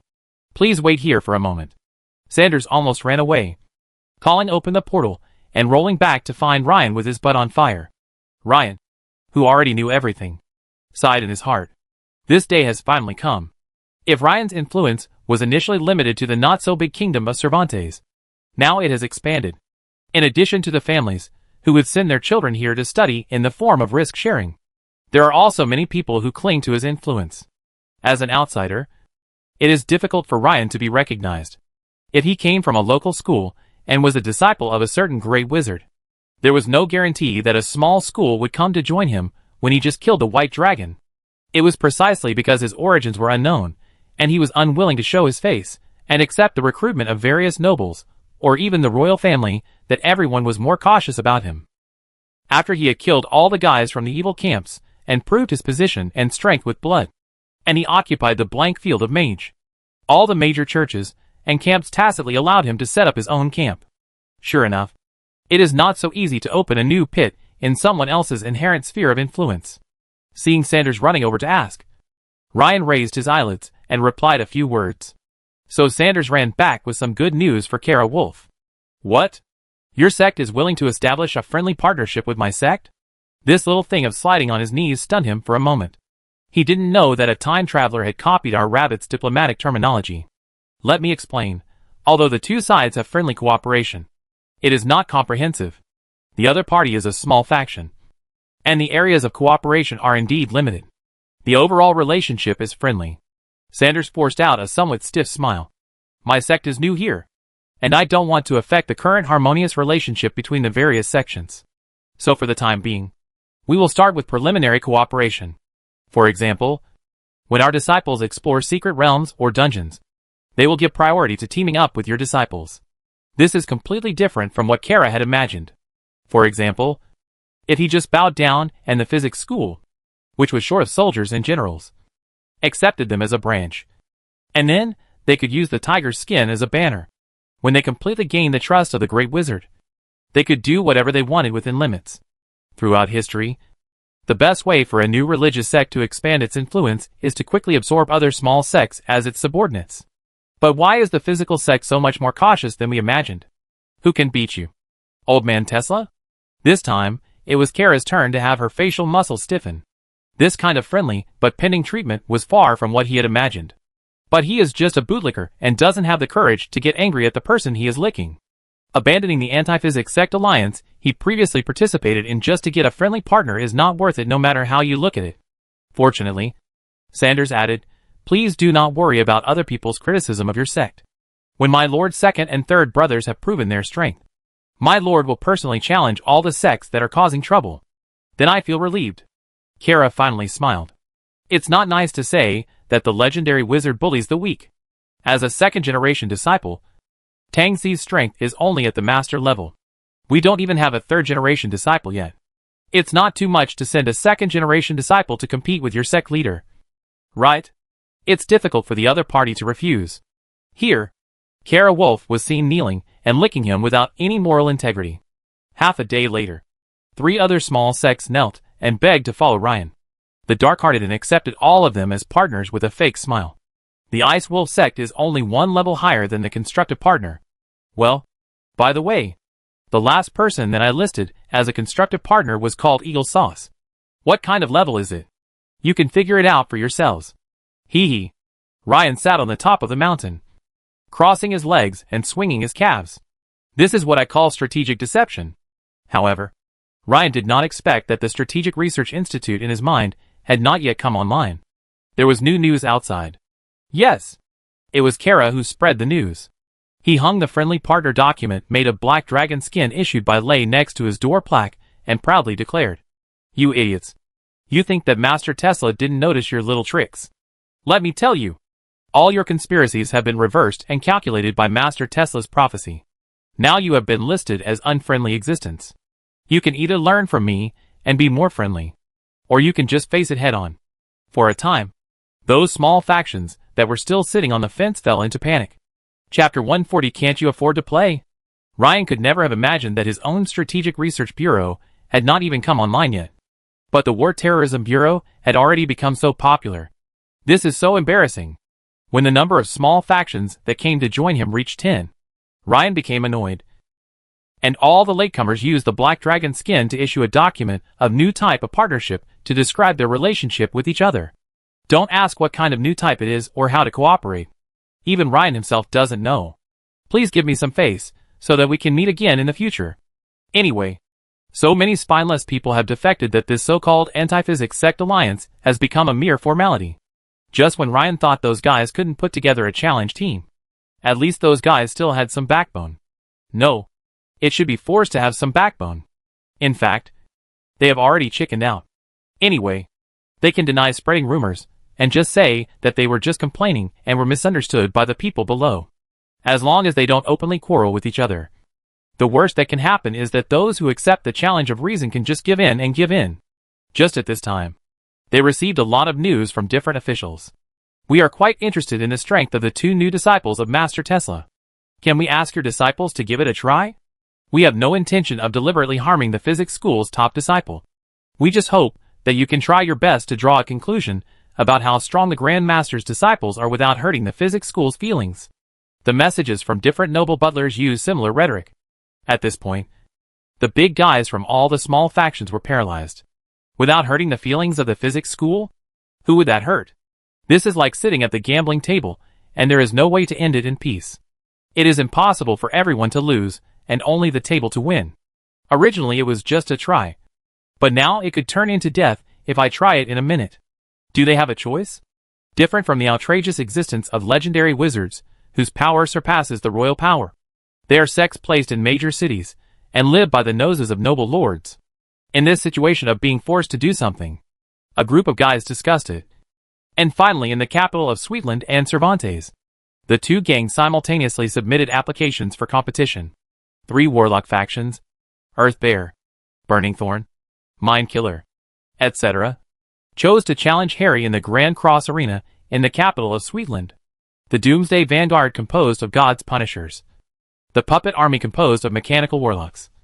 And the Fiery Souls, composed of Burning Thoughts, challenged Baron in the capital of Cervantes. Interestingly, the locations they proposed for the competition were not only separate, but also simultaneous. Their little plan is obvious, which is to make it impossible for Ryan to have both.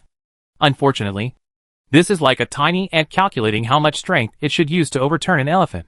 It is extremely ridiculous. Harry and Baron were a little nervous about this challenge, and went to ask Ryan how to deal with it. Although Ryan didn't want to set a flag like how to lose when Flying Dragon rides on the face. To fight a small sect with only a master-level strongman. Wouldn't it be enough to have hands? The people they sent out were only high-level professionals. It was winter, but Ryan waved a palm leaf fan. Looking like a pig brother Kong Ming. We should despise the enemy strategically, and take the enemy seriously tactically. Do you understand? The 2 disciples were a little confused. But their master, in order to maintain his dignity. Left gracefully after saying this, the two confused people had to run to Tang's and ask for an explanation from the senior brother. Strategically, contempt means that no matter what the enemy is, you should treat him as a loser. Tactically, respect the enemy means that as soon as you enter the field, you should use practical means to tell the other party that he is a loser. Do you understand? Harry was confused. How do I tell you this? Have you forgotten what Master said? Every scientific law has to be proven through a large number of experiments. And then the data is presented to convince people. Are you still the novice mage that Master said? Just show us your achievements. Battle record?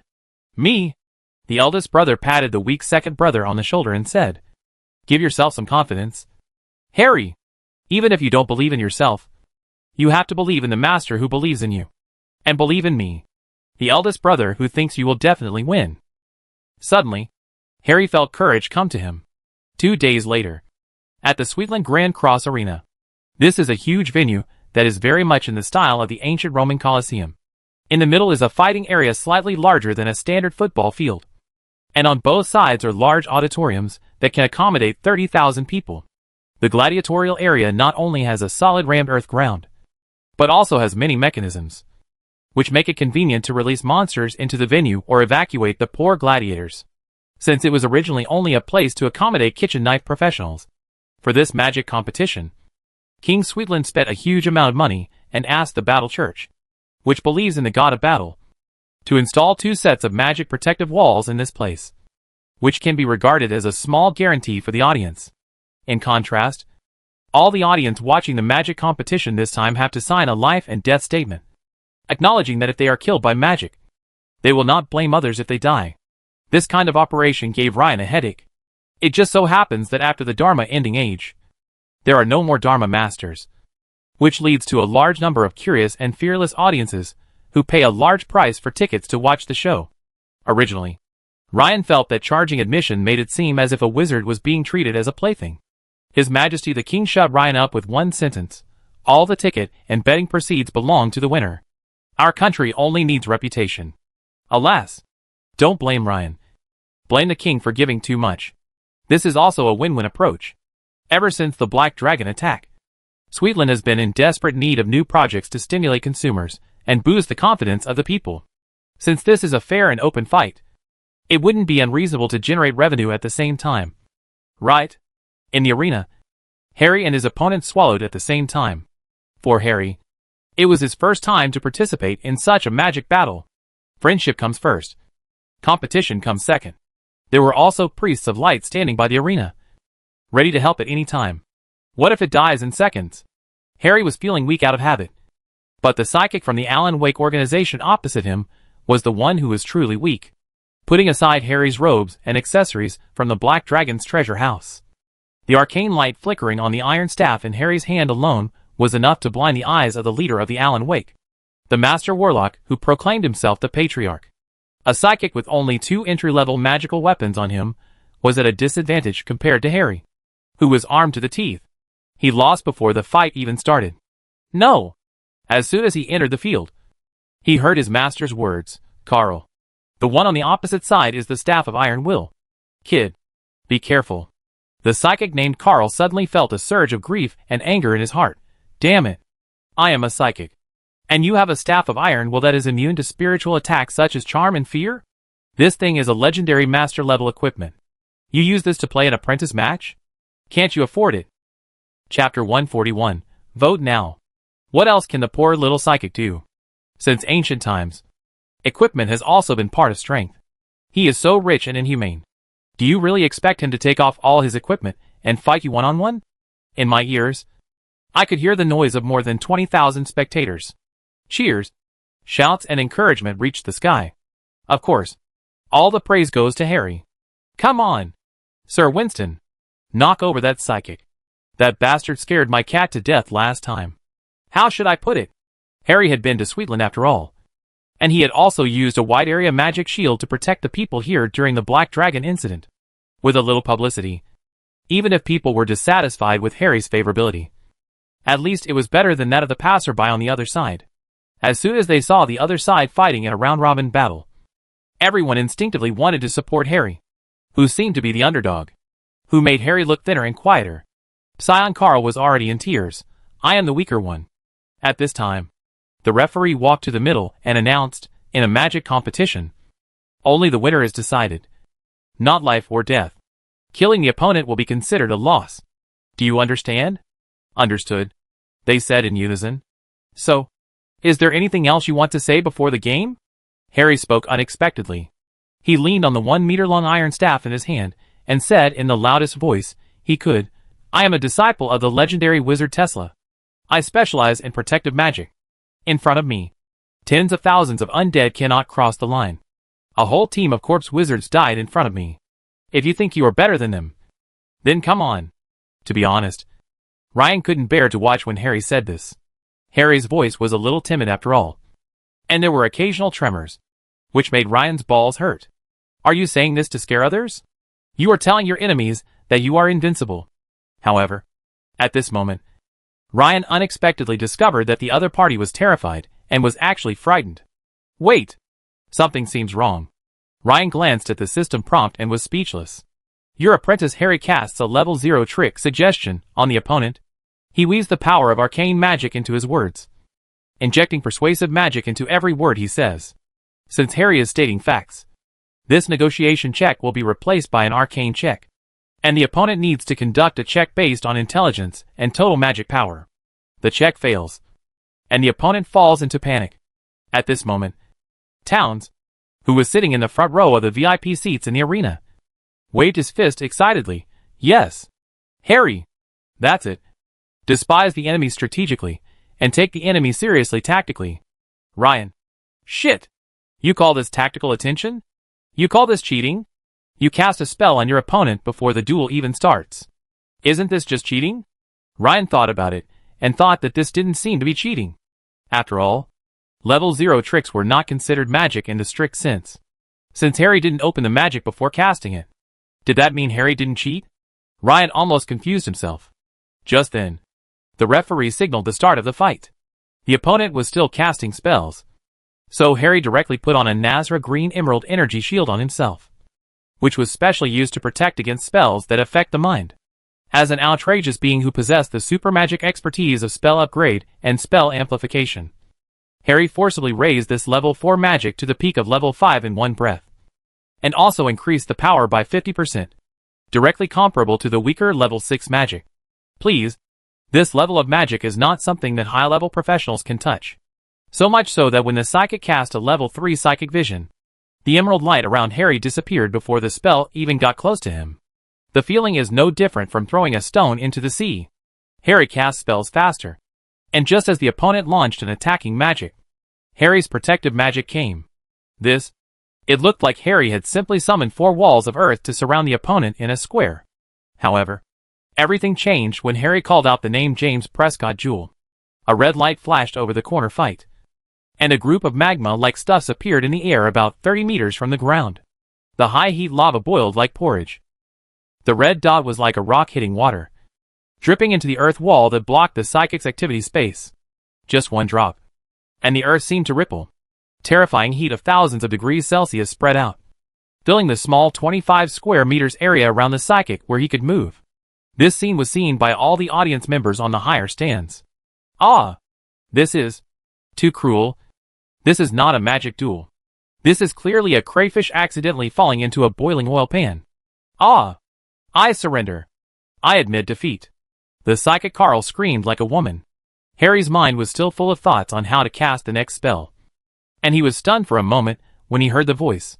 No! You're voting now? I haven't. When Harry let go of the earth wall, he saw his opponent dancing happily on the hot lava floor. Oh! Harry! Harry! Harry! The audience didn't care. They couldn't see the Psion's tricks. And how could it be as simple and clear as evocation magic? After opening their eyes, they gave Harry the most enthusiastic cheers. The unfortunate loser was soon taken away. Not to disappoint the audience, Harry's second opponent soon stepped into the arena. To be honest, this kind of round-robin battle has always been despised by the world. But Ryan agreed to it deliberately. He felt that he should give his disciple a little training. As a practical wizard, Ryan does not have the stupid idea that the opponent must follow the rules and wait until he is fully prepared before rushing over. The second one to come up was a shaman. This faction liked to communicate with the spirit of the giant earth bear. This kind of powerful magic bear that could call on earth elements to cover its entire body was definitely a nightmare for warriors of the same level. Bigger than you, stronger than you, and can take more beatings than you. However, when both parties bowed, unexpectedly, a 1-meter-long crowbar fell out from Harry's waist with a clang.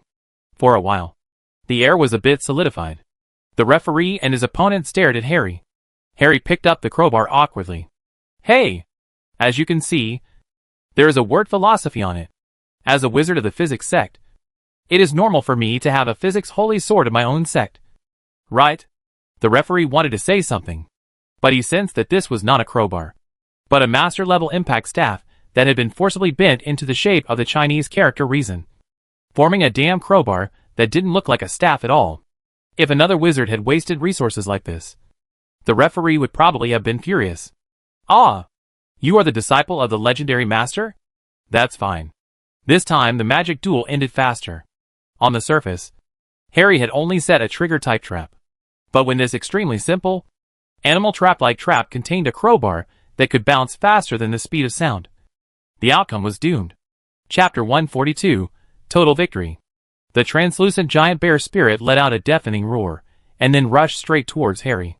What he stepped on was just an ordinary sharp-toothed trap. This triggered protective magic can force the enemy to be fixed for a few seconds, which is determined by the enemy's size and strength, and then inflict a minimum amount of piercing or knocking damage. Normally, the impact damage from this kind of trap would not be able to stop a giant earth bear that weighed more than 1 ton when alive. What if this crowbar was originally a master-level top-level melee staff, and was engraved with the names of 4 great mechanic scientists, including Aristotle, Archimedes, Leonardo da Vinci, and Newton? Things started to get a little outrageous from this moment on. Why can't a mere staff have the power of a ship-cutting sword? Why can't an ordinary crowbar become the holy sword of physics? No! The rule tells the world. Everything is possible. It was such a stick that flew out like an air-ranging missile.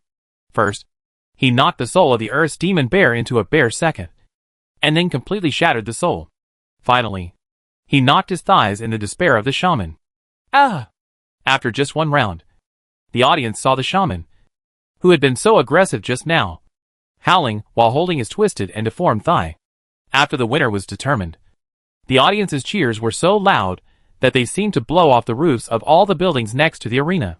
In 2 consecutive games, Harry's advantage was so huge that he actually scared his opponent in the 3rd game so much that he didn't dare to play and gave up directly. In the VIP seats, King Sweatland clapped excitedly. Your Excellency Abaddon. What do you think? The legendary fighter next to him curled his lips. What else can I see? A real wizard. Wizards are such scoundrels. They can always find a way to restrain the enemy.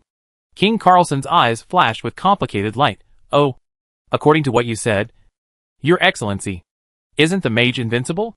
The legendary warrior said disdainfully. If it's a one-on-one fight, then so be it. That's why my teacher, who probably went to H.L., always told me to never challenge a wizard alone. If you want to fight, fight together.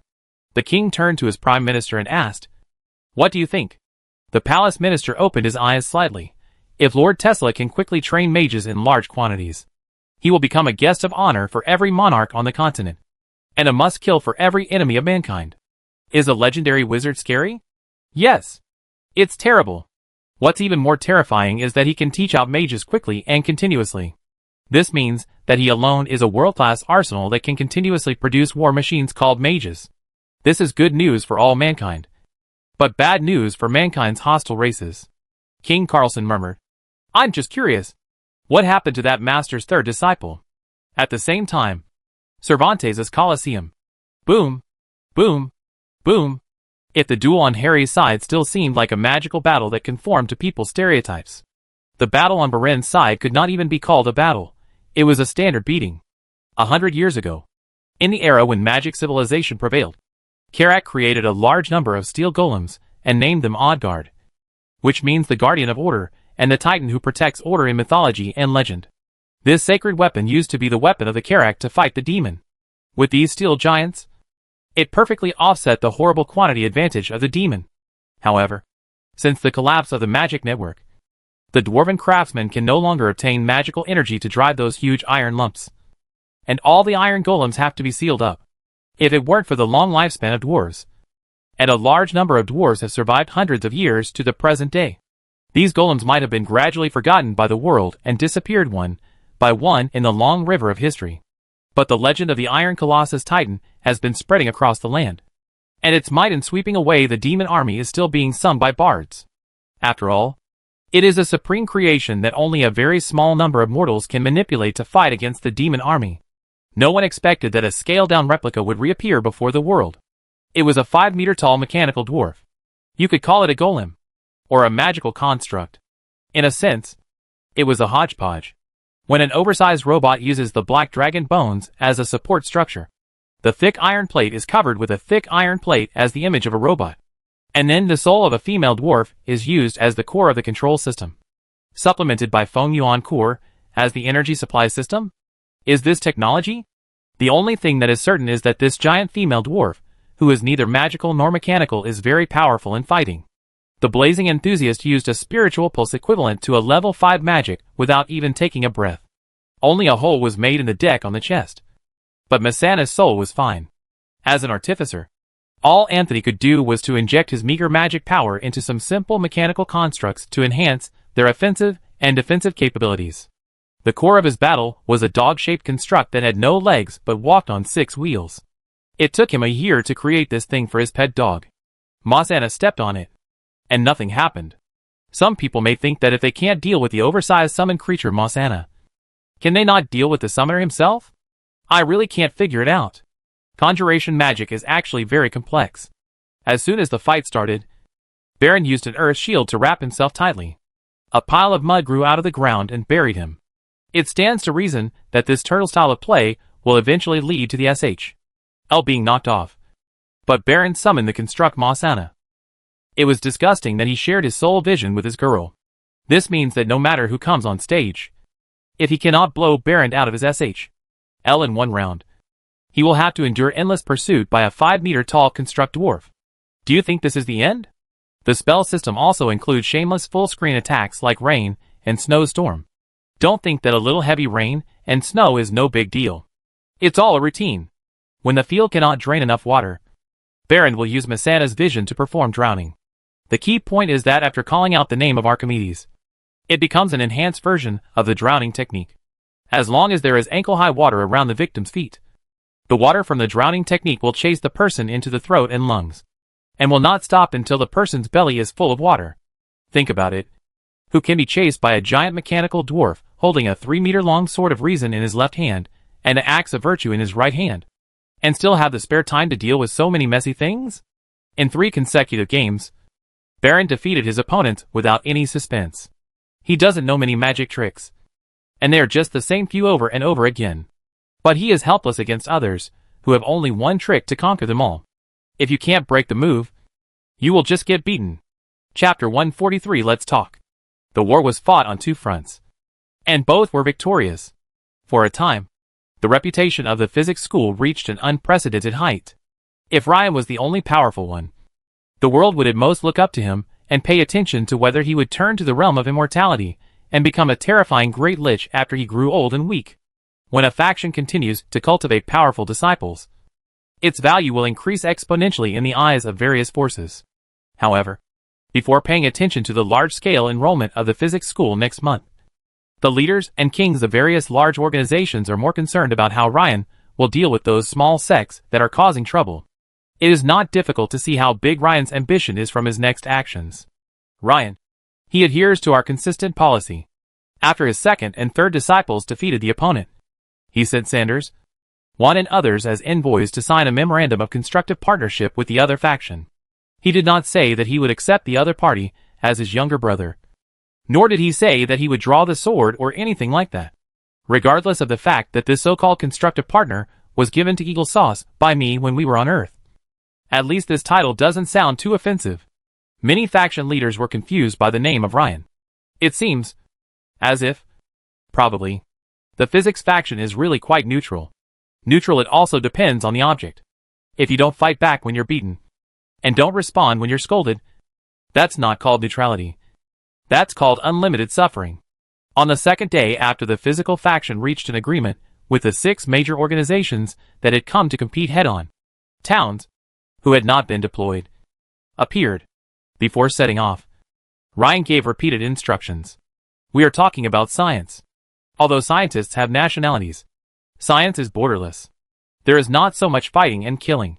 So this time, Dons, you must remember to adhere to the consistent principle of our school, which is to stop at the right time. Tangsi was lost in thought for a few seconds, then nodded seriously. Master, I understand. Do you really understand? I really understand. What did you understand? Ryan asked worriedly. Adhere to the consistent principles of our school, Downs said with great confidence. Ryan was relieved after all. As a master and the leader of a sect, he was very busy. Even if he was a constructive partner, he had to rack his brains to find a way to make a name for himself. He didn't want to overstimulate others and force them into a hostile direction. But at least he could give them something to do to reassure them. This standard must be set by the upright Ryan. No one under him can do it well, let alone Towns, a guy with a crooked mind. Ryan didn't know that as soon as Towns showed up in the Cervantes capital with Sanders and the 4 men, the situation changed. The entire Ice Wolf School welcomes the leader representative, Mr. Downs Quixote, Kara Wolf, along with her 8 disciples and a large group of friendly partners, squatted at the original site of the Madeira Mage Tower in the capital, waiting eagerly. As soon as Downs came out, he was intercepted. Huh? You know where I'm going to? Of course. No one knows better than me who the most unfriendly existence is. Kara Wolf volunteered to be the guide, and Downs was naturally relieved. Tangs took out a piece of dragon skin paper with a list of names on it. Kara took a glance, and then looked at a few small faction leaders who had joined the physics school in advance. And everyone knew what was going on. It's not that I don't want to report it. It's already noon. Isn't retribution here? At this moment, Kara and the others thought they had figured out Ryan's temper. This legendary wizard, when he is in a good mood, you can classify him as harmless. But once someone crosses the line and angers him, his violent temper will surely be known to all planes of the Chaos world. Whether you are a human or a ghost, you will hang them all on the southeast branch. Fortunately, Ryan didn't peek at the screen at this time. Otherwise, he would have discovered Kara's appearance. Just like a guide who said, Madam, please come this way. Even though there were only 6 people when Towns came. With the guides, there were already more than 100 people. What's even funnier is that behind them, not only are there 2 squadrons of nearly 500 city guards following behind, there's also a hacking team of 200 servants, who are clearly responsible for cleaning the floor. In this situation, who would dare to offend Tangsi? The group arrived at Sunset Avenue in the southwest of the royal capital, although this place was a bit remote. At the end of a long street that could accommodate 4 carriages running side by side, there was a large house with a plaque that read Silver Light Palace. Or it could be said to be a small temple. There is also a slogan written in the common language on the wall of the temple. Any words that my Lord Alfonso needs to convey to you can be spoken by my sword. It's a pretty impressive statement, isn't it? If the paint on this line of words wasn't peeling, it would be really domineering. Now, Alfonso, who is in the chaotic neutral camp and is known as the Silver Light Saint, has not responded to the prayers of believers for hundreds of years. For some reason, the believers who worship this weak god are the most excited. But just because their family can produce a master-level divine punisher every 10 years, they still have a place in the capital of Cervantes. After today, that may not be the case. Arriving 20 meters away from the main gate, Tangsi ordered, Juan, go and send a note. We will use courtesy first and then force. If they accept the master's mutually beneficial relationship agreement, then this family will end here. Town still doesn't know that reciprocal relationship is the diplomatic rhetoric used by the Chinese Empire specifically for China. Well, its level is still lower than that of constructive partner used by the Eagle Sauce. Upon hearing this, Juan stepped forward, holding up his shield in his left hand, and knocking hard on the door with his right hand. Bang, bang, bang. The power of a high-level warrior is so terrifying that when he knocks on the door hard, the sound is so loud that it may even wake up a hibernating bear. Towns could even feel the elemental changes of the people inside the door. But the other party just refused to open the door. Huh? Are you pretending to be dead? You are jealous of our school. But you don't even dare to challenge us openly. And only dare to do some small tricks behind our back? Do you really think my master's prophecy spell is just for decoration? Tang Xi's voice was like thunder, spreading in all directions. A certain master, I can predict the future? Obviously. They were extremely domineering. And perhaps because of the good reputation of the physics school, the residents around not only did not hide, but instead stuck their heads out to watch the fun. Towns got angry. What's the difference between those who only dare to stab others in the back and those devils who plot conspiracy?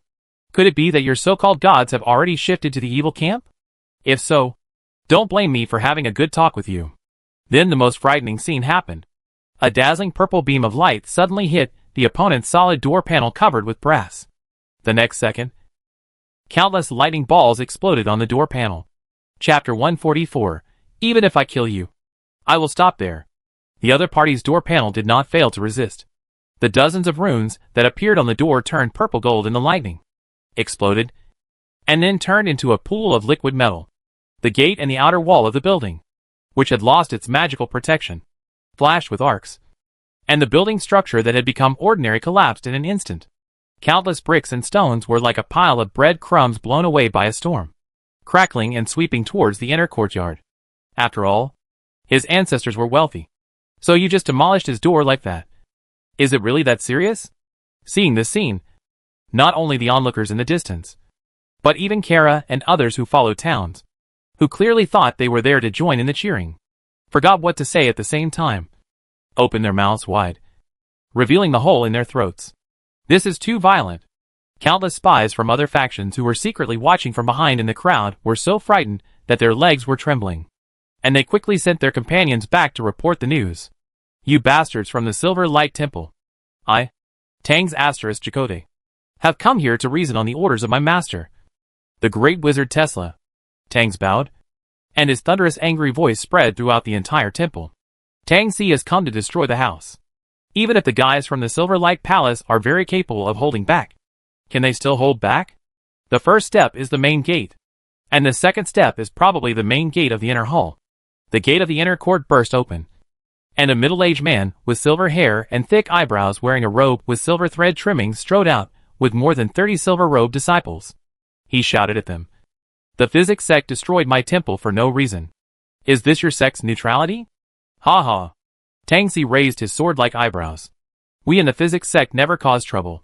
But we are not afraid of trouble. Since you have done so many dirty things and don't even dare to compete with my junior brother head-on, I have no choice but to come up and challenge your sect's Archangel of Divine Punishment myself. The Archangel of Divine Punishment was just a self-proclaimed title by the guy on the other side, just to flatter himself. The archangels who were serving the gods were at least legendary. Even some powerful gods and myths and legends had archangels around them, who were terrifying beings of weaker power. Now that Towns, the eldest disciple, was challenging the other team's leader, this was undoubtedly a serious humiliation. The rules of the game were always king versus king, general versus general. However, the leader of the physical sect is a recognized legendary wizard. Would this guy dare? Alexei, who claimed to be the Archangel of Divine Punishment, looked furious. What if I accept your challenge? What if I don't accept it? Towns' remarks once again took everyone by surprise. The swimming lightning snakes all over his body seemed to be an extension of Towns' hair and beard. No amount of rage could be as terrifying as the murderous aura brought about by this true thunderous wrath. If you answer it, you will be the only one to die. If you don't answer it, all of you will die together. There is no denying that Towns' approach was a bit extreme. But he has been such a radical child from the very beginning. Come to think of it, what was it that initially attacked the little valley? White dragon. Devil. Devil. After so long, Downs has already formed an inertial thinking in his mind that those who oppose our physics sect must be evil.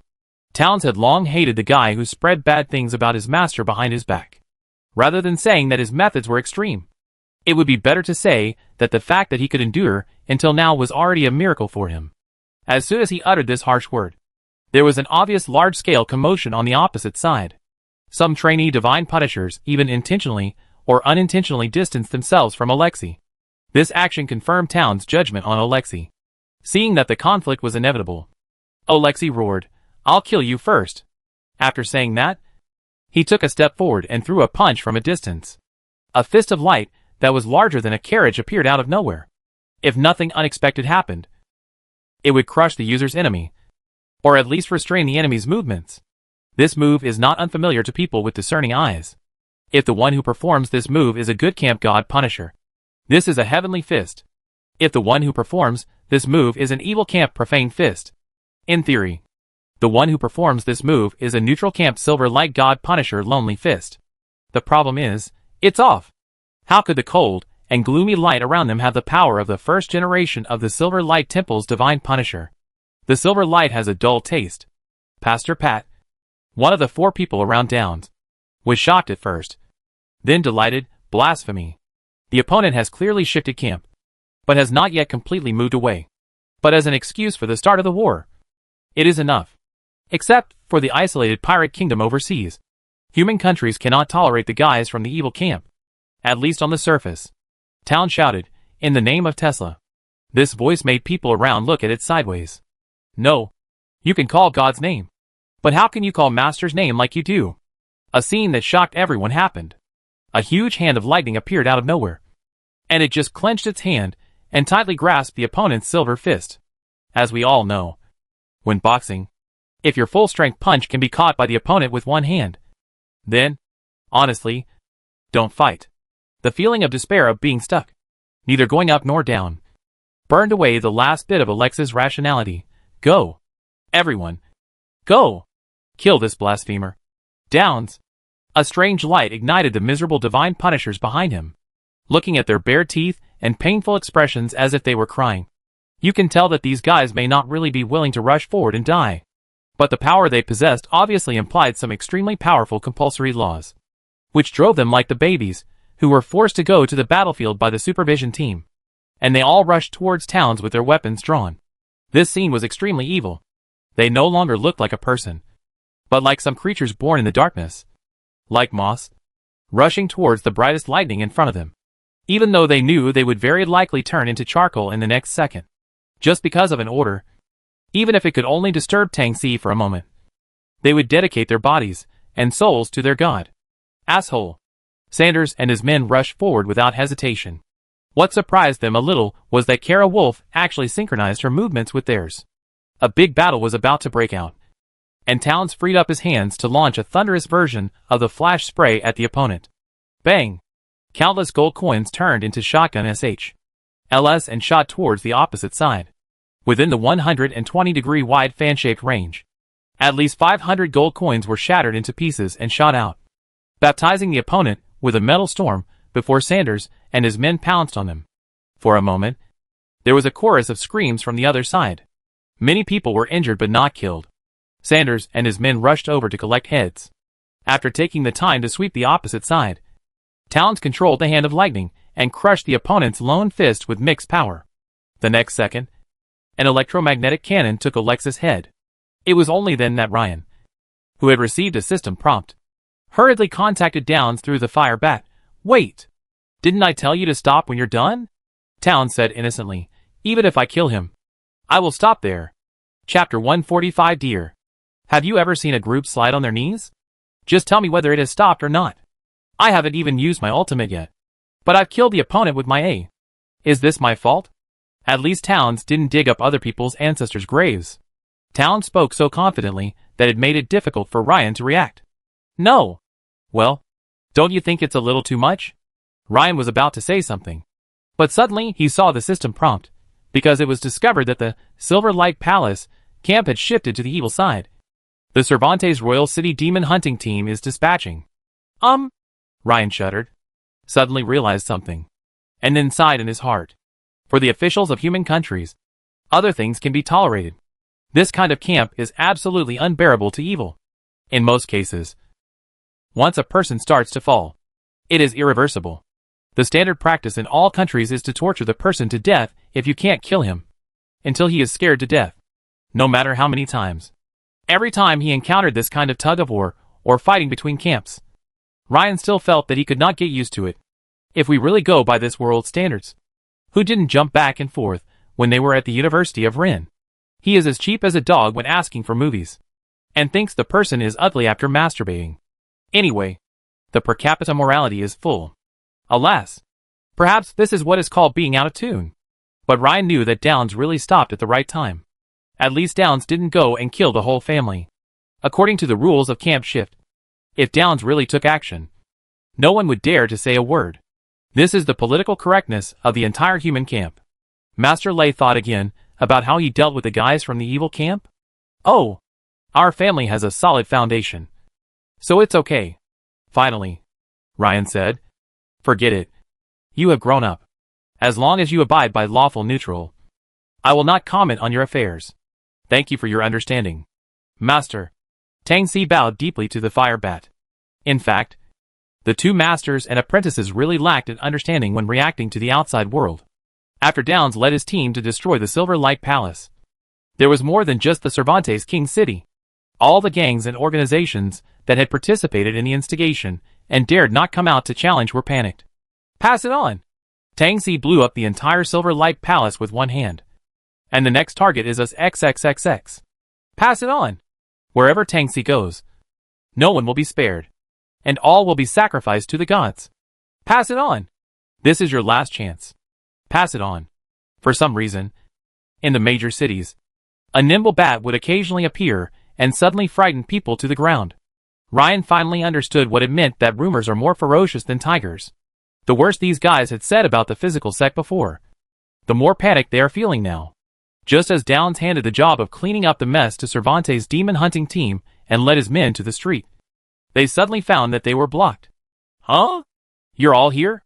That's good. So I don't have to look for you one by one. Tangs took a step forward. Lightning flashed, and the power became increasingly fierce. At this critical moment, suddenly an old man on the other side shouted, "Wait! Let us pour the oil first." Huh? Tangs and a certain master who was peeping at the screen made exactly the same sound. I saw a dozen servants carrying barrels of oil and dumping them on the street. The whole street suddenly became slippery. Ryan was puzzled. What does the other party mean? Even if he wanted to play Pig Brother Lights Fire to burn the vine armor soldiers on towns, he wouldn't play it like this. Right? Did he really think that the Master Wizard was just a decoration? God knows. I've seen outrageous things before. I've never seen anything this outrageous. It would have been fine if the bosses of more than a dozen sects on the opposite side had collectively performed the French military salute. But the key point was that these old scumbags in their 70s and 80s actually all performed the sliding knees in unison. Call out. Snapped. Not only did you slide to your knees, but your skills were also not up to par. The road on the Royal City Avenue was not a slippery asphalt road. This bumpy and broken stone road would not work even if you added oil. They wouldn't slide for more than a meter before they were either stuck, or the two old scumbags on the left and right were too close to each other and crashed into each other. When they tried to get up, they fell repeatedly because it was too slippery. They cried out in pain and screamed one after another, and the whole road was in chaos. Do you know what this scene reminded Ryan of? I think of those old Bexes, who are professional at scamming people on the road all day long. By the way, don't you guys ever feel like you're socially dead? Fortunately, Ryan didn't ask. Otherwise, he would have gotten an even more outrageous answer. Compared to social death, being exterminated by Downs was the ultimate death. Social death is nothing. This time, not only Ryan who was peeping at the screen, but even Downs couldn't stand it. He looked at Kara Wolf, who was not far away from him with a sad look. It's you, bastard, who set the bad example. Ice Wolf? This is obviously a husky. Kara shrank her neck at first, then lowered her head and whispered, "These idiots can't even copy homework. This is the hardship of warlocks. If they are not born with magic, they cannot learn any magic. And it just so happens that none of the dozens of opposing factions can find an ice-type magic." After discussing, they think that Ryan will like this. And in panic, they decide to collectively die to avoid Downs' pursuit. In a sense, they succeeded. Towns held his forehead with his hand, not wanting to watch this extremely eye-catching scene. He turned around and asked Sanders, "Are all the remaining guys here?" Shadow Dancer smiled bitterly and nodded. "Everything from Cervantes City is here." Ryan couldn't stand it any longer and said through the legendary fire bat, "Throw the mutually beneficial relationship agreement to them. Towns, take your people and leave." After receiving the order, Tang Si said unhappily, "That's enough. That's enough. The physics sect will no longer hold you responsible for this. Get out of here." I don't believe it. No. Please sign it in writing. We also want you to come up with an agreement. It was obvious that the big bosses of the small gangs were rolling in the oil, in a very miserable state. But they did not dare to use magic casually. Because if they used the wrong magic, they would really become acquaintances.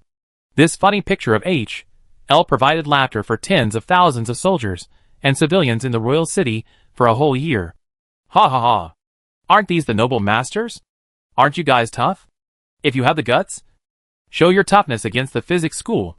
The citizens who popped their heads out of the buildings to watch the fun had not received any professional training and could just laugh whenever they wanted. It would have been fine if they were just citizens. But Cervantes' demon hunting team also came. There were more than 200 of them, all with unfriendly looks. And they kept looking at the faces of these cult suspects. Touched? Dare to move. These gang leaders were extremely uncomfortable. But they had to stare at Towns' movements. Tangsi was speechless. He waved his hand and asked one to pass a large stack of dragon leather agreements with the names of the gangs written on them. Here they are. Take the ones that match your names. Who would have thought that the golden medal of immunity from death would almost turn into a scramble in mud wrestling mode? One had to yell to keep order. Chapter 146. The farce ends. Do you think this is the end? Just as Downs was about to leave in a bad mood and was about to go through the portal to Sweetland to reason with other sects, a pair of bosses there started chatting while trembling. Ah! I finally passed it. We won't be liquidated. Probably not. The physics school has a pretty good reputation. No. I need a cigarette to calm down. Keep one. In front of more than a dozen of their companions. These two idiots took out cigarettes that had not been soaked in oil from their pockets. And then picked up the flint. Snap. Wow. Behind Downs, a big fireball rose into the sky. Who the H.L. is this idiot? It's those two bastards Paul and Sebastian. Ah! Help. At this moment, both Towns and Ryan were numb. Didn't we let them go? What's going on? Rin finally realized that a very outrageous fact that writing novels requires logic. And reality does not need it. After he did not understand what tanker trucks all over the world dumped. A group of teasing forced to grab the oil. And then an idiot smoke addiction. He directly turned the number of more than 100 people. Now he finally learned his lesson. What are you standing there for? Downs. Call that Kara. And go save them. A magical ice storm and sleet managed to put out the fire. It is winter now, and the whole city is covered with snow. So it has hardly affected the residential areas. It's just that some idiots have the ability to get two completely different injuries. Burns and frostbite at the same time. Well, some people have frozen bite marks for unknown reasons. So this must not be a personal vendetta by the Ice Wolf School. Anyway, the doctor explained it was miraculous. This level of magic left Ryan stunned. Ryan couldn't tell whether the two geniuses did it on purpose or by accident, thanks to their assists. When Towns passed through the portal and led the team to Sweetland, the scene was spectacular. On both sides of the King Avenue, kneeling was full of people. As soon as he opened his mouth, a roar with a distinctly choreographed tone resounded throughout the outskirts of the royal capital. It can't be said to be overwhelming, but at least it's comparable to a collective slide to the knees. We are convinced and would like to honor the physics school as our leader. Even though Towns was somewhat mentally prepared, the sight of so many spineless people still made him and his followers' eyes twitch, and they were unable to speak. For some reason, Ryan's ears were filled with the phrase, "If you don't abandon me, LD, Boo is willing to be your foster father." There was only one gang here that was obviously unpopular, and the gang that realized the situation later beat up Towns, while the rest all surrendered. And so, a turmoil that affected the physics school came to an end. Well, there was an old witch in the Qing dynasty who declared war on all nations, and ended up being attacked by all nations. A time traveler from another world declared war on all the sects, and ended up sweeping away all of them. Times have indeed changed. Ryan felt a bad taste in his mouth.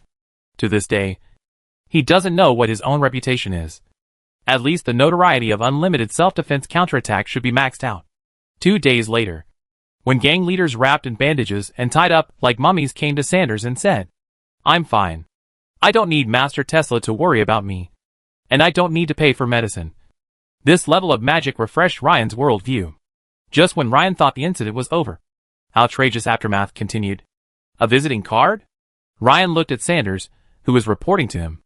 Sometimes he even forgot whether this guy was a follower of his disciple, or a follower of him, based on the principle of using him as much as possible. He had asked Sanders to run errands a lot recently. Yes, Your Excellency. It's from Archduchess Sophia. Sanders pushed a very delicate envelope across the table with his fingers.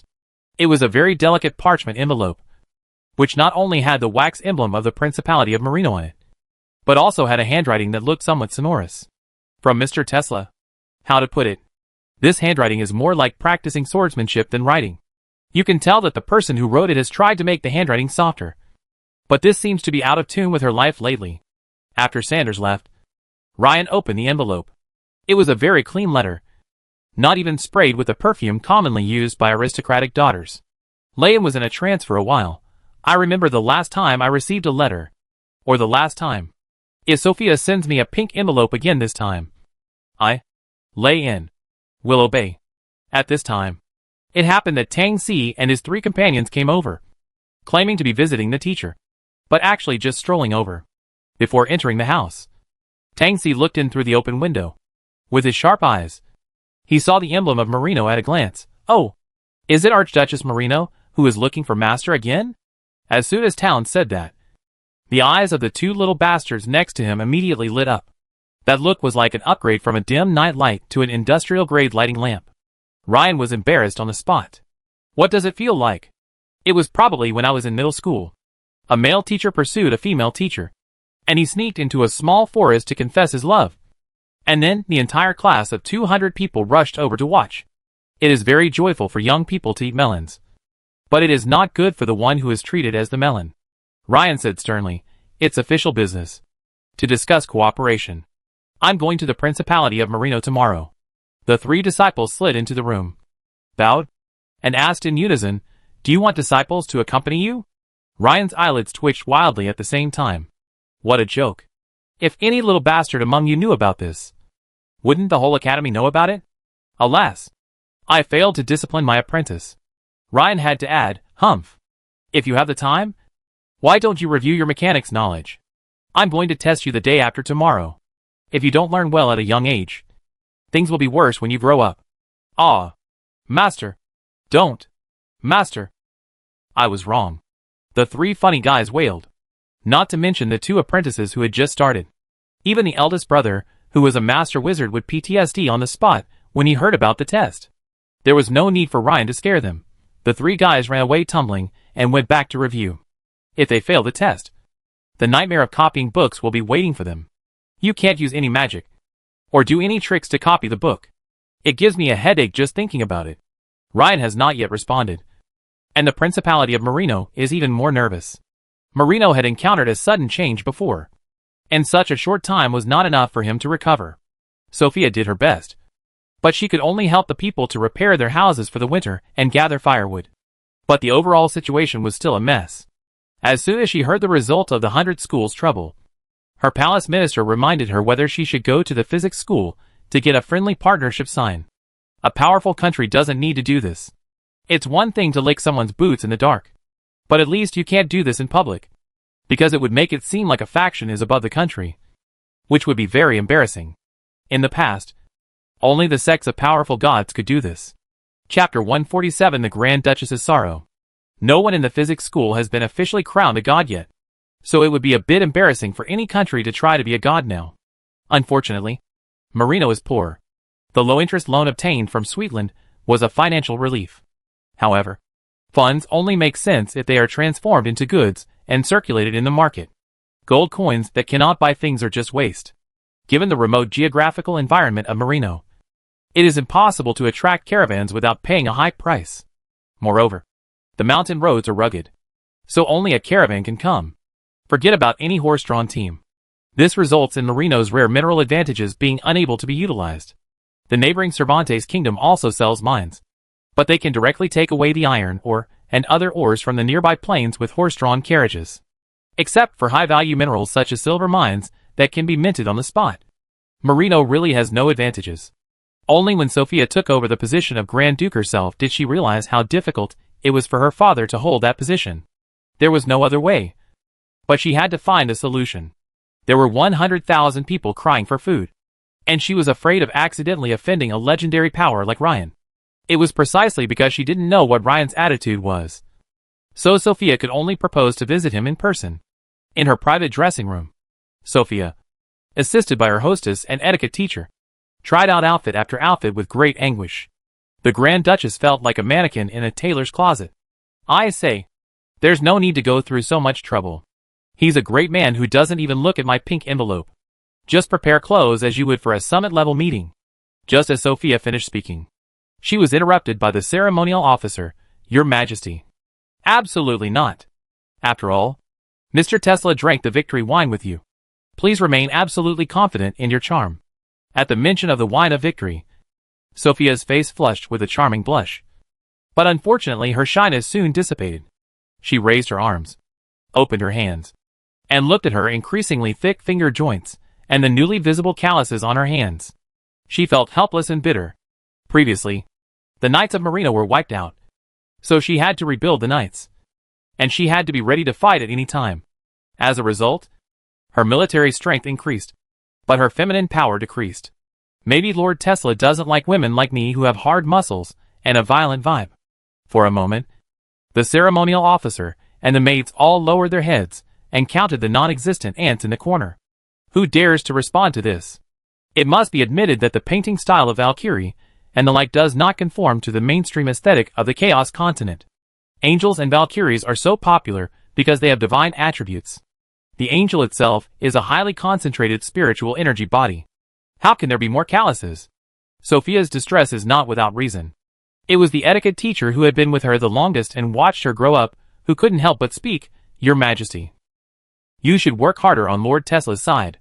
Your vassals have been getting married many times recently. Sophia was really choked.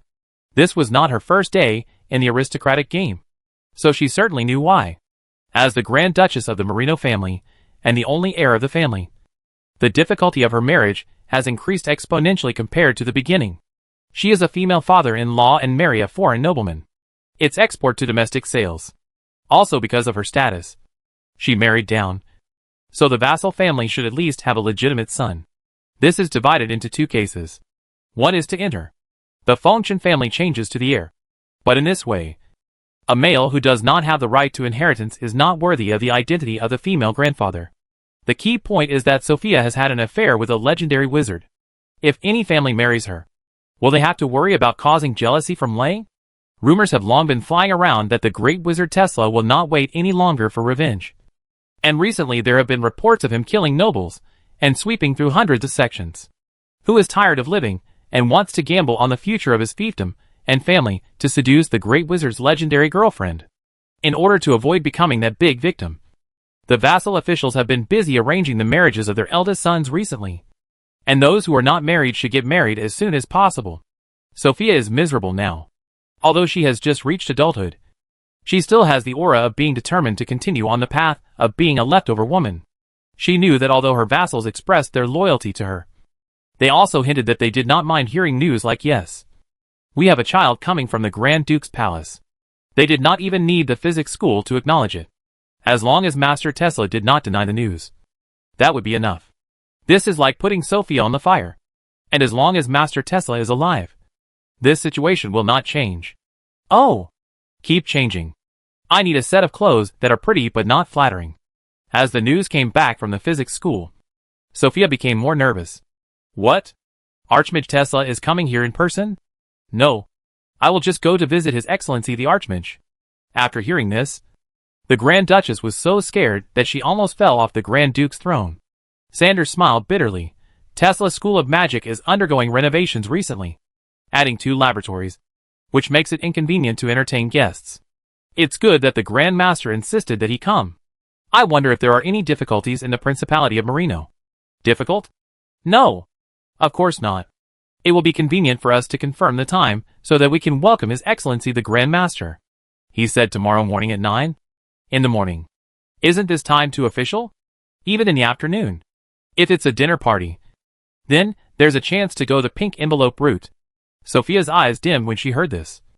But when she thought that even if King Cervantes gave away his treasure house, he could not meet the great wizard Tesla himself, she lost all her psychological imbalance. In a sense, She was already the king who was closest to Ryan in the world. She still forced herself to cheer up and smiled. No problem. At 9 o'clock the next morning, punctually, a gorgeous blue portal opened at the agreed open space in the north of Merino City. The Merino military band, which was about to start playing, stopped abruptly because of the terrifying atmosphere coming from the door. Looking at the 8 terrified guards in 2 rows opposite, Sophia's heart skipped a beat. Sure enough, the Grand Master was just here to discuss business. On this side, when Ryan saw Sophia's outfit opposite him, he couldn't help but regret it madly. I should have set the time in the evening. Chapter 148 The Grand Duchess's Big Move. The reason why Ryan brought the horror guards was because Sanders mentioned, "Sir, please be careful. A certain fake legendary wizard has offended many people. It has reached the point where I have to be careful about being hit by a brick when going to the toilet. Demons, devils, dragons, cults, leaders of small sects. Who doesn't want to kill him? Ryan? So much so that Ryan now has to put a vest-shaped black dragon leather armor under his robe when he officially goes out. Although because of the laws of the world, not wearing cloth armor seems to increase the chance of spell failure. In Lei's opinion, it is worth it. As someone who has mastered rule-based magic, this negative state can be ignored. In the eyes of Sophia, the young man with a tall height and a burly body, wearing a piece of leather armor, looks quite sunny. And there is no traditional and weak impression of traditional fae. It would be perfect if it weren't for those magical constructs next to it that exude a strong sense of oppression. Isn't Sophia's appearance a beautiful sight in Ryan's eyes? The fiery red ear-length hair is cool and beautiful, and the standard oval face absolutely conforms to the aesthetics of the Orientals on Earth. The pure white tight breeches on the lower body perfectly outline her straight and slender, but not too thin legs. The brown leather coat on the upper body is not too thin, nor is it the kind of low-cut dress that maliciously shows off. All the beauty only reaches the collarbone. This kind of just-in-time hint is quite subtle. Feeling Ryan's gaze, Sophia's heart finally settled down. Without any pretense, she took a beautiful step forward and backward and gave a standard lady salute. The slightly lowered body enhances the sexiness of the collarbone.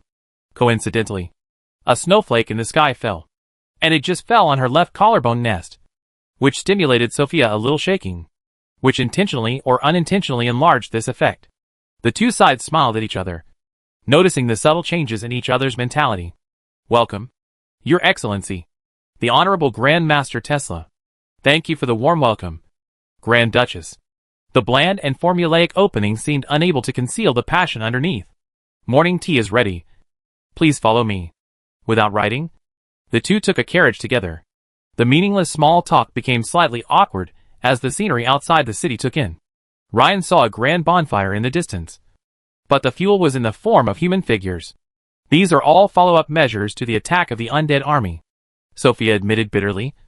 I'm sorry to have embarrassed you, Master. Many of our houses have not been cleansed and are uninhabitable. It's already very difficult to deal with the refugee problem. And coupled with the lack of manpower, we barely managed to gather enough firewood for the winter, which led to a significant delay in the cleanup progress. Your country is in real trouble. That's right. The Grand Duchess didn't want to play the victim. The current situation was really dire. The loss of a large number of young and strong people could be compensated by recalling the people who were serving as mercenaries in foreign countries. There was no way to improve material conditions. After entering the city, the situation inside was a little better. The cold winter is coming, and the earth is frozen. The sky was overcast, and a light snow was falling. In this -5 degrees Celsius weather, you can see that most of the shops on the roadside are closed except for those that supply daily necessities. In each house in the residential area, only one room has a faint firelight reflecting. It is obvious that the whole family is huddled in a room with a fireplace to keep warm. There are not many pedestrians on the road. They all come out to buy daily necessities. They saw that the female cars drove off their hats and paid tribute, praising the wisdom of the female father with enthusiastic tone. Sophia also enthusiastically opened the car window and waved to the people. You are very popular among the people, Ryan said. Sophia sighed. I can save their lives, but I have no idea how to lead them to a better life. There's a saying in my hometown, if roads are connected, money will flow. Sophia's eyes briefly lit up with hope. But unfortunately, the flame of hope was quickly extinguished. How can our principality have the technology, manpower and material resources to build a road? The Archduchess's answer silenced Ryan. In his memory, only his own country had the courage to turn natural barriers into thoroughfares. A viaduct was built over a valley hundreds of meters deep. A small village with only 50 people in the mountain valley was electrified by tens of kilometers of high-voltage wires. With the existing civilization and industrial capabilities of the Chaos continent, a small country like Marino in a poor mountain valley is destined to never rise. Seeing that Ryan did not pick up the topic, Sophia tactfully did not ask any further questions. The two chatted about meaningless topics all the way to the Grand Duke's palace. There were no outsiders in the living room of the Grand Duke's mansion. Only two personal maids were there. Ryan also threw the fright guard into the lounge next door. Drinking the best black tea and eating cookies, the two of them officially got down to business. Sophia didn't beat around the bush. Excuse me, can my country also ask for a friendly partnership agreement from your sect?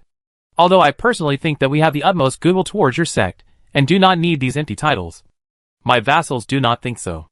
They would rather I get a formal written certificate. Friendly? Of course not. Ryan laughed. He thought it was something else. After thinking about it carefully, Ryan felt relieved. If you want to blame someone, just blame him and his 3 disciples for being too popular recently, scaring off many people and forces. Really? Sophia's face showed surprise. She didn't expect it to be so easy to accomplish.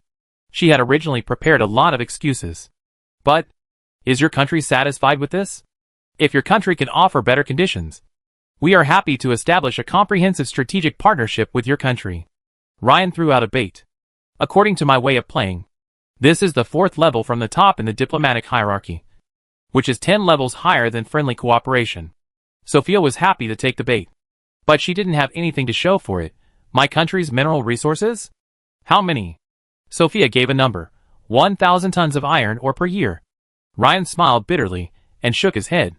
Someone who traveled from an industrial powerhouse really looked down on this small annual output of 1,000 tons. Just think of it as a high-grade rich ore. According to the steelmaking level of this era, it would be a joke if it could produce 300 tons of high-grade iron ingots after refining. Not to mention steel ingots. What good can this do? It's so far from his Gundam dream. How about a pink envelope? Sophia on the opposite side felt bitter in her mouth. If someone else were in Ryan's position and situation, she would throw a pink envelope at him without saying a word. Isn't it sweet to be invited by an unmarried archduchess for the first time? But she would never forget that even though she signed the deed to her 4-square-meter bedroom, giving Ryan the right to enter and exit her bedroom at any time, this great wizard with extremely strong willpower managed to hold back for so long. Sure enough, those who can achieve legends are able to do what others cannot. In that case, don't blame me for using my ultimate move. Chapter 149, Legendary Physics Land. Sophia stood up and bowed deeply to Ryan. Of course, this is not to suppress Ryan with her deep cleavage, but just to show a little respect. We have another bargaining chip that is very important to you and your Magic Academy. Please go ahead. Ryan pretended to be calm. Although our country is remote, it is one of the legitimate regimes recognized by all countries on the continent. What if we respect the physical church as our state religion and vigorously promote your teachings? Ryan's face changed instantly. No reason.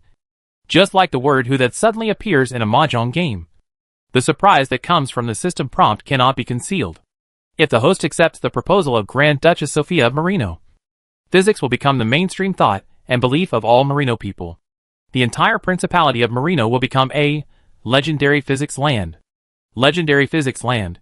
This land will be completely lawful neutral. The speed of physics transmission will increase by 100%. The birth rate of super rare physics talents will increase by 10%. And the birth rate of rare physics talents will increase by 20%. The power of magic derived from physics will increase by 20%. Physics network will cover the entire legendary land by default and radiate within a 50-kilometer radius. The entire area of this plot is by default a subsidiary plot of the Tesla School of Magic campus. And additional security offices and security facilities can be set up. Additional note, if blessed by the power of legendary physical land, the physical network will be further expanded and automatically sense the nearest magic network fragments. Additional bonus. Unknown. Please explore on your own. Although Ryan claimed that he had seen a lot and shouldn't make a fuss, he still gave his reaction as a member of the shock department. The stunned expression on Ryan's face finally gave Archduchess Sophia a small sense of accomplishment in turning the tables. Archduchess Marino, Do you know what you are talking about? Sophia straightened her back and answered. I know. If we accept your religion as our state religion, our country's fate will be completely tied to your religion. A religious sect can become the state religion of multiple countries, but in principle a country can only have one state religion. This is actually a bit one-sided. For example, the Church of Light is the state religion of several human countries. If anyone wants to target the Church of Light, the fire will spread to the territories of several countries. From this perspective, although the Merino country is small, it is still a beautiful bridgehead. The headquarters of Ryan's so-called Magic Academy is in the ravine of the Fulong Mountains. Although it is safe, it is relatively lacking in resources in every sense. Apart from the good wizard training, there is almost nothing else there. Since Sophia had said so much, Ryan had no reason to refuse. In that case, I have tentatively agreed. Specifically, do you have any other requests? Sophia noticed the change in Ryan's tone and words, and felt an irrepressible ecstasy in her heart. She tried hard to control her emotions. We all like the way of doing things and the purpose of the physics sect. To be honest, if it weren't for your rescue, the Principality of Merino would have been nailed to a pillar of shame called the Republic of the Dead. It is only right that we fully support your promotion of physics. We only have a small request. Please say. Sophia felt her heart beating fast. She was not sure of Ryan's bottom line, so she could only ask tentatively. There are not many people in our country, and there are not many talented people. If possible, I hope you can consider the Merinos when you recruit disciples in the future. They don't have to be as talented as Master Quixote. If possible, please lower the standards appropriately and train some qualified formal wizards for our country. It doesn't need to be too many, just a few who can hold the scene. I will be very grateful. When Ryan heard this, he immediately showed a very gentle smile. Isn't this an easy question? Just relying on the bonus from the little valley. Many little guys could reach this standard in the last exam. That's no problem. I had such high standards and strict requirements before because I wanted to select people who could serve as seeds as soon as possible so that I could spread physics to all of humanity. If all you want is to train some formal mages who can do a few practical magics, then with this level of requirements, even towns can be an assistant. Is that so? That's great. Sophia was so excited that she almost jumped up. It was only because of her modesty as a Grand Duchess that she restrained herself. How about this? I will recruit 20 outer disciples next time, and leave 5 places for you, Merino. Even if I really can't choose, you can still handle these places. The little prince of Merino has 100,000 people. How can he take 5 places? It really does not use it, and can still sell places. By this alone, even if Merino is not on this continent, countless candidates will try everything. Great. It's great. This time Sophia couldn't control herself. She rushed up with excitement and shook Ren's right hand with both hands. In the final analysis, she is in the youngest and most impulsive years. Where can she be so mature? So, what else is there? Can you solve the girl's boyfriend's big deal, by the way? The first one in Sophia was actually the idea that Sophia felt very shameful. People put on the portal of her boudoir, and did not use it for a long time to indicate the attitude. Sophia's neck shrinks subconsciously. No. No. I can borrow the prestigious rejuvenation of the physics school. I am very happy. Ren was not shaking hands with a woman for the first time in his life. And he was not Alex. Anyway, it is the key to upgrade your college. Soon, Sophia called the minister to the palace, and quickly finalized all the details after discussing with Ren. With the energy of iron while hot, announcement shocked human countries in the afternoon of the 3rd day. The Principality of Merino officially served as a state religion in physics. From now on, physics, it will become the doctrine of the country. Physics denominations are the school-level neutral camp school, which is temporarily divided into Newtonian mechanics, thermodynamics, electromagnetics. As the official messenger passed the announcement to various countries, there was also the doctrine accompanied by. Originally, Ren didn't want to get this. Sophia insisted. This is an important criterion for the major sects to evaluate the attitude of their own and physics sections. There must be. Ren helplessly wrote the principles and laws of searching physics. This writing. Hee. Many sects not only let go of their hearts, but also enjoy it. When the God of Knowledge cult saw this at first, they almost went crazy. Is this not our domain of knowledge? Chapter 150. enrollment expansion causes 1,000 waves.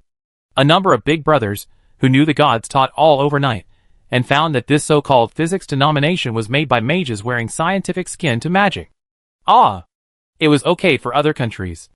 But when a powerful dwarf in the Karak Empire saw this, his eyes became hot. Because he saw something he had always dreamed of: ballistics in the brief summary of physical doctrine.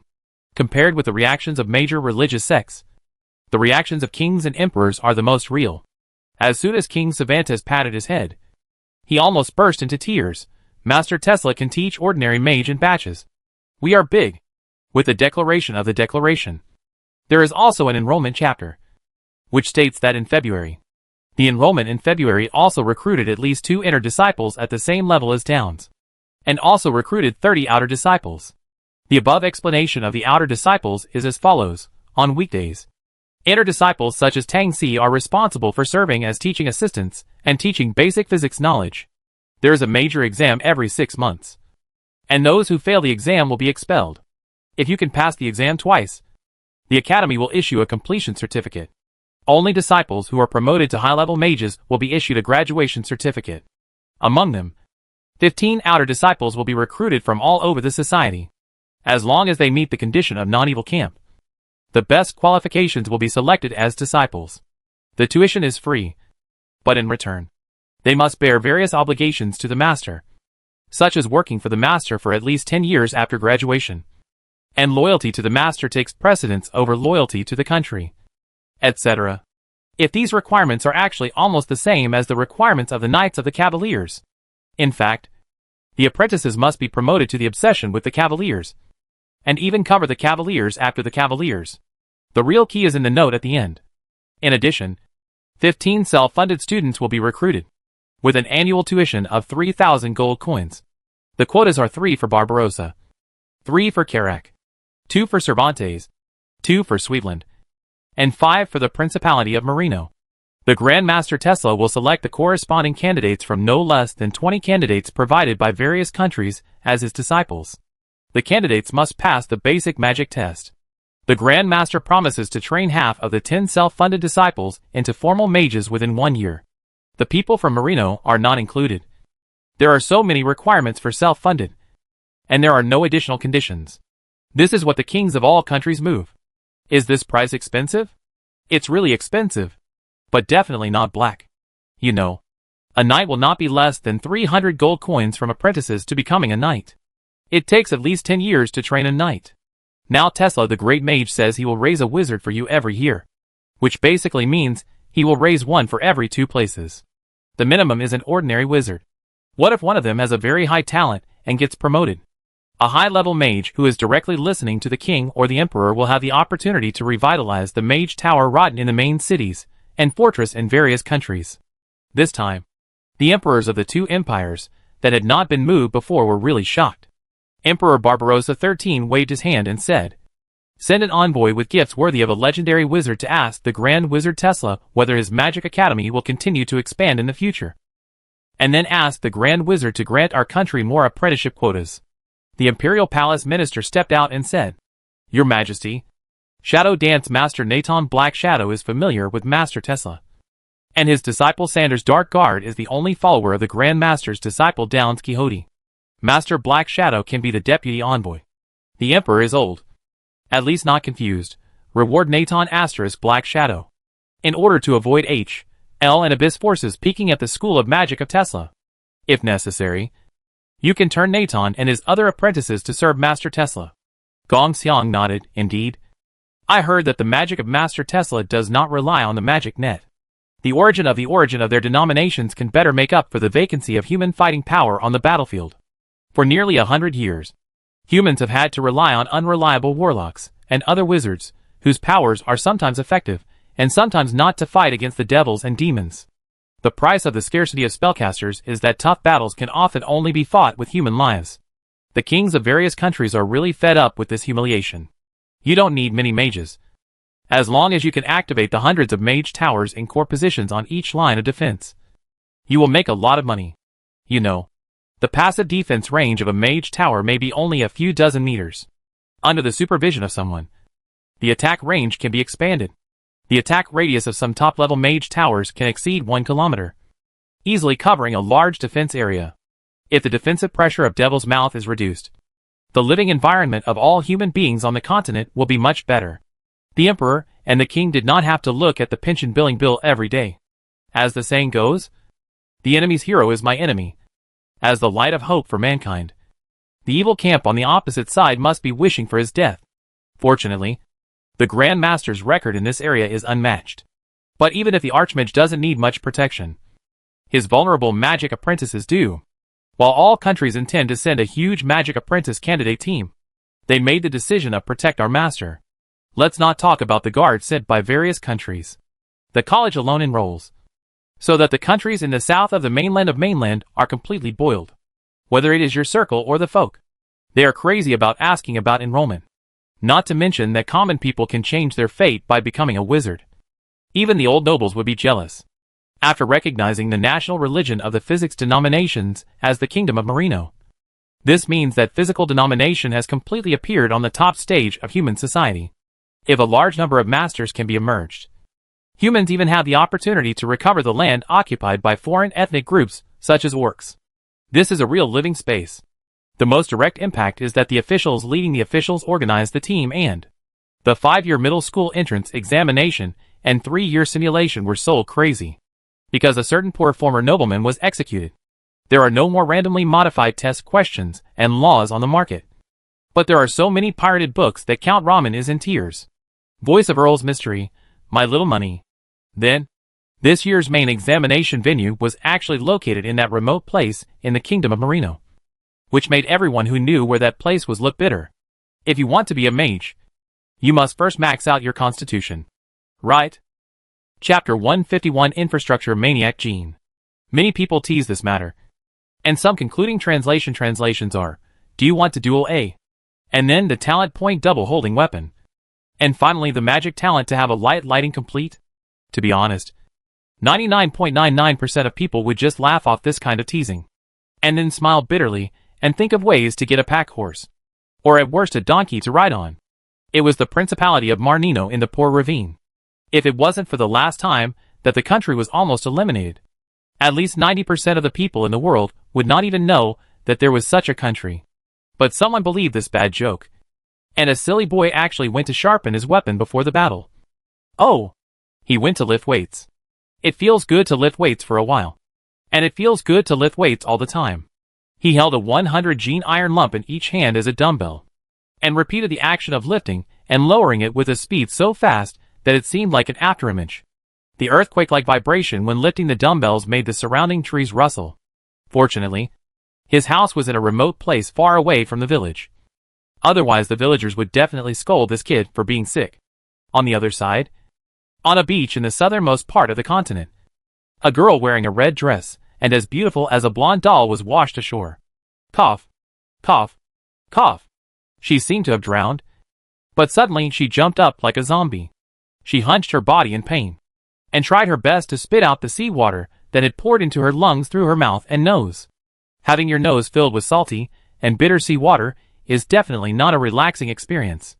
Compared to the physical pain, the pain in the heart is more tormenting. After a brief loss of consciousness, the girl recalled everything that had happened not long ago. The anger of having her loved ones taken away completely distorted this jade-like face. Looking around, after finding that the beach was no stranger, she was barefoot and let her hard stone piercing her soles of her feet. It was 30 kilometers on foot to return home. Ah! Miss! The miss is back. The small castle suddenly became a commotion when the servants and attendants learned what had happened to their master. They were stunned. A knight knelt on one knee in front of her in pain. Mrs. Field, if you are not mistaken, it was the fleet of Baroque Roberts who hijacked the master. The Lady and the Sun. No. The entire kingdom cannot avenge this. He is one of the sea marshals of the pirate kingdom, and standing behind him is the demon Lord Griffith. The girl let out a shrill scream. No. I will never agree. Be it a demon or a devil. It doesn't matter. Is there no one in this world who can deal with this villain? I will kill him. Make his soul annihilate. Save my parents and brother. The knight's face was even more bitter. Everyone knows Robert's bad character. He would deliberately capture people of noble status, and then randomly release one of their family members, extorting a ransom that their family could never afford, and then tasting the pain of the captive and the survivor who was released. So what? Is there really no one who can cure him? The girl screamed hysterically. The knight lowered his head even more. We understand your pain very well. But this is life. In just 3 years, Roberts will put an end to the victim. And everything will be over. Be patient, young lady. That half-human, half-demon guy has been wreaking havoc on the sea for hundreds of years. Many families on the coast have survived this way. No, the beautiful girl's mind almost collapsed. At this moment, the old housekeeper brought a recruitment brochure written on white linen paper. Miss, perhaps you can try this. What? The girl looked up in surprise. The legendary wizard Tesla is openly recruiting disciples. According to the basically confirmed rumors, he once killed a demon lord. This rumor may still have room for verification. But he killed 4 black dragons and a great lich in front of more than 100,000 people. When the sad girl heard this, her eyes, which had almost collapsed and lost their focus, became bright again. This was undoubtedly the only salvation that her soul, which was about to fall into HL, could find. You suggest I go to Marino? Miss, this is at least a hope, isn't it? You know, even His Majesty the King will not do you justice in this matter. Okay, I'll go. The knight just now also became excited. We swear to escort the young lady to the Principality of Marino. She is just a microcosm. Tens of thousands of boys and girls, with different goals, but the same dream of becoming a wizard, began to travel thousands of miles to the secondary examination center, Romancho City. On the other hand, after obtaining the human resources under the Grand Duchess, Ryan was finally able to find some reliable Merino craftsmen to renovate the valley. It is very strange that even in the cold winter, when the outside of the valley is full of flying snow, this small valley is like autumn. The temperature difference between day and night is not much, and the temperature is only between 10 and 20 degrees. Building a house in the middle of winter will not slow down the progress at all. At the same time, after the physical church was established as the state religion of Marino, Ryan and Sophia were so busy that they had almost no time to rest. The examination room layout and the candidates' food and accommodation arrangements all have to be made. After all, according to statistics from various national newspapers, coupled with estimates, this time there were at least 30,000 candidates, and 100,000 accompanying personnel to take the exam. Sophia felt miserable when she thought of 30,000 people climbing that rugged mountain road. What if the son of a noble falls to his death on a mountain road? Our country cannot bear such responsibility. Ryan blinked. The last time I accepted Barrett as my apprentice, I ran into a cave to chase that guy. It was all ice there. But looking at the route, if I melt all the ice, I can probably make a direct tunnel here, and here. It can probably save more than half the time it takes Ramen to get here. Sophia, her prime minister and others were stunned as they watched Ryan gesture on the map. No, you old man. No, master. Can you still draw a straight line like this? The prime minister probed. Is it not dangerous to let so many candidates pass through the cave? There is definitely danger. But there are no high-level monsters in the cave. I can ask my disciples to clean up the cave. If it can be cleared, I will tell you. After saying that, Ryan patted his butt and left. If someone else said this, Sophia and the others would probably spit at that guy. It is another matter if the person speaking is a legendary wizard. According to legend, a wizard of Ryan's level has the power to move mountains and fill the sea. Even the bard mentioned the operation of cutting off the peaks and turning them upside down to become a floating city. They didn't dare ask whether Ryan could do it. This is not necessarily a question of strength. They are more inclined to believe that Ryan is from an outsider and has not yet been accepted by the world, which prevents him from using his full strength. No one knows why Ryan agreed to this. Actually, nothing else. The infrastructure fanatic gene in Lay's body has been activated. Chapter 152 Clean Points. A harsh sound. Even though such a sound came from deep in the mountain, it still seemed extremely terrifying. 10 Merino knights and dozens of infantrymen were in charge of maintaining order, and behind them were nearly 1,000 Merino workers, who were eagerly waiting and eager to see a magical miracle. Seriously speaking, if the knight in charge had not received official documents beforehand, and if the Archduchess had not given the knight personal instructions, the noise before their eyes alone would have been enough to scare the 1,000 men to their knees. The earth was rumbling slightly, and the concentration of elements around was so high that even ordinary people felt something was wrong. But the adult who was working in the mountain was Master Tesla, the ruler of their national religion physics sect, who saved the lives of all the Merino people. Whether out of loyalty to the Grand Duchess or support for their benefactor, they had no reason to flee. Everyone listen up. For safety reasons, retreat another 100 meters, shouted the leading knight. Everyone immediately retreated again on the mountain path in a panic. Then the mountain walls in the world collapsed. Boom, boom, boom. A huge hole with a diameter of more than 10 meters appeared in front of people.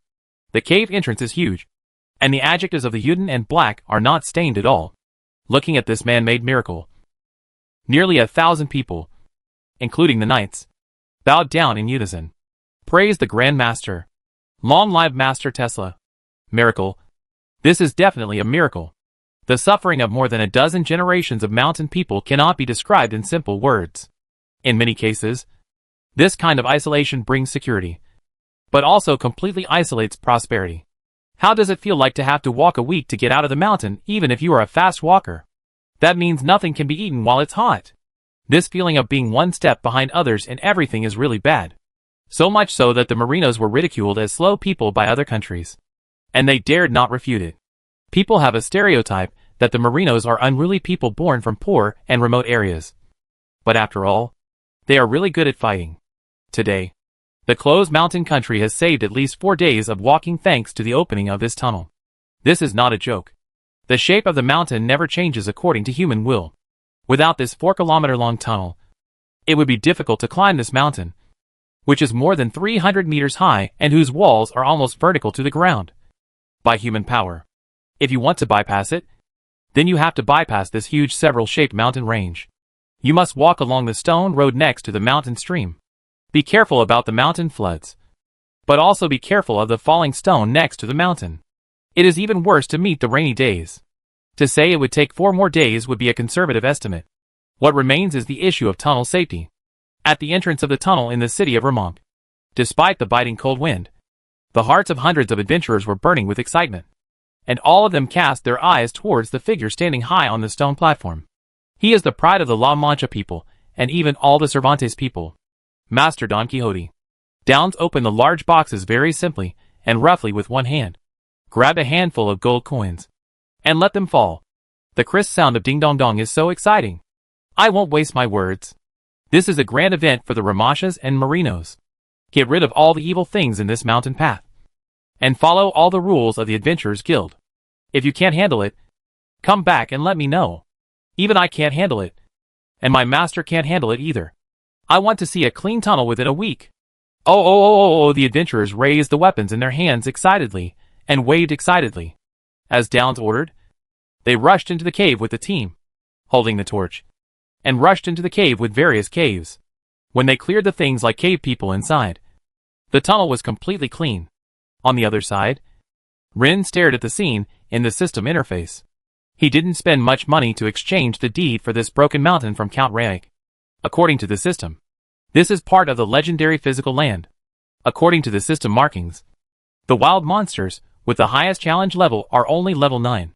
It was not worth his and his disciples' efforts. Once the adventurers were done, he would send Harry to seal up the branch tunnels.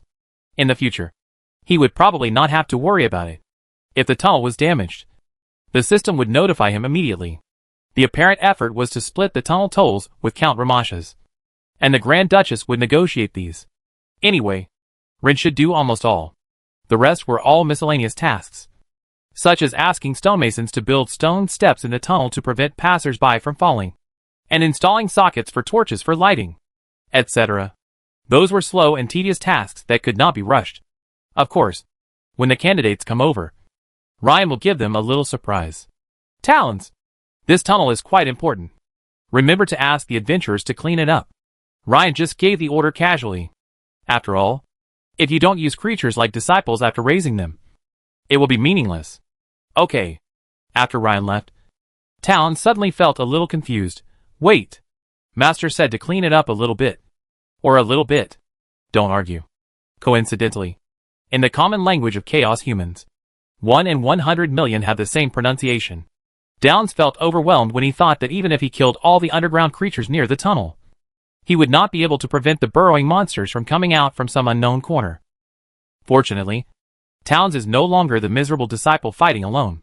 He called Harry over and said, "Master has an important task for you. In order to ensure the safety of this tunnel, you are responsible for installing traps in the caves near the tunnel. You must ensure that even if 100 million monsters come, they cannot attack the candidates in the tunnel." 100 million?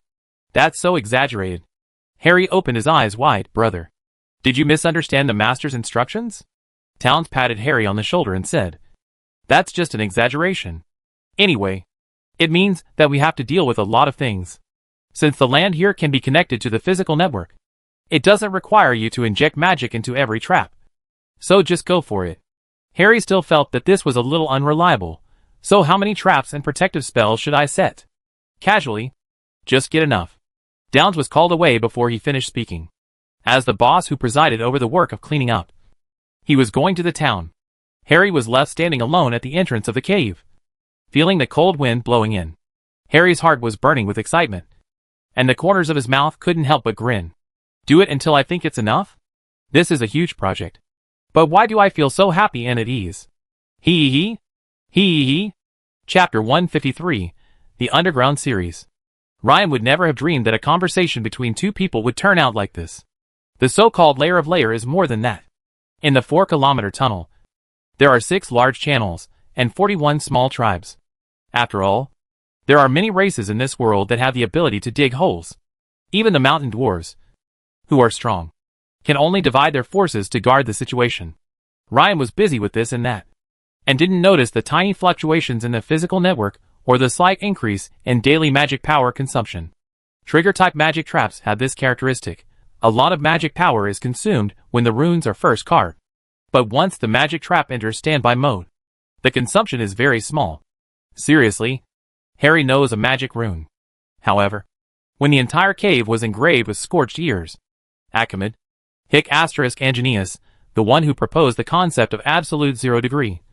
The names of physics groups such as anti-chaos and anti-evil dharma were used as triggering conditions. Cough cough. How to say it? Maybe this is the consequence of Ryan letting Towns be an assistant coach. No, this is also Ryan's fault. At the time, Ren's penalties made Harry's understanding, double casting, and self-made super magic specialist, modular casting. Harry is getting more and more vigorous. Except for eating and sleeping. Soak for 18 hours a day in this matter. In just 1 week, this cave group changed completely. What's even more amazing is that the temperature in this cave is low and ice forms in many places. When the cave walls are covered with frost, you can't even tell what was originally carved on the stone wall. The interesting thing is that Ryan had no idea what his second disciple had done. Count Romanchi and Archduchess Sophia actually asked him the same question separately.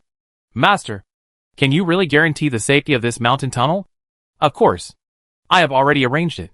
Here, Ryan was talking about the system helping to monitor the situation around the mountain tunnel. In Ryan's opinion, the tunnel would be stopped when necessary. He and his disciples would go in to clean up the caves around the tunnel. And that would be enough. Ryan didn't pay enough attention to defense, mainly because he had more important things to do. Just as the system said before, after the entire Principality of Marino became a legendary physical place, the system's first round of exploration was completed. As a result, Ryan was quite disappointed. But he did not detect the magic nets nearby. Ryan was a little distressed. The real upper limit of physical network is 5 people. For example, the enhanced powers obtained by Sanders and others are all incidental. Without the assistance of physical network, the ordinary mage he taught in the future is really ordinary. This is not in Ryan's interest. He knew this couldn't be rushed. Unexpectedly, on the 10th day after the cave was opened, when the adventurers from the city of Vermont reported that they had completed the exploration of the cave and submitted a detailed cave route map within a 5-kilometer radius around the tunnel, Ryan received an invasion alert. With the expansion of the territory, Ryan had to classify the alarm system of the college security department. The small valley must be a red alarm. The main city of Marino and the surrounding towns are orange. And only the Marino-Lamont tunnel, which was specially marked recently, will use a yellow alarm. Now it's yellow.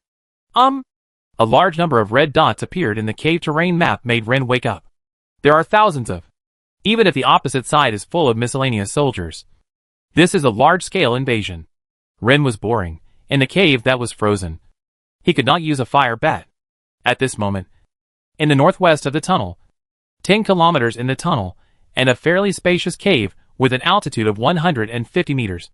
A number of dark elves are moving forward with caution. The leading female drow covered her slightly aching head and said, "It's probably safe here. Those bastards won't chase us here." Another female Jur smiled bitterly. "They don't chase. But we should be very close to the human site. Be careful. And don't go any further southeast. If I'm not mistaken, the human city of Vermont is just over 10 kilometers away. At this distance, if we are careful, we won't be discovered by humans." Blame Leisha's silly asterisk Charletla's idiot. Even if she died, she had to put that ghost in the rebuilding soul cobweb harmful to us. Everything should start with an accident nearly 3 months ago. Very nonsense. A portal opened in the dark underground world. If we were to take this kind of thing 100 years ago, although it was rare, it did happen. Before the end of the law, there were too many half-baked wizards who liked to use space magic to kill themselves. When these guys, who had some strength but were obviously not enough, opened the portal to the underground world and were caught by the Dark Elf Mistress, the most normal outcome was that the Mistress controlled the souls of these wizards, dragged them into the territory of the Drow, and turned them into complete slaves. Jur will also get a new space coordinates so that they can capture more human slaves. This time, the accident is very different from the past. In the past hundreds of thousands of years, the similar ending of this incident is basically that the mother and mother will not lose much even if they can't do it. After all, no one in a female mother who can become the mother. None of them is simple in color. It was not until the fall of the magic goddess of magic, which had undergone tremendous changes. In order to fight the magic goddess, the spider goddess stole its divine power, and made a shadow magic network through the buy-in and theft of the magic net. This shadow magic network is the dark copy of the real magic net. It enhances the power of shadow magic, enchanting, necromancer and magic. The price of the seemingly powerful shadow web is that anyone who accesses it will be controlled by the spider goddess's mind. IQ is not even corroded by the soul. As the last generation of magic goddess fluttered the street, the magic net collapsed, and the shadow magic nets, using the same rule, were also affected. This is like two databases using the same source code, and the main database is deleted. Can your sub-database that has been connected to the main database still run? The spider goddess was implicated and suffered severe damage. I do know about life and death. Some people say that she has fallen, and a large number of believers insist that she does not. Anyway, she hasn't responded to the prayer of the believers for 100 years. In order to maintain the rule of the dark ground world, the main mother of Jur joined forces to weaken N-grade soul cobweb. It's so dead. In the accident 3 months ago, the main mother of the surname of Charletla was missing, and she was mad by the enemy in turn. Chapter 154. The pan is fried. Real fried pot. What is this dark mind network used to do? It's about unifying thoughts. How did the dark elves come over for thousands of years?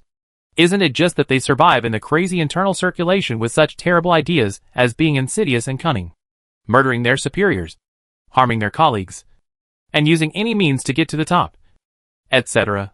Anyway, the Drow are in the chaotic evil camp, so they can do whatever is outrageous. This is why the total population of the Dark Elf can never go up, and there are hundreds of thousands of people during the heyday. But they have never been destroyed by other races. After all, their individual soldier quality is really high. In the absence of the spider goddess, the Drow were leaderless. The Drow matriarchs from different families used the fragments of the shadow web to create the mind web in order to brainwash the young matriarchs under their command. In a large-scale residence, there are often a bunch of main mothers such as 2, 3, 4, 5, 6. The more vicious the mistresses are in this mental network, the more they can pollute the minds of other mistresses. I have to say, this is a genius idea. As long as everyone is so vicious, the purity of the Dark Elf society can be maintained. However, all this became a mess when the mistress of Shambhala desperately uploaded ideology and politics. I still remember that day. The mother-in-law fried the pan, and their sharp scolding sounded the entire soul network. Charletla, are you crazy? Shambhala, what kind of evil ideas are you spreading? Delete it? It must be deleted immediately. So what if I get scolded? If you can stop the other party from doing evil, do you still need a police officer? On the contrary, If scolding a matron could stop the plague-like spread of this strange lawful thought in the mind spider web, then these matrons would no longer be ordinary matrons, and each of them would be deified. They can't do it. Originally, this is a parallel network composed of shadow magic net fragments. No one has supreme management authority, and no one has the ability to forcibly tamper with the shadow demon web. The only thing the mistresses can do is to completely disconnect their spirits from the psychic spider web before the ideological and political content pollutes, purifies, their minds. This is just great. Even if most of the mother-in-law is a clever ghost running fast, there are always bad eggs. Just take a look? No. Just look at it, and you will die. Even if they just glanced at it out of curiosity. Similar mental torture would immediately arise in their minds. For example, competition and cooperation. We should compete in cooperation and cooperate in competition. The principle of win-win should be reflected. Competitors should promote each other and improve together. We should learn to appreciate others, discover their strengths, learn from others with an open mind, unite and cooperate with each other. As soon as this problem came out, it was naturally resisted by the mothers of Jur. What are you kidding? How can I get to the opponent? Often before she could finish her answer, the mistress would receive a mental shock on the spot. It was obviously not a physical injury, but this kind of attack on the mind and soul level would definitely make the mistress curl up on the ground in pain. Error. Vicious competition is not desirable. Ideological and politics, the content of the content poured into their hearts. Do you think you can't afford it? No. Don't hide it for you. Every time, there will be an ideological politics test. However, the punishment will not be added, but the main mother will continue to take the test. Compared to this simple test, the positive content of the day and night is the biggest torture to their hearts day and night. Finally, some mistresses chose to surrender. If you can't beat them, then join them. This is the most normal thing among the drow. When one family swallows up another family, the process is bloody, but it is rare for them to kill all of the other party. They usually kill those who resist and take the rest as slaves. When a slave is not a dead end. There are many examples in the bloody history of Zhor's bloody history. But this time is not that simple. When some matrons chose not to resist the terrifying voice in their hearts and began to recite and understand the key points in it, they were horrified to find that their camp had shifted, not only from chaos to the preface, but even the evil camps could not be kept. This is the most outrageous thing. Is there a power in this world that can bring back the dark elves, whose evil is comparable to that of the devil? You should know that the spider goddess's kingdom is not in the outer heaven commonly used by the gods, but is mixed with many demon lords in the bottomless abyss. The only difference is that they are mixed in different levels, and each has its own territory. As a mistress, after you have moved to another camp, do you still want to stay in your original territory? Killing you is the greatest achievement of other mistresses. Interestingly, when they can no longer handle the situation, many mistresses choose to share the blame. In order to prevent themselves from being backstabbed to death by their subordinates, they choose to spread the content of ideological politics in the small psychic spider where they control, and drag the drow under their command into the water. Thus, without the knowledge of other factions and races, an unprecedented large-scale civil war broke out in the dark underground world, with the dark elves at the core. At this time, it appeared in the Ren alarm. It was such a small family that was kicked out of the dark world after the defeat. Don't look at the large number of them. But in fact, more than 8 Chengdu is a slave caveman. This kind of guy who looks like a frog, only half a person, will only use weapons such as rough and short spears. The combat effectiveness is not as good as human farmers who take dung forks. Not to mention strength, agile and other numerical values and timidity. Cavemen are the purest type of cannon fodder. However, what you fear will come to you. Suddenly, the sound of Suso came from their way. Let the cavemen take the lead. And let's run! The young mistress in the lead screamed and ordered. In the deep cave, countless cold lights flickered.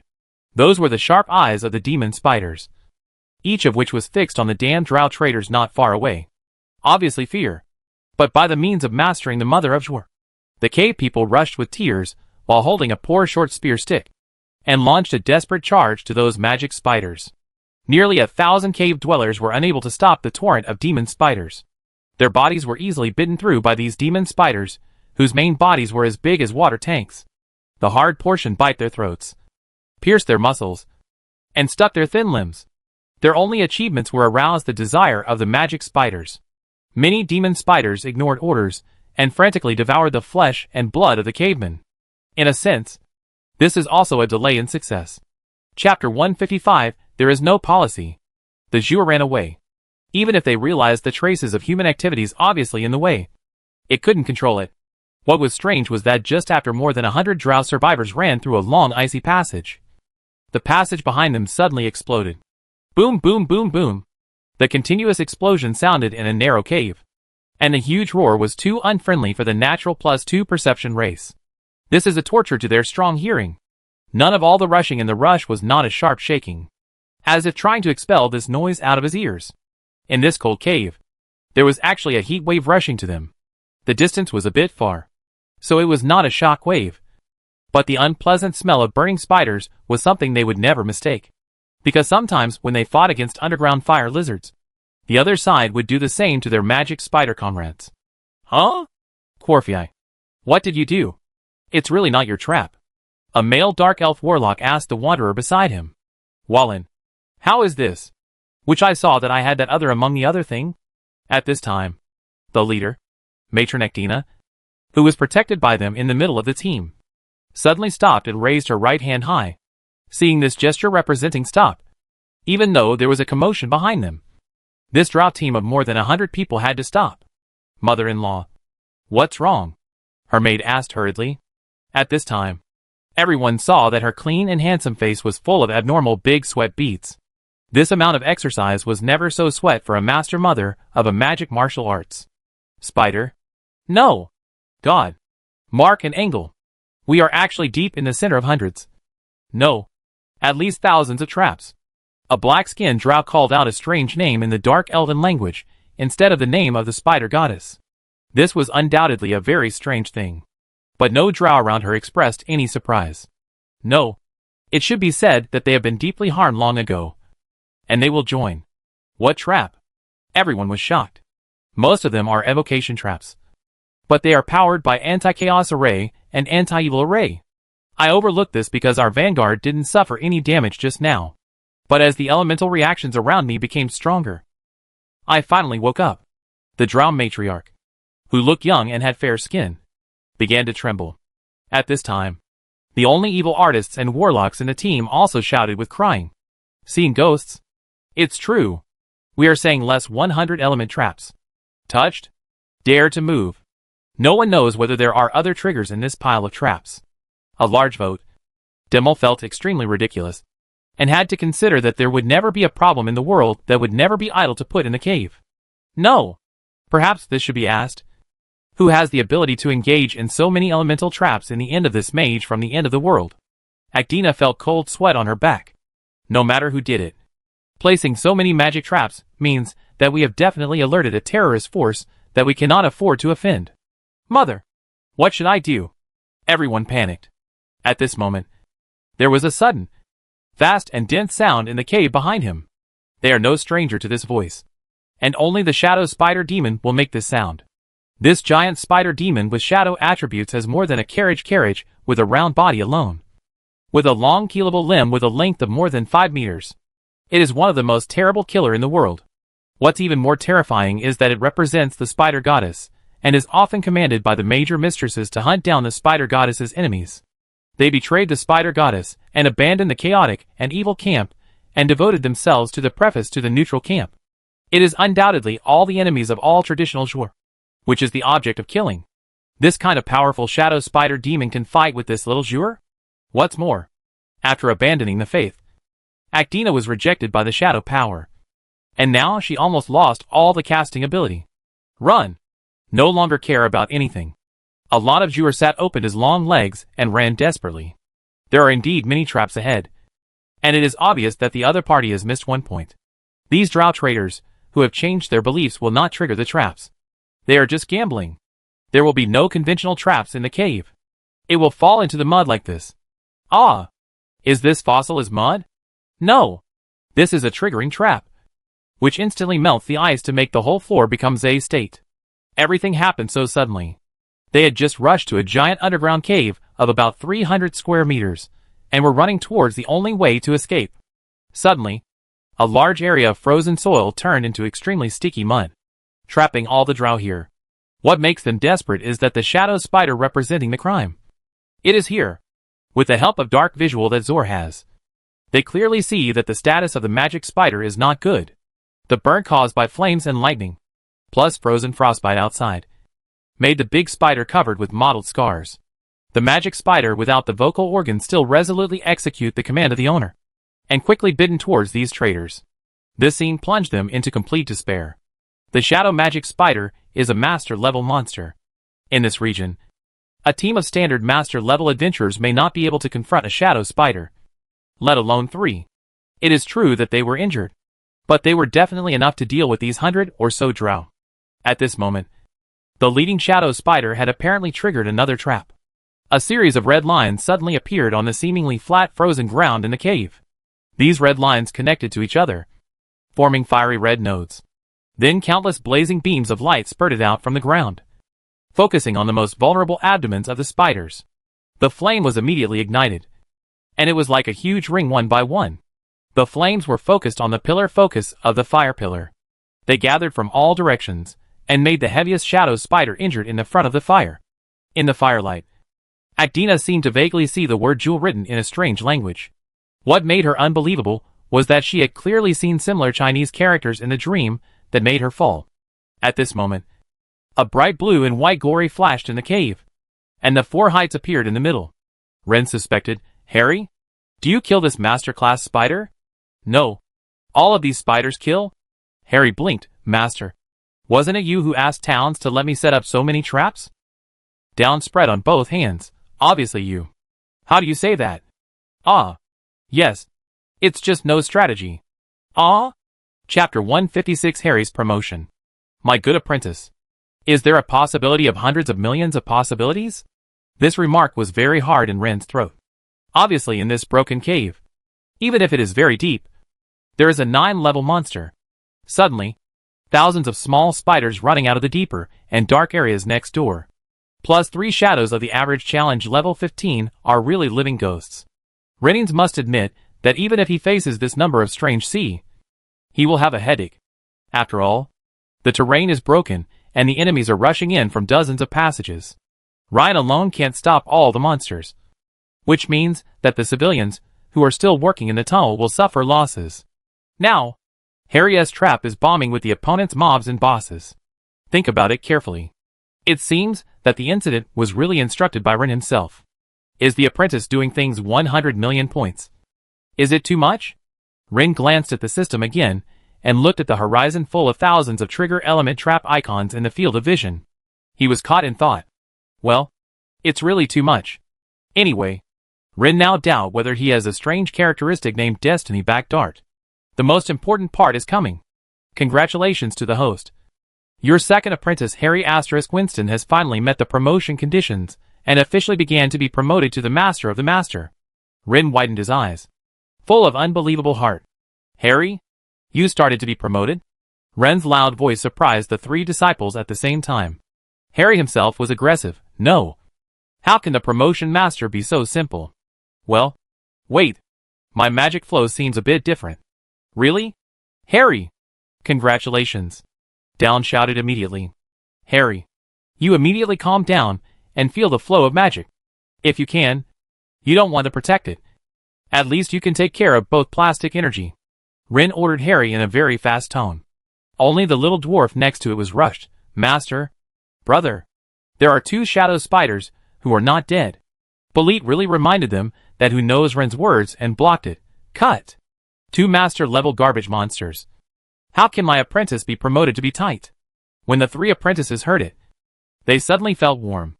I saw Ren's fingers very chicly.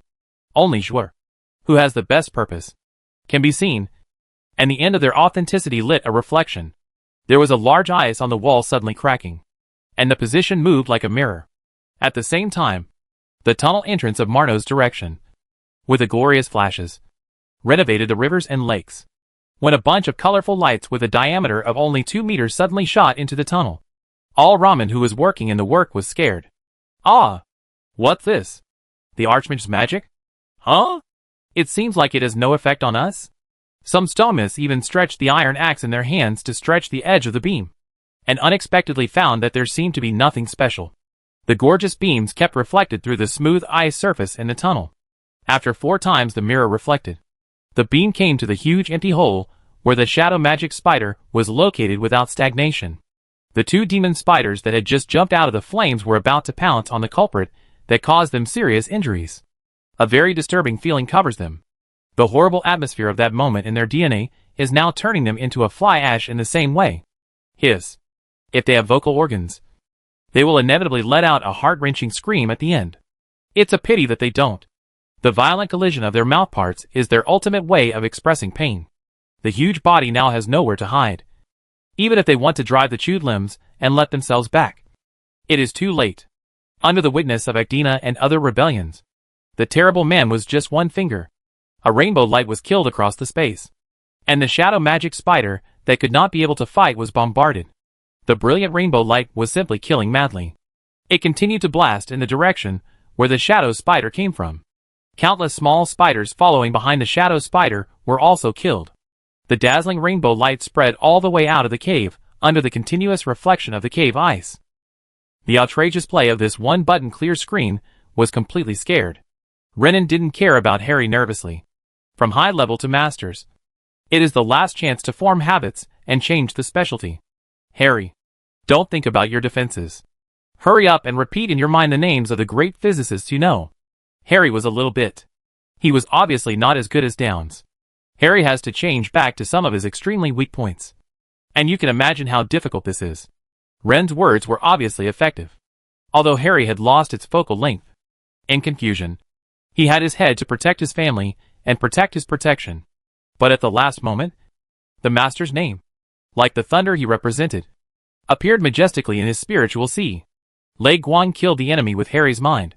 Countless soil and slate were lifted from the surplus of the lightning strike. And then more and more enemies were broken and flew into the sky. Harry, who had always been weak, felt an unprecedented pleasure.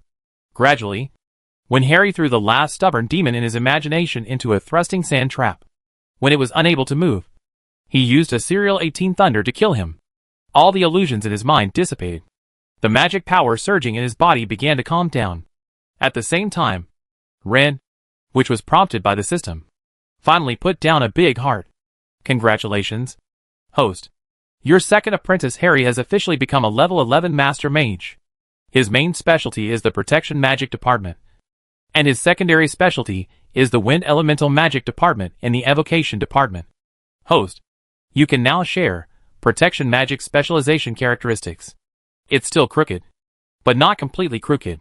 It can be bent back a little, which means that Harry is no longer a one-sided wizard. The ancestral electromagnetic cannon should be carried forward in the hands of all disciples. Before Harry opened his eyes, he heard his master's comforting words. It's not bad to have an extra lightning specialist.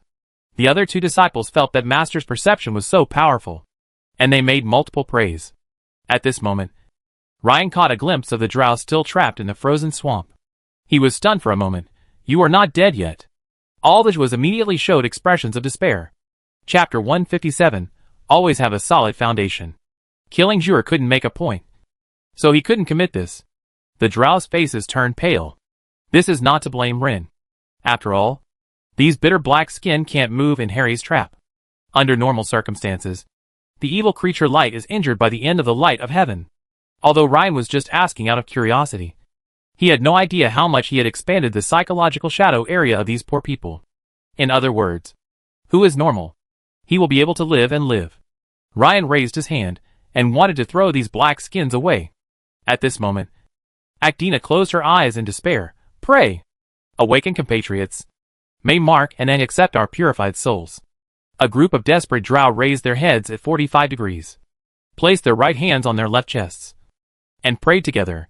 Their shouts were so loud that Ryan, who was about to take action, was stunned for a moment. Huh? For a moment, Ryan wondered if he had heard it wrong. What the other party said was not the goddess of Spider, nor was he praying that his soul was brought back to the deep pit of the magic net. But pray to the old horse? Mark? Is it possible that there's a SI behind it? Ryan subconsciously signaled. Ah! Actina's eyes widened and she lost her voice. You also know my lord? At this time, Renaa saw that God's Meow system judged that these guys turned out to be in the preface neutral camp. Finally understand why most of these traps under hairy cloth are not triggered. It turns out these guys are friendly forces. Ryan said, "Tell me what's going on with you. I will decide your fate based on your answer." Master's words fell, and the three disciples brushed the posed chi, and they packed the momentum of the enemy for the master. Actina didn't dare to lie, and she told her story in a disjointed manner. From the sudden crazy of a master of Zhuo, and then uploading these contents that were extremely taboo for Zhuo started to say. After hearing half of it, Ren supported the amount. Tang Si also had a strange expression when he looked at his master. Harry and Baron came late, and it was not clear that Madrara Tower and the Dark Elves raided the capital of King Savannes. Ren was very speechless. The old demon wanted to control him in the spirit, and then he was rebounded. The goods actually died and became a political commissar. This was really unexpected. But can this blame be put on me? Lei, didn't I just try the teleportation from the Mage Tower? Why did this cause so much trouble? In a day, I hit 2 darts that they lost, and Rennie was really drunk. For a moment, Ryan wanted to take these guys in as his subordinates. But then he changed his mind and realized that he had come here to make a living by studying physics. So he shouldn't get involved in this mess. Ryan waved to his disciples, turned to the hopeful Drow and said, "I know about your situation. We the School of Physics strictly abide by the laws. As a lawful neutral organization, we will not take the initiative to attack you. However, if you want to enter the human world, you will be attacked." Actina's eyes were dim. "We have no intention of invading the human territory of mankind. Just instinctively want to survive." Ryan pointed out, "Ahead is our human Mala tunnel. A very important tunnel through the mountain. If you are willing to defend this area and prevent the underground monsters from approaching the tunnel, I can allow you to live in this underground area. And I will use magic traps to cover you. And I will also help you kill enemies you can't deal with." After that, as Ryan's mind moved, a 3-dimensional underground mineral isle was presented in front of a kind of Zhuo elf in a magic way. Seriously, this 3-dimensional area is definitely not small. It is about 100 square kilometers, with a vertical drop of 300 to 400 meters. As a place to live, it is definitely more than enough. Actina was a joy first, and immediately calmed down. "Thank you for the generosity of the master. But what about the price?" Ryan didn't beat around the bush. Following the system prompt, he pointed to a small bag next to the other person's slender waist and said, "I want the fragment of the psychic spider web on your body." Actina covered it instinctively, and immediately loosened her hand. She sighed with a long sigh. "Very fair transaction. You could have taken this on our body. Without the fragments of the mind spider web, her control over her subordinates would certainly decline further. But if she didn't give them the fragments, they might all be killed now." As soon as the powerful master who was so powerful, the shadow magic spider, which was absolutely unable to compete in their eyes, was in seconds, and they did not have any bargaining chips at all. It is a gift to kill them, let alone send them a temporary habitat. The other party is so law-abiding, which is very lawful. Ren took the mage's hand with this predecessor, which was a residual film, which was prompted in time as expected. This is a comprehensive expansion of the physical network. The functions have not been increased, but the number of people directly connected to the physical network has increased from 5 to 8, except for Ryan, and there are 52nd level authority users. Finally, the number of super magic specialties that can be accommodated at the same time becomes 5, and the magic pool charging range includes the entire Principality of Marino.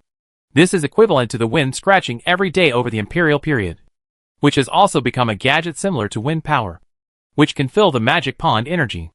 A good harvest. Since the physical network expansion he wanted the most was already in hand, Ryan naturally had no need to continue to make things difficult for these drow. He asked Harry to contact them for a while to discuss the location of the trap, and Ryan stopped caring about the matter here, even though Ryan knew that as soon as he opened his mouth, his second disciple would immediately start a strange tower defense mode. Ryan still did it, for no reason. Ryan was simply curious about what kind of equipment the Dark Elves would drop. "Harry, the defense of the Mara tunnel is in your hands. Don't worry, Master. I won't let you down." Watching their master's disappearing figure, the 3 disciples were a little stunned. Baron sighed. Speaking of the past, the drow with the spider goddess standing behind them were a powerful evil force.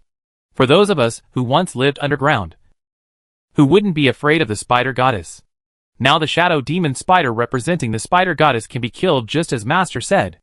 As expected, a peerless strongman like Master is determined to become one of the 5 permanent members. Town said proudly, "That's what I said." In fact, Ryan, who overheard his disciples' words, was a little speechless.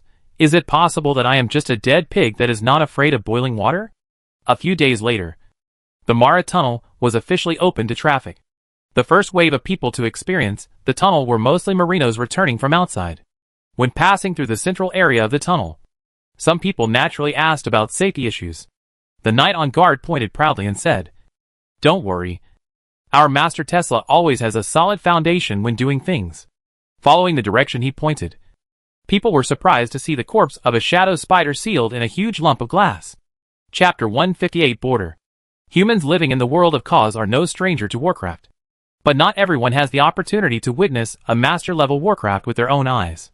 That huge spherical body, those slender claws, those sharp mouthparts, those scattered remains. The corpse of this terrifying monster that was enough to cause 99% of the world's adventurer teams to perish in regret, was treated as a specimen and quietly displayed in a cave about 2 kilometers in the middle of the tunnel. If the knight had not pointed the way, it would have been difficult for anyone to notice that there was such a huge specimen in the shadow where the light of the dancing light could not reach. In fact, if you ignore the ferocity of the monster itself, you can even feel a faint sacred aura after purification on the corpse. I don't know when this saying started to circulate about the School of Physics.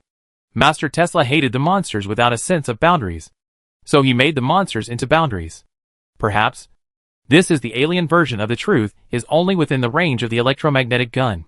After learning about this, Grand Duchess Sophia was completely relieved, while Count Raman smiled bitterly and muttered to himself, "Is there anything else that the Lord dare not kill?"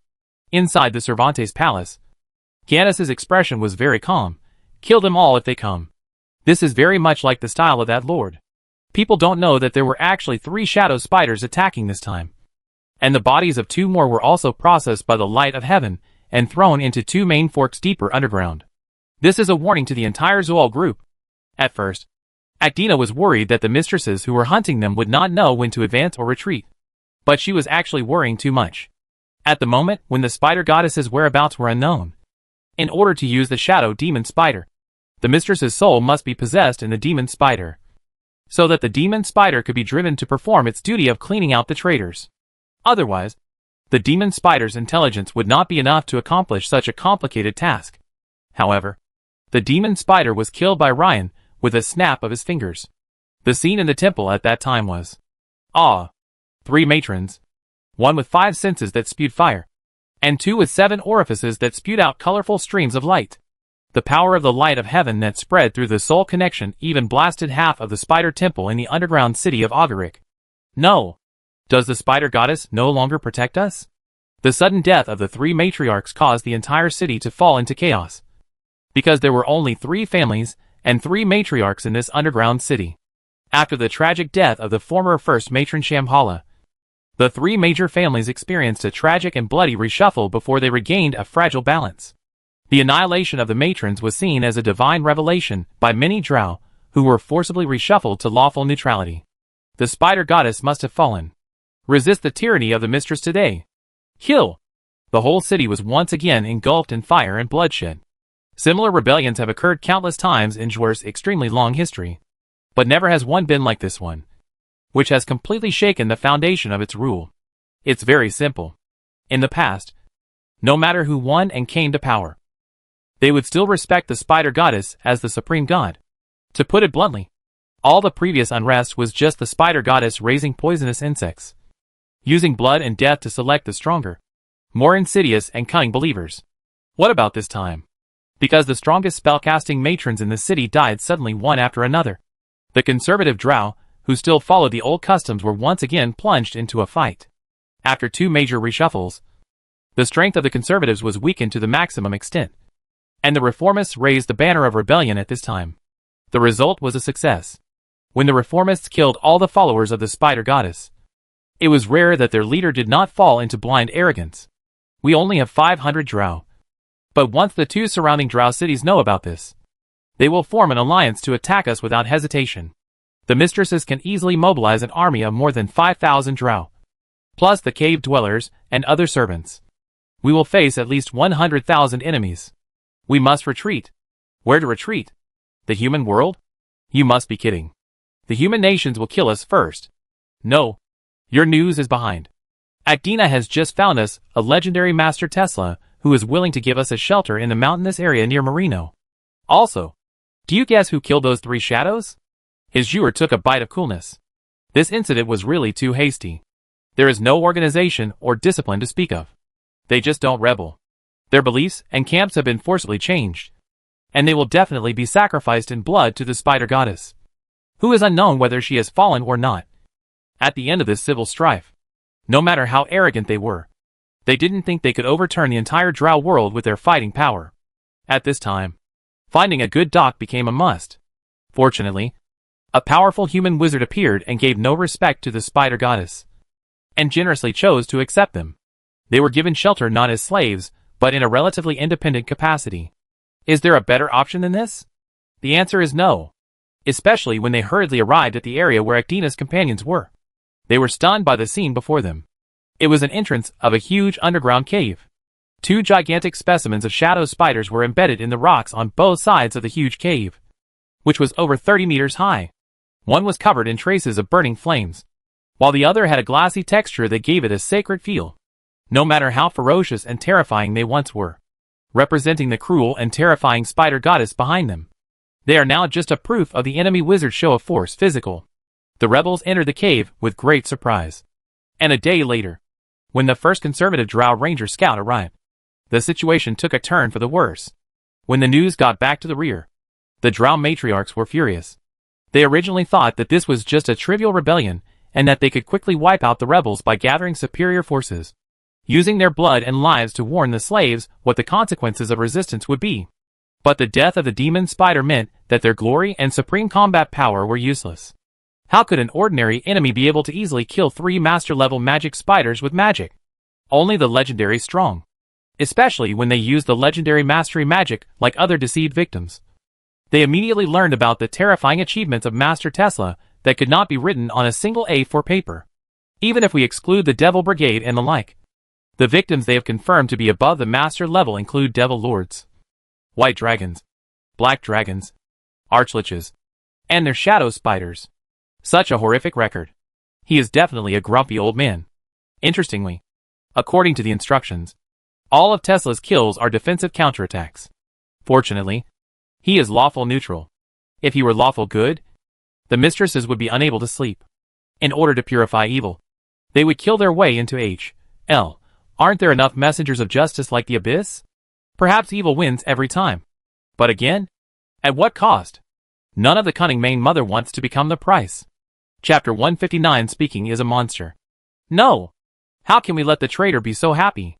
Even if we know that the human legendary master who is ahead is a polar mixing. We must not shrink back for the spider goddess's favor. The one who spoke was Regidna of Crassus City. As the first matron of this large city with a population of over 10,000. Her attitude represented the mainstream, and was also the correct belief of the entire conservative drow community. But as soon as she said this, almost all the mistresses present took 3 steps back. Why take 3 steps back? This is because there are only 3 steps from the outer wall of the temple. Coincidentally, a matron who took 2 steps back became the volunteer who stood out from the crowd. Regidna smiled as she looked at the not-so-ruthless black turtle in front of her. Thank you for your loyalty to the spider goddess, Madame Fazzini. The named mother's face was even darker. It was as if she was roasted on an open fire instead of a false fire. And within a few seconds, she became a familiar figure. On the other hand, after Actina gathered a group of defectors, she was still worried about whether Ryan would fulfill his promise. If the physical school did not take action, they would not be able to resist the counterattack of the drow group with their pitiful fighting power. What made them dumbfounded was that at the far end of their field of vision, newer and stronger protective magic circles were appearing out of thin air, and embedded in every corner of the cave. This is naturally the credit of Harry. The biggest change of Harry's biggest change is that he can completely immerse his mind in the physics network. Praise Master. Praise the scientific pioneers. I have never thought a physical network so powerful. If he immersed his soul on the physics network at high level, The only result is that Harry burned his brain. After becoming a master, Harry can have the three-dimensional vision in the legendary physics place like Ren. This allows him to set up a protective system without going to the scene. The most appropriate description of this feeling is that he is playing a tower defense game. The trap here seems to be a little less. Let me make up. Well, everyone is playing tower defense. Harry is like playing Fengling Moon Shadow Edition. An ordinary master-level mage is very remarkable to maintain more than 100 standby magic traps. With the enhanced physics network, there is no trouble at all. This is just the foundation for now. The biggest improvement is that Harry can tinker with the new Tesla Tower. As the defense director of the Mara Tunnel, Harry applied to the barrier of the Principality of Marnino to create more Tesla electric tower. The mesh spherical structures on top of these towers are made of wrought iron, each about 2 meters in diameter. The blacksmiths made the bent iron bars according to the size specified by Harry, and transported them to the vicinity of the tunnel for assembly. In order to prevent the power towers from interfering with the operation of the tunnel, Harry even asked Master Ryan to open a hole on the side of the tunnel so that the defense facilities would have a special entrance. After entering the cave group, it is scattered to various caves in parallel between each electric tower. It is less than 100 meters apart, but it is so moving. The stuff of metal onion balls, forming an unheard of horror chain defense system. In this way, time passed another week. The black moldy turtle mistress finally went to the battle reluctantly. She thought about it without decently, but unfortunately, she didn't want to be decent. Her main mother helped her decent. To tell the truth, the dark elf has extremely rich experience in terms of compatriots. When a family was used by a dozen families with a sword, and the spider mount against their heads, it did not choose at all. And so, with the farewell of a group of conservative dark elves, Mistress Feisney set off with more than 400 direct drow and more than 8,000 slaves. Among the slave soldiers, the number of hard-working caves exceeded 3/4, and there were about 1,000 dwarfs and more than 300 dwarves with weapons without armor. An army of nearly 10,000 people. Even if its quality is a bit shocking, it is still worth seeing even if it is placed on the plains. To be honest, the drow of Acdina's faction are quite uneasy. They are now scattered only 500. If they are still over teens, they can pull out a big army that is not lost to the opposite side by attacking other underground races. The problem is that according to the classic case of whitewashing and weak three-pointers, after the whitewashing, the new belief in their hearts does not allow them to play slavery. As a result, if they really want to fight, it will be these 500 drow who will fight to the death. It is not impossible. In this way, the innovative seeds that they had collected in the Zool group were damaged in this unnecessary consumption war. As a last resort, Acdina and a few of his men ran to the prearranged contact point and began to shout to the sky in the cave with a T-shaped boulder, "Great Lord Tesla, your comprehensive strategic partner Menzhor requests your help." After shouting, Acdina felt a strange sense of shame in her heart. In her opinion, she and the other party were not allies at all. Based on the asymmetric power between the two sides, she could call him Dad. No, Grandpa. But the other party followed strange and stinky rules and lifted them to a lofty position that did not belong to them. Fortunately, her fear of being abandoned did not happen. After a few seconds, the eyes of a pair of mage opened on the boulder. It was a pair of strange squinting eyes, with the whites made of colorful glass light, a pair of clear brown tubes, and the purple-blue eye sockets.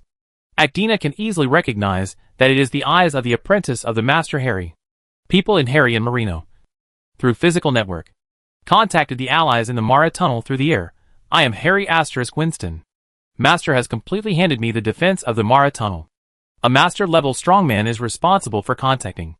Apparently the master is very face-saving." Archina immediately told Harry about the information of her rolling scout. Harry has almost narrowed his eyes into a line. In the past, the timid eyes that were always timid had been promoted and replaced by a wonderful self-confidence and excitement, recalling the magic trap and defensive tower piled up these days. Harry is confident. Let them come. Acdina's heart couldn't help but skip a beat. Could it be that people with squinty eyes are all monsters? Right. Chapter 160 Shadow Crack. The mother of Festi rode on the back of a loose beast at the bottom. In the past, this kind of underground monster mount, which was huge in size and walked very steadily, could give Faizini an unparalleled sense of security. except that it looked a bit scary. Unfortunately, in front of the opponent's horrific record of slaying gods and demons, the terribility of his own mount is not worth mentioning. She would never forget the expressions of the matrons after they witnessed that astonishing achievement. To be honest, even our own spider goddess did not have such a record during her heyday. How could this be some legendary wizard? This is simply an outer man who attempts to invade the world. No, the human law of this surname Tesla is just a forward. Thinking of this, all the mother-in-law trembled. Her so-called test attack this time would not have a good ending regardless of success or failure. Successfully, by killing the traitor Ecdina, she angered the most terrifying and vengeful wizard in the world. If she loses, she will most likely lose all her slave troops and a large number of core drow servants. After returning to the city, her family will be swallowed up by other mistresses.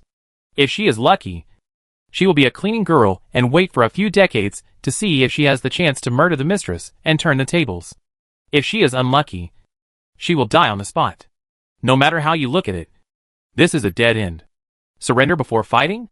What a joke. She is the seventh master of the dignitaries. No matter how unsuitable, she will not be willing to be a running leg girl under a ramp. Since he is not in her hands with others, the remaining location. Fortunately, as a local tyrant, she is more familiar with the terrain around here than Ecdina. I hope I can't use it. Vesti comforted herself so much. Soon, the two armies engaged in battle. This is a cave that is big at one end and small at the other. The cavemen were driven into the cave by the drow, but got stuck because of the terrain. At this moment, a series of loud noises came from the top of the cave wall, and large groups of purple light balls bombarded down at a speed visible to the naked eye. At this time, the caveman infantry gathered below, and the drow in charge of supervising the army suffered. A few loud noises, and the crowd flew suddenly. As soon as these arcane balls, which were extracted from the original chaotic energy, fell to the ground, they immediately created several large pits on the ground. The flying debris and the turbulent flow of arcane energy fell on the unfortunate people around them like fragmentation grenades, and screams were heard everywhere for a while. After receiving the news, Faizini was not angry but happy. The maid carefully asked her, "What are you happy about the master?" Ecdina obviously lacks combat experience. She actually used her precious warlock magic to destroy us cannon fodder. It turns out that the lowly people are ignorant. Dark shadows gathered in many places in the cave, and then golden sparks flashed in the darkness, accompanied by the collision of sharp weapons. The sudden fierce battle instantly attracted the attention of attackers from many surrounding passages. This is a civil war among the Wanderers, as a natural and agile. In the case of being hopeless to become Fae, most of them will choose to be a globe ranger, or sword dancer, and other high agile occupations. This has led to the most of these kitchen knife. In the case of lack of masters at both sides, the melee follows the most simpler to win. Soon, the injured Marn Payer was fought and retreated. The battle in the underground world is fleeting. In this place were small caves and underground rivers. Once they abandon their pursuit, it is likely that the other party will not know they're running to the corner, and it is not easy to track it. Faizini's men chose to follow and pursue. For a moment, the drow, who was in charge of supervising the battle in the rear, had to wave their whips to drive the slave army to catch up. In several relatively parallel caves, there are inevitably crowds of people. It's not that Faizini didn't consider the possibility of an ambush, but she carefully sensed the cave wall, and even though she sensed a bunch of incomprehensible runes behind the thick ice, she still didn't take it seriously. It's very simple. A rune that is not infused with magic power is not worthy of being a magic rune. This is common sense in the world of chaos. Throughout history, there have been many primitive people and other races who have carved words on caves. But Faizini has no time to pay attention to them. Then she paid the price for it. When a pair of half-closed wizard eyes opened on the cave wall behind her, she knew that something was wrong. This is the legendary physics land given by my master. Anyone who trespasses will be killed. Harry's calm tone could not conceal his murderous intent. As he finished speaking, a huge amount of magic power was injected into every jewel on the wall of the cave behind Faizini through the physical network. The scenes in all directions suddenly changed drastically compared to the peaceful scene that Faizini had just seen. Just as they were coming, a wall of fire appeared out of nowhere. The wall didn't need to be very high, but it carried a high-temperature breath called destruction, and quickly moved towards the location of the attackers. The surging sparks continued to roll inside the ice wall, just like the piston of an engine squeezing and spraying the ignited fuel continuously. Amid the huge roar, the scorching flames, like the breath of a fire dragon, instantly filled every corner of the passage. The drow who were originally chasing the traitors in the front, of course, felt that the ground beneath their feet was shaking constantly. They were doubtful that they turned their heads towards the back, so they saw the scene that made them scared. I don't know when the fire dragons caught up, seeing the raging flames approaching them. They were constantly devouring the slave warriors on their way forward. After seeing this scene, many drow professionals subconsciously looked for caves, cracks, and other places where they could hide. But where were the cracks in the thick ice where they could hide from the blazing fountains of fire that filled all the holes? After the raging flames subsided, almost all existence along the way was devoured. Almost? Right. Madame Faisini's prudence saved her life after all. Just as the fire trap that filled the entire underground passage was activated, she used magic to smash a wall on the right. It was not completely correct to say it was crushed. She turned up a stuff like black mud, which made her and her most loyal to more than 100 dwarf slaves and more than 100 underground dwarf troops into a space that existed in this place. That is the spatial gap between the main world and the shadow world. When the main force of their team suddenly disappeared from Harry's perception, Harry frowned. There is no doubt that this is his biggest loss. Harry was very anxious. He had never thought that there would be such a strange thing in the legendary physical place that his master had targeted. Actina's message made him immediately explain, "Please do not tell you. I heard that there is a shadow crack here. But this crack is fixed. It is like a pocket. It can go in for a short time. Over time, all non-shadow creatures will be completely swallowed by the shadow power.